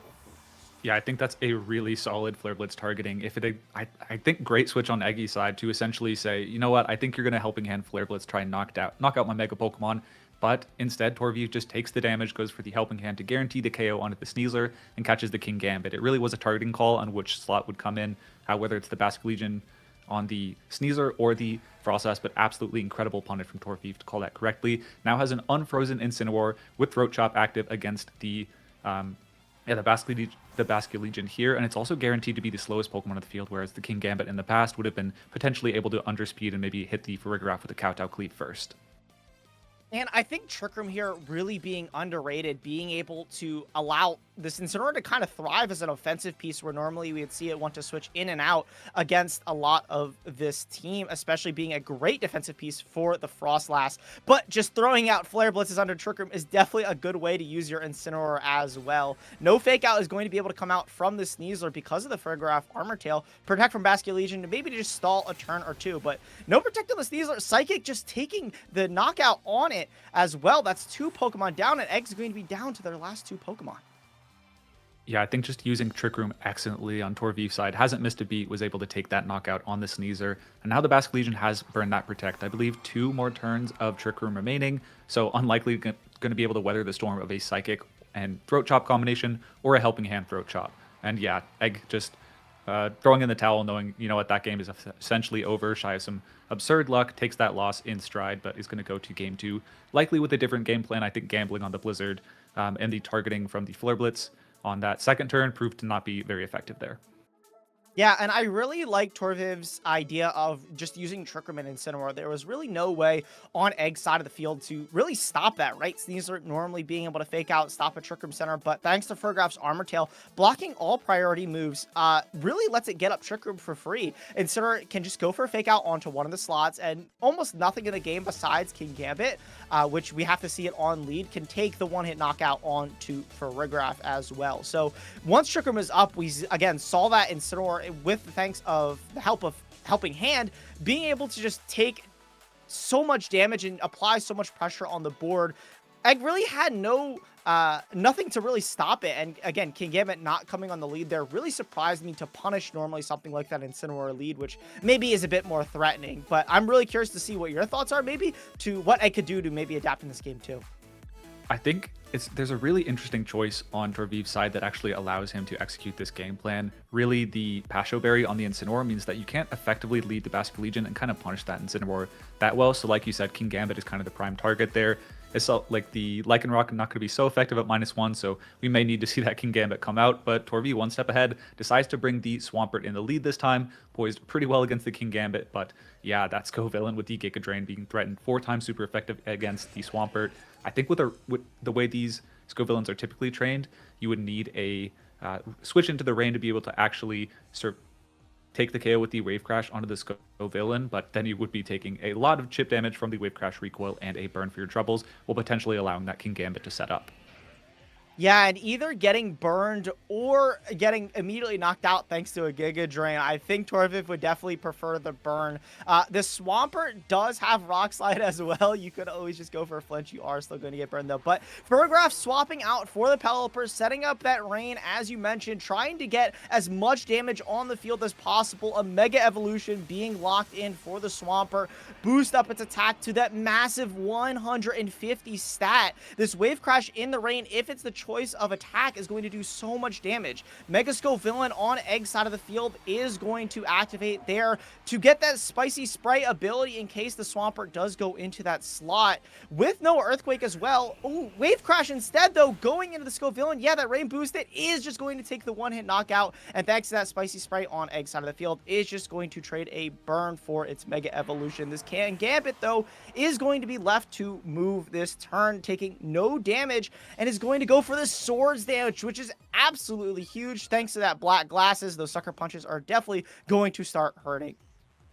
Yeah, the Farigiraf still in the back though, going to make it a little less easy to get those Sucker Punches off, but I really like that switch from TalonVGC. Getting the Pelipper in means that even if a Kowtow Cleave comes off into that Farigiraf slot, you should be able to survive, and you also get the Wave Crash speed boost and damage to make sure you don't get Giga Drained by the opposing Scovillain. But like we mentioned in preview, this Basque Legion hitting the field has Rain active, Wave Crash easily going to KO the Swampert, and yeah, last respects, a prime target into the Pelipper, kind of, given that the Farigiraf is a fairly obvious switch in to block the Sucker Punches coming in from this King Gambit, so going to be on the watch out for that from TalonVGC, and really on Eggy to call that to some extent. Wave Crash into the Pelipper would be an aggressive call, but potentially could knock out the Farigiraf on switch in, and if the Farigiraf does not switch in, you could potentially cover that slot with a Sucker Punch and Wave Crash to knock out the Pelipper if it stays in and the Swampert doesn't switch out, which would be a cool coverage play from TalonVGC, or yeah, just knocking out there. But no switch, Sucker Punch comes out.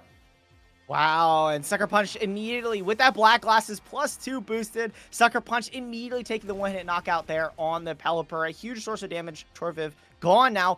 Rock Slide into the King Gambit and the Basket Legion, able to land no flinch on the Basket Legion. Wave Crash, though, boosted in the rain, takes the knockout on Swampert, and that's exactly what we were talking about before, where you set the rain for your Swampert, you're able to boost its speed and its damage, but you've also boosted Eggy's Basket Legion as well, allowing that Wave Crash to take that big one-hit knockout. Oh boy, Incineroar hits the field, and this King Gambit, even though it's not able to go for Sucker Punches in front of the Armor Tail for Rigorath, is not loving its position on the field. Yeah, the Kowtow Cleave with the rain setup, that's one flaw, or one counter synergy on Torviv's team. When the Incineroar is entering the field against the King Gambit, usually it's fine, maybe it's faster, it can go for a Helping Hand, Flare Blitz, and take that knockout, even if you do give it the Defiant boost. But with rain having been set up early in the battle, this King Gambit is actually sitting pretty scot-free. It's only Psychic on the Farigiraf, so damage into the King Gambit looking essentially non-existent on Torviv's side of the field. And Wave Crash there in the rain, boosted again, brings Farigiraf a little under 50% there, allowing it to eat its Citrus Berry. Basket Legion Citrus Berry as well, also being procced coincidentally by that Wave Crash recoil there. Flare Blitz in the rain is not going to do much. This King Gambit, you're hoping for a burn here to maybe slow down the pace of the battle just a tiny bit. Is going to have to take a little bit of recoil and no burn. And the Psychic is going to follow up onto the Basket Legion, bringing it under 50% again. But this King Gambit has been left with no burn to just take the knockout on the Farigiraf there, and I think has taken not 3 KOs but 2, and is most likely going to just kind of run through this game by itself. Yeah, I think a big turnaround in the pace of both battles, where game 1, Torviv essentially lead swept Eggy, and then on this game, yeah, just the crucial turn 1, you do lose, of course, the Scovillain, but we're going to see Eggy try and close the game out just pretty paint by the numbers, Wave Crash, probably Kowtow Cleave or Sucker Punch just to expedite things. But yeah, looking forward to the game 3. I think it is going to be important for how both these players adjust. I guess the speed interaction is kind of important here. And we did learn in this turn, in the previous turn, that the King Gambit is going to be slower than, the Incineroar. Yeah, and this King Gambit able to take the 3rd KO of the game with the Kowtow Cleave, knocking out the Incineroar and bringing us to a game 3. What an adjustment from Eggy there to be able to bring the King Gambit and the Scovillain perfectly, playing into both the Incineroar Farigiraf lead as well as the Swampert adjustment that Torviv made in that game 2. I think correctly identifying that if I can get a Swords Dance on this King Gambit, it kind of tears through the game. Farigiraf, of course, blocking the Sucker Punches, but it definitely can't eat that +2 Kowtow Cleave. Yeah, I think it's an interesting game plan that Eggy actually figured out in that game too. While it's really intuitive to try and use your own weather to override the opposing weather, Torviv kind of just didn't set the weather at all and was really well positioned against the Frostlass as a result of that. So instead, you actually lead the Mega Scovillain, where if weather doesn't come, you're not going to be able to take that knockout especially quickly, which buys time for the King Gambit to take the knockouts. And if it does come in, then you essentially get the Rage Powder, put the Swampert in essentially useless territory for the rest of the battle. It's going to do a lot of damage, but Burn not going to be taking control of the battle like it normally would, and just set up the King Gambit to sweep, and also be really not immune. You're still taking effectively neutral Flare Blizzes from the Incineroar, but it's a lot harder to threaten that King Gambit if the rain ever comes out to be able to knock out that Scovillain. So one adjustment we might see it be aggressive from Torviv is to actually lead the Pelipper, try to aggressively answer that Mega Scovillain, but if Eggy actually calls that, then you lead the Frostlass, override the weather, and you just get yourself into a great position immediately. So lots of calls between these players on the Mega decision in this lead slot, but going to be really important to the state of Game 3. Absolutely, and I like that mention of the Pelipper as well, opting to use the Life Orb, which isn't really a common item that we normally see on Pelipper, being able to take a one-hit knockout most likely on the Scovillain. I don't think any Scovillain can eat that attack. I mean, it was barely living attacks when we didn't have access to Life Orb, but now that it's in the game, Scovillain's defenses isn't the best, even in Mega Evolution, really relying on that Spicy Spray to be able to burn a lot of the physical attackers to allow it to live throughout the turns, as well as that Giga Drain to heal up a lot of the damage. But with Life Orb, Pelipper, Hurricane super effective, is going to be doing a lot of damage. I definitely like that on lead if Torviv can get away with it, but as course, it's kind of this rock, paper, scissors, shoot lead where, if I lead Frostlass and you're Pelipper, that's really bad as well, and Blizzards will start to hurt a lot as well. And then, of course, we saw the lead in game 2 and in game 1. But we're going to get into this game 3 here of Torviv versus Eggy here, and on lead, Sneasler and Frostlass opting to play into that game 1 lead again, even though it didn't work out, and calls out gets it correct against the Pelipper and Swampert lead on Torviv's side.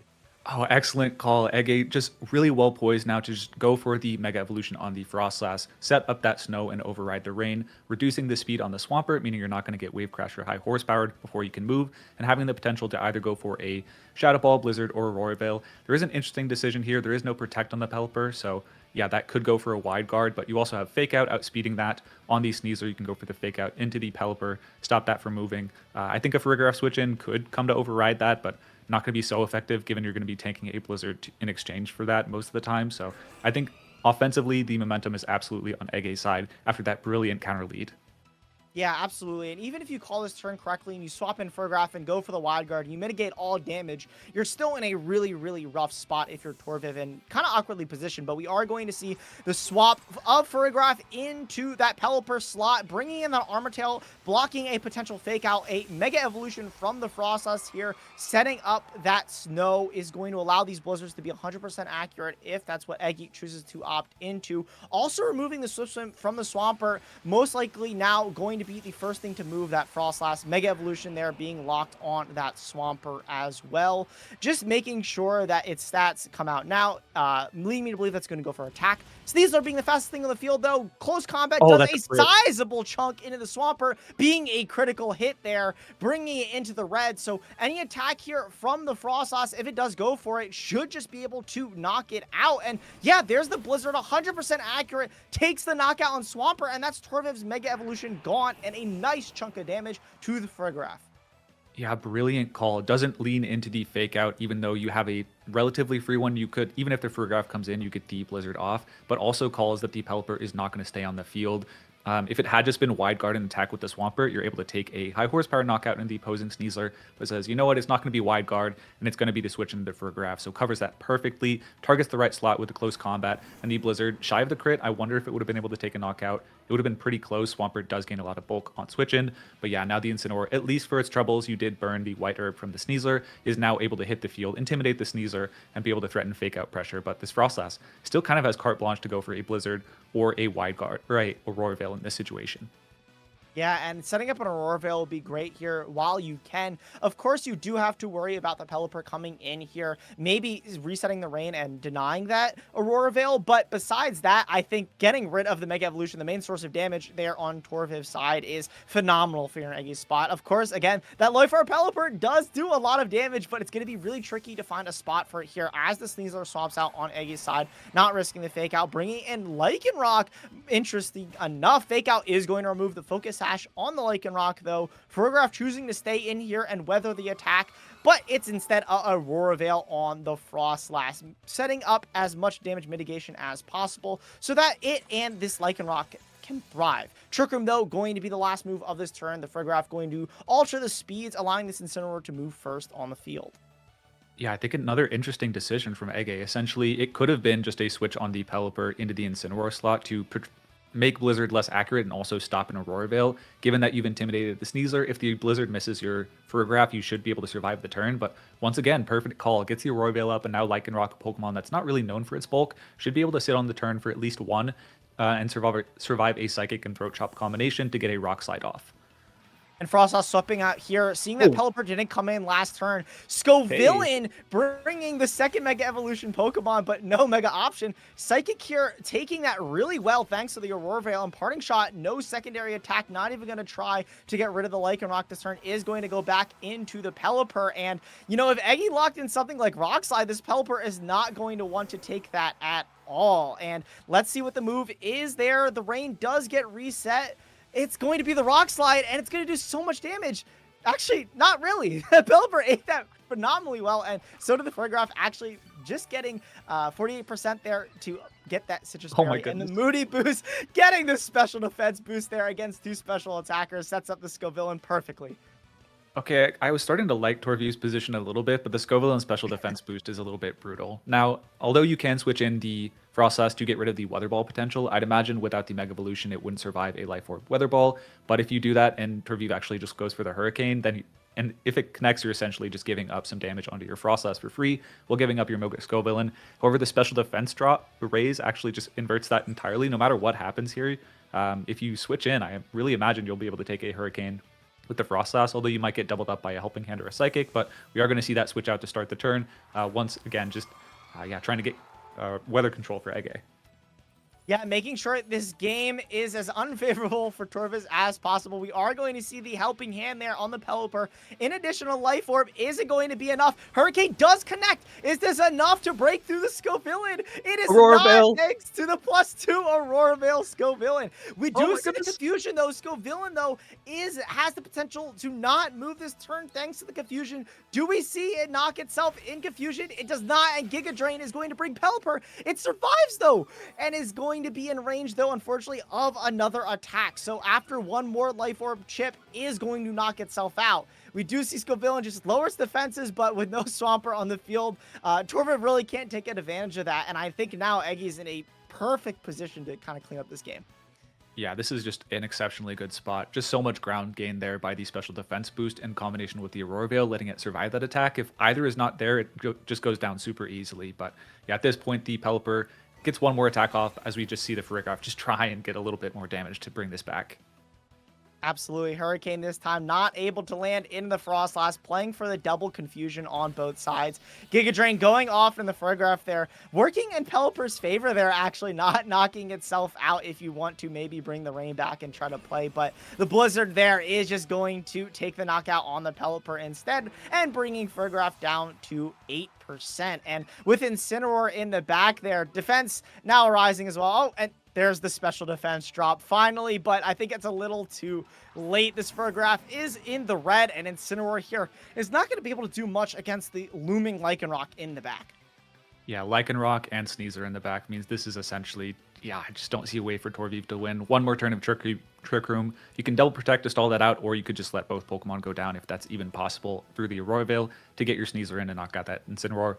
No protect and maneuverability for Torviv's side. This game is, at this point, probably more of a formality if Ege is able to find the right plays to get that Sneasel and the Lycanroc in safely. Yeah, we are going to see the Helping Hand here on the Incineroar, trying to find a little bit of damage. If this Flare Blitz is maybe able to knock out the Frostlass. Oh, no, going into the Scovillain instead, taking it out thanks to all those defense drops that we saw before. I would expect that to knock out, and you maybe have a way back in this game, but this Frostlass being left on the field means a Blizzard is going to be able to come out and bring Incineroar to 60% and knock out that Farigiraf. And as you mentioned, that Lycanroc or Sneasler, both having close combat, is just going to be able to click that into the Incineroar, and with no Chople Berry, instead opting into that Pasho Berry, is just going to get knocked out. Yeah, Ege just throughout this game making a series of really good calls. From turn 0, just leading the Frostlass after losing with it in game 1 so severely was just already brave, and then just from there got pretty much every turn right, as Torviv is going to lock in the forfeit. Unfortunately, we're not able to see the B drill, but we are going to see Ege actually progress to the 10-2 record, which will guarantee a slot in the top cut of the 4th annual St. Jude Charity Tournament. Welcome back, ladies and gentlemen. We are finally here. It is time for the top cut. My name is Simon, also known as Shmon, and I'm here joined with Ultra. Ultra, how are we feeling right now? I'm actually, dude, I'm feeling really good. Especially that last match. There was some bitterness behind those plays. Like, I'm very happy with the quality of the Pokemon that I've seen being played. Obviously, these are some of the better players I think I've ever seen attend an event. Obviously, MDB, Eduardo Cunha, these are regional winners, finalists, and so on. So I'm having a great time just watching, and I feel like I'm actually learning a lot as I go. Yeah, this is like a true showcase of Rec MB. We've already had like a little bit of taste with other tournaments and other megas coming out. But yeah, we like the biggest fraud right now is Staraptor, Mega Staraptor. I'm just saying it. I'm sorry. It's a bit shameful for me to see, but there's no Mega Staraptor in this top cut either. So might be right. What do you think? I think I lied to myself. I was super excited for Mega Mawile. I thought Trick Room was going to be, something a little slept on, something that could make some progress. I think there were like 80 Mawiles played, so I was very happy to see Mawile usage, but I'm not seeing any Mawile turnover. Same thing with Pyroar, right? We had a couple of people take Pyroar, pretty far into day 2, but I'm looking at my top 8, top 16, and there's not a single Pyroar to be found. Yeah. No Pyros found, but we do see quite a few old friends again from our regional, from Reg MA. The most interesting Pokemon jumping out to me is, of course, that Snorlax. It is a big target compared to all the other Pokemon, seeing them there immediately. The other one that's really that I'm noticing is Dragonite. See, we've looked that Dragonite itself was also like something that's really been good in previous iteration with like Terra Normal, and like the Mega has been interesting, but this is non-Mega Tyranitar. This is just relying on the Floette, which is also just a very strong Mega that we've been introduced from the beginning and that we know is gonna be staying here for a while. But there was a team that you were particularly fond of as well, right? Yeah, so if we could pull it up, there's a player currently named Block7 who has what I would consider the most intentionally anti-meta team of all anti-meta teams, featuring Pokemon like Milotic, Ceruledge, and Raichu, whose abilities feature immunities or stat inversions in front of meta threats such as Archaludon, Charizard, Incineroar being such a prominent pick, both the competitive being able to activate, and then of course having your own Incineroar being able to outpace, assumingly, right? Because even though it's an impish nature, I see a more offensive build-up with the Flare Blitz, the Citrus Berry, damaging yourself just enough to get that restoration, and then following up with the Throat Chop as opposed to additional support moves. Yeah, I've been so I've played in this tour myself, and like I've been really liking Milotic. Milotic suddenly grew on me because before I've seen like the coil set, and I wasn't really a fan of it. I played just more straightforward. But now I've seen the truth. Milotic is kind of good at times. And especially, we've seen, like, especially this set that we are seeing right now, is the Coil Hypnosis set with Muddy Water, which is honestly sometimes a very weird set to bring into games because you're trying to position it correctly. You're trying to get 2 coils off, and then you're able to just sleep all around left and right, which is a very nice thing for Milotic. And with the support of like a Mega Raichu being able to deal with threats, like for example an Archaludon, with that immediate Focus Blast, being able to KO that immediately and gone away from the field it is. And I do think like Milotic is one of those Pokemon that has really taken a shine for me personally.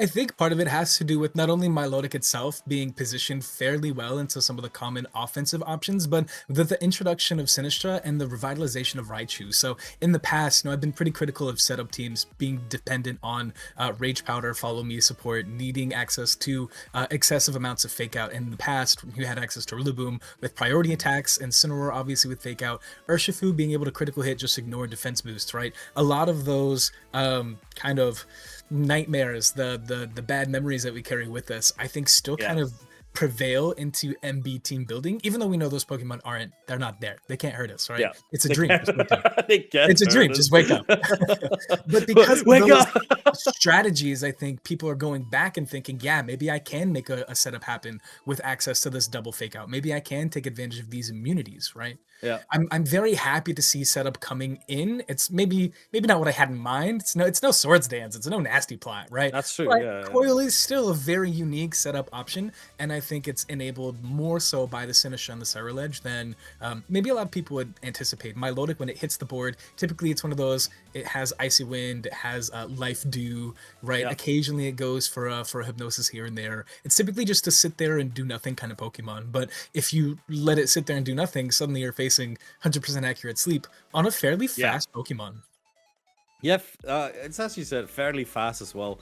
And just the right support with Sinistra, Incineroar, the double Fake Out from Raichu. I've been playing a little bit of Ceruledge as well. And Ceruledge seems like one of those Pokemon that are absolutely perfect to kind of counter the sun. Because, of course, it is a Fire-type Pokemon itself, and it has the ability Flash Fire. So Charizards, beware. They're kind of afraid of this Pokemon on its own. And then paired together with Floette, trying to cover its weaknesses as well. Like, for example, something like Garchomp. Floette being able then to deal with that with having a very strong Fairy offense as well. Which just honestly gives me like nice insight. Because I kind of like Ceruledge. He's cool, okay? He's a cool design. In my opinion, at first I was thinking, oh, Mega Man. But now it's grown on me. I like it personally. And it's been one of those Pokemon that every time I am able to see it somewhere, I'm very excited to see it in action. I agree. Well, I would love to see Armarouge because I prefer Armarouge over Ceruledge. I did play Scarlet. I did pick Armarouge when we got to start playing Champions. I wouldn't be opposed to seeing more Armarouge. I do think Ceruledge just matches up a little bit better, right? So even though it's still a ghost type, and still having dark type weaknesses, I feel like there's more advantage being a ghost type right now with some interesting resistances and immunities as opposed to being a psychic type. And I see if I'm gonna be completely honest, almost no psychic types outside of maybe Thrograph and like Yeah. I think I saw one Mega Metagross. The psychic types don't really exist right now. I don't think there's anything you could get from an Armarouge more than you can get from a Ceruledge, and I think Ceruledge is also going to play into that sustaining composition. In front of some of the more prominent Pokemon that can actually not survive a boosted Bitter Blade. So King Gambit, right? That's just a walking health pack for healing, right? Floette, pretty low defense, relatively low base HP. That's just another walking health pack. I think Ceruledge is super happy to pop a straw and Yeah, get that tea going. Just being able to enjoy the matcha left and right as well. It's as you said, like psychic types not really being able to showcase their prowess. We've seen teams like with Delphox kind of pop up, try to be able to beat something like the Floette, but it's not as much the psychic typing as it is the fire typing with that levitate ability that is bringing it towards a little bit further. Because honestly, I think Floette would it be better with just a regular fire typing? I do believe so, because you're not afraid of King Gambit's Sucker Punch anymore. And yeah, you know, like just ghost type moves, I suppose, do seem like one of those things. And we do have like Pokemon with their win percentages here. Raichu and Ceruledge. Raichu, Ceruledge, Snorlax. Snorlax is 75%. That is crazy to see. That's seventh really, place. That's impressive, man. This Snorlax, so I'm assuming this is the Encore Yawn Fisher set that we saw for Snorlax. This is one of those Pokemon that I think this edition is super good, and I'll tell you why. So, you were talking about Delphox being more valuable as a Fire-type Pokemon than a Psychic-type Pokemon, and a lot of the coverage that we're seeing because of Pokemon like Garchomp, like Aerodactyl, the introduction of new grass types like Vileplume, right? Sinistra, of course, Charizard's neutral to all these Ice-type attacks. There's going to be, if you're looking for a weather that's not rain or sun, sand's not where you're going, you're moving towards snow. And I think having a Pokemon that has a built-in resistance to sun and snow, while not really being pressured by like, I mean, sure, you could say that it has a low enough physical defense stat that it doesn't like a Wave Crash, but it has an insane HP stat. If you want to take all that Wave Crash recoil damage, by all means, go for it. I'm not going to stop you, but you are not going to make it to the end of the turn. So I think it's really well positioned to be just so annoying into the prominent weather archetypes. I'm very happy to see Snorlax, and I think when people talk about making those small innovations, you know, some people say, oh, build for meta, and then tech for anti-meta, or build for anti-meta and then tech. I think Snorlax just happens to be the perfect build for anti-meta without being so far estranged that it doesn't do anything without a normal strategy. Oh, I think that's a beautiful thing. I just have one question for you. Rish, did you know that Snorlax got Encore? Because this was absolutely my first time I ever seen a Snorlax with Encore. I didn't know. I've played for ages. I've played Snorlax in Gen 3. I didn't know it played Encore. Like, it had Encore. I just didn't know. Did you know? I think I've used Encore Snorlax before, but that Really? would have been all the way in like 2019 for like Ultra Sun, Ultra Moon. It was one of those things where Snorlax was very popular at the time with the berries that healed for 50% instead of 33% before they got kind of reduced. So Snorlax was pretty popular, and I think if you just Encore into Belly Drum, it kind of fixes that matchup for you. I'm clicking High Horsepower and Return. I'm clicking Return and Earthquake anyways, or Curse in front of other Snorlax. Happy to make you not do anything where you can't switch out, right? But Encore on Snorlax, that's not what I would have picked. Yawn makes sense. Fisher, sure. I would have expected something along the line. I mean, I can't even think of like a different move that I would put in there because Snorlax right now to me is so unheard of. But Encore is not what I would have picked. Yeah, it's one of those moves that I just really like. That Snorlax is really like a Pokemon that keeps coming back. It keeps being great. If for people that have played Gen 1, Snorlax was king. Generation 2, Snorlax was still king. Generation 3, Snorlax fell off a little bit, but still pretty good. And then you've had Gen 4, you had Explosion Snorlax still happening. Gen 5, okay, Snorlax, but then berries came back into, as you said, with the Gen 7 VGC, with the belly drum sets, being able, and with Gluttony in the combination, the 50% berries, the pinch berries. Wow. Those were crazy times, and now Snorlax is back yet again with Yawn support and Thick Fat, just the perfect fit into this metagame with a lot of Sun teams that we are seeing. I also love the fact that the person playing this is called Pyro Gaming, but no Pyro. Where's the Pyro, dude? Where's the Pyro? There's a player, I think K-Sun, brand the Sun team through and through. Come on, commit to the bit. Yeah, Where's just my Pyroar? get the name correct. But we're seeing here the usage stats, I believe, as well from the Pokemon here. And yeah, undisputed king right now is King Gambit. King Gambit just so much usage. Like, it is such a strong Pokemon. It fits everywhere. It's the glue that sometimes holds teams together. All right, so I heard other casters talking about it earlier in the stream, and they would say that there's no way you could call this composition, right, in 2026 in MB the Big Six, because the OG Big Six at the end of what it was X and Y is just better, right? No, I gonna be honest, this is the new Big Six. You can call it the new Big Six, you can say the slightly bigger six, but this is the new Big Six. These are the Pokemon that are the undisputed best at what they do. Like, let's be realistic here. Garchomp is such a guy. Like, I don't know how to explain this. He doesn't do anything. He shows every generation. He shows up, he clicks Earthquake, he clicks Dragon Claw, he clicks Rock Slide, he leaves. Name 5 other moves on Garchomp. I've seen people use like Sunny Day, Rain Dance, Poison Jab. But you know what they always have? Earthquake, Rock Slide, Dragon Claw. Slide. Yeah. They're not even like cool attacks. Dragon Claw doesn't have a secondary effect. Earthquake doesn't have a secondary effect. Rock Slide is Rock Slide, right? It's not like it's anything special. It just shows up, it hits, it leaves. Every generation.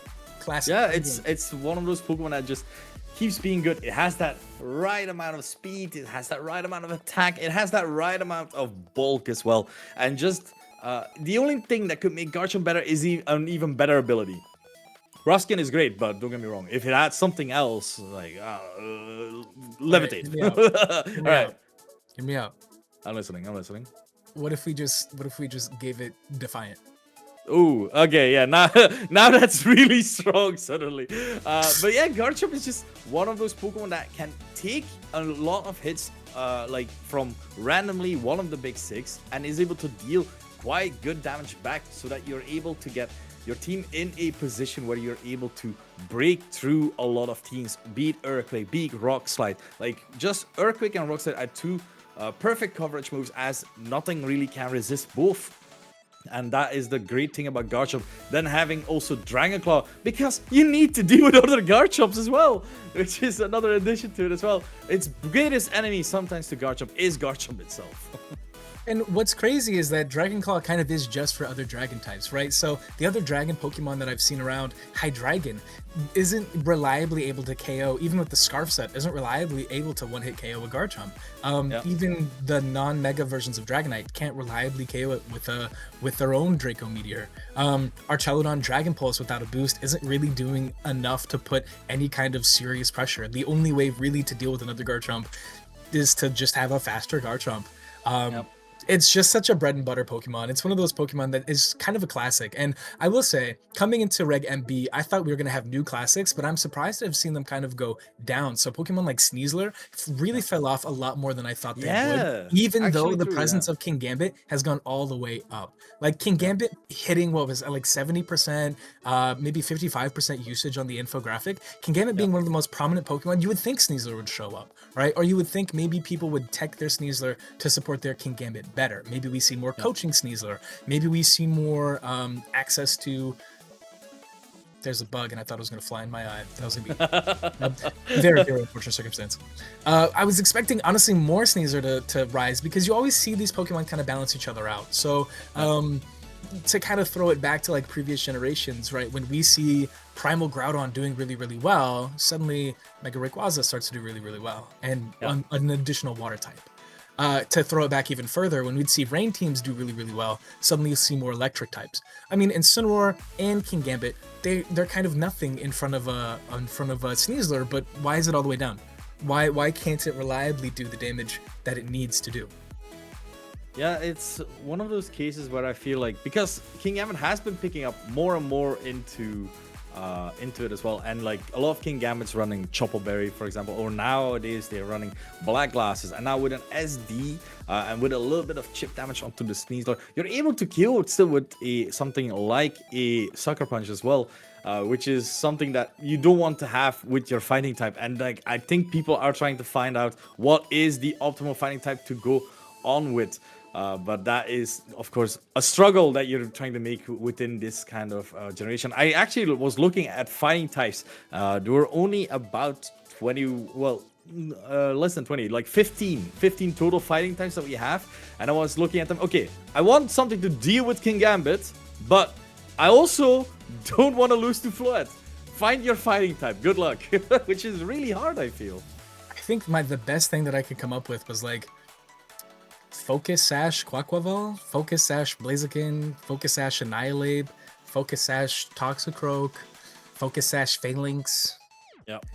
You can't really outplay the Floette. Let's be realistic here. Fairy is just such an oppressive typing, and there's just not enough fire and steel types I think around to offer a reasonable resistance. I think the only reason why Sneasler is sticking up as much as it has is because it's faster, and unfortunately, with for whatever reason, the presence of Dire Claw isn't as threatening to fairy types anymore. No, it's the intimidates, the redirection. There's a lot of tools to make sure that it's not able to hit.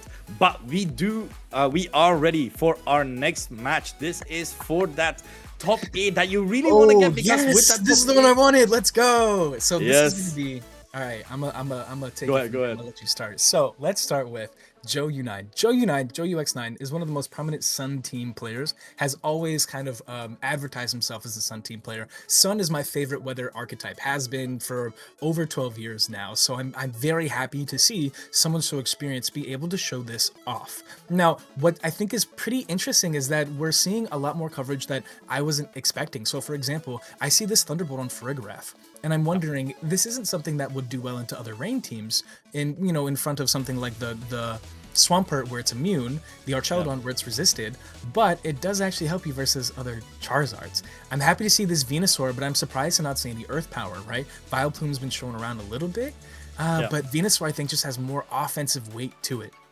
Life Orb, Garchomp, classic, bread and butter. This Incineroar, another one of those more offensive options featuring the Citrus Berry, sometimes to just survive, but also featuring something like this Darkest Lariat over Throat Chop. So not really too worried about an Incineroar mirror match, not too worried about something along the lines of a Perish Trap in the composition. Now, here's where this 6th slot kind of happens. Usually, this is where you would see something like the King Gambit, the Basket Legion, the Sneasler. Here we have Sylveon. This is one of my favorite sets because it's Hyper Beam Sylveon. Do you know your Hyper Beam Sylveon damage counts?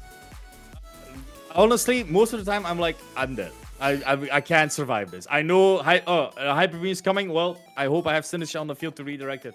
Otherwise, my Pokemon that's non-resistant, it is gone. It is one of the most fun moves to click though. I love clicking Hyper Beam. Unfortunately, you can't miss it, but at the same time, the animation out of it, it's all like, it's just perfect. Like, it's the perfect encompass of a move that you want to see. And Sylveon is one of those Pokemon that's really nice that working well with that Farigiraf as well. There have been some teams that are running quite slow Charizard Y as well, like a bit more defensive as well. So even being able to use Charizard Y in like a setting of more Trick Room kind, as opposed to having like Whimsicott with Tailwind immediately going for the power that you're able to push out, while Farigiraf is able to block whatever ever the Whimsicott is willing to do, and you can go on the opposite route with a nice Trick Room in that regard, and then you can just start swinging on your own end. And as you mentioned, Venusaur and Vileplume are two very interesting Pokemon to see. Venusaur doesn't have something like After You, but at the same time, Venusaur has just that little bit more speed where it is able to just do a little bit more outside of the sun as well, where it is able to still provide some necessary damage or even necessary sleep powders. Speaking of necessary damage, one of the things I want to put out on every single Pokemon, -2 is in attack or special attack boosting nature. So Charizard, Farigiraf, Venusaur, and Sylveon are all featuring a modest nature.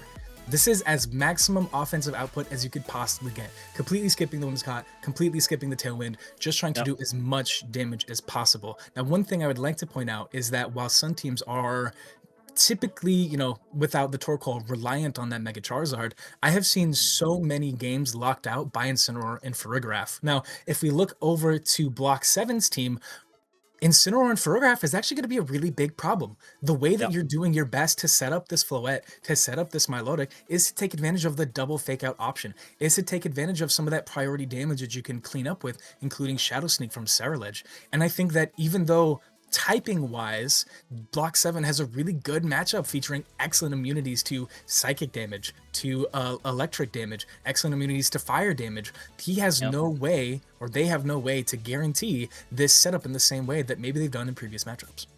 Yeah, no, making a good point there. Maybe the photograph might be the key here for Joe's for potential victory, as Block 7 is able to try and avoid trying to get swept up by this photograph itself. You do have the nice damage output with something like a Zap Cannon from Raichu that we've seen. Honestly, from the two Raichus, I've been seeing Raichu Y way more right now than Raichu X, and I'm completely here for it. You don't have... What is Raichu X? Raichu... I've never heard of that one. Sorry, hold on. No? Yeah? Raichu X. Not seen on the list. No, it's nowhere to be seen. No, sorry. No. Think it doesn't catch. No, doesn't catch. But with tools at his disposal, with like Incineroar, with still parting shot, Sinistcha with healing, and Fluid with Calm Mind, and Draining Kiss trying to keep itself healthy in that regard, could prove very useful as long as you're able to try and pivot it correctly versus Joe's team, which is going to be tricky, especially as you mentioned. Farigiraf blocks a lot of fake out, which is a lot of the support that Block 7 is looking for. So looking at the angle wise, hey, you know, Milotic? We are just casting this. We're not playing this. So I am very much not in the head of the players here right now. But I do believe we are fully ready to be able to witness either of these games. And I'm thinking personally that Ceruledge might be a big bring still, despite it not being able to Shadow Sneak. Bitterblade is still a very strong attack, and I can definitely see it being useful versus Joe's team there. Well, I see two ways that the Ceruledge can really pop up. One is that it does have the only attack boosting nature on Block's team, so I want to point this out as well. So Sinistcha is boosting its defense, and Incineroar is boosting its defense. Raichu and Floette are boosting their speed, Milotic boosting its special defense. So there's no way that he's going to be outspeeding. However, if you decide that you want to bring this Charizard, and this Ceruledge is free to get a bulk up, Charizard doesn't have the best defense stat in the world, regardless of how much you're investing. Now you're looking at a possibly bulk up boosted, a possibly Flash Fire boosted, a possibly Sun boosted Bitterblade into the rest of your team. That's a lot boosted. Sylveon's not going to take it too well. Venusaur's not going to take it too well. Charizard Farigiraf is not going to take it too well. But without access to a wide amount of speed control, right? Without access to something like that Chlorophyll, without access to something like that Trick Room, right? So Sinistra's Matcha Gotcha Life Do Rage Powder. Without the ability to reverse speed, I'm a little worried that the Ceruledge won't be able to show out. As we enter into our first game of Joe Unite versus Block 7, here's going to be this Incineroar Floette on behalf of Joe Unite, and I think these are reversed. Block 7 featuring the Venusaur. Whoopsies. Block 7 is going to be featuring... There we go. So this is already interesting lead, as the Venusaur is one of those Pokemon that has the key potential to deal with Fluid quite fast with something like, for example, a Sleep Powder. You have the threat of a Farigiraf switching in as well, trying to not play these fake out mind games in case there is a speed tie or there wasn't a speed tie. But we do know that one of the instances was Relaxed Nature, which I do believe Impish Nature, excuse me. So never mind on that. But we are seeing the turn out right now. So we're going to open up with a Mega Evolution on Floette, getting that Fairy Aura, boosting this possible Dazzling Gleam, boosting this possible Draining Kiss. But I think I'm really excited to see how these fake out speed tier interactions happen. So this means that Venusaur is free to land a possible Sleep Powder into this Floette before any boosts come out. Yep, Calm Mind, making sure you have to set up this Floette, because this is the end game plan of Block right now. Trying to see it is able to do Sleep Powder from the Venusaur into that Incineroar slot. It will take its little catnap here right now, as now the Floette is unprotected as of this moment, but it is still able to dish out quite a bit of damage even after only one Calm Mind boost. Now, I think we've learned a lot this turn. One, we've learned that Block 7's Incineroar might be faster. 2, we've learned that Floette is faster than this Venusaur, and that's kind of a problem. Venusaur, being modest, has a lot more offensive pressure, but if you're going to be able to restore health off these Draining Kiss, off these build-ups in defense with Calm Mind, Venusaur's not going to be able to maintain that same amount of pressure. Yeah, we have just to protect from the Floette, trying to keep itself safe for just another turn. Incineroar taking its first nap there. Parting shot, so this Incineroar is now at -2. Time for Joe to bring out something else here. Try to threaten a potential damaging move onto this Floette or even onto the Incineroar. It is the Charizard, another nice resist as well, giving the Venusaur also a boost in speed within the sun. So the offense from Venusaur Charizard could prove to be enough against this Floette right now. Seeing another Mega Evolution to set that speed, overcoming that speed difference from the modest to timid nature conversation there, we could see another Sleep Powder come out relatively for free, and that puts Floette at risk of taking a lot of damage. Now, just the Sludge Bomb doing just under 50%, but the Poison is going to make sure that it is going to be under 50% in just a bit. Dazzling Gleam coming out onto these Pokemon, both resisted, still doing decent damage here. Does the Incineroar wake up? We'll have to find out after this. Weather Ball coming out. The Charizard Weather Ball going into that Floette, and it is a knockout onto the Floette. Floette doing plan of block, suddenly gone immediately. Incineroar is waking up, and what can it do? It can only go for that parting shot onto that Incineroar, onto that Charizard right now. Try to reduce the damage that can be given. And I think this is honestly a catastrophic circumstance for Block. Losing access to Mega Evolution, losing those boosts before you're really able to do reasonable damage. That Dazzling Gleam at +1 with the Fairy Orb boost only did about 30% to both because it's resisted. Now we're going to see this Cerulege come out. Now this is the Pokemon that I think is going to do absolutely the best. Charizard can't touch this Cerulege. Venusaur is afraid, and Incineroar has Fake Out pressure, and there's a lot of free reign to be had. Without any inclination or maybe, you know, there's no way to know if the photograph is in the back. Maybe after bulk up, maybe after a possible flash fire, these Bitter Blades and these Shadow Sneaks are able to kind of help catch up on that pace there after such a dramatically off-putting turn 2, losing your Mega, losing your setup, and not really having a lot to show for it. Yeah, it is as you said. The thing, there is always that Incineroar being able to switch in, Intimidate, also having the nice optimal typing, trying to deal with the damage output from the Cerulege. Intimidate on both the Incineroar and the Cerulege, and it's actually going to be a double switch here. It is Garchomp the Sleepy, but will not be taking any naps soon unless there's that Milotic bulk up from that Cerulege right now. Let's see, it's just a parting shot into the right slot onto that Garchomp, who is threatening the most damage onto that Cerulege right now, and now we will be able to see the final Pokemon from Block 7. And I think this is a really fantastic way to build momentum. So not only do you have an Intimidate on the Garchomp, you got your defense boost for free.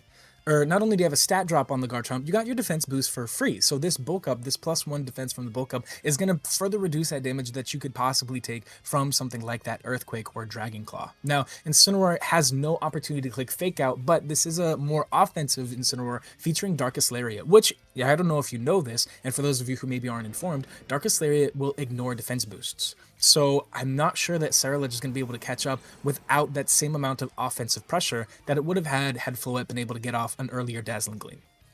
Yeah, that's what we're going to see. Rockside coming out. Incineroar dodging. Cerulege dodging. The double dodge. They call another bulk up. Does Block 7 know what Darkest Lariat does? But it's just going to be a parting shot, trying to make sure that this Cerulege, okay, you get your defense boost, but you're not getting your attack boost. As long as I keep in control of that, Joe X9 at the wheel right now, making sure that there's no way for Block 7 trying to get more and more attack boost onto that to that Cerulege.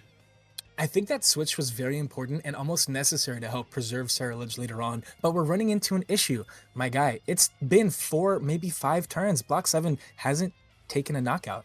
Hasn't done more than 30% damage to either this Charizard or this Venusaur. Now, real quick, now maybe you're better at the game than I am. Have you ever been able to win without doing any damage? Once, Parasong, but unfortunately I don't see Parasong on the team sheet, so you gotta start catching up somehow, some way. Yeah, that's the way to do it. Weather Ball coming out. No Fake Out from the Incineroar. Just going for yet another parting shot here. Most likely, as now the Cerulege is able to go for a Bitter Blade in the sun. Still decent damage despite it being at -1 right now. The Incineroar really keeping that at bay. Now another parting shot into the Charizard right now, lowering its special attack again as well. And now the Sinistcha is able to come in, not really heal anything, but the main important thing is the Ceruledge is kind of stuck. The amount of pivoting is not helping right now. This Ceruledge needs something to be done, and it needs to do it soon.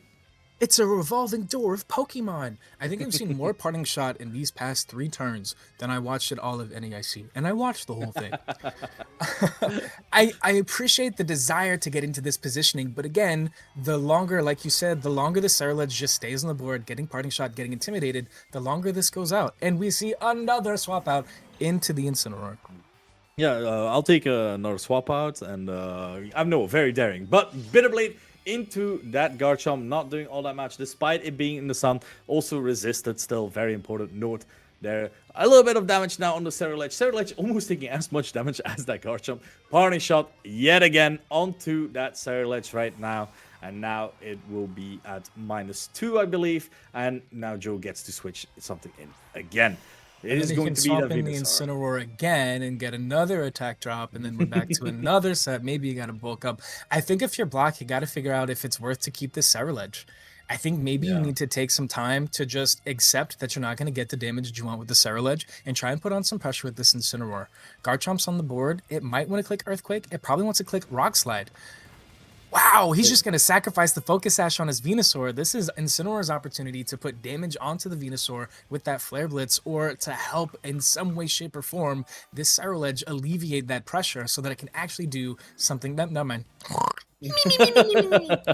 It is time to take a turn of sleep. Venusaur's Sash was broken in the earlier turns, but because this Incineroar just keeps doing the same thing, not even going for a fake out, just keeps going for the parting shot, Joe just takes the opportunity and says, you know what, I'll just do some damage. I'll just put you to sleep, and now we're going to work towards this. Because right now, the Ceruledge hasn't taken its first turn of sleep. It will be needing to take quite a few extra turns now. Garchomp can switch out yet again to something like the Incineroar.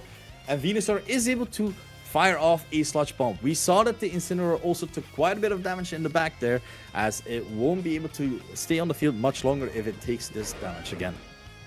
I think now you have to figure out, if you're block 7, if maybe Sinistcha is your offensive output. You're not able to pivot as consistently to refresh that hospitality. Maybe now you want to start clicking Matcha Gotcha to do something, right? Get a little bit of healing, get a little bit of damage, and risk a burn onto the Garchomp that ended up swapping out. In comes a double swap to 2 fire types, specifically, I think, to avoid the possible burn from the Matcha Gotcha. Joe Unite realizing that's kind of the best offensive output that block 7 can offer right now. Here comes the Matcha Gotcha into 2 fire types. Not a lot of damage. Unfortunately, no opportunity for a burn due to those natural type-based immunities. I think that was the best play block 7 could have made, and Joe Unite just had more resources for it. Yeah, I think this is just like Joe is perfectly piloting things, trying to make sure, okay, we've dealt with the fluid, we can move on. We can move from a game where I'm taking away your resources bit by bit. The Incineroar's health is drastically dropping time by time on block 7, and block 7 doesn't really have that many more options. Once that Incineroar is gone, there's no more Intimidate cycling, there's no more parting shotting. That means that this Ceruledge will be taking stronger Earthquakes, stronger Darkest Lariats, stronger everything really, without really being able to circumvent this. I think if you're block 7, now you start to think about how can you help yourself, right? In the beginning of game 2. I think at this point, you're kind of trying to figure out some information. Ceruledge finally wakes up. Ceruledge finally getting the chance to do some damage. Is it going to be 30%? It's going to be 20%. You know what? We'll take it. Congratulations on Ceruledge for doing your first 50% this game. I'm super happy for you. But I think if you're block 7, now you have to start thinking about game 2. How do you preserve that Floette? Because the Ceruledge angle, despite the immunities that it gives you to fire, the resistances that it gives you to grass and poison, it hasn't really had a lot to show without a little bit of extra damage helping out. And Joe Unine, again, enjoying a great day playing Pokemon Battle Revolution with this revolving door Pokemon. I think he's been able to make a swap every turn to reset stat drops, to negate the risk of burns, to reset the weather, right? And obviously to preserve his own Incineroar for whenever there's no opportunity to switch out and those last Intimidates become permanent. Yeah, the problem with only having the Surge on the field as well, you're not putting out as much pressure as you would be able to if there's another Pokemon next to it that will be able to threaten some damage. Now we saw the Garchomp immediately switch out, meaning that Incineroar comes in, and look at that HP on that Incineroar. It is not a lot going in, so Weather Ball coming out into that Charizard, and Incineroar is out again.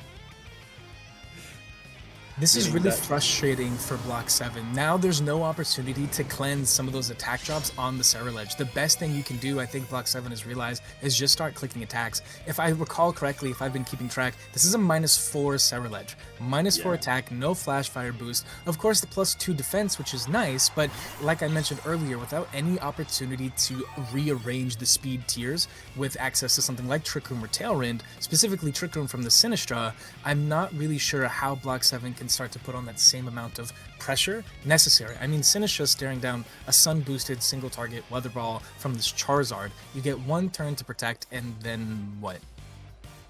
Yeah, not a lot being able to go on here. So I'm already going to think a little bit about what a possible game 2 could be for Block 7 here right now. So we saw the Floette not being able to take a Sludge Bomb plus Weather Ball from the Charizard and the Venusaur combination there. So it's something that we need to consider there. For example, redirection with the Sinistra. I am actually baffled that it's still on the field. Darkest Lariat, and finally the reveal of the Colbur Berry. Not doing all that much damage right now thanks to that Colbur Berry, but it will do a little bit more in the following turns. Charizard still hanging on. You know what? Shadow Sneak it. No, get it out. Or maybe Joe just goes for the Garchomp switch right now, trying to make sure, you know what? I'm taking a 4-0. I'm making a statement. Like, you need to change your game plan right now, because what you're doing currently, I'm fine with that. Not even Shadow Sneak coming out. What about into that Sinistra right now, as the Ceruledge is still on the field? It will be able to once again try and go for a little bit of damage here onto either of the Pokemon, but it's just going to be a bulk up right now, and that means Incineroar's Darkest Lariat, look at him spin, hitting that Ceruledge for quite a bit of damage there just as well, and you know, not a lot of things happening right now. I think there's a little bit of information to be had from this line of play, right? So we learned that with the Colbur Berry, a Darkest Lariat's only doing about 25%. Without the Colbur Berry, you're maybe taking 50% from this Darkest Lariat. Of course, give or take a couple number variables, right? There's always a little bit of opportunity to get a high roll or a low roll. But I think that helps you, as Block 7, to determine how much pressure do you need to put on this Incineroar. If you can take 2 hits guaranteed, okay, Incineroar is maybe not the scariest thing, despite Darkest Lariat ignoring these defense boosts. Yeah. Nice Bitter Blade onto that Incineroar, trying to get that little bit more chip, and Ceruledge will go down with his final Darkest Lariat. So, let's think about Game 2. What are adaptations that you feel like should be made by Block 7? I do think it was very good to try and do something with your Floette, but I do feel like Floette plus Ceruledge maybe as a lead could provide more than then you have a little bit of that mindset of, okay, the Charizard can't immediately go for Weather Balls. The Charizard's never going for anything else but Weather Ball. It's never gonna click Heat Wave. Like, it's never going to click Solar Beam. You know it's always gonna be clicking Weather Ball. So what are you able to do? Maybe a switch in to that Ceruledge, into that slot when the Charizard is going for something like a Weather Ball. But you need to find some way. I'm honestly struggling to find a way myself. I do think like something like your own Incineroar doing some damage with something like a Throat Chop or a Flare Blitz might be helpful towards the end, towards working towards an end game where you're able to sweep with your setup from the Ceruledge or the Floette there. I'm looking at this Mega Raichu, and I'm feeling Mega Raichu has some options, right? We didn't see the Ferrograph, so Fake Out's a little bit more fair play. Having access to set that terrain maybe alleviates that sleep pressure, but instead we're going to see this Ceruledge featuring this Milotic, anticipating an Incineroar play, realizing Incineroar's not the dangerous one. He wants to put pressure on this Charizard. Charizard and Venusaur hit the board, and unfortunately, I still do think that Joe U9 has a little bit more advantage. Joe has more speed control, weather control, access to sleep powder, and it doesn't need those same kind of boosts like Milotic does. Joe U9, I would call one of the best Sun players of all time, and I think that Game 1 really proved it. I think Game 2 is a great opportunity for him to double down. Yep, we have the immediate Mega from Charizard. Why? You're ready to get the boost to that Venusaur, making sure that it will be faster than anything. It has Leaf Storm as an attack as well. Charizard itself does have Solar Beam as well, to be able to hit the Milotic, but that's not going to happen as long as Milotic is protecting itself. Sleep Powder from the Venusaur onto the Cerulege, and Cerulege will take its will be surely taking its first turn of sleep in the following turn. Charizard now free to go for a Solar Beam right now because there's nothing threatening it. The Cerulege would be asleep even if it wasn't falling asleep. The Charizard was very much able to survive at least one, and now you're playing the game of the Venusaur can just go for a Leaf Storm plus a Weather Ball onto that left slot. You can, for this turn, ignore the Cerulege completely. And I don't think there's really a good switch in to try and absorb a Weather Ball and a Leaf Storm, but it looks like Block 7's willing to take that risk. Joe Unine swapping out the Venusaur, trying to probably conserve that Focus Sash, maybe hoping to dodge a spread attack. Garchomp swaps in, and Incineroar is going to be able to absorb this Solar Beam quite comfortably, but now what do, right? You have this Intimidate onto the Garchomp. You do have access to a little bit of fake out pressure, but Cerulege doesn't have any bulk ups. Do you prioritize the bulk up, or do you prioritize just getting this Charizard off the board? Because the longer the Charizard is on the board, the less you're actually accomplishing. There's so much more opportunity to pivot in and out for Joe U9 with all 4 Pokemon. So what pressure, realistically, can Block 7 apply, right? He's playing this very slow game, and I need to see some damage. Yeah, see, now that Joe also knows that there's a Milotic as well, something like, for example, switching out to Cerulege, if you believe it was going to be faster than either of these Pokemon here, you could switch it out to the Milotic and try and get an Intimidate there. But you don't really need to, as long as both these Pokemon are fast. We have the Earthquake coming out from the Garchomp, doing damage to both of them. No fake out, massive amount of damage here onto both Pokemon. Life Orb, the best way to play Garchomp nowadays. It's been so strong. The Citrus Berry onto the Incineroar, keeping itself a little bit more healthy. But next up, the Weather Ball. Ooh. Wow, that Citrus Berry coming in absolute clutch for Incineroar, giving it 125% of its total health. Here comes a bulk up a little bit after the fact, though. That Earthquake already came out. We know that Cerulege can survive, but Cerulege has to do damage. And we're not seeing any damage! Please! Please! I understand that you want to use Intimidate. I understand that you want to use Parting Shot. You only have 25 health left, and you're the slowest Pokemon on the board. Cerulege is not able to outspeed. And we saw, even with the Intimidate, that Life Orb boosted Earthquake was doing 75% to Cerulege. I don't think that another Intimidate is going to be enough, even with after this Hospitality Healing, to keep Cerulege on the board. I think even you're fine to go for something like a Solar Beam plus Earthquake, definitely being able to deal with this as well. We are seeing just another Earthquake from the Garchomp here. Let's see if the Cerulege is able to hang on here. Onto this Earthquake, it is not, it is out, and now your main way of dealing damage is gone. The option has been taken away from you. Garchomp, another tick of its Life Orb here, as Charizard is going for that Solar Beam. Wow, what a read! And that is just able to do a massive amount of damage to that Milotic as well, putting it as well very low, as its only recovery is that Cinder Shot and its own leftovers. You know, heat them up, try it again, eat some more, heal. Oh man, if I'm Block 7's coach in my free time, I'm probably kind of frustrated, right? We saw that the Sinistcha wasn't really able to provide much health positioning aside from just being a switch in for the Incineroar, right? The healing was nice, but the healing didn't really matter because you weren't able to do any damage with the Machagacha. You never really clicked the Life Dew. Sinistcha was just kind of there. I would have loved for this to be, honestly, any other Pokemon. I would have loved for this to be the Raichu to throw a Zap Cannon towards that the Charizard, to set the Electric Rain to deny sleep, to start spamming those neutral focus blasts into that Garchomp Incineroar slot. Yeah, it's very tough here right now. Garchomp, another Earthquake coming out. It is uncontested, and it is able to just do exactly that. Solar Beam from the Charizard charging up. As we know, it is going into, again, that Milotic slot, and it will be able to take it out. So I must say, Block 7 had the right, I feel like they had the right idea. Definitely, the Cerulege is a key answer to it. I do think Milotic can be nice. I agree with you as well that Raichu or even the Fluet still could be useful in this position. But we are not talking about any old player. This is Joe UX9 Joseph Ugarte. This man was at a wedding yesterday.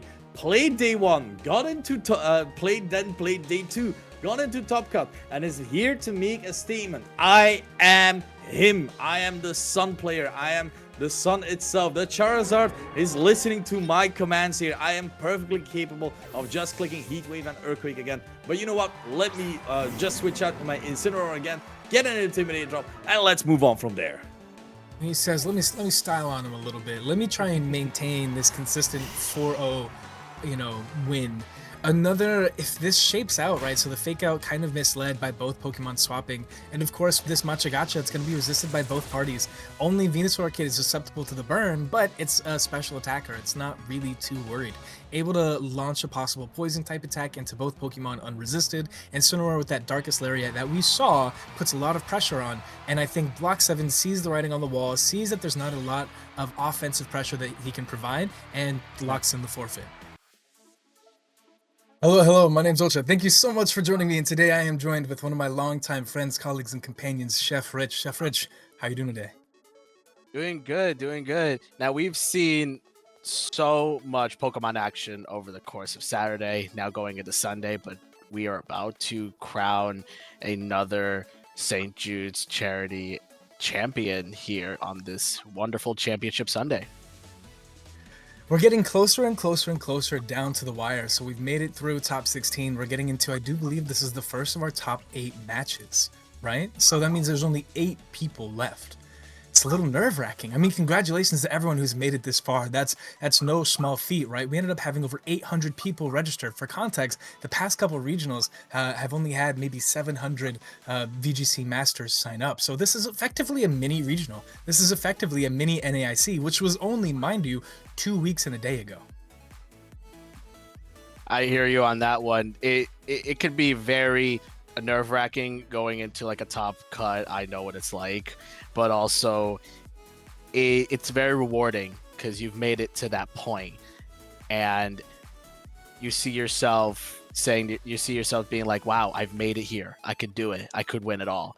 But let's see if these players could make it all the way to the end, as we do have our first opponent for top 8 named Arctic Fish. All right, now I would love to hop into this one because, like I said earlier, these are almost identical mirror matches with sharing 5 of 6 Pokemon together, but what we're going to see here is a difference in intentional choice of items. So I want to talk about the items kind of as we go. So Golden Go here is featuring a metal coat, trying to double down, focus, emphasize the damage potential of Make It Rain. This Garchomp here is going to be featuring a Life Orb. Now, we've seen mostly Life Orb, but occasionally we've seen Choice Scarf, but you have to think about you're pairing into another Garchomp, right? Remember earlier we talked about how sometimes the only check for a Garchomp is a faster Garchomp. If you're both max speed, if you're both Jolly, if you're both Life Orb, neither of you can really, it's a coin toss. It is a coin toss. Basculegion as well. We're going to see Mystic Water Basculegion choosing to double down on those water type attacks as opposed to featuring something like a Choice Scarf. And then lastly, Sneasler. Sneasler being the variation here. As opposed to Incineroar, Sneasler is going to bring some of that pressure with Fake Out, some of that pressure with that Close Combat Unburdened Speed Boost. Whereas, you can go back to DD, is going to be featuring that Incineroar, right? No Close Combat, no real way to check some of those other, no real way to check some of the more common threats that we've seen, but in this matchup, it doesn't really hold up. Analysis on that one, Ultra. Especially when you are looking at DD's team, we do have the Goldango ready for a setup. You have, we've been seeing a lot of Life Orb Basculegion going around throughout the entirety of Regulation MB. Everyone's opting also for Mystic Water, but this one is running the Choice Scarf, so opting for a little bit more speed to pivot around with Flip Turn and go back into Garchomp or try to go back and set the sun up again. And if we look at the Goldago, they have the exact same moves, they have the exact same nature. The only difference is, one's featuring a Metal Coat, focusing on Steel-type damage. DD is going to be using a Spell Tag, trying to boost the power of that Shadow Ball by 20%, which, in my opinion, tips the scale slightly in his favor against another Goldango. Absolutely. DD, by looking at the team here, like Whimsicott. Well, with both of the teams here, with Whimsicott trying to set up for speed control, and Garchomp with Life Orb is a very, very common item on Garchomp. It can really deal a lot of damage, especially if most players aren't prepared for either Adamant or Jolly Life Orb. Garchomp with a very powerful Earthquake. As I'm looking, I personally feel like most people, by most people I mean Didi and Arctic Fish, we're going to be preparing for a very drawn out game of rock, paper, scissors, and I want to see how it goes. So we're starting off with the wrong names again, but that's okay. I don't know who's who, but we're gonna start off with two Whimsicots featuring Tailwind Pressure, the option for Moonblast, and ironically no threat for Encore. You can't Encore an Incineroar into Fake Out, it's a Dark type being immune to Prankster, and there's no priority options that Garchomp could be really Encored into that make a difference. If you want to Encore my Garchomp into Earthquake, by all means, I won't stop you. We are going to see the switch out into the Basculegion here as Fake Out goes into the Ghost type Basculegion. Moonblast actually, no Tailwind from the Whimsicott. It's going to do a ton of damage on the Garchomp, bringing that to 18% of HP. But what did this Garchomp decide to do here? We're going to see the Rock Slide going in. Going to do a little bit of chip damage to the Whimsicott and to the Incineroar. So I see Garchomp did a little bit of chip damage, but that Fake Out did absolutely nothing to the Basculegion. So I think with, hold on, now I gotta figure out who's who. Okay, so that means that Arctic Fish is on the left and Didi's on the right. Didi's featuring the Incineroar. I think Didi actually came out of this exchange on top. I mean, sure, you kind of lost the momentum you could build up with the Fake Out, but that Moonblast did so much damage that Garchomp's kind of stuck. It can't really protect, it risks getting Encored into Protect. It can't really attack because then it just KOs itself with Life Orb recoil damage. This Basculegion isn't the Scarf version, this is Mystic Water, so I feel like if you're Didi, you could actually double into this Basculegion fairly for free if you're willing to risk taking that Wave Crash damage on Incineroar, right? But then you're exchanging that recoil damage as well with the possible follow-up from a Dark type attack. Basculegion is going to protect here, so no damage going in to the Basculegion. Tailwind from the Whimsicott. It's going to go up, and Throat Chop is going to go into the protect. But what did Garchomp decide to do here? Are we going to see another Earth? Oh, we're going to see Earthquake this time instead of Rock Slide. Great adaptation here, as Earthquake is going to do more damage onto the Incineroar, bringing it down to under half into the red. I think this was the best out that Arctic Fish kind of had, right? Like I said, you can't protect in front of the possibility of an Encore, and you can't really, you know, and next time you attack, you're risking KOing yourself from Life Orb recoil. So getting that consistent damage from that Earthquake into both Pokemon actually puts them in a pretty solid spot. I think Basculegion now, even though Tailwind is up and there's that Encore threat, right, I think Basculegion now is still in a solid enough position to do damage. Now, if you're Whimsicott, the Encore seems so obvious, but you're staring down a Charizard with a relatively low health Incineroar, and that single target stab weather-boosted Weather Ball, we've seen, puts on a lot of pressure to opposing Incineroar. So I think that Arctic Fish was able to position very, very well, and Didi has to work to maintain that momentum that they got from first turn. Absolutely. Basculegion is going to switch out into the Whimsicott here, so wanting to get another form of speed control up, but Charizard is going to Mega Evolve, get the Sun up, but the speed is going to be on Didi's side here with the Whimsicott setting up, as Drought's going to get set up. But what did this... well, Whimsicott's actually going to go for the Protect here, trying to protect itself, so no way will get KO'd by Heat Wave. Incineroar going for the Flare Blitz into the Whimsicott, bringing it down to Sag. So great call from Didi. I think this is risky though, right? Because if this is that Weather Ball, it's almost a guaranteed KO. Of course, Heat Wave always has the chance to miss. We're going to see what happens. Heat Wave comes out, lands into the Whimsicott Protect. We knew that nothing was going to happen there. Heat Wave does connect though, and I actually do worry that the recoil damage from that Flare Blitz is what made the difference. Even though it is still a same type attack boosted move, it is weather boosted. Heat Wave has its damage reduced when it's targeting two Pokemon. Garchomp is going to come in, and with the Tailwind up from Didi's side, Garchomp is threatening the Charizard. Not really threatening the Whimsicott. Whimsicott could fire back with a very powerful Moonblast. But in hindsight, I would say that, you know, Charizard is probably going to get KO'd here from a Rock Slide, in my opinion. I think there's a little bit of wiggle room, right? I think knowing that this is a max speed Garchomp, because you can see that it's Jolly Nature, maybe there's more defensive investment from the Charizard, and the Whimsicott has the opportunity to Tailwind. We're going to see 2 Encores do nothing. This is one of the turns of all time. Basket Legion comes in, not even for free, but does a really good job of dodging. Oh no, the critical hit! Oh, no, Whimsicott count that, bro. What do you mean? Whimsicott had that. I think this is actually very unfortunate for Arctic Fish. I mean, the fish hits the board, but not for free in the same way that I would have liked. Well, the fish is still standing, and Charizard is still on the field here, but the Tailwind turns are ticking down for DD. You have to go for the Rock Slide, or Charizard is going to protect here. Basket Legion could fire back with a very powerful Wave Crash in the sun. Sometimes those Wave Crashes hurt even in the sun. We've seen that a lot throughout the last couple of rounds of the tournament. You do have a point there. This is adaptability boosted. This is Mystic Water. This is really focusing on the water type damage potential. But I think even with the sun, it's neutral into both Pokemon, and you have the opportunity to take all that recoil damage from just the attack, but also rough skin. Basket Legion has to figure out how to get around some of the targets in front of them, maybe some softening up. It looks like Charizard's gonna be able to help alleviate that Encore pressure and alleviate that Tailwind pressure that comes from Whimsicott, because this was the last turn of Tailwind, which is very calculated on behalf of Arctic Fish. But I do still worry with just that little bit amount of damage that Basket Legion has taken, if that recoil is going to add up more so and be more important, right, than maybe that extra 27% health. Now, DD's Basket Legion hits the board. What's most important to know is that this is a Choice Scarf Basket Legion featuring Last Respects. For those who might not know, Last Respects is an attack that gets its power boosted after teammates get knocked out. Now, because DD's is Scarf, this Last Respects is uncontested into Arctic Fish's Basket Legion. We see it come, hit the board, Basket Legion says goodbye, Arctic Fish ran out of fish, and now it's just Charizard who has to hope that Garchomp misses his Rock Slide. The Rock Slide misses. The Charizard Solar Beam is going to light up the sky and shoot down into the Choice Scarf Basket Legion. It's going to go ahead and get a KO here. That Rock Slide miss was very crucial.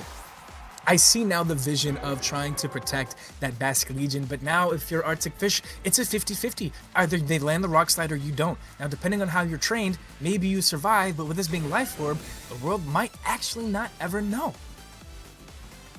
So this is down to the wire here as Solar Beam going off on Charizard to get into the Protect. So trying to stall out the turns of the sun. So no Solar Beam. This could be DD's game right now. One more Rock Slide and it's done. One more Rock Slide, and yeah, I think the damage pressure from Arctic Fish isn't there anymore. That sun is super important to help. Oh, totally not even wanting to play the inaccuracy game, just going for the Rock Slide. Diddy has no choice but to lock in this Heat Wave because Weather Ball, it's only base power 50. Maybe we see a burn or a crit onto this Garchomp, but I don't think with Dragon Claw not being able to miss, that Charizard's going to pull ahead. This game, these two players are going down to the wire. Dragon Claw is going to go ahead and KO the Charizard, and DD takes game one. So now it's back to the drawing board for Arctic Fish. It was a very, very close set, trying to get themselves down to the wire, playing with a lot of efficiency, and it all came down to whether or not Tailwind turns went up and how they were utilized. And I think that is, in fact, the difference. Whimsicott, on behalf of Arctic Fish, hit the board, didn't have the chance to set up Tailwind, and said didn't really contribute. I think it hit the board a little too late to be impactful or really beneficial, but Arctic Fish did a really good job of playing outside of Tailwind terms, trying to maximize drought turns, take advantage of the sun while it was still there. And I think that also forced DD to kind of slow down, to be more intentional about, I need to survive this possible Weather Ball before I can Dragon Claw, right? We saw how much that Heat Wave ended up doing even unboosted by the weather. That was a lot more damage than I thought it would be for a resisted hit. I just want to put that one out there. So I think that I feel like Arctic Fish has an opportunity if they can kind of play into the Whimsicott a little bit better, or maybe just drop the Whimsicott and pick up the Sneasler for more fake out pressure. I think that fake out pressure with the opposing Whimsicott kind of going for Moonblast, not worried about setting Tailwind on their own, does kind of alleviate that difference in speed. Interesting fact about the Tailwind turns. And there's the Sneasler! It's like, I know this game. Let's go! Sneasler Garchomp up against Garchomp and Charizard here. So no Tailwind partners out for the first turn of we are gonna see the Zane trying to go for fake out and then rock slide here. It could be that turn 1 play. Charizard and Garchomp is this threatened by a fake out and by a rock slide, or potentially a Dragon Claw. We could see a potential switch out from DD into either Basket Legion or the Whimsicott. It all depends on what DD decides to do here for this first turn. Man, I'm really happy that I called it, and I wouldn't be surprised if this is Basket Legion. Okay, it's with Whimsicott. I'm really happy that I called the Sneasler. I feel like you have to, like you mentioned, fake out that Garchomp and go for that Dragon Claw. You don't want to risk these inaccurate moves. DD seeing that this is kind of the best out. What a crazy read on behalf of Arctic Fish. Please give me a poison. Please give me a poison. Please give me a poison. Poison, sleeper, we gotta see. It's gonna be the sleep. Let's go. Absolutely fantastic. Oh, Rock Slide's gonna come out, and it's going to connect on a whim, so that Tailwind user is gone. And that's so much of that speed pressure alleviated right off the bat, turn 1. This could not have gone better for Arctic Fish. This is exactly what I wanted to see. To build up that momentum, alleviate that counterplay disruption from that Whimsicott, right? And I think this could not have gone better for Arctic Fish. Absolutely. Basket Legion is on the field now. Choice Scarf is still intact. There's no Tailwind on Zane's side, so Choice Scarf Basket Legion could go off here with Wave Crash. It could go off with Last Respects here, because one Pokemon went down, so it is now base 100 base power with the adaptability. But however, it depends on how much damage it will do to the Garchomp. I know, in fact, it will get a knockout onto the Sneasler. And Sneasler goes for the protecting itself from that Basket Legion. Yep, it did go for the Last Respects into the Sneasler. But what did Garchomp decide to do here? Dragon Claw wins the speed type! Yo! One-hit KO! There was a one-hit KO! Fantastic! This could not be going better for Arctic Fish, making the read, getting the sleep, landing the rock slide, winning the speed tie. If I'm Arctic Fish, I'm over the moon. This is absolutely fantastic turn of events, considering the fairly dead turns of game 1. I think if you're Arctic Fish, you're celebrating. This rock slide looks very straightforward. Now Sneasler's kind of outlived its purpose, right? It doesn't have a lot of offensive pressure that it can apply onto the Basket Legion, immune to fighting, resistant to poison. It could Dire Claw the Charizard, but Garchomp has a target on its back, and I think Arctic Fish needs to figure out how to alleviate that. Charizard is going to go ahead and Mega Evolve, trying to get the sun up one last time. But we've seen the power of that Garchomp going for Rock Slide. It will do a ton of damage, but what will Basket Legion do? It has to pick a target for Last Respects. It probably wants to pick into the Garchomp here. Basket Legion actually goes into the Sneasler. Gonna get the one-hit KO. What did Charizard decide to do here? Probably gonna say Heat Wave or a Weather Ball. It's gonna be a Heat Wave, but really, Arctic Fish probably has that Whimsicott in the back, ready to set up Tailwind, and for Garchomp to just go ahead and get Rock Slide damage. I think this is the time for Whimsicott to come out with the opportunity to set that Tailwind so that Garchomp can just spam those rock slides. I think this is really the turn of events, right? Now, we always have to play the guessing game of, does rock slide land? Being one of the most historically inaccurate moves. That's Legion dodges. It's gonna hit the Charizard. But wait. All right, now this is a base 200 power. Now it's 200. If all 3 of them are gone, it's going to be base 200. Last Respect's going to go off, and it's going to KO the Garchomp here. That is going to be gone. Wow, what a miss. Garchomp did get its target, though. It did get the Charizard as its own Basket Legion comes out. Guess what? We're going to see a Tailwind and a Last Respects as Arctic Fish is probably going to take game 2, and we're going to go into a game 3 here at StJudeVGC Tournament. What an exciting start to, I do believe this is top 4 now. Or no, this would be top 8. What an exciting start to this top 8, because that game 1 just kind of feels bad to be on one end of. And now this game 2, you can't help but feel like Arctic Fish just was holding the reins for the Chariot through the entirety of this matchup. Don't get me wrong, DD was able to throw out some amazing damage with those Last Respects, those early boosts getting picked up from that Whimsicott, obviously. But there just wasn't that same amount of pressure without that speed control, right? That was the big defining factor of game 1 that kept Arctic Fish on the back pedal, trying to survive those Tailwind turns. But I think not only did the Tailwind never go up, Arctic Fish wins the speed tie, which completely removes that guessing game from the opposing Garchomp. DD really needs to bring in that Whimsicott, otherwise the Mons on Zane's side will just take over the that side of the field with Tailwind, with Rock Slide Pressure, with Dire Claw, with Close Combat, all powerful type moves that will just go ahead and KO every single Pokemon on DD's side. DD really has to adjust, go back to the drawing board and see what could I do differently to try to get the edge up in the, not only in the mirror match, but in the Tailwind turns, because it's all down to speed ties. If those speed ties go in your favor, then you will take the crown and move on.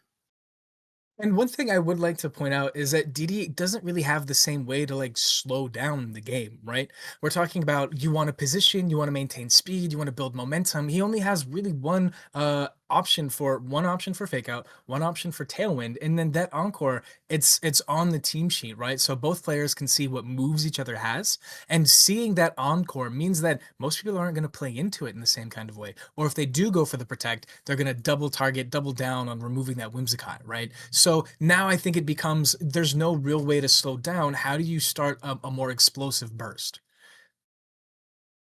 Great analysis on that one, Ultra, especially when you see the Whimsicotts both on the field together, you automatically assume the Tailwind's going to go up automatically, right? But in cases like this, DD kind of adapted, tried to go for Moonblast. Zane tried to adapt as well, try to bring it in for last, because once that Whimsicott goes down, your speed control is gone for the rest of the game, and you have to really adapt on who's faster, who's slower, or who's going to do more damage, or can I survive this hit with whatever health that I have. I think also, taking advantage of who's slower, that Scarf Basculegion does kind of set DD up to be better off in the 1v1. So I think if you're DD, maybe you start trying to plan for maybe a Basculegion 1v1, or maybe you plan for that Basculegion Sneasler 1v1. We saw that Last Respects get an easy KO even before we hit that 150 damage benchmark, thanks to adaptability, boosting the power of Last Respects. So I think maybe if I'm DD, I'm trying to figure out how can I put more pressure onto the other slot. If Sneasler's going to hit the board, what's the best way that I can ignore it? Well, we are jumping into game 3 as Garchomp probably went for the Dragon Claw into the Basculegion. Basculegion goes for the flip turn. So it looks like there was a Tailwind that went up here, because Garchomp went first, then the Basculegion, and that Basculegion is Choice Scarf. Now, noticing, they call me the noticer, Whimsicott didn't go for Tailwind. So this might be the follow-up Moonblast to remove Garchomp off the board. You really need Garchomp gone to have Charizard be safe here. Garchomp is going to go down to that Moonblast here. What a great call from DD. You could potentially set up your own Tailwind, staggering Tailwinds, but however, there is an issue with that, is that this Whimsicott does have Encore.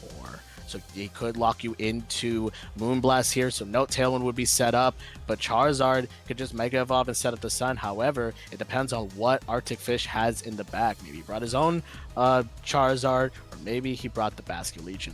The only time will tell. Let's see what he brought. It's going to be the Basculegion coming in. Basculegion's going to hit the board, and I think this isn't exactly what you want. Now, it is going to be a very powerful Last Respects. We saw DD take a lot of damage on their own Basculegion, meaning that in a 1v1, maybe it's not as consistent, but I think if you have to put your Basculegion on the board this early, without access to something like the Choice Scarf, their own Tailwind into a Solar Beam, right, could probably remove that Basculegion, and then you lose that momentum, right, that you would get from forcing an early repositioning. I think it's pretty dire for Arctic Fish. We talked about needing an explosive start on behalf of DD. Picking up the KO on the Garchomp, which was the most threatening thing in front of this Charizard, means that Charizard has free reign to do whatever it wants. Absolutely, DD does indeed switch out into his own Basculegion. The Charizard is going to Mega Evolve here. We could see a Solar Beam into the opposing Basculegion here, or we could potentially just see Heat Wave, but it also depends on if this Basculegion could deal the damage with Wave Crash. Encore into the Whimsicott slot that swapped out. Wave Crash from the Basculegion. How much is this going to do in the sun? It is going to go ahead and get the one-hit KO. That Pokemon is not playing around. That Pokemon is not playing around. Basculegion is a very powerful Pokemon. Wave Crash in the sun.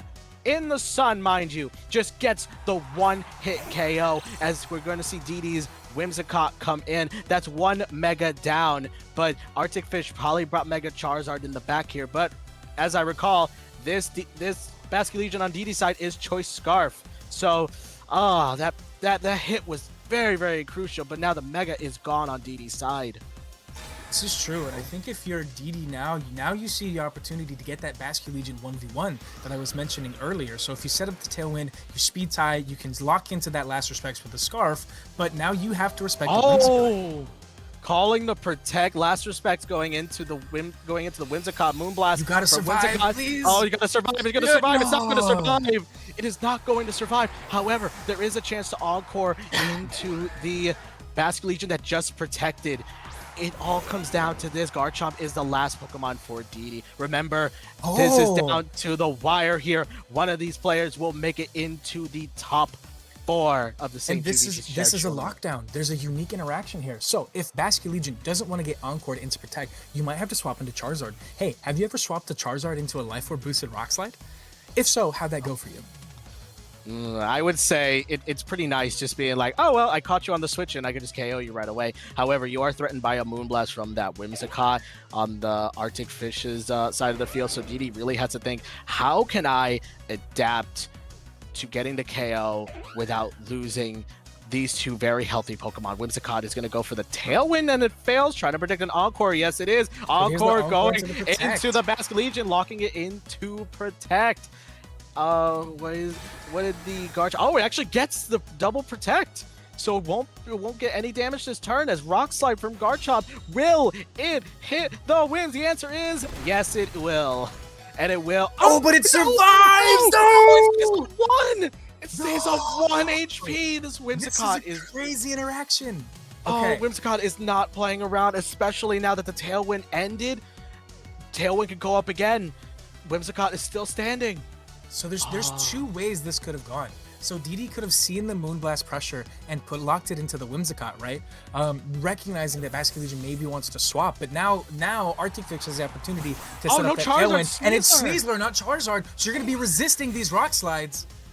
Protect onto the Whimsicott, as we are going to see the Moonblast from the Whimsicott into the switch down to Sneasler.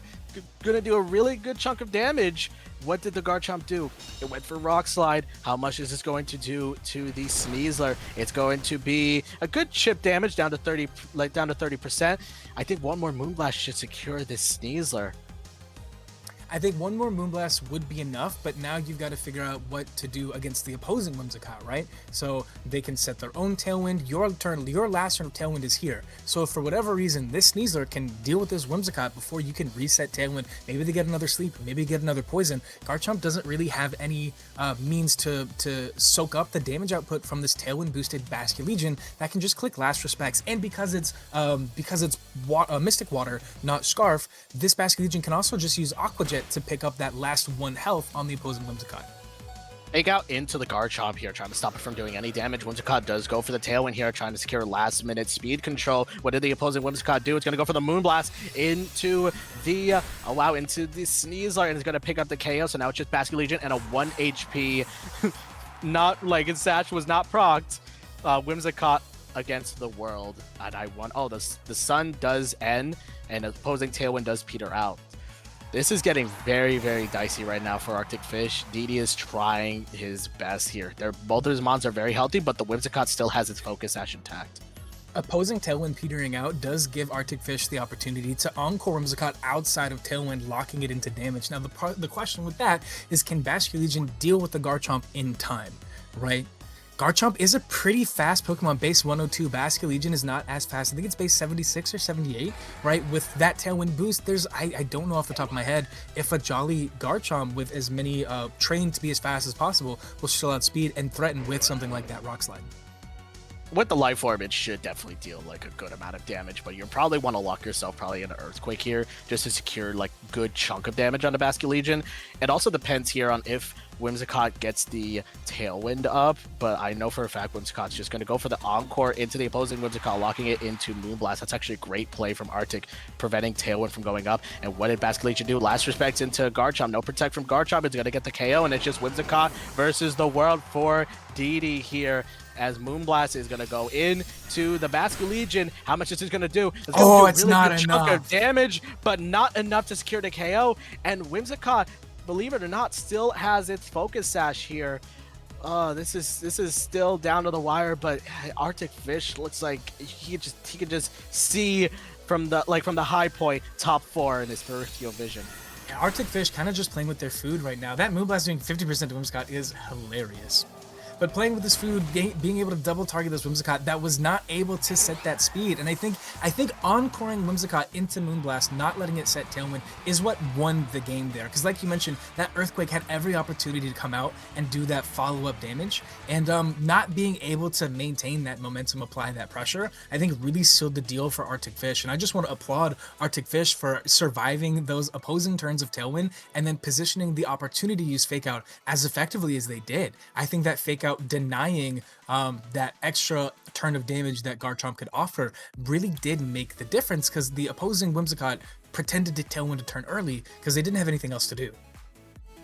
Tailwind pressure was the name of the game here. Speed control was also the name of it, but it all came down to whether or not, each player will get the momentum of that speed control. And also you saw from DD side, it was Choice Scarf. But even with the Choice Scarf, if Zane had the Tailwind up with the Whimsicott on his side, then Choice Scarf doesn't matter. It's just going to be the opposing Basket Legion just going for KOs with last respects. No, that was absolutely fantastic gameplay, but that wasn't the only top 8 match. So, thank you for joining me. My name's been Ultra, and I'll be back. This has been Chef Rich. Are you going to be back? You'll see me soon. All right. Now, we don't want you guys to miss out. We're going to lobby over to the next top 8 game. Thanks for hanging out with me. Have a good time. See you in a bit. Welcome back, everybody. We are here to wrap up the second half of top 8. My name is Kaige, or the real Kaige, and I am joined by my lovely co-caster here, Simon. How are we doing today, Simon? We are doing great, fantastic, and even better. I get to look at Snorlax in action in just a bit. I'm even wearing a Snorlax right now, so I'm very excited. I get to watch 2 really good VG players play this match. Like, this is just exciting. There's nothing really else I can really say about it. We have the teams here. First off, we got Michael der Beste, who's playing King Gambit, Mega Charizard Y, Mega Aerodactyl, Ferrograph, Garchomp, and Sylveon. And we might recognize this team from a few places, don't we? A couple places here. This is 6 Pokemon I think we've seen have done very, very well from both Regulation MA going into Regulation MB here. So, we can't go wrong with this 6, and there's a reason it's top 8. The one thing I'm looking at here for maybe a little bit of spice here is the Focus Sash on the King Gambit. Definitely not something we see as often. You do see the Focus Sash occasionally, but typically it'd be a Chopo Berry or Black Glasses, or even sometimes if your Garchomp doesn't have the Life Orb. Now we've seen a few Life Orbs, so Focus Sash Gambit is really interesting. But Simon, this is a team that I think many VGC players, especially those that have made it this far in bracket, are all too well familiar with. But it's really how Mikhail's been piloting it to get to this point, and if he can make it even further with it.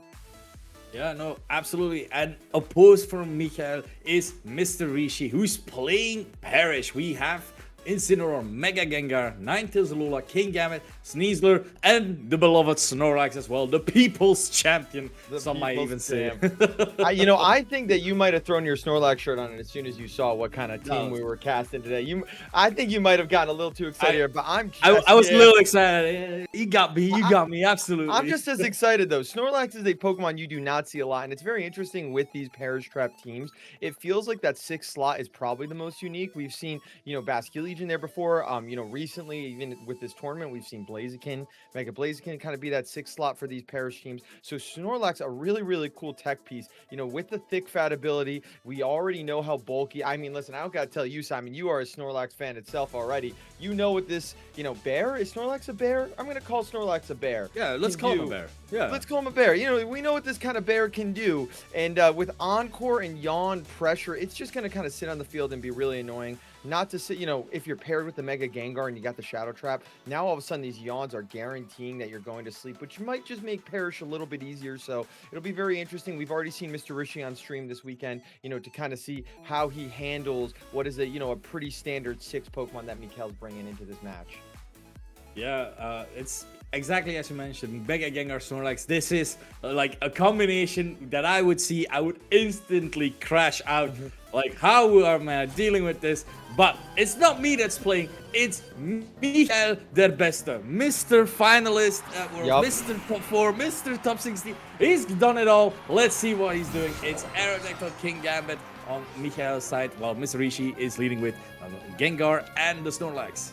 All right, here we see it like the Gengar and Snorlax combo, right? So you can Mega Gengar now and activate Shadow Tag, which is going to force both the Aerodactyl and the King Gambit if, you know, Mikael does not want to switch out this turn before the Mega activates here. And with these Pokemon trapped in, the Snorlax can start going for these Yawns or these Fissures if Mikael does not have enough damage or burst damage to break out of it. I'm really interested on how the King Gambit's kind of slotted in right now. I think that's a really great lead into this Gengar and Snorlax.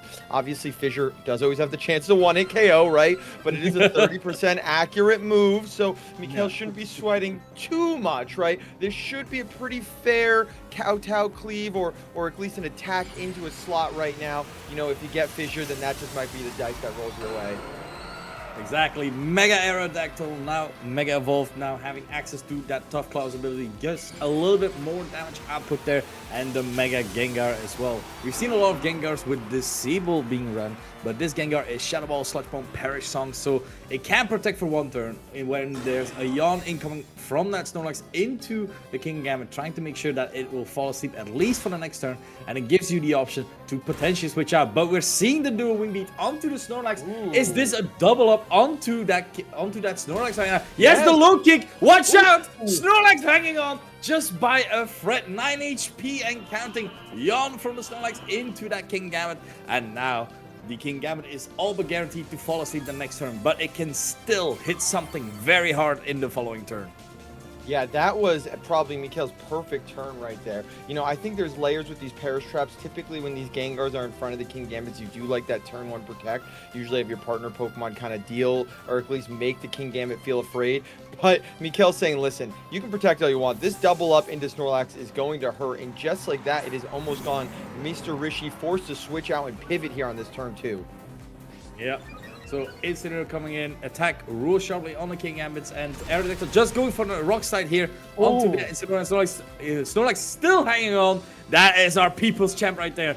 Critical hit onto that Incineroar, doing quite a bit of damage, but it's time for a little snack break right now. Low kick onto that Incineroar, what used to be a Gengar, and it is down and out for the count, even though you have the King Gambit asleep. Is that really worth it when you are losing this many Pokemon suddenly?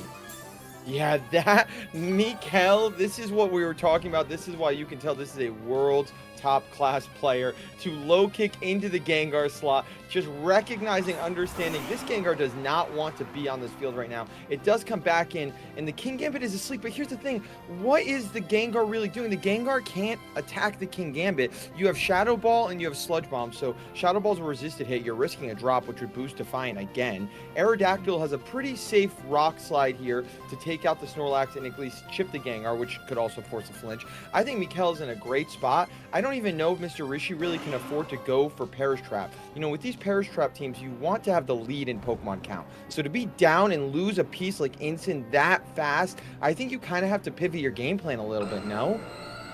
Yeah, so I'm just thinking about like the options that Mr. Rishi still has, having to protect the Snorlax because he can't lose, be suddenly on only 2 Pokemon when you're playing Perish Trap. Rock Slide from the Aerodactyl right now, as it will be able to connect at least onto the Gengar. Let's see, the Gengar will be able to dish out maybe some move, but not if it's according to this Rock Slide right now. And King Gambit takes its first turn of sleep, as Aerodactyl will fall asleep quite shortly as well. And now I do believe it's Fissure time. There's nothing really else that I can see the Snorlax do. No, there's nothing else the Snorlax can do, and at this point where you're down a Pokemon, I don't think you want to switch it out. Yes, the Aerodactyl's guaranteed to turn asleep. King Gambit can wake up here. I just think, like you said, Simon, you're going to click Fissures at this point, just kind of stall. But more, maybe not. Maybe Mr. Rishi sees something and wants to bring the Snorlax in, because we see Ninetales finally hitting the field and revealing his 4th Pokemon this game. Yeah, Aerodactyl still asleep. Gengar going for that Perish song right now, trying to make sure that, okay, they're asleep, they're trapped, let's play a song. You know, a little lullaby to make sure that within 3 turns, both these Pokemon will go down. Aerodactyl, like everyone's Perish count is now going to 3. You do have the option to switch out to your Snorlax with one of the Pokemon and then afterwards to the Gengar, but it might be a little bit too easy for these players, for Michael to figure out what slot might be switching, as Aerodactyl's first turn of sleep has been concluded and Kingamet's second turn, meaning that Kingamet is guaranteed to wake up, I believe, is now guaranteed to wake up, I believe. Yes. Gengar going again for Perish Song, as the Ninetales is going for that Encore onto the Kingamet, and the last move it did click was that low kick, actually. Yep, yeah, that's a great encore right there. That's a great play by Mr. Rishi, recognizing that, you know, the one move that I think you'd rather take on these both Pokemon is going to be that low kick. Get an encore, like you said, on the guaranteed turn of Wake Up. And, you know, while Mr. Rishi has actually not done a single % of damage to any Pokemon on Mikel's team, they're fighting back. This is not terrible now. The Aerodactyl, I believe, is destined to wake up at this point. You could potentially double protect here, get them down to their last turn of, you know, Perish, and then maybe pivot out, basically essentially saying, I'm going to sack the Snorlax, and hopefully Ninetales and Gengar can close up the back end. We know it's not Charizard. I think there's a decent chance that Garchomp is one of the 2 in the back as well, so Ninetales is a favorable matchup there. But, you know, I think right now, Mr. Rishi, the most important thing is saving their 3 Pokemon for the rest of this Perish. You need to get this Gambit and Aerodactyl out of here while taking as little HP as possible right now. How do you do that when they're both about to wake up? Yeah, Aerodactyl waking up, Rock Slide coming out, no protect on either side. Let's see, another looking into Ninetales is very imminent here, as the Gengar is going for that Shadow Ball, trying to chip down a little bit of this Aerodactyl a little bit more. As a special defense drop might prove to be effective, unless it's according to this Rock Slide. Another low kick onto the Ninetales. And now the Perish counts are falling to 1. And now the option for Mickey is really struggling here, trying to figure out who's switching out to that Snorlax. And if they are, when they are switched out, which one of these Pokemon together with that Snorlax are aimed towards winning this endgame. Because, as you said, if it is Garchomp, you would love to have Ninetales. If it is something like Sylveon, you would love to have the Gengar. So a really bit of a struggle here from Mr. Rishi right now, trying to choose which one of these 2 will be the Pokemon to try and survive for the following turns. I think Mr. Rishi wanted to, I think swapping out Ninetales last turn for the Snorlax, protecting Gengar, maybe hoping for a Rock Slide miss, maybe could have been a little bit better, because like you said, you really wanted to have the Ninetales for this Garchomp in the back. Clearly, Mr. Rishi banking on Ninetales being able to kind of clean up the back too. But, you know, with both of Gengar and Ninetales taking that Perish, Alex actually living that Rock Slide. This is huge if it is low kick into the protect. Oh my goodness. Wow. Okay, so Mr. Rishi with a little bit of a life here, Simon. I don't know how much a 10 HP Snorlax is really going to do, but just having a body on the field with a threatening presence like Yawn and Fissure is definitely going to be enough to make Mikel guess and kind of really think about these next 2 crucial turns to finish up this game 1. Yep, the Gengar goes down thanks to its own song, and now 2 Pokemon have gone down for Michel's side as well. It's only Ninetales and Snorlax. It is Gen 1 represent, actually. It's pretty much, well, honestly, the Gengar as well. So yeah, so there are a lot of Kanto love here. Honestly, yeah, Gen 1 fans here, anyone? But it is going to be the Farigiraf, and the last Pokemon is going to be Ninetales from Mr. Rishi's end, and the Sylveon. So, looking at this positioning, if the Gengar was the one switching out, the low kick would have gone into that Snorlax slot, and then the Rock Slide might have killed the Ninetales as well. So positioning wise, this was just very hard for Mr. Rishi to try and adapt to it. But now with these 2 Pokemon, there's still a way, and it's called Blizzard. Yes, I was just about to say, I think Mr. Rishi's act is, or I should say final act here is is maybe we get a couple freezes. Listen, we've all watched VGC enough to know it is most certainly possible right here, doing a clean 27%, 28 to both, but no freezes, and Mikel is going to clean up this game one. But you know what, Simon, I really do like how Mr. Rishi really handled the mid game of that. I feel like the first 2 turns just were absolutely catastrophic for him. You know, from the instant call out to just how much damage on turn 1 you did with the double up into Snorlax. I think they were already just so behind that the fact that we even got to kind of positions where you and me were talking about, win cons and kind of lines they had out definitely was really good on them. And I think that they can at least kind of take that going into the second game, feeling like, all right, the team is definitely not necessarily the problem. I might need to clean up a couple more plays. Like, this is a very high level player, not that Mr. Rishi isn't to be this at this point in the bracket, they are as well. But, this is a good player. I need to really just make sure I'm ironing out every single line, every single turn, because, I think the Parrish angle could definitely work. What do you kind of think that he could take into the second game? So the first game is always something that people are trying to feel each other out right now. You're trying to see, okay, what's my opponent's go-to? What does he likes to click? What is their mindset, how to play and how to do? And immediately we saw Mikel turn 1 calling out Mr. Rishi and me immediately going for the double up onto that Snorlax, which was very important, very pivotal as well, because the next turn the Incineroar got crit, the Snorlax kept being low, and because of that, that means that the Snorlax didn't have enough health to switch back in and do something later on. And within that position, that means that right now, all cards on the table, Mr. Rishi can completely switch it up if they want to, or they can stick to the same plan. But this is something both Michael and Mr. Rishi are looking down at the barrel at each other and trying to see, okay, what are you clicking? What am I clicking? What is my way to do this right now? Because even though you can call a turn out perfectly, if your opponent calls it, could very well be detrimental, especially in something like Trick Room. Yeah, and I think really the biggest thing, like you said, is the Snorlax feels like it's really strong. Just the name of the game was that low kick. The low kick going into that Snorlax really did a number. I mean, we all know Snorlax is a big Pokemon, so it's not a surprise to see that. He's a large lad, especially for a Kanto friend. So low kick really doing a lot, but just seeing the damage that Rock Slide and even Dual Wing Beat were doing into it, I think the Snorlax has survivability if you can position and play yourself around the low kick angle there. But obviously, it's tough because then you focus too much on the Snorlax. Mikel is a good player where if you're going to leave that Gengar open, man, Kowtow Cleave, talk about doing a lot of damage. It is a lot. So, if you're going with a similar lead from Mr. Rishi, you really want to see exactly, what do you feel like Mikel wants to prioritize? How do they want to go into that? We are jumping straight into game 2, though. It looks like we are getting the Aerodactyl and the King Gambit on Mikel's side of the field, and the Snorlax Incineroar. A slight change up here. Instant's going to bring out that Defiant on King Gambit. Mr. Rishi must feel comfortable that knowing that was the game lead that Mikel brought for the first one. So, feeling all right, giving that Gambit an attack boost. I wonder now exactly how you're going to approach this with a boosted Gambit on the field. See, one of the things that also happened crucially in the last game that we might have forgot to mention is this Aerodactyl has Rock Slide, and we all have talked about it. We've all looked at the heavens and asked, why me? But it is Rock Slide exactly hitting you and being able to make you flinch. This charge up could very well go for a fake out onto the King Gambit, making sure that it won't be able to move. And then the Snorlax would be able to yawn, trying to make sure that it will fall asleep in the following turn. And that seems what's happening. But there's still a Rock Slide to be had. And to go to the Rock Slide. Incineroar dodging. Let's see if the Snorlax is able to take it and not flinch and just move on forward.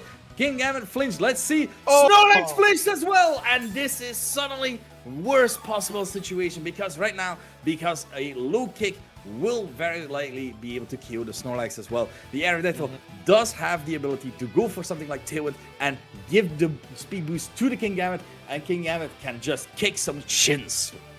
Yeah, that is a brutal first turn there for Mr. Rishi. I mean, they are getting some of this MB experience with these Rock Slides like you had brought up, Simon. Really wanted to get that yawn off. I think you nailed that turn on the head on what Mr. Rishi was planning to do. So now turn 2, how do you adapt? I think you definitely got to get the Incin out of here. Looks like we're going to see the Sneasler adaptation. So I'd be interested to see who stayed home between Gengar and Ninetales. You'd think the Mega would stay, but, maybe based off this, we don't see a Parrish angle from them going R. And then the Snorlax protecting feels like a pretty safe play, right? Even if you low kick into the Sneasler, you should could probably take that with the resisted hit right now, and you are lighter, and then you now reawaken fake out pressure here. And it looks like that's exactly what Mr. Rishi called out. So, you know, basically here, Simon, we're just going to get a repeat of turn 1, right? We're going to relive it. And now Snorlax has yet another chance here to kind of break through these rock slides. Damn, Dialga, is that you here? Stop messing with us. This is just the same turn right now that we're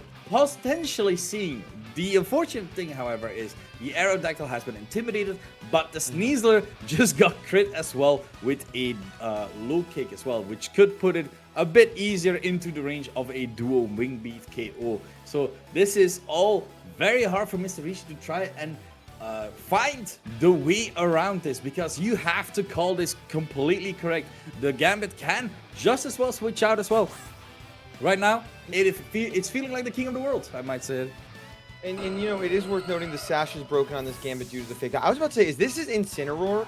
Yeah, I actually like this. I was going to say, what if you switch the Snorlax out to Incin and then close combat the King Gambit here? Maybe trying to catch a Rock Slide flinch again, or at the very least, but they're smart and he sucker punches. But the Sneasler's living right now. I think this is going to be close combat. It's dual wing beat, though. A great cover by Mikkel. Oh, that was an awesome play by both ends. Covered. Yes, perfectly covered.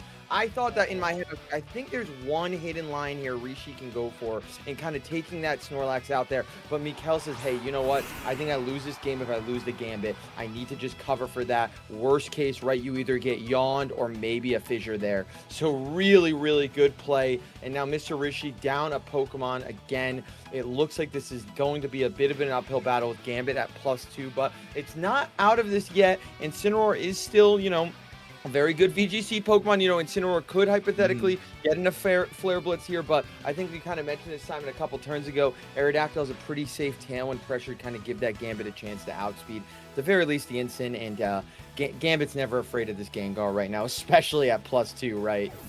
Exactly. Aerodactyl, however, switching out. What is Misha? There's no way that he's calling this fake out here right now.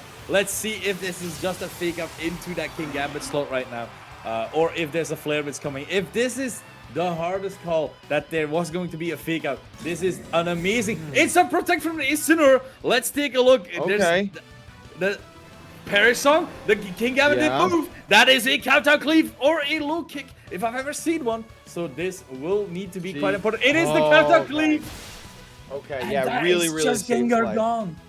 Yeah, I honestly feel like that just feels fine for Mikkel. I think, you know, because I think that Tailwind pressure was so threatening anyways, you know, I don't know if Mr. Rishi felt safe clicking Flare Blitz off the chance of a Tailwind low kick or something, so maybe opting for a safer play and hoping that, and then, you know, Mikkel just able to say, hey, listen, once the Gengar's out of here, I think this game might be over. And Mr. Rishi conceding that. Very, very well done. Very well played by, you know, both players. And again, Mikkel really showing just, you know, not only control, but comfortability with that team, right? Really understanding how it works and how to kind of pilot into different scenarios there.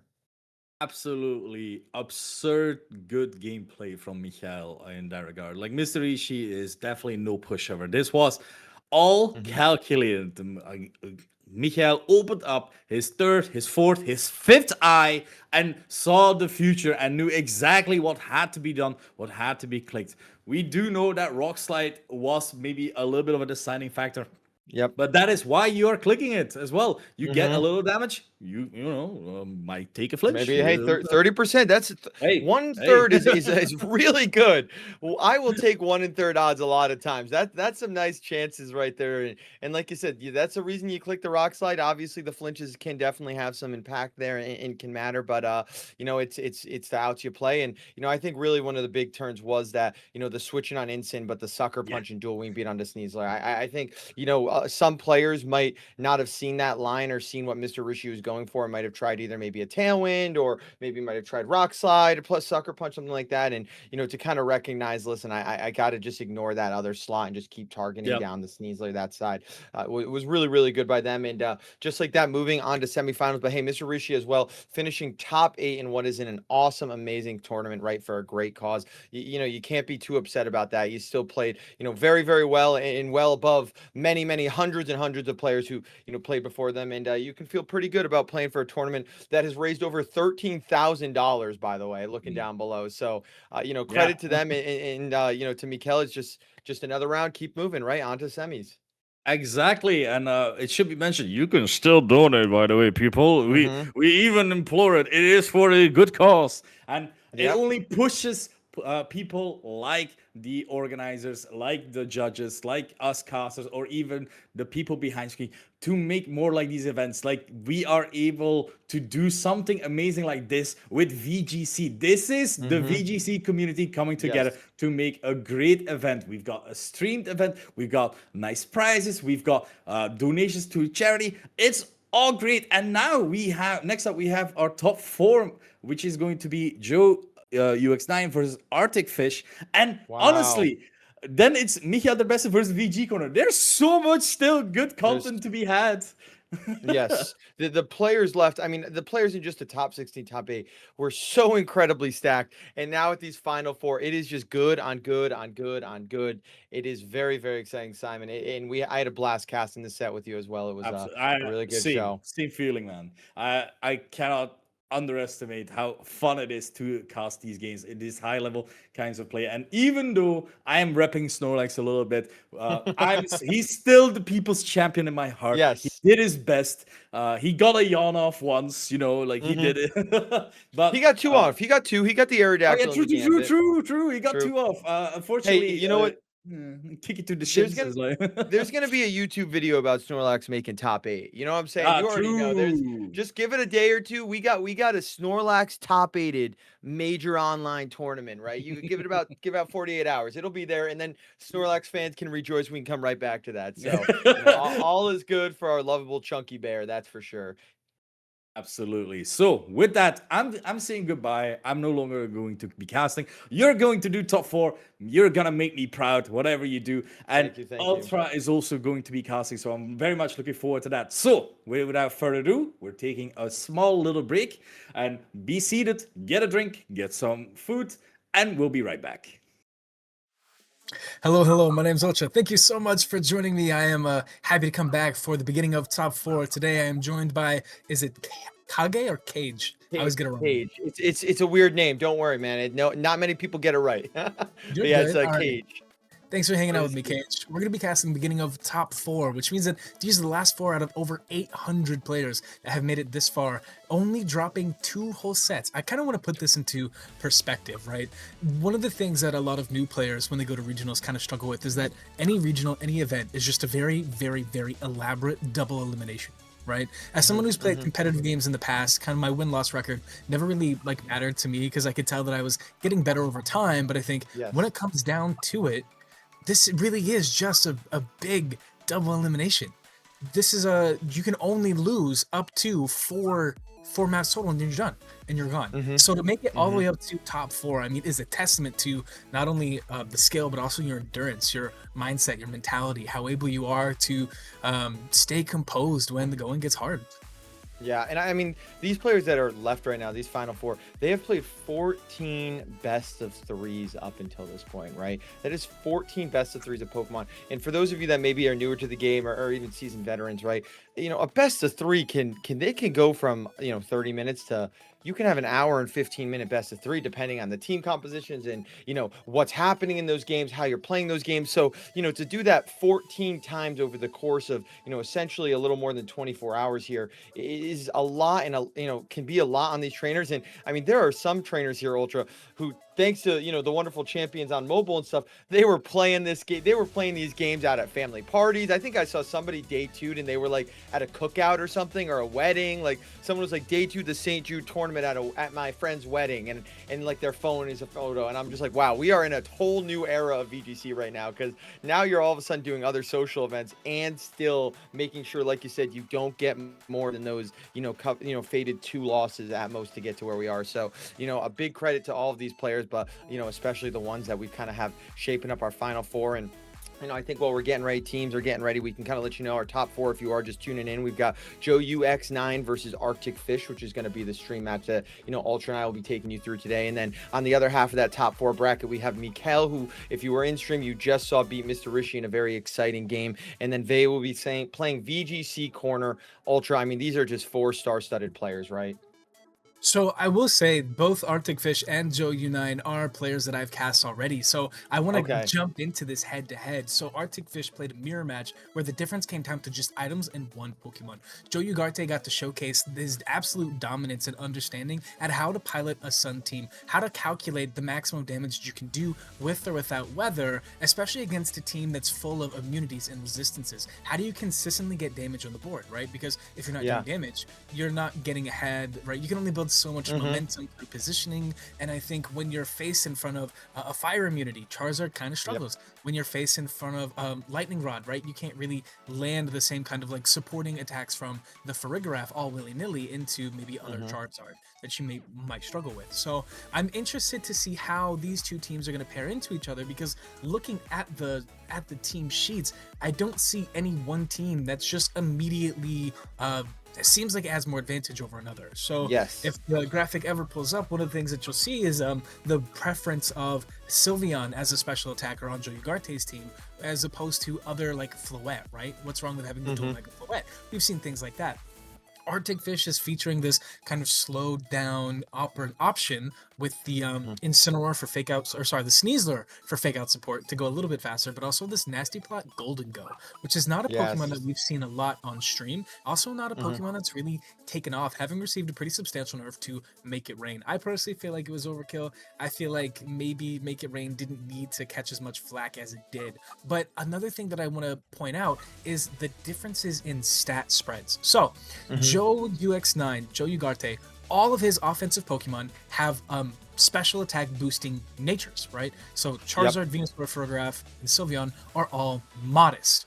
Now, the precipice of, that the difference between modest and timid, or modest and, I don't know, something else, speed boosting and special attack boosting, is only 10%. It's only 10% difference, but you're losing out. You're guaranteed to lose out on certain speed ties and speed matchups. Now, Joe UX9, he doesn't have Tailwind on his team. He doesn't have the opportunity to out-position or simply outlast faster teams. Now, I appreciate, right? First of all, let's take the moment to appreciate this delightful graphic. These are beautiful icons. I love the setup. I love the setup and layout. I love that you can see all the stats and the base stat total. I think what people don't always see is that the base stat total kind of indicates how, like, the difference between maybe a starter Pokemon, right? Like Venusaur only has 525, and we would say it's a fairly linear Pokemon. Sylveon has less base stats, but everyone's terrified of Sylveon for one reason or the other.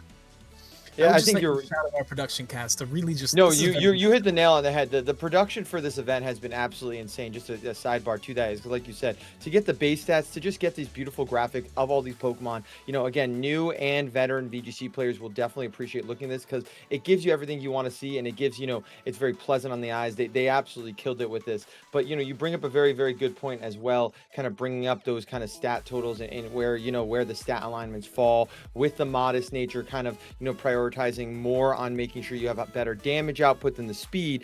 But with the Arctifish, the Whimsicott is a very interesting piece there, Ultra, that I agree with, because the one thing that Arctifish has, because a lot of these times when you play these mirrors, and it's not an identical mirror, but right, speed ties are a big part of it, right? The speed aspects of whose Charizard is going to get the move off first, whose Garchomp is going to get the move off first. But when you have that natural priority speed control in a Whimsicott, you can hopefully give yourself a little bit more comfortability knowing, okay, I know I can make my Garchomp go first. I know I can make my Charizard go first. So, I'm really interested to see if the Whimsicott comes into this setup as well. And like you said, Golden Go not seen as much. I think it probably does not like, Charizard's Sun as much, right? It's obviously like a nice answer into the Sylveon or even the Venusaur there. But, with, Garchomp, Incin, and Charizard might not be as fun of a, a toy to bring to a match like this. I don't know if you agree.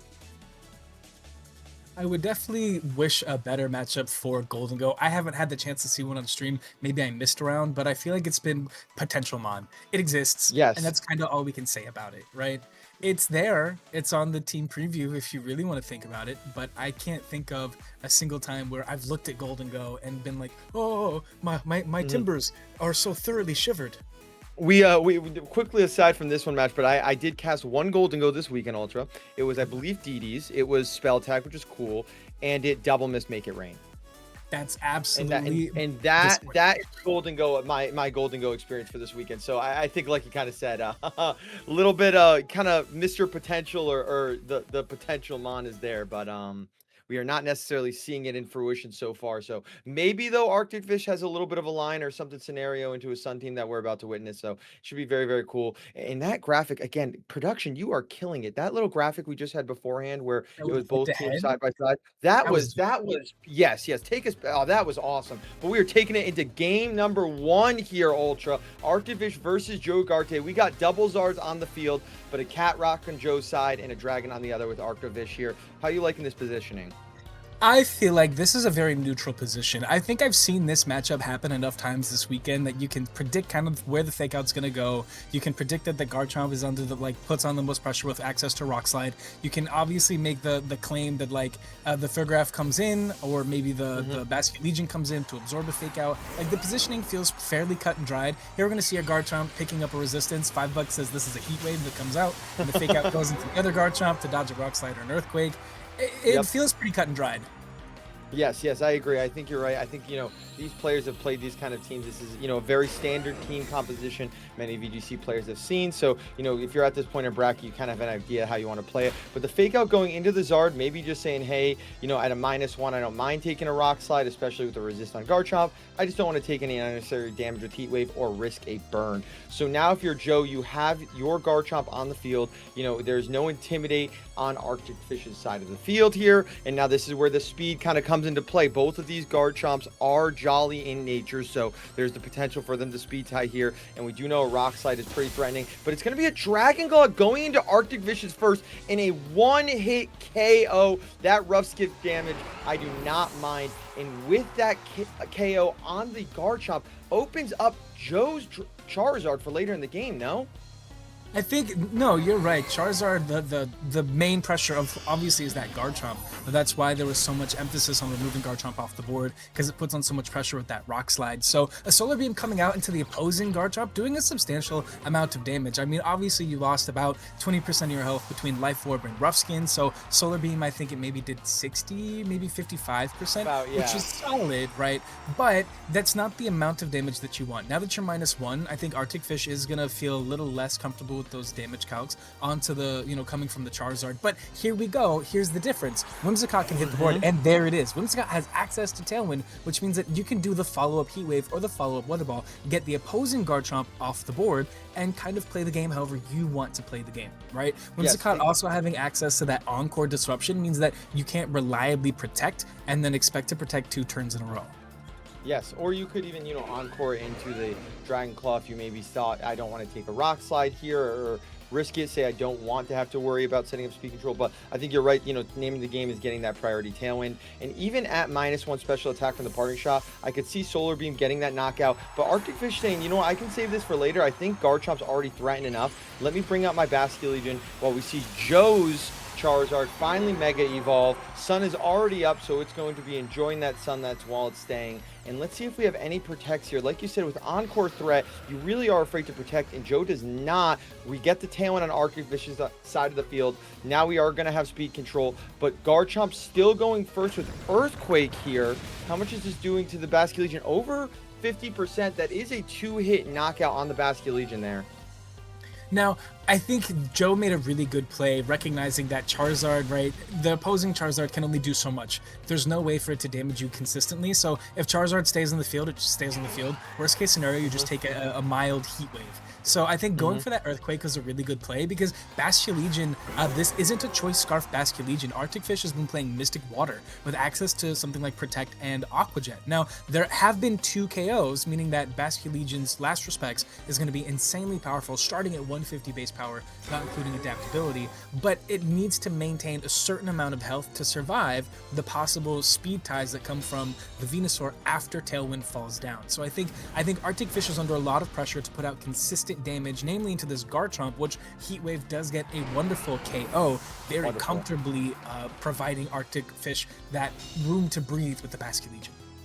Yeah, very, very nice KO there. You know, Joe is trying to slowly whittle down these Tailwind turns. We're about halfway through Arctic Fish's Tailwind at this point. Incin is coming out onto the field, so we are not going to see what Joe's fourth and final Pokemon is just yet, but Fake Out pressure is online for the Charizard here, while at the same time, you know, you have to think, I wonder if Last Respects at 150 KOs this Charizard. I guess it all comes down to how defensively trained it is, right? You could go for the Wave Crash, and with Mystic Water, even through Sun, I'd imagine you probably get that, but we're not going to see yet. We are going to just see a Fake Out into the Charizard. Charizard flinching, not able to move here, and it's going to be the Last Respect now, Ultra. Is this enough to get them knocked down the Charizard? It is not enough, and that's going to be a KO in response on Joe's side, and I think Arctic Fish at this point is thinking about game 2 now. I think Arctic Fish still has the opportunity to make a name for themselves offensively here. So the sun goes down, right? But now you get to determine how much damage your Charizard can do. Remember, Joe's Charizard, we know, is going to be a modest nature. Whereas, Joe and Arctic Fish's Charizard are Arctic nature, but that doesn't mean they're both trained to be the same amount of speed. Unfortunately, the Protect comes out on Joe's side. I think Joe wants to hide that amount of information. I think he wants to hide whether his Charizard goes first or second, and is just happy to put out that offensive pressure from Incineroar. I don't know why I forgot its name. No, you're good. I mean, we don't see Incineroar too often in VGC, so I'll give you a pass for this. I'll give you a pass on this one. No worries, Ultra. But yeah, I think you're exactly right. I think right now Joe's, you know, such an important aspect of VGC, right? If you're new to this, is information. It's an information game. So what can you ascertain? So Joe trying to figure it out, and wow, the Weather Ball almost getting the knockout on Joe's Charizard. I think that would have been great for Arctic Fish just to kind of just understand, again, damage rules there. But a double up in response is going to give Joe that game 1. But one thing to know, Ultra, kind of like you said when we were talking about, is Arctic Fish's Charizard went first that turn. Tailwind is over, and we did see Arctic Fish's Charizard move first in that moment. So while there could still be a speed tie, we obviously don't know that information yet. Without Tailwind, it is worth noting that, you know, we did see Charizard on Arctic Fish's a little bit faster. So kind of, again, information that, you know, they can take going into game number 2. But, you know, I think very well played by Joe. Now I'll try to ask you, what if you're Arctic Fish, how do you kind of look into this game 2? What do you kind of feel you want to make maybe adjustments, or how do you want to tackle the second game right now? Well, the last time I cast an Arctic Fish game 2, I said that Sneasler was the right adjustment. It puts in that Fake Out pressure against the Charizard, against the Garchomp. It's a faster Fake Out than Incineroar, and if Incineroar hits the board first, White Herb activates, suddenly you have a double speed Sneasler, able to click Dire Claw into most things pretty comfortably, right? Fishing for those sleeps, fishing for paralysis, fishing for poison, additional damage. One of the things that Arctic Fish's composition really struggles with is slowing the game down.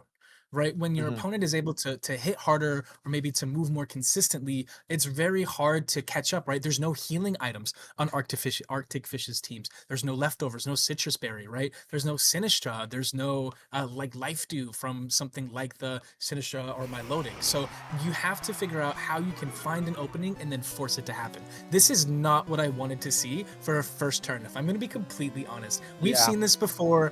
It's going to happen again. Oh yeah, it's a tough first turn. Yeah, it's tough. It's tough.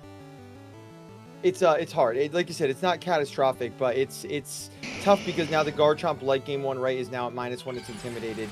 You know, Instant could hard switch out into the Garchomp, but it is staying in at this moment. So maybe we're either going to see a Fake Out again, or we're going to see potentially a parting shot. But with Charizard on Arctic Fish Mega Evolving, do we see Joe Ugarte's Charizard Mega Evolve? No, we just see a Protect. Maybe holding it off, wanting to see what Arctic Fish is doing. So I'm wondering if this is a parting shot at this point.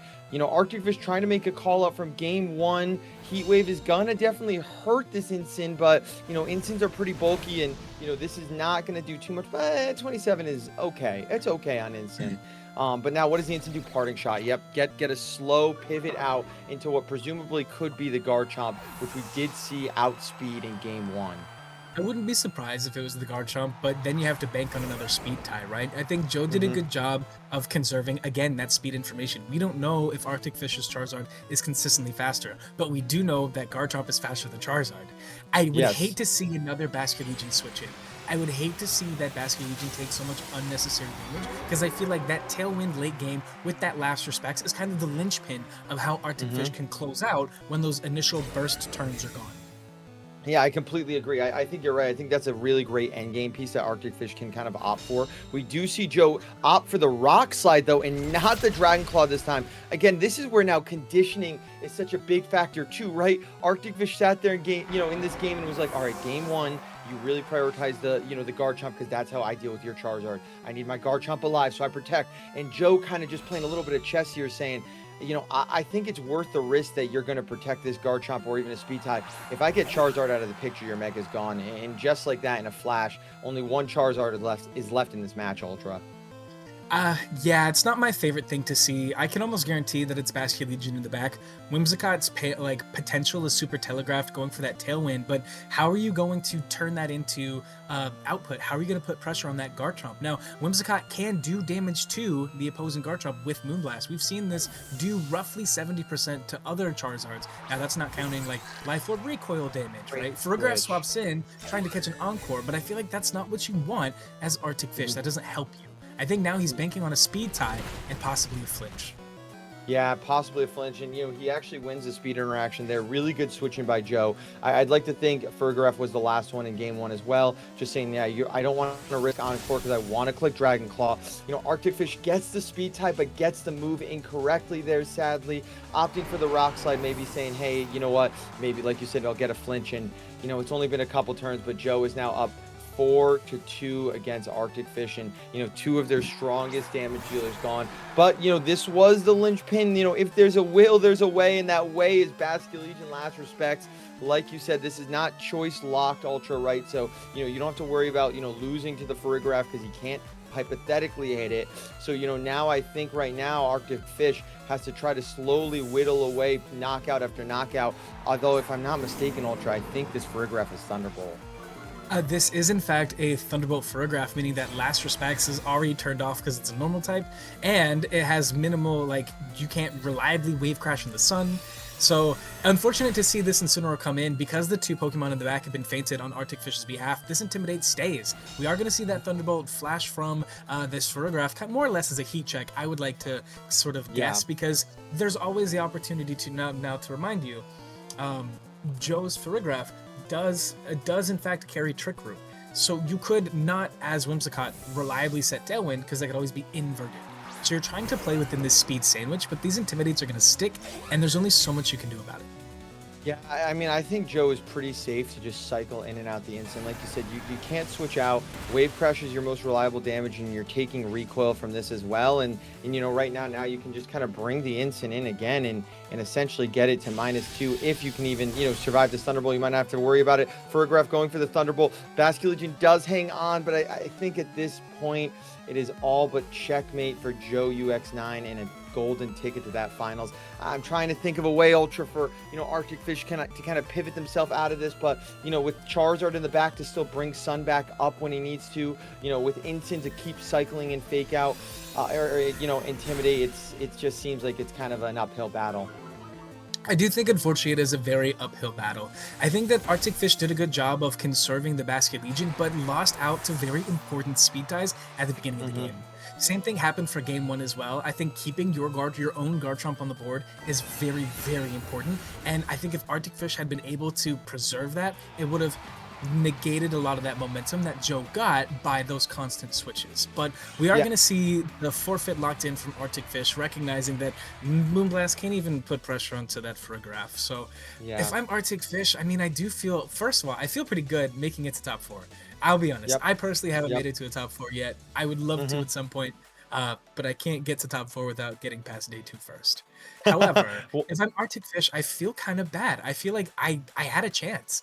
I didn't have, it wasn't a blowout. Well, on paper, it wasn't a blowout, but it didn't feel close, you know? Yes. Well, I think, game one felt like you kind of had a few, like you said, speed ties unfortunately go your way. That Garchomp one hit KO on turn 2, I believe, from Joe UX9 on game 1 was a really pivotal piece to that game. And then game 2, even though I think we were both saying I feel like leaving the Garchomp was a risky kind of maneuver and decision, it wasn't in a terrible spot, but I think the big turning point was the rock slide. The rock slide on the Farigiraf switch in, because essentially there was, Arctic got what they wanted and they won that speed tie, right? And while maybe at -1 Dragon Claw isn't going to knock out necessarily Joe UX9's, Garchomp, you are still heavily neutralizing it, right? You are still doing Life Orb, Dragon Claw is still doing a lot, and I think you just needed to get damage off. I think unfortunately Arctic was just down 2 to 4 so early that Joe hadn't taken enough damage, right?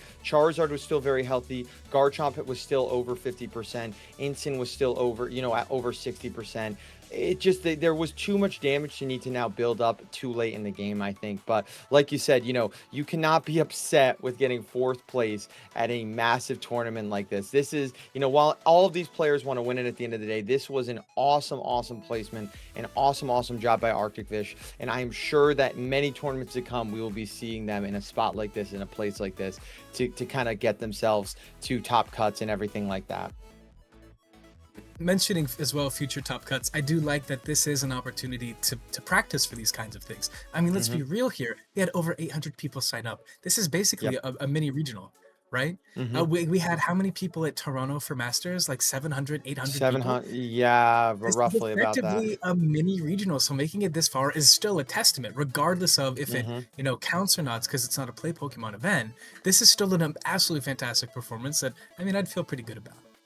Yes, I mean, this is, listen, if you're trying to get better at Pokemon and grow as a player and everything, these online tournaments are the best space to do it, right? Like you said, you are getting essentially a regional level amount of players here, and you can play this at your home. You could play it at a wedding, apparently, so, according to some people. So, I just think that it just is such an awesome opportunity that they have this. And then on top of it, for this to be such a great tournament, but also for such a great cause too, it feels like you're really getting the both of both worlds, because you're playing, you're getting great practice, you're learning more about your team, but then at the same time we're all doing this as a community to help raise money for something bigger than just the games we play. So it's honestly been a really, really great spot and chance for both the players and us and everybody. So really, again, I feel like to Arctic Fish and to Joe, who is now sitting in finals waiting to see their opponent, just a round of applause to everybody involved.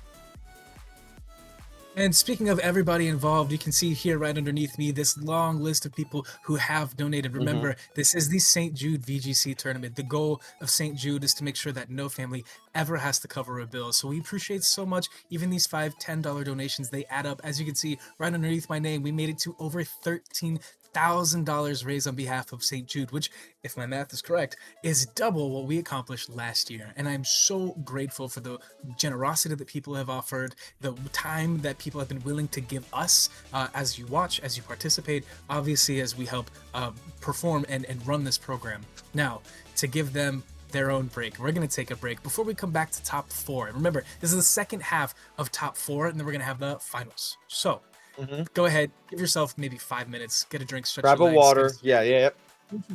And we'll see you in a bit.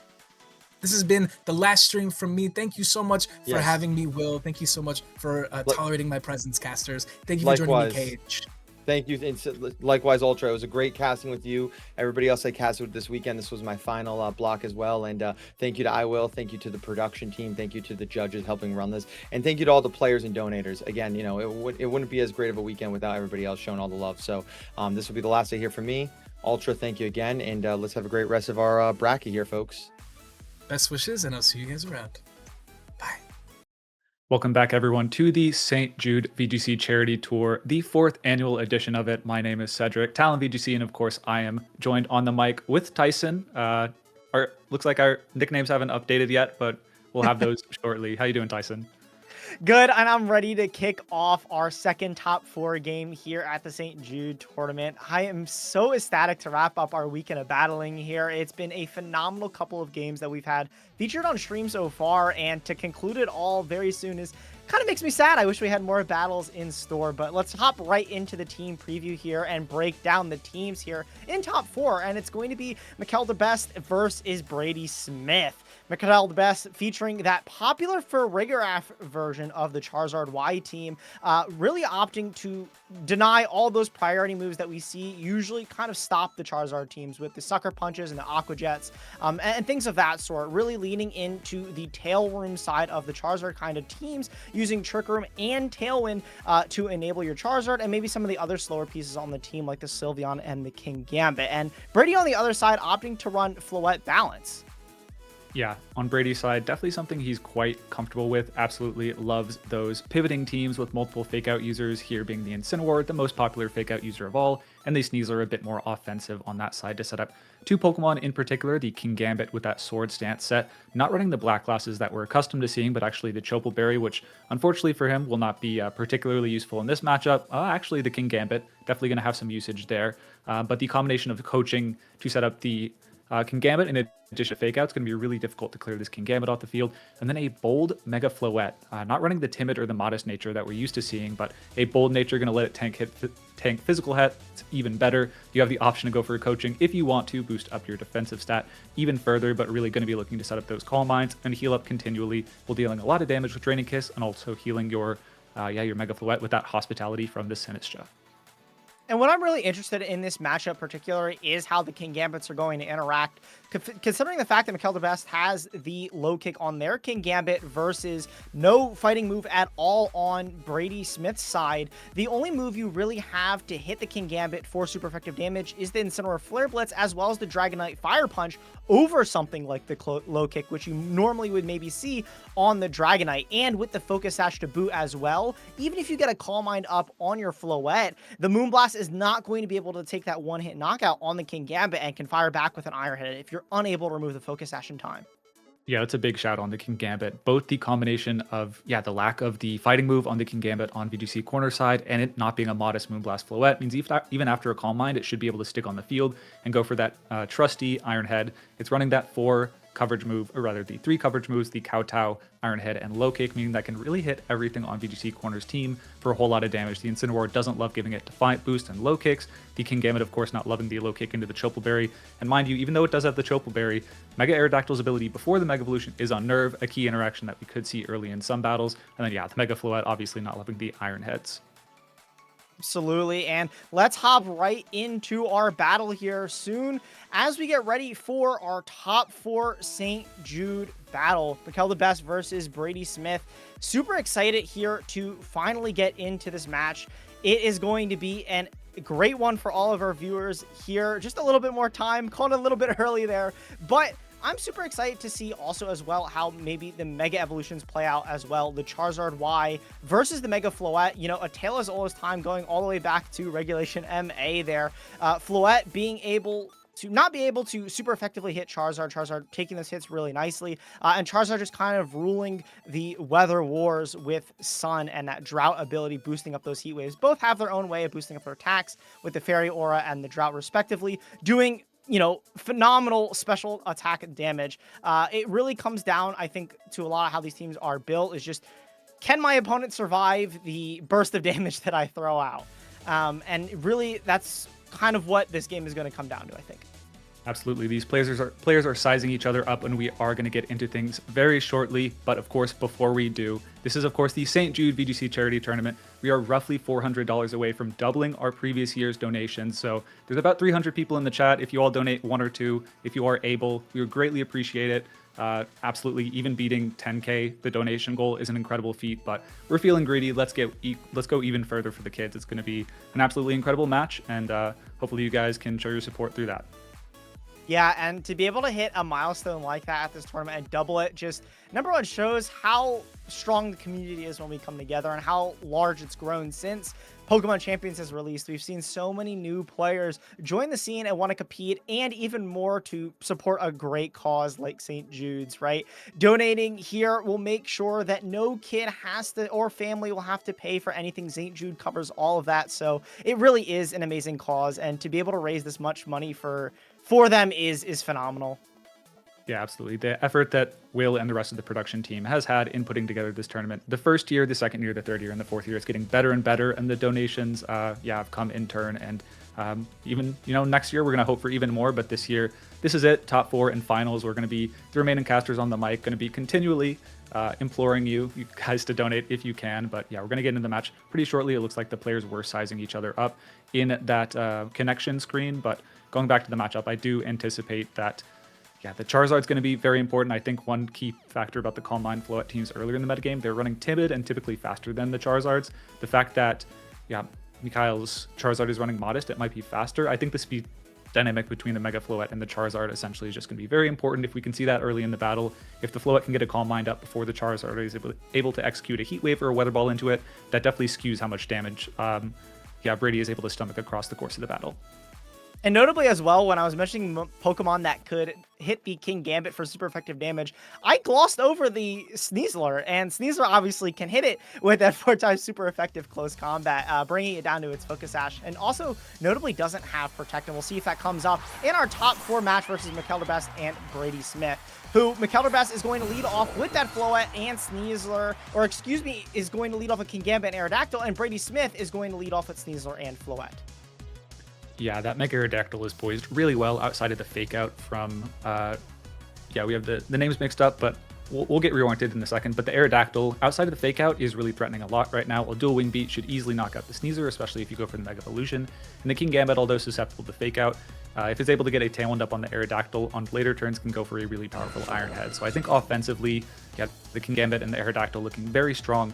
And then there's the potential to switch in the Ferrograph, but looks like we're not going to see that as it's straight away a Mega Evolution from Mikhail.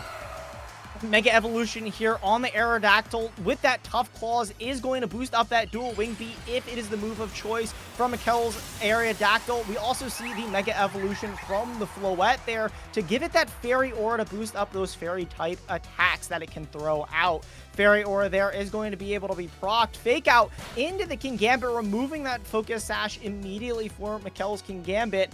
And a Tailwind from the Aerodactyl, opting to not attack into that Sneasler slot. And this Floette is not going to be able to move and is revealed to be slower than the King Gambit under Tailwind, but Dazzling Gleam, just the move of choice there, bringing King Gambit down to 50% and Aerodactyl down to almost half as well. Yeah, really had no option to protect in front of that fake out, but despite that, we just see the fake out and the immediate damage from the Floette. Had the option to go for the Calm Mind, but figured the immediate damage was important, but we do see some key information on the training of all the Pokemon. The King Gambit not going to fall to another Dazzling Gleam most likely. Same with the Mega Aerodactyl, and Tailwind has hit the field. Should be a fairly safe dual wing beat into the Sneasler if it stays on the field, and Iron Head into the Floette, but I think we're going to see the boon of the Bold Floette if that does come out. Just might actually be able to take an Iron Head that most players wouldn't expect it to be able to take. But of course, Mikhail probably calculated that before this match, might try and supplement that damage with a Rock Slide at some point in the battle, as we see Sneasler doesn't want to take that dual wing beat. And we do see Incineroar come in for the Sneasler slot there on Brady Smith's side, intimidating the Aerodactyl notably and giving that King Gambit that Defiant boost. Floette is going to go for Protect there against a potential Iron Head from this King Gambit, but Rock Slide is going to move first, and obviously going to the Protect on the Floette, and into the Incineroar does a nice sizable chunk there, doing 28%. The King Gambit here, let's see what it goes for. It goes for the Iron Head into that Floette slot, but now Incineroar here poised on the field to go for another Fake Out and continue that cycle. Yeah, I think you could have easily seen Mikhail actually go for an unaggressive double target into that Sneasler switch out, just because it really didn't want to stay on the field. It didn't have Protect even as a defensive option, but keeps Brady honest, just goes for the Rock Slide and the Iron Head, which should have a guaranteed KO, but it is now scared of that KO and is trying to get off the field. Sinistcha swapping in for the Floette, not wanting to take that Iron Head that we've been talking so much about. This Incineroar here now isn't going for the Fake Out. Rock Slide is going to be able to chip the Incineroar, the little bit that he healed up from that Sinistcha Hospitality. King Gambit, we're going to see if it moves faster. It does, and with that boost from the Defiant, Low Kick is going to be able to get the knockout on Incineroar. Yeah, punished hard for not going for Fake Out on that turn into the King Gambit. I think even if it had gone for Fake Out into either Pokemon, the healing from Hospitality, it might have been able to survive that combination. But because, no flinches come out, the Incineroar goes down. Really smart targeting from Mikhail, just expecting, what the Floette has protected, it's the main offensive damage dealer. I expect it to probably leave the field and catches that perfectly. Brady probably kicking themselves a little bit, not going for the Dazzling Gleam, but it would have been a really risky play to expose the Floette. But maybe going to think twice in the future turns about not going for Fake Out. However, I think yeah, just really over-respecting the Photograph in the back that Mikhail has decided not to show at this point. Still could be lurking in the back, of course. We don't know, only Mikhail knows that, but going to be important for the rest of the battle if it's there.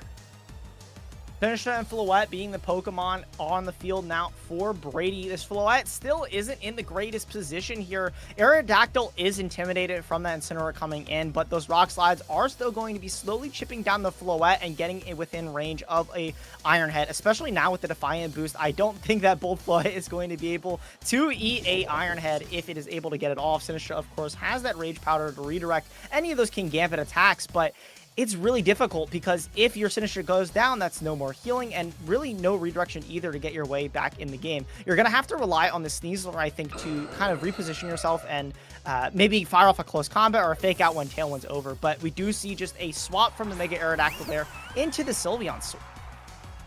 Yeah, the Sylveon is going to be on the field, not going to be threatened too much by anything yet. Of course, the Calm Mind hasn't been set up on the Mega Floette. Rage Powder to redirect any of those Iron Heads, but yeah, Mikhail guaranteeing that's going to be KO with the Kowtow Cleave at +1. There is no Resist Berry. That's going to be a clean KO, even though it was one of the bold Sinistras. That is down to the final 2 Pokemon for VGC Corner, as the only damage that's been done this battle outside of a Fake Out is 2 Dazzling Gleams, and because it's not particularly offensively trained, it's not going to do it.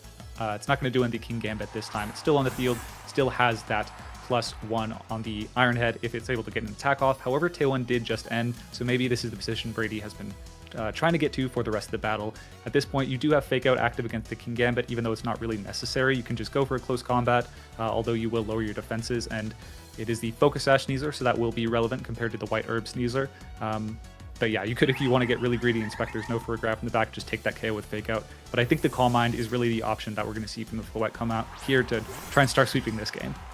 And Fergarov swapping in for that King Gambit slot to block a potential Fake Out, which we do see blocked by that Armor Tail is absolutely going to be huge, and a Calm Mind from Brady Smith's Floette there to try to get a way back in this game, boosting up its special defense and special attack here to maybe find a way to survive the Sylveon attack. Takes it very well. Sneasler as well with that Focus Sash is going to be able to hang on regardless of what the Sylveon throws out. And now with this Floette at a Calm Mind, I think this is maybe a game for Brady here. The Sylveon does a nice bit of damage, but with Poison Jab on Sneasler as well, you're threatening good damage into the Sylveon, and if you're able to double into this Photograph and get a big turn that way, maybe predicting a Protect on the Sylveon, you could find a way back into this game.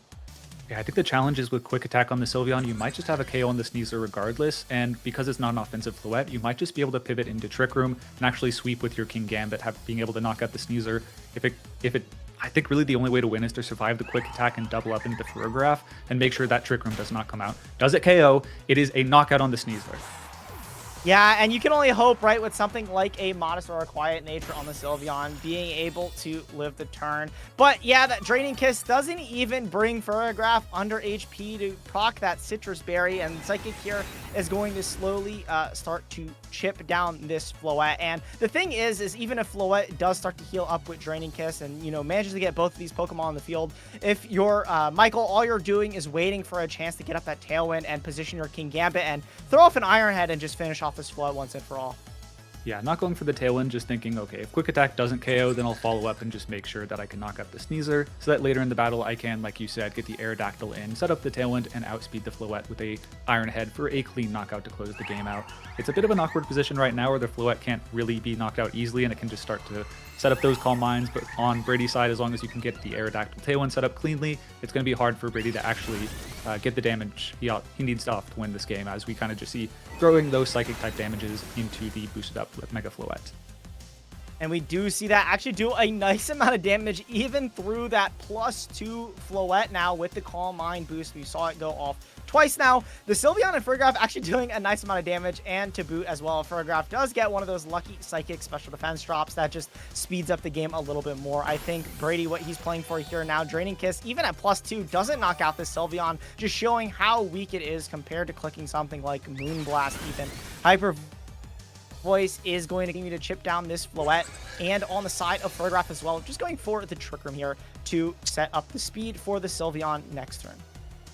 Yeah, just an interesting quirk of the Fairy Aura that it does actually boost up the base power of the Fairy attacks for the Sylveon, so that's doing even more damage that we saw. And yeah, with Trick Room on the field, I think we saw from the previous turn that without the special defense drop, it did roughly 46%. I think it's going to be pretty close if he takes a knockout this turn. Psychic is going to be the move first there. No special defense drop. Does Hyper Voice finish off the Floette? It does not, and actually hangs on.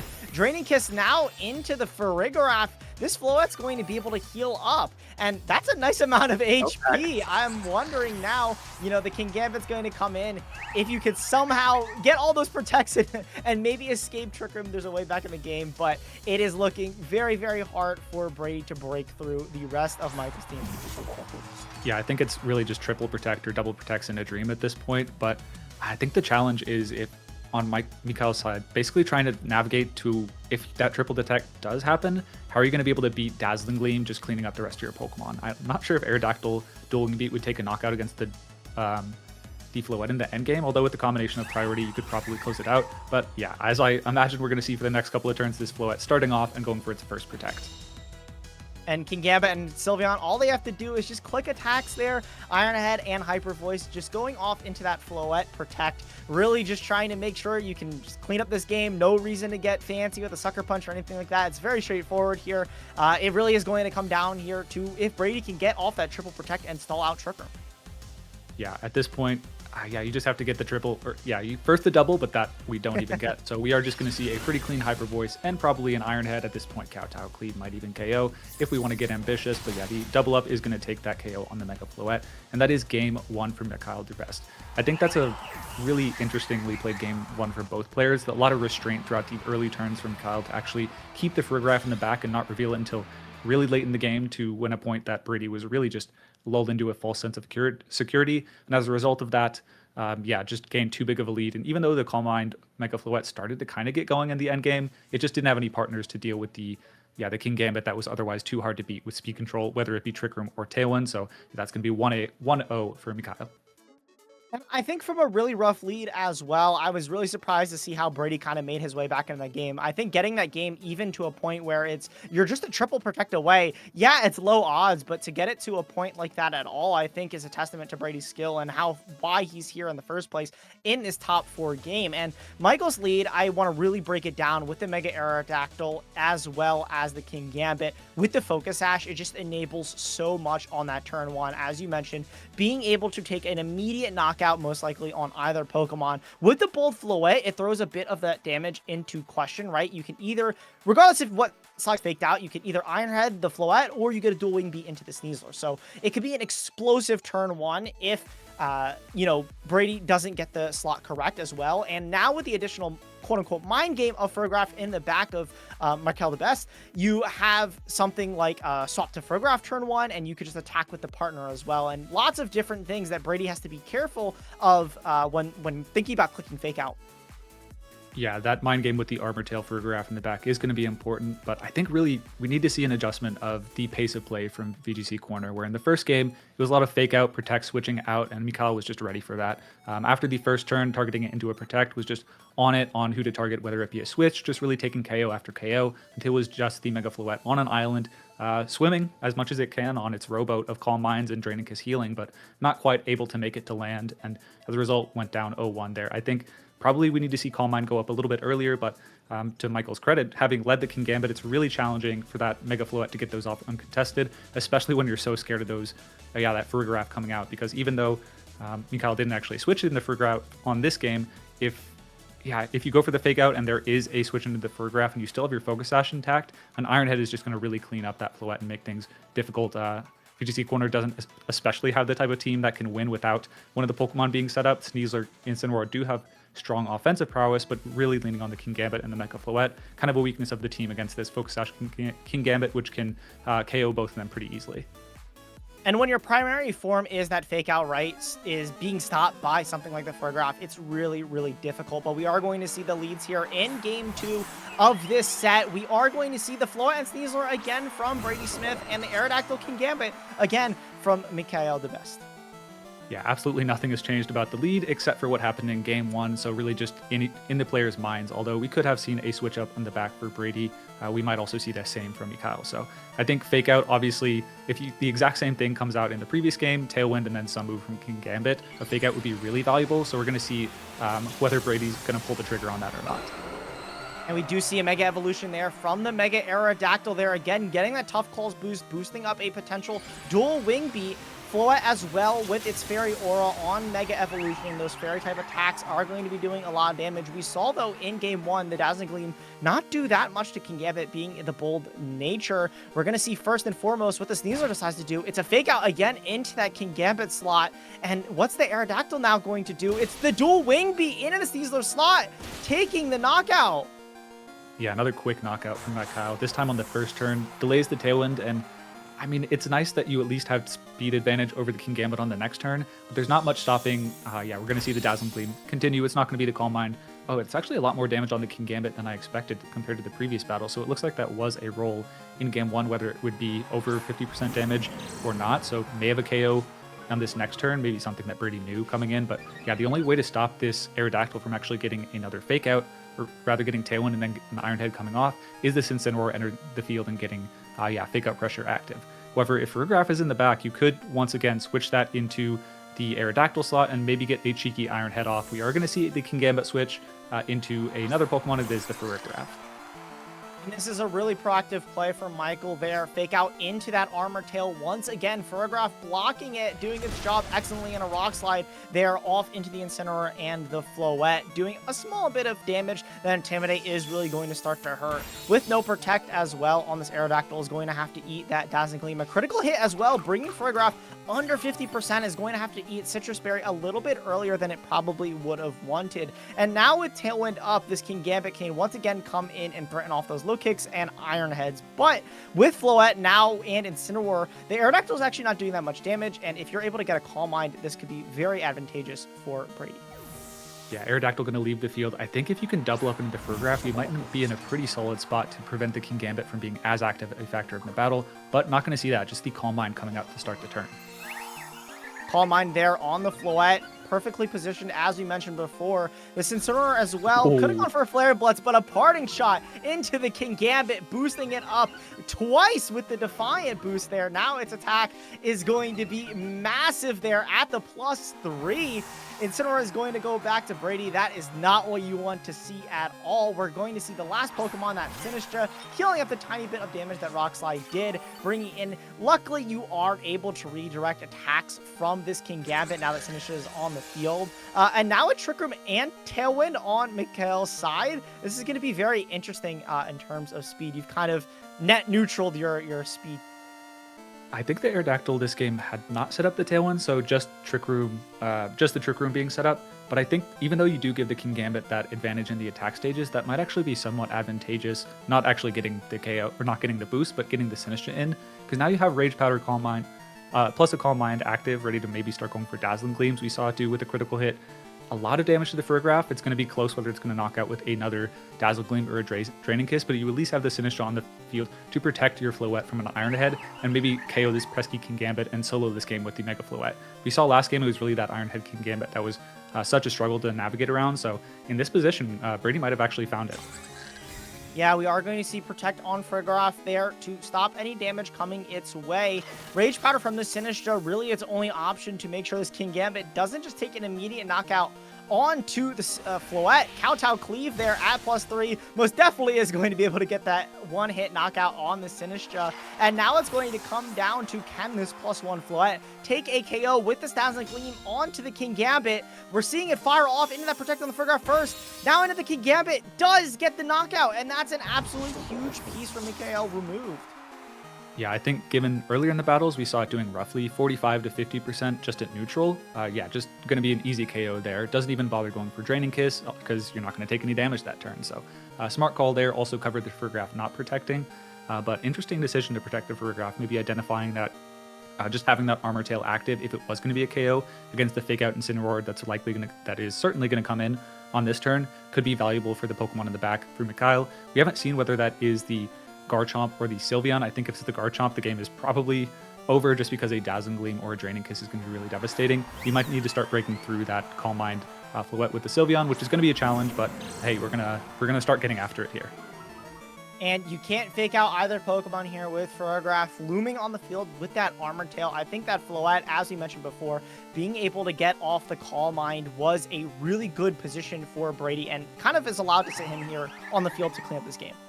Yeah, this is an interesting spot where I think Yawn, instead of the Hyper Beam, the move selection that Francesco Piopero won the North American International Championships, that'd be a little bit better at actually suppressing this Floette for a couple of turns.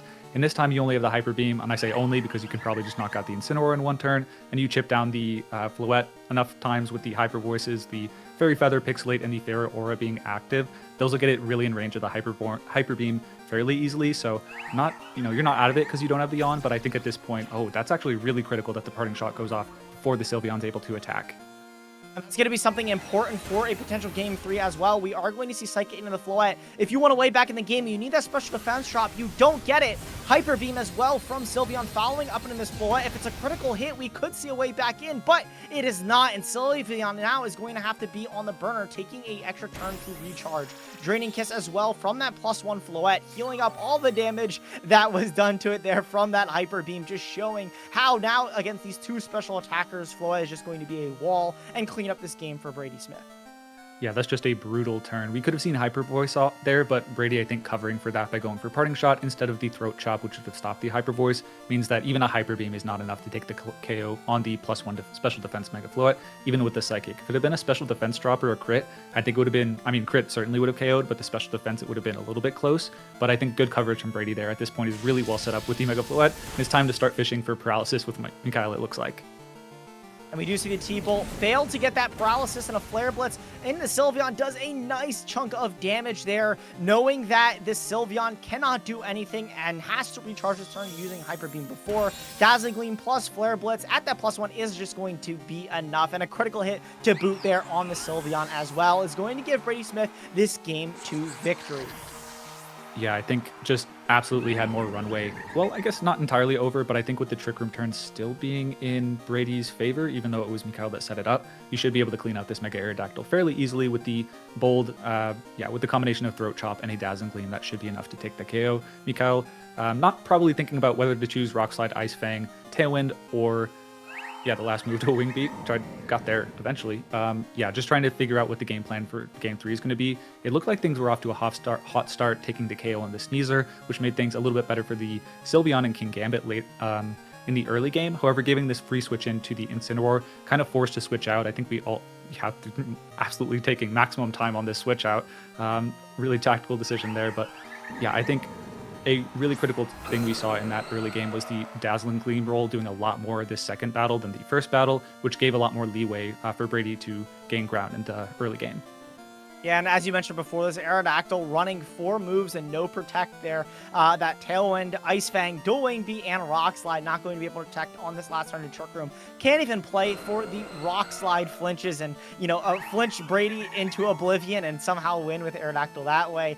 Not even going to be an option for Mikhail this game. And that means Brady's going to be able to take it to a Game 3. And I'm really curious of what your thoughts are at maybe how Mikhail can change their game plan, because it seems like that lead is very strong, but we see now how later in the game where Aerodactyl kind of becomes this piece where it just gets up Tailwind, maybe a Rock Slide or 2, and then just is an HP pool.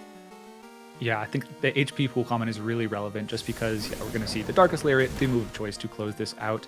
But I think the Draining Kiss at +1 dealing so much damage and healing so much back up from the Floette means that even if you get an Iron Head onto that Floette, if the Ferrograph had to enter the field to accomplish that, there's a good chance that it'll just be able to heal most of that damage back up. So something to be on the lookout for Mikhail and probably how he's accounting for this next game plan, how you're going to figure that out. I think the King Gambit and the Aerodactyl lead is certainly strong, but given the free fake out pressure into the Incineroar, it seems strong to deal with the Sneasel so that your King Gambit could sweep a little bit more, but in giving up the, I believe it was the Dazzling Gleam on that first turn. I'm not entirely... Yeah, I think it was Dazzling Gleam just because we saw it do so much more than the Dazzling Gleam in the first game. I think if it does the same amount of load, like 40% to 45% we saw in the early game of Game 1, you can maybe get cheeky and switch out to the Ferrograph on the Aerodactyl side and take the +1 Iron Head knockout on the Mega Floette. But because it did so much more in the second game, that maybe threw off Mikhail's game plan. So it's really a question of, do you go for that? We saw it 2 times in the first game. Maybe it's more likely, or maybe you just got lucky in that first game. Probably only Brady knows because he's running such a strange Mega Floette moves training set that no one's really seen before, but I think how that Dazzling Gleam role comes out is going to be really relevant for both these players. And I think it makes a lot of sense as well if we want to break that down a little bit as well. The bold floette is definitely something that we haven't seen any player really do before, but in such a physically dominated meta right now, so many Pokemon are throwing out strong physical attacks, and that's kind of Floette's crux, right? That people are trying to take advantage of.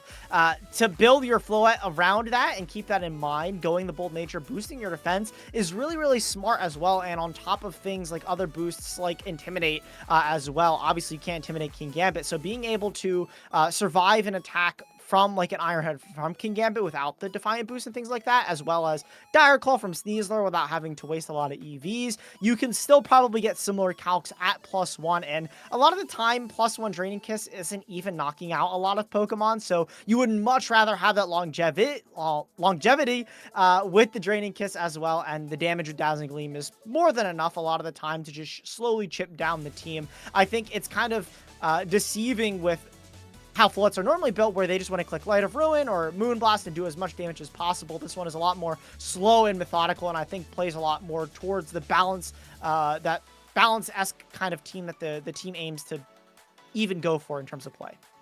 Yeah, I think in this particular matchup, it just shows how smart of a decision the Bold Floette is for Brady. Essentially, if you went for the Timid set, you just wouldn't be playing against the Mega Charizard anyway, so that gained speed would be essentially not useful at all. But instead, you have this Bold Mega Floette that's giving some indecision of whether an Ironhead will knock you out at all. Of course, if you get to the +1, that's going to be a KO, but it also lets you fare a little bit better against the Mega Aerodactyl. So it's proved to be really effective, bringing Brady to the top 4 of the St. Jude VGC Charity Tournament, but against Mikhail Derbest, the finalist, top 4 and top 8 in that order, world champion finisher. Absolutely, we've been seeing incredible play from both these players. We're going to see a little bit more here as we go into this game 3. Top 4 winner is going to make it into the finals of this tournament. As we see the leads, it's going to be the Sneasler and the Floette.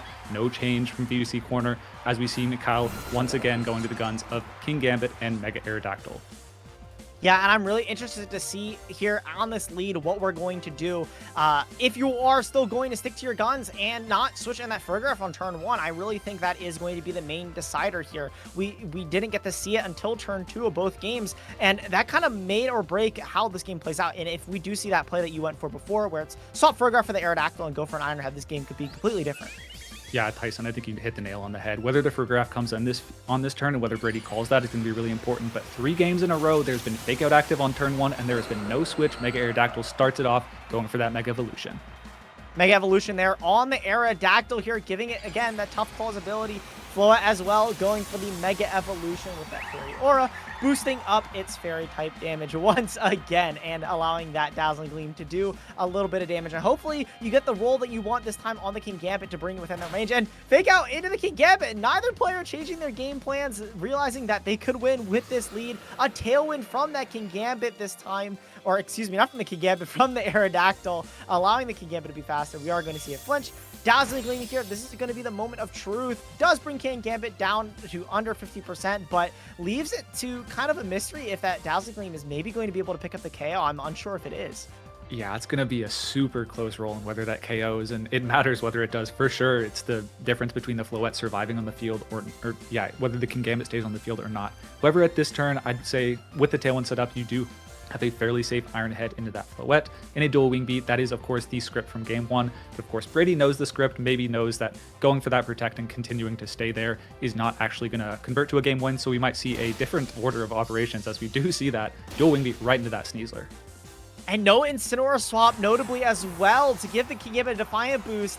Now we're going to see the moment of truth. Is this Ironhead going to be able enough to knock out the ball? It's trying to call an Incineroar swap. Floette is going to be able to hang on the field there at 85%. Draining Kiss into the Aerodactyl. The King Gambit is going to get to hang on still, and this Aerodactyl as well. Okay, crazy turn. I think maybe the expectation was Brady thinking, you know what, I'll take the Ironhead, and as long as I don't flinch, I'd rather take the Draining Kiss and heal up off the Aerodactyl and also put it in range of the Dazzling Gleam. I think that's an interesting call given, I mean, it works out super well in that you don't lose your Mega Floette, and it's at way healthier HP. And now you get the free switch into your Sinistra, able to Rage Powder away the threat of the King Gambit.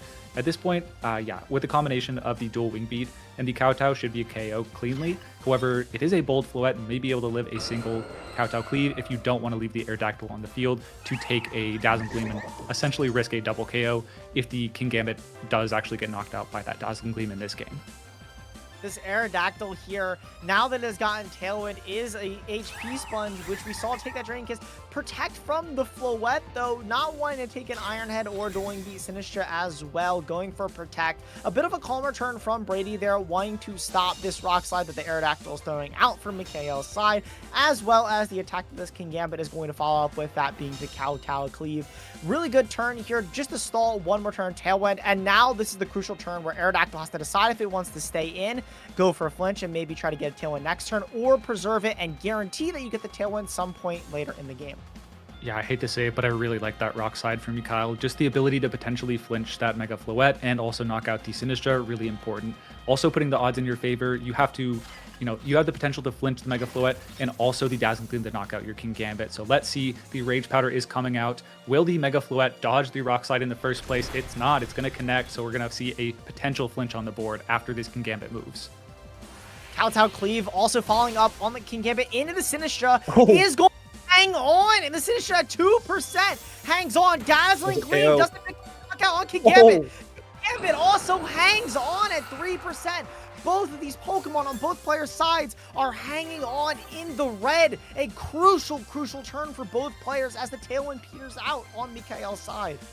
Yeah, hang on by a thread for both, but I think at this point the Rage Powder still being active and no more Tailwind being able to be set up is just really in VGC Corner's favor. It's going to depend on who is in the back, whether it's the Sylveon and the Furgraf like it was in the previous games. We do see the Sylveon is the first to take the field, but at this point there's no Protect on the King Gambit. It is the 4-attack Focus Sash, so you have a fairly safe, if you want to, Rage Powder if you want to dodge a Sucker Punch, or you could potentially go for a start setting Calm Minds up, but I do think Dazzling Gleam and maybe some option on the Sinistra, probably a Rage Powder to prevent the possibility of a Hyper Beam going into your Floette is probably your best option, but you're still going to take a lot of Hyper Voice chip. You haven't set up the Calm Mind yet. Of course, Mikhail, to his benefit, was setting up those offensive positions where it had to be Dazzling Gleam and you couldn't set up that defensive position with the Calm Mind, and that's really to his benefit here. The Hyper Voice is going to do a lot of damage, and you really just have to opt into Dazzling Gleam and not risk the King Gambit staying on the field.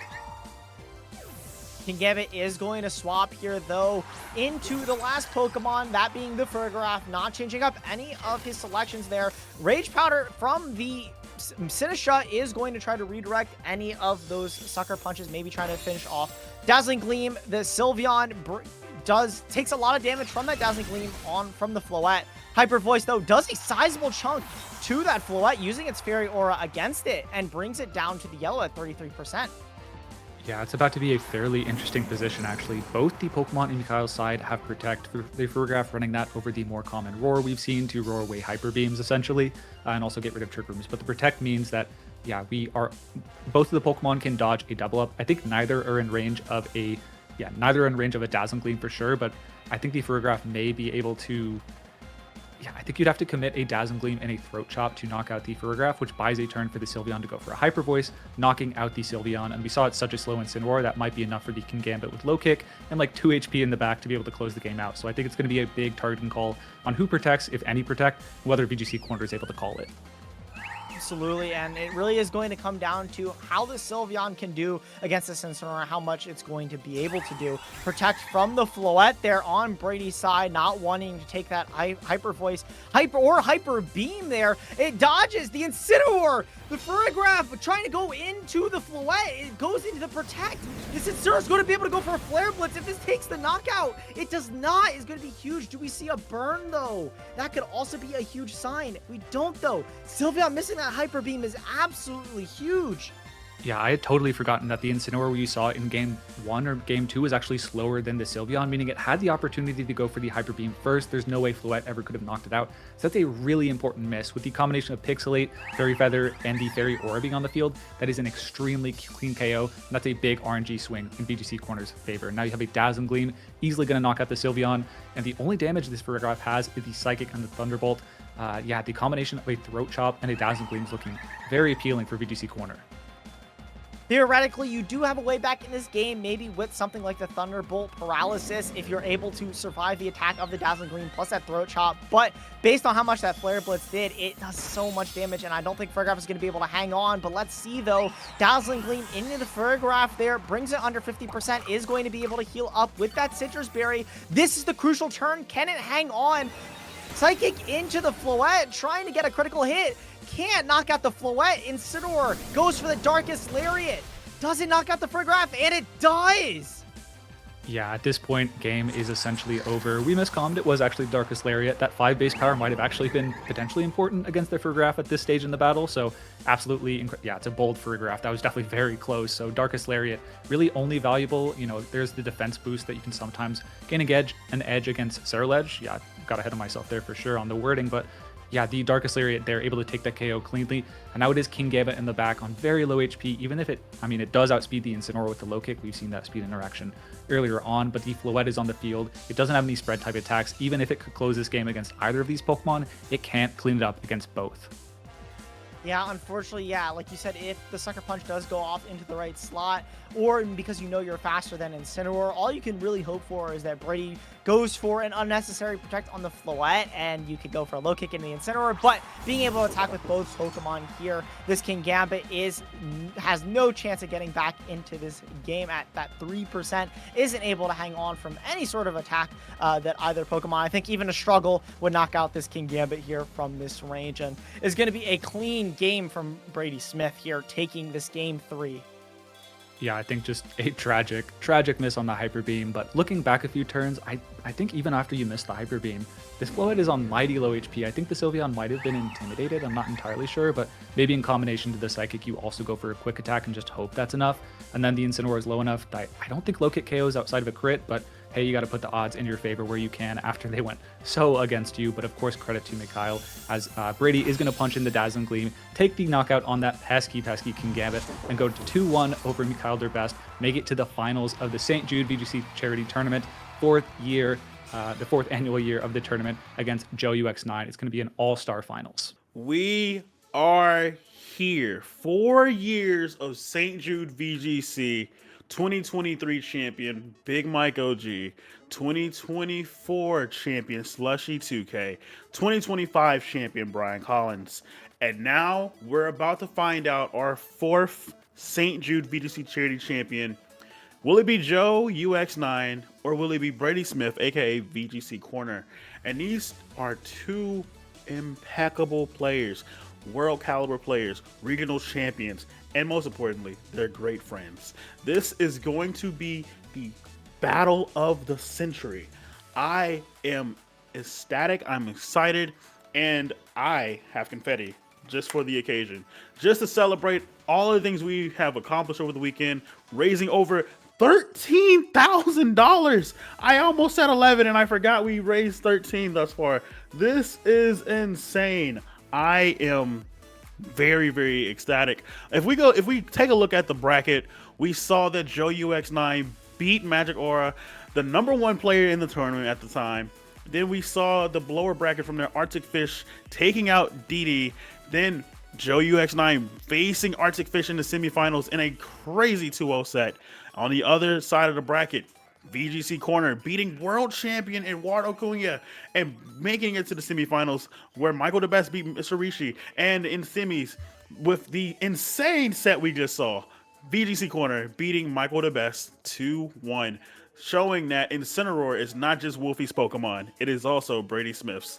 But in all seriousness though, I cannot believe the excitement that we have. I cannot believe the level of play that we have this year, guys. I'm very excited. I hope that you guys are. Anyway, I want to thank you guys again for coming out to the 2026 St. Jude VGC Charity Championship. But now it's time to find out who will be our champion. We're going to update that bio on Twitter. I'm going to throw it to the casters. Take it away.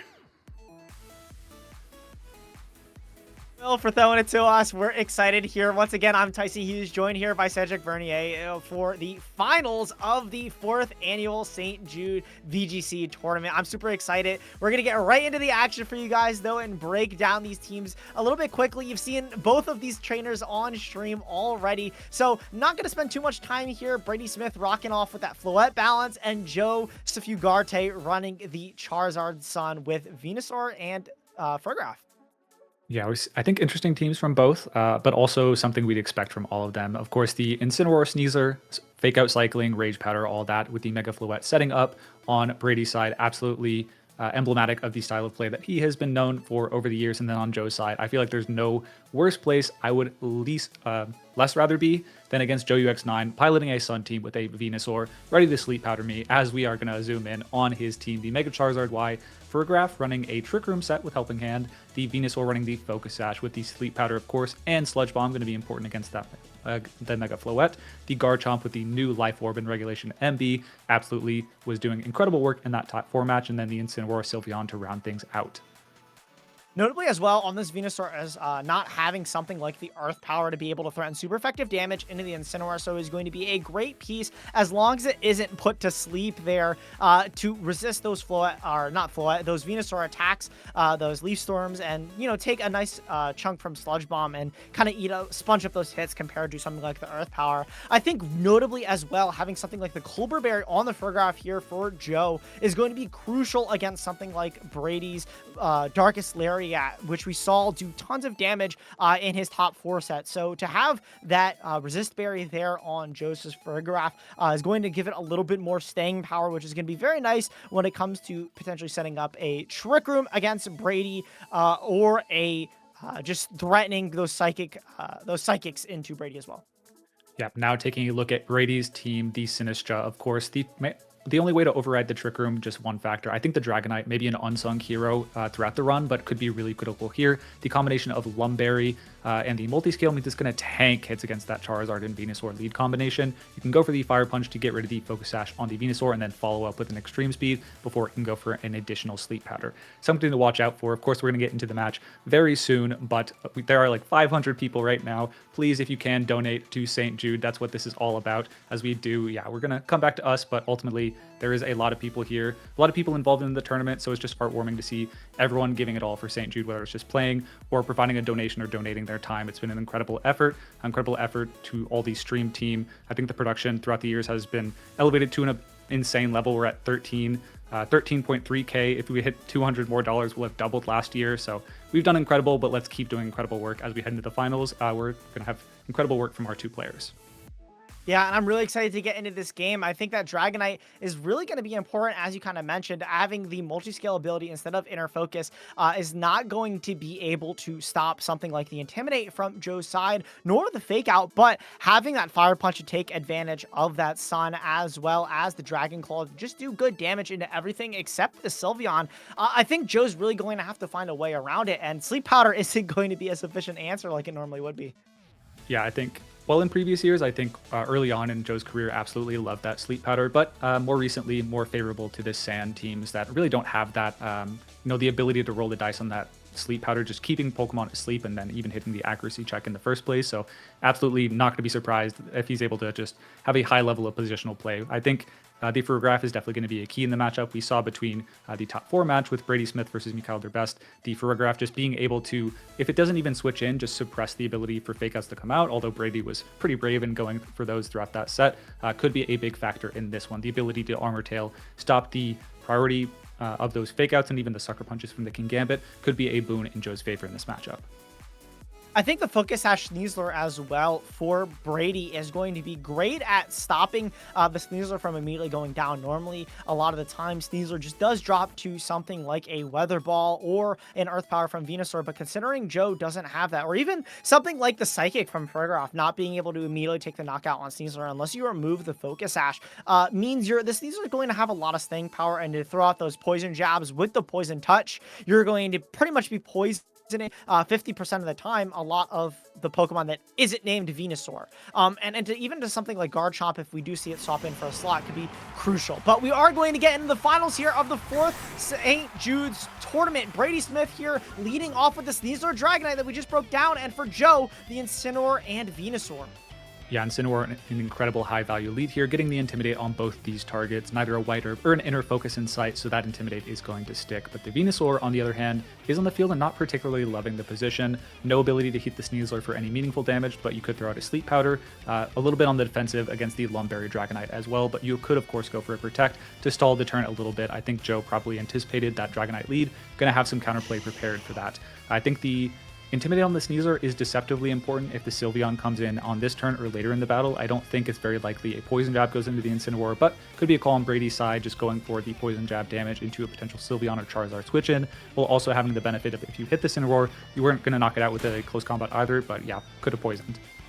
Fake out into the Venusaur there, removing the Focus Sash from Joe's side, and a Fire Punch following up, not able to take the knockout there on the Venusaur, nor would he expect it to at the -1. Incineroar is going to go for Parting Shot on Joe's side, bringing Dragonite now down to -2 attack and swapping out for something a bit more favorable, most likely that Charizard there, now able to go for that Mega Evolution and set up the draw and allow Venusaur to outspeed both the Dragonite and the Sneasler here. What I'm interested now is Venusaur definitely isn't going to drop to a -2 extreme speed, most likely, from this Dragonite, which we know it has. The Sneasler here as well isn't in the best position at -1 still. It can go for a Poison Jab and things like that, but isn't going to be doing much damage. Venusaur there, swapping off into the Incineroar, though, to get another attack drop. Dragonite now at -3, and the Sneasler at -2, and this Charizard going for Mega Evolution is going to be able to fire off a huge attack this turn. Yeah, everything on Brady's side essentially threatening little damage, probably fishing for Poison Jabs later with the Sneasler, but the Charizard on the other hand threatening a big Heat Wave to break the multi-scale, although, yeah, Brady's going to start overriding some of those Intimidates with the coachings that start to turn. Any damage on the physical side also going to do a little bit later, less in later turns of the battle as the Heat Wave comes out. It is the Focus Sash Sneasler, so it was never in range of a knockout, unless, of course, there was a burn, in which case, yeah, maybe that is just going to be a knockout. So a big swing there as the Fire Punch goes astray into the Venusaur slot that is now an Incineroar. So pretty high value turn, I would say, all in all for Joe compared to the coaching minimal gain on VGC corner side.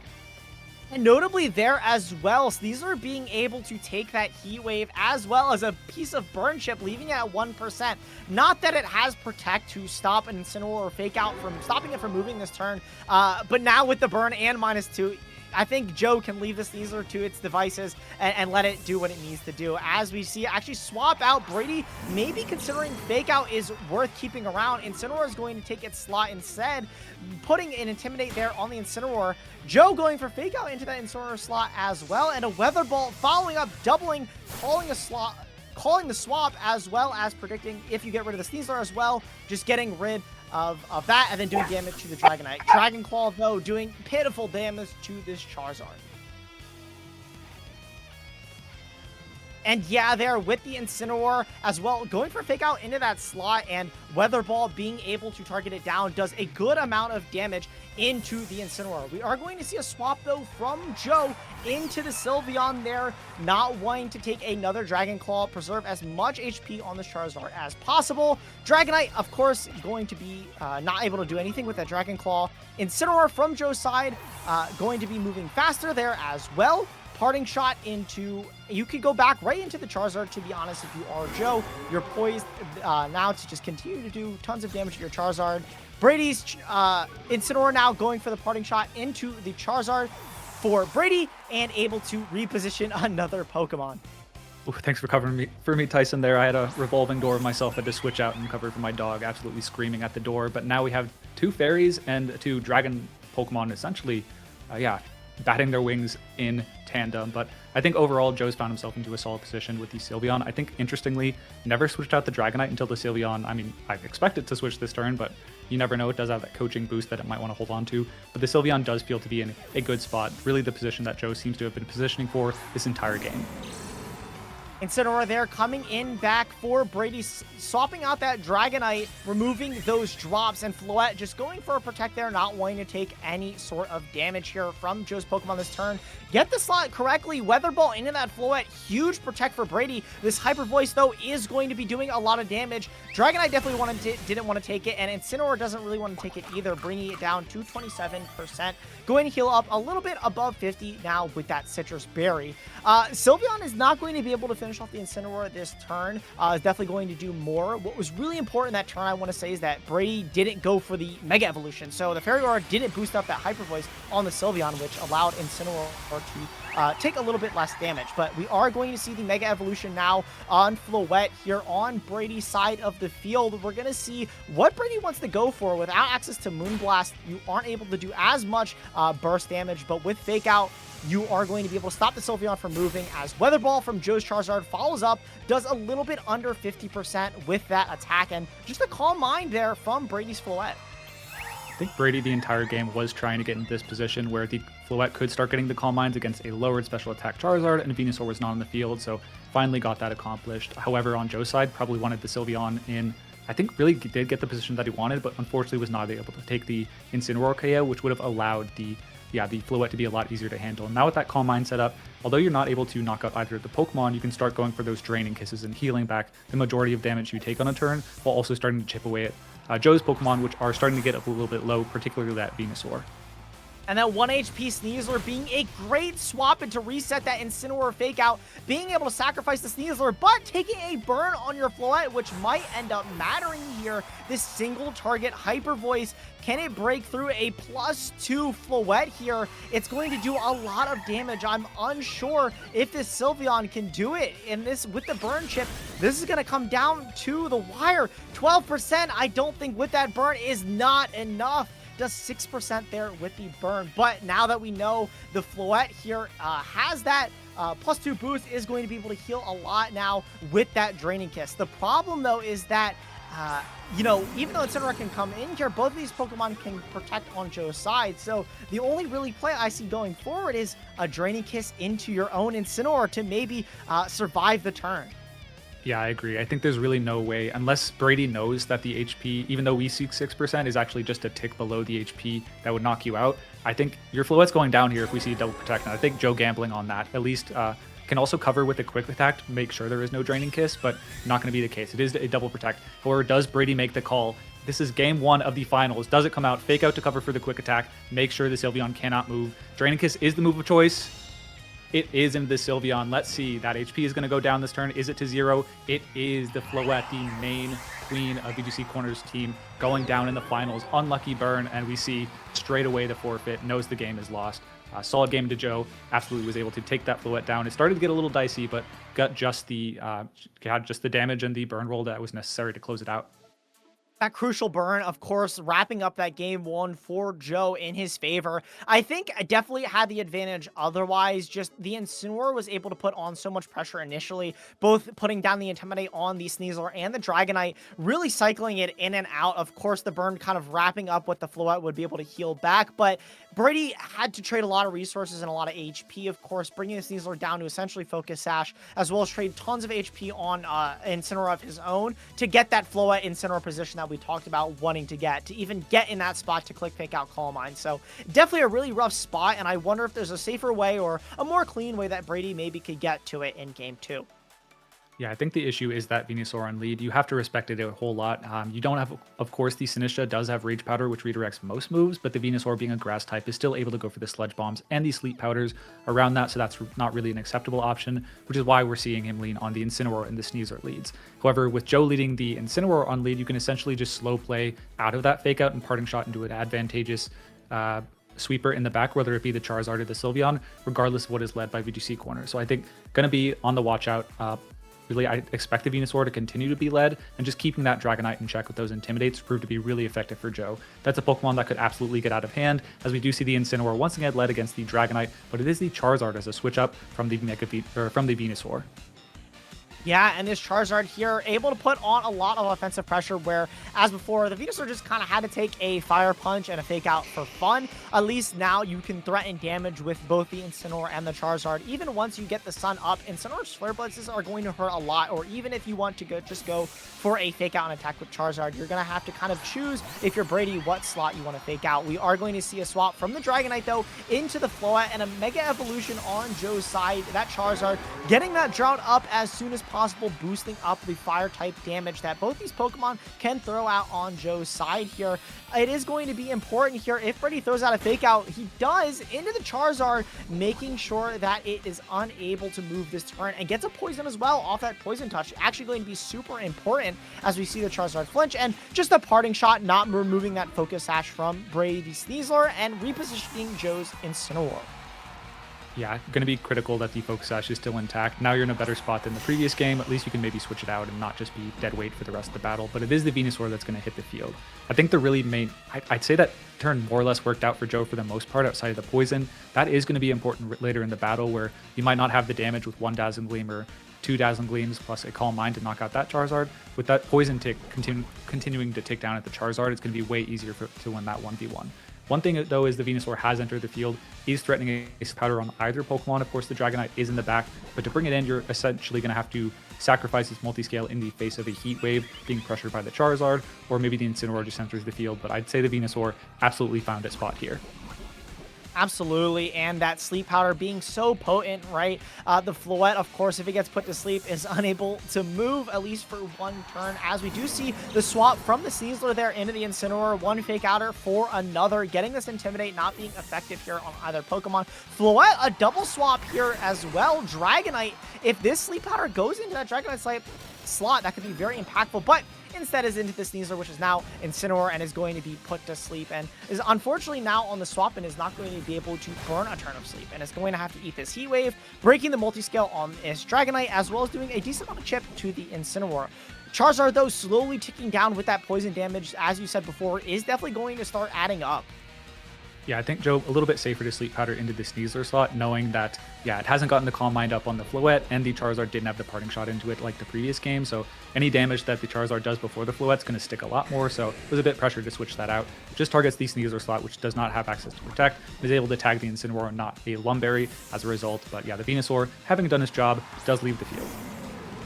Incineroar coming in here for Joe, getting an Intimidate down on both of these physical attackers is going to be huge value. Swapping out Charizard as well, not wanting to take Poison Tick for no reason. Repositioning in a phenomenal position.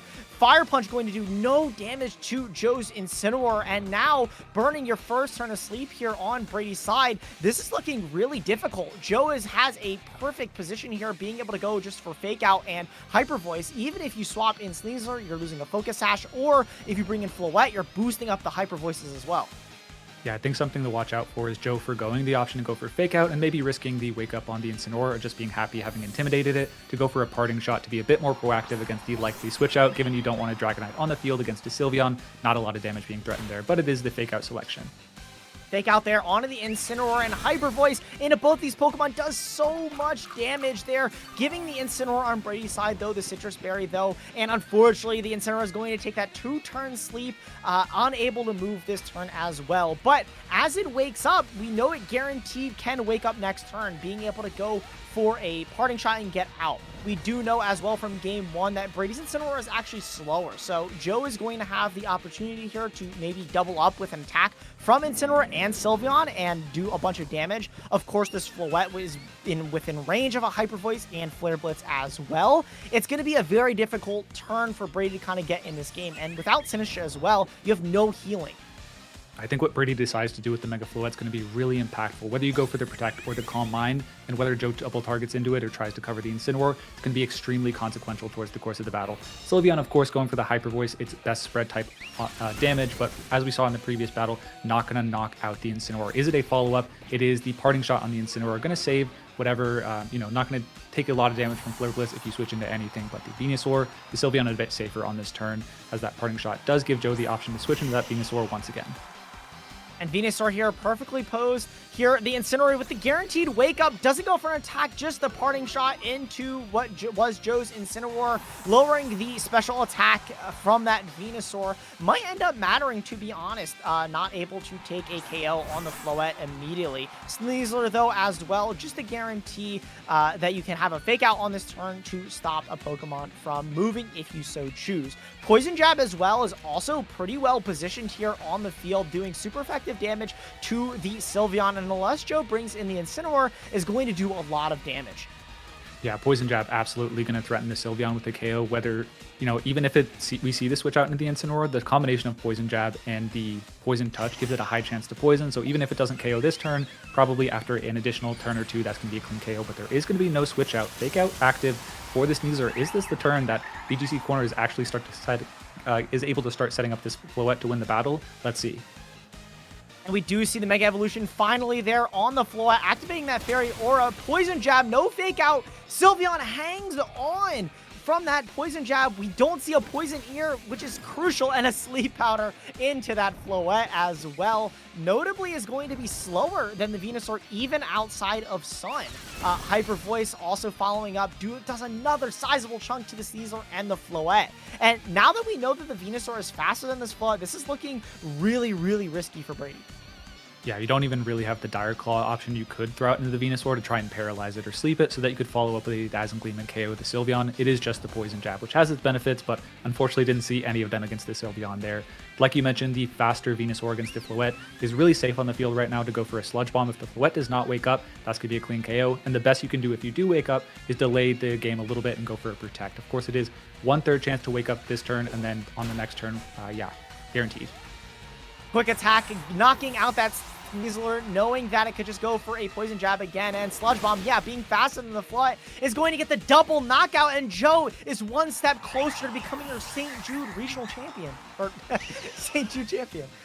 Yeah, no option to go even further Protect there, or rather had the option, didn't go for it, and also doesn't, yeah, we're not going to see if it thanks the wake up because the Venusaur just had it pressured so heavily, and heads up call to go for the quick attack there. Even though your Venusaur really wasn't under threat, just taking that clean knockout on the Sneasler puts Joe one step closer to winning this finals, and now it is the Incineroar and the Dragonite. To its credit, the Sylveon is now knocked in low HP for the most part. However, just, yeah, the Incineroar at such low HP, it's going to be a big challenge to actually beat the Pokemon on Joe's side remaining. Yeah, and Joe, with that Charizard in the back as well, is able to turn on that Sun at any point in time for this Venusaur. You still do have Lumberry on this Dragonite, so if you are able to, eat a Sleep Powder, you could go for a Fire Punch and maybe try to knock out this Venusaur, but Joe playing as safe as possible, just swapping in the Incineroar, repositioning Fake Out, and protecting the Venusaur from any sort of damage. Brady calling the slot, though, going for the Dragon Claw and the Darkest Lariat and Incineroar, knowing that Joe is going to go for the safe play to try to clean up this game. Really trying to make his way back in, but unfortunately just gives the Incineroar that Citrus Berry, healing it back to what it was at before. And now Joe is in a perfect position here to just kind of clean up this game. Yeah, Focus Sash on the Venusaur and the HP total on that Incineroar.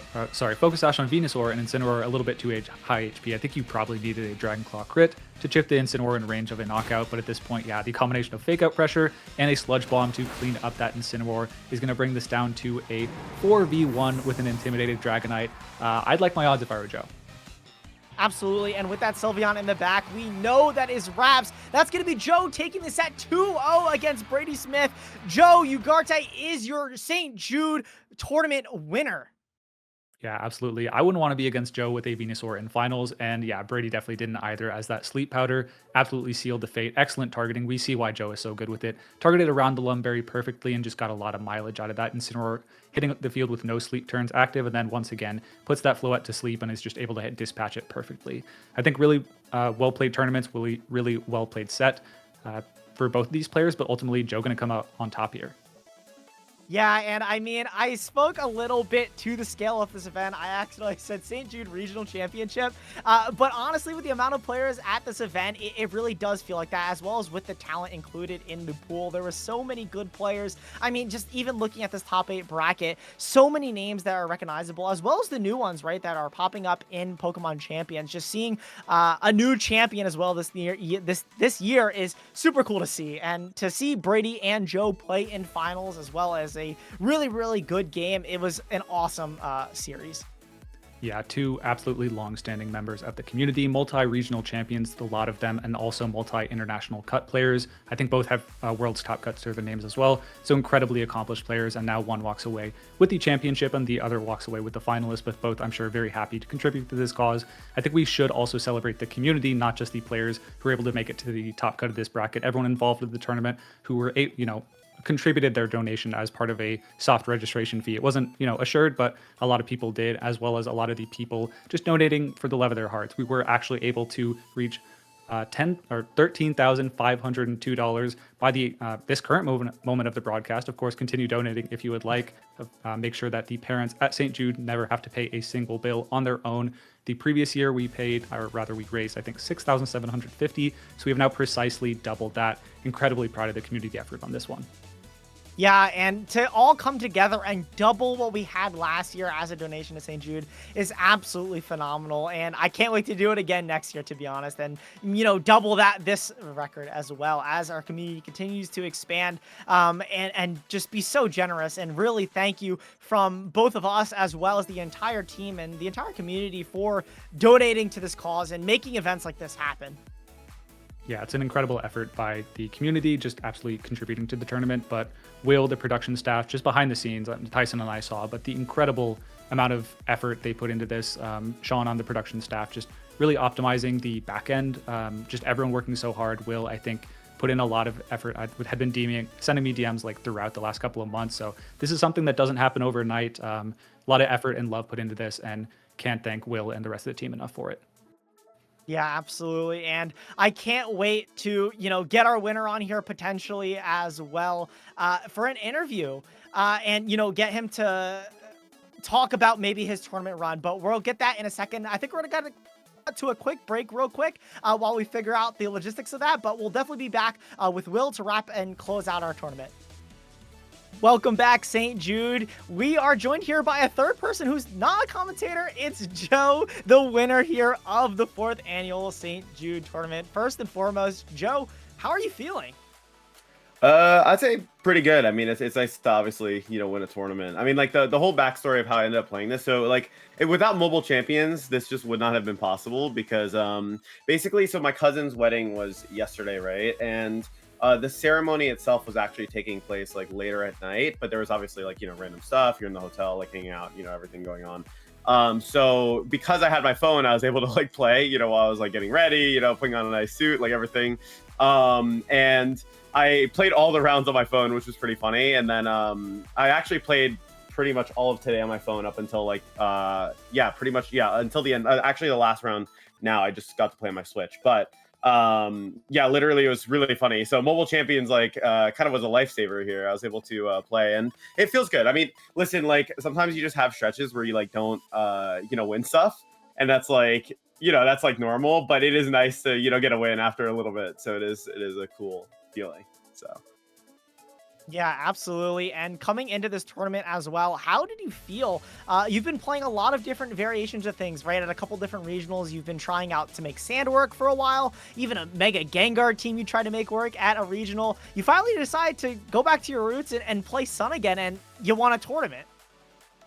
Yeah, bro, Sand straight sucks, man. Don't play that archetype. It's actually really lame. Like, dude, I was like really trying, like NASC was kind of cope for me because I'm like, you know what, I can't really think of anything better. Like, I'm just gonna run this, and then after the format didn't change that much, I'm like, yeah, I just need to start playing something else. So, actually the way I ended up locking this was really funny though because at first I was like, oh man, I gotta like make a team, but like I don't know what to use. You know what I mean? And I had like only like 20 minutes because I was playing on my phone, but like I was obviously like focused on other stuff. So I'm like, oh, I have to just make a team I think is good. I'm like, okay. I was like, well, I want to use like Venusaur Charizard because obviously that's good, and I use Charizard, the best Mega in the game. And then I'm like, Instant sounds pretty good with like for a giraffe. And then I'm like, I guess I'll just run Garchomp Sylveon to like complete it out. And then like I didn't even think that much about it. I was just like, yeah, okay, that's like probably fine. You know what I mean? Because it's just a bunch of good Pokemon. And then here we are. So can't complain, I guess. So. Hey Joe, I got a quick question. So yeah, you played day one at the wedding. Obviously on mobile, had a great time. It felt like love was in the air though. The Venusaur, absolutely a first love for you. Was that actually the same Venusaur that you had way back in the day, or is it a normal recruit, or did it come way back from those games? Unfortunately, it's not the same Venusaur. I had to move on to greener pastures, I guess. Greener pastures, I guess is how you'd say it. Although I guess it's like kind of jungle frog. But like, yeah, no. I ended up just locking like whatever Venusaur I had. I was just like, yeah, this one looks good enough. And I just literally threw everything on it. I'm like, okay, let's throw it in there, you know. So, but I mean, hey, maybe that's my new old reliable now. You know what I'm saying? So, yeah, it's got a good track record. Yeah. And speaking of Venusaur as well, we've actually seen a kind of a dip from it on the standard Charizard team, notably that big six that we see players refer to it as, opting to not run Venusaur. How would you say Venusaur felt all weekend? Do you think it improved anything, made any matchups, notably worse? Oh, it was actually pretty hilarious. So I was very happy I locked Venusaur for this tournament because I played I think so in Swiss I played day one I played 6 Swamperts.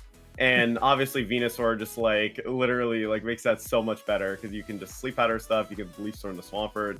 And then I ended up playing it again today once, and I was just like, yeah, damn. I was like, yo, I wish I could get a bracket like this at Worlds or something if I were playing like this. You know what I mean? Where you're just only playing stuff that just dies with Venusaur. But I think it just depends. In any tournament nowadays, I think there's just so many players. And there's so much variance, you can't really fully control what you're going to run into. So I will say that I think one really compelling thing that I look for nowadays is teams that exert a lot of offensive pressure and can beat almost anything because, or at least give you a tool to win when you shouldn't be able to win. Sleep Powder, for example, is kind of that, right? Or Rock Slide on Guard Chump, whatever.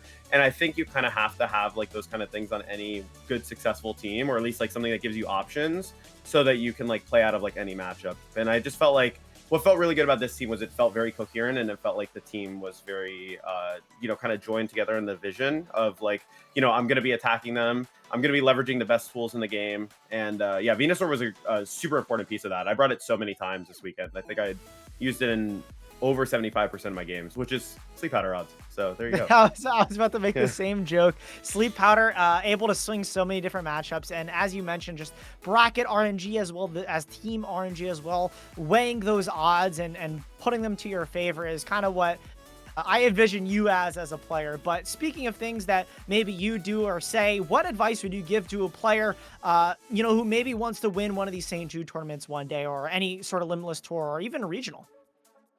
This is very this could sound very stereotypical advice, but you just have to never quit believing in yourself. I feel to be honest, and that's obviously more of a not necessarily practice, but more mentality thing. But I think you shouldn't treat every tournament as if you deserve to win it, but you should go in genuinely believing in yourself. Because I will say the past couple tournaments for me weren't that great, and it was a little bit of not a slump because 5-3 into 8-5 isn't the worst results ever, but it's still for me very low for my standards. You know what I mean?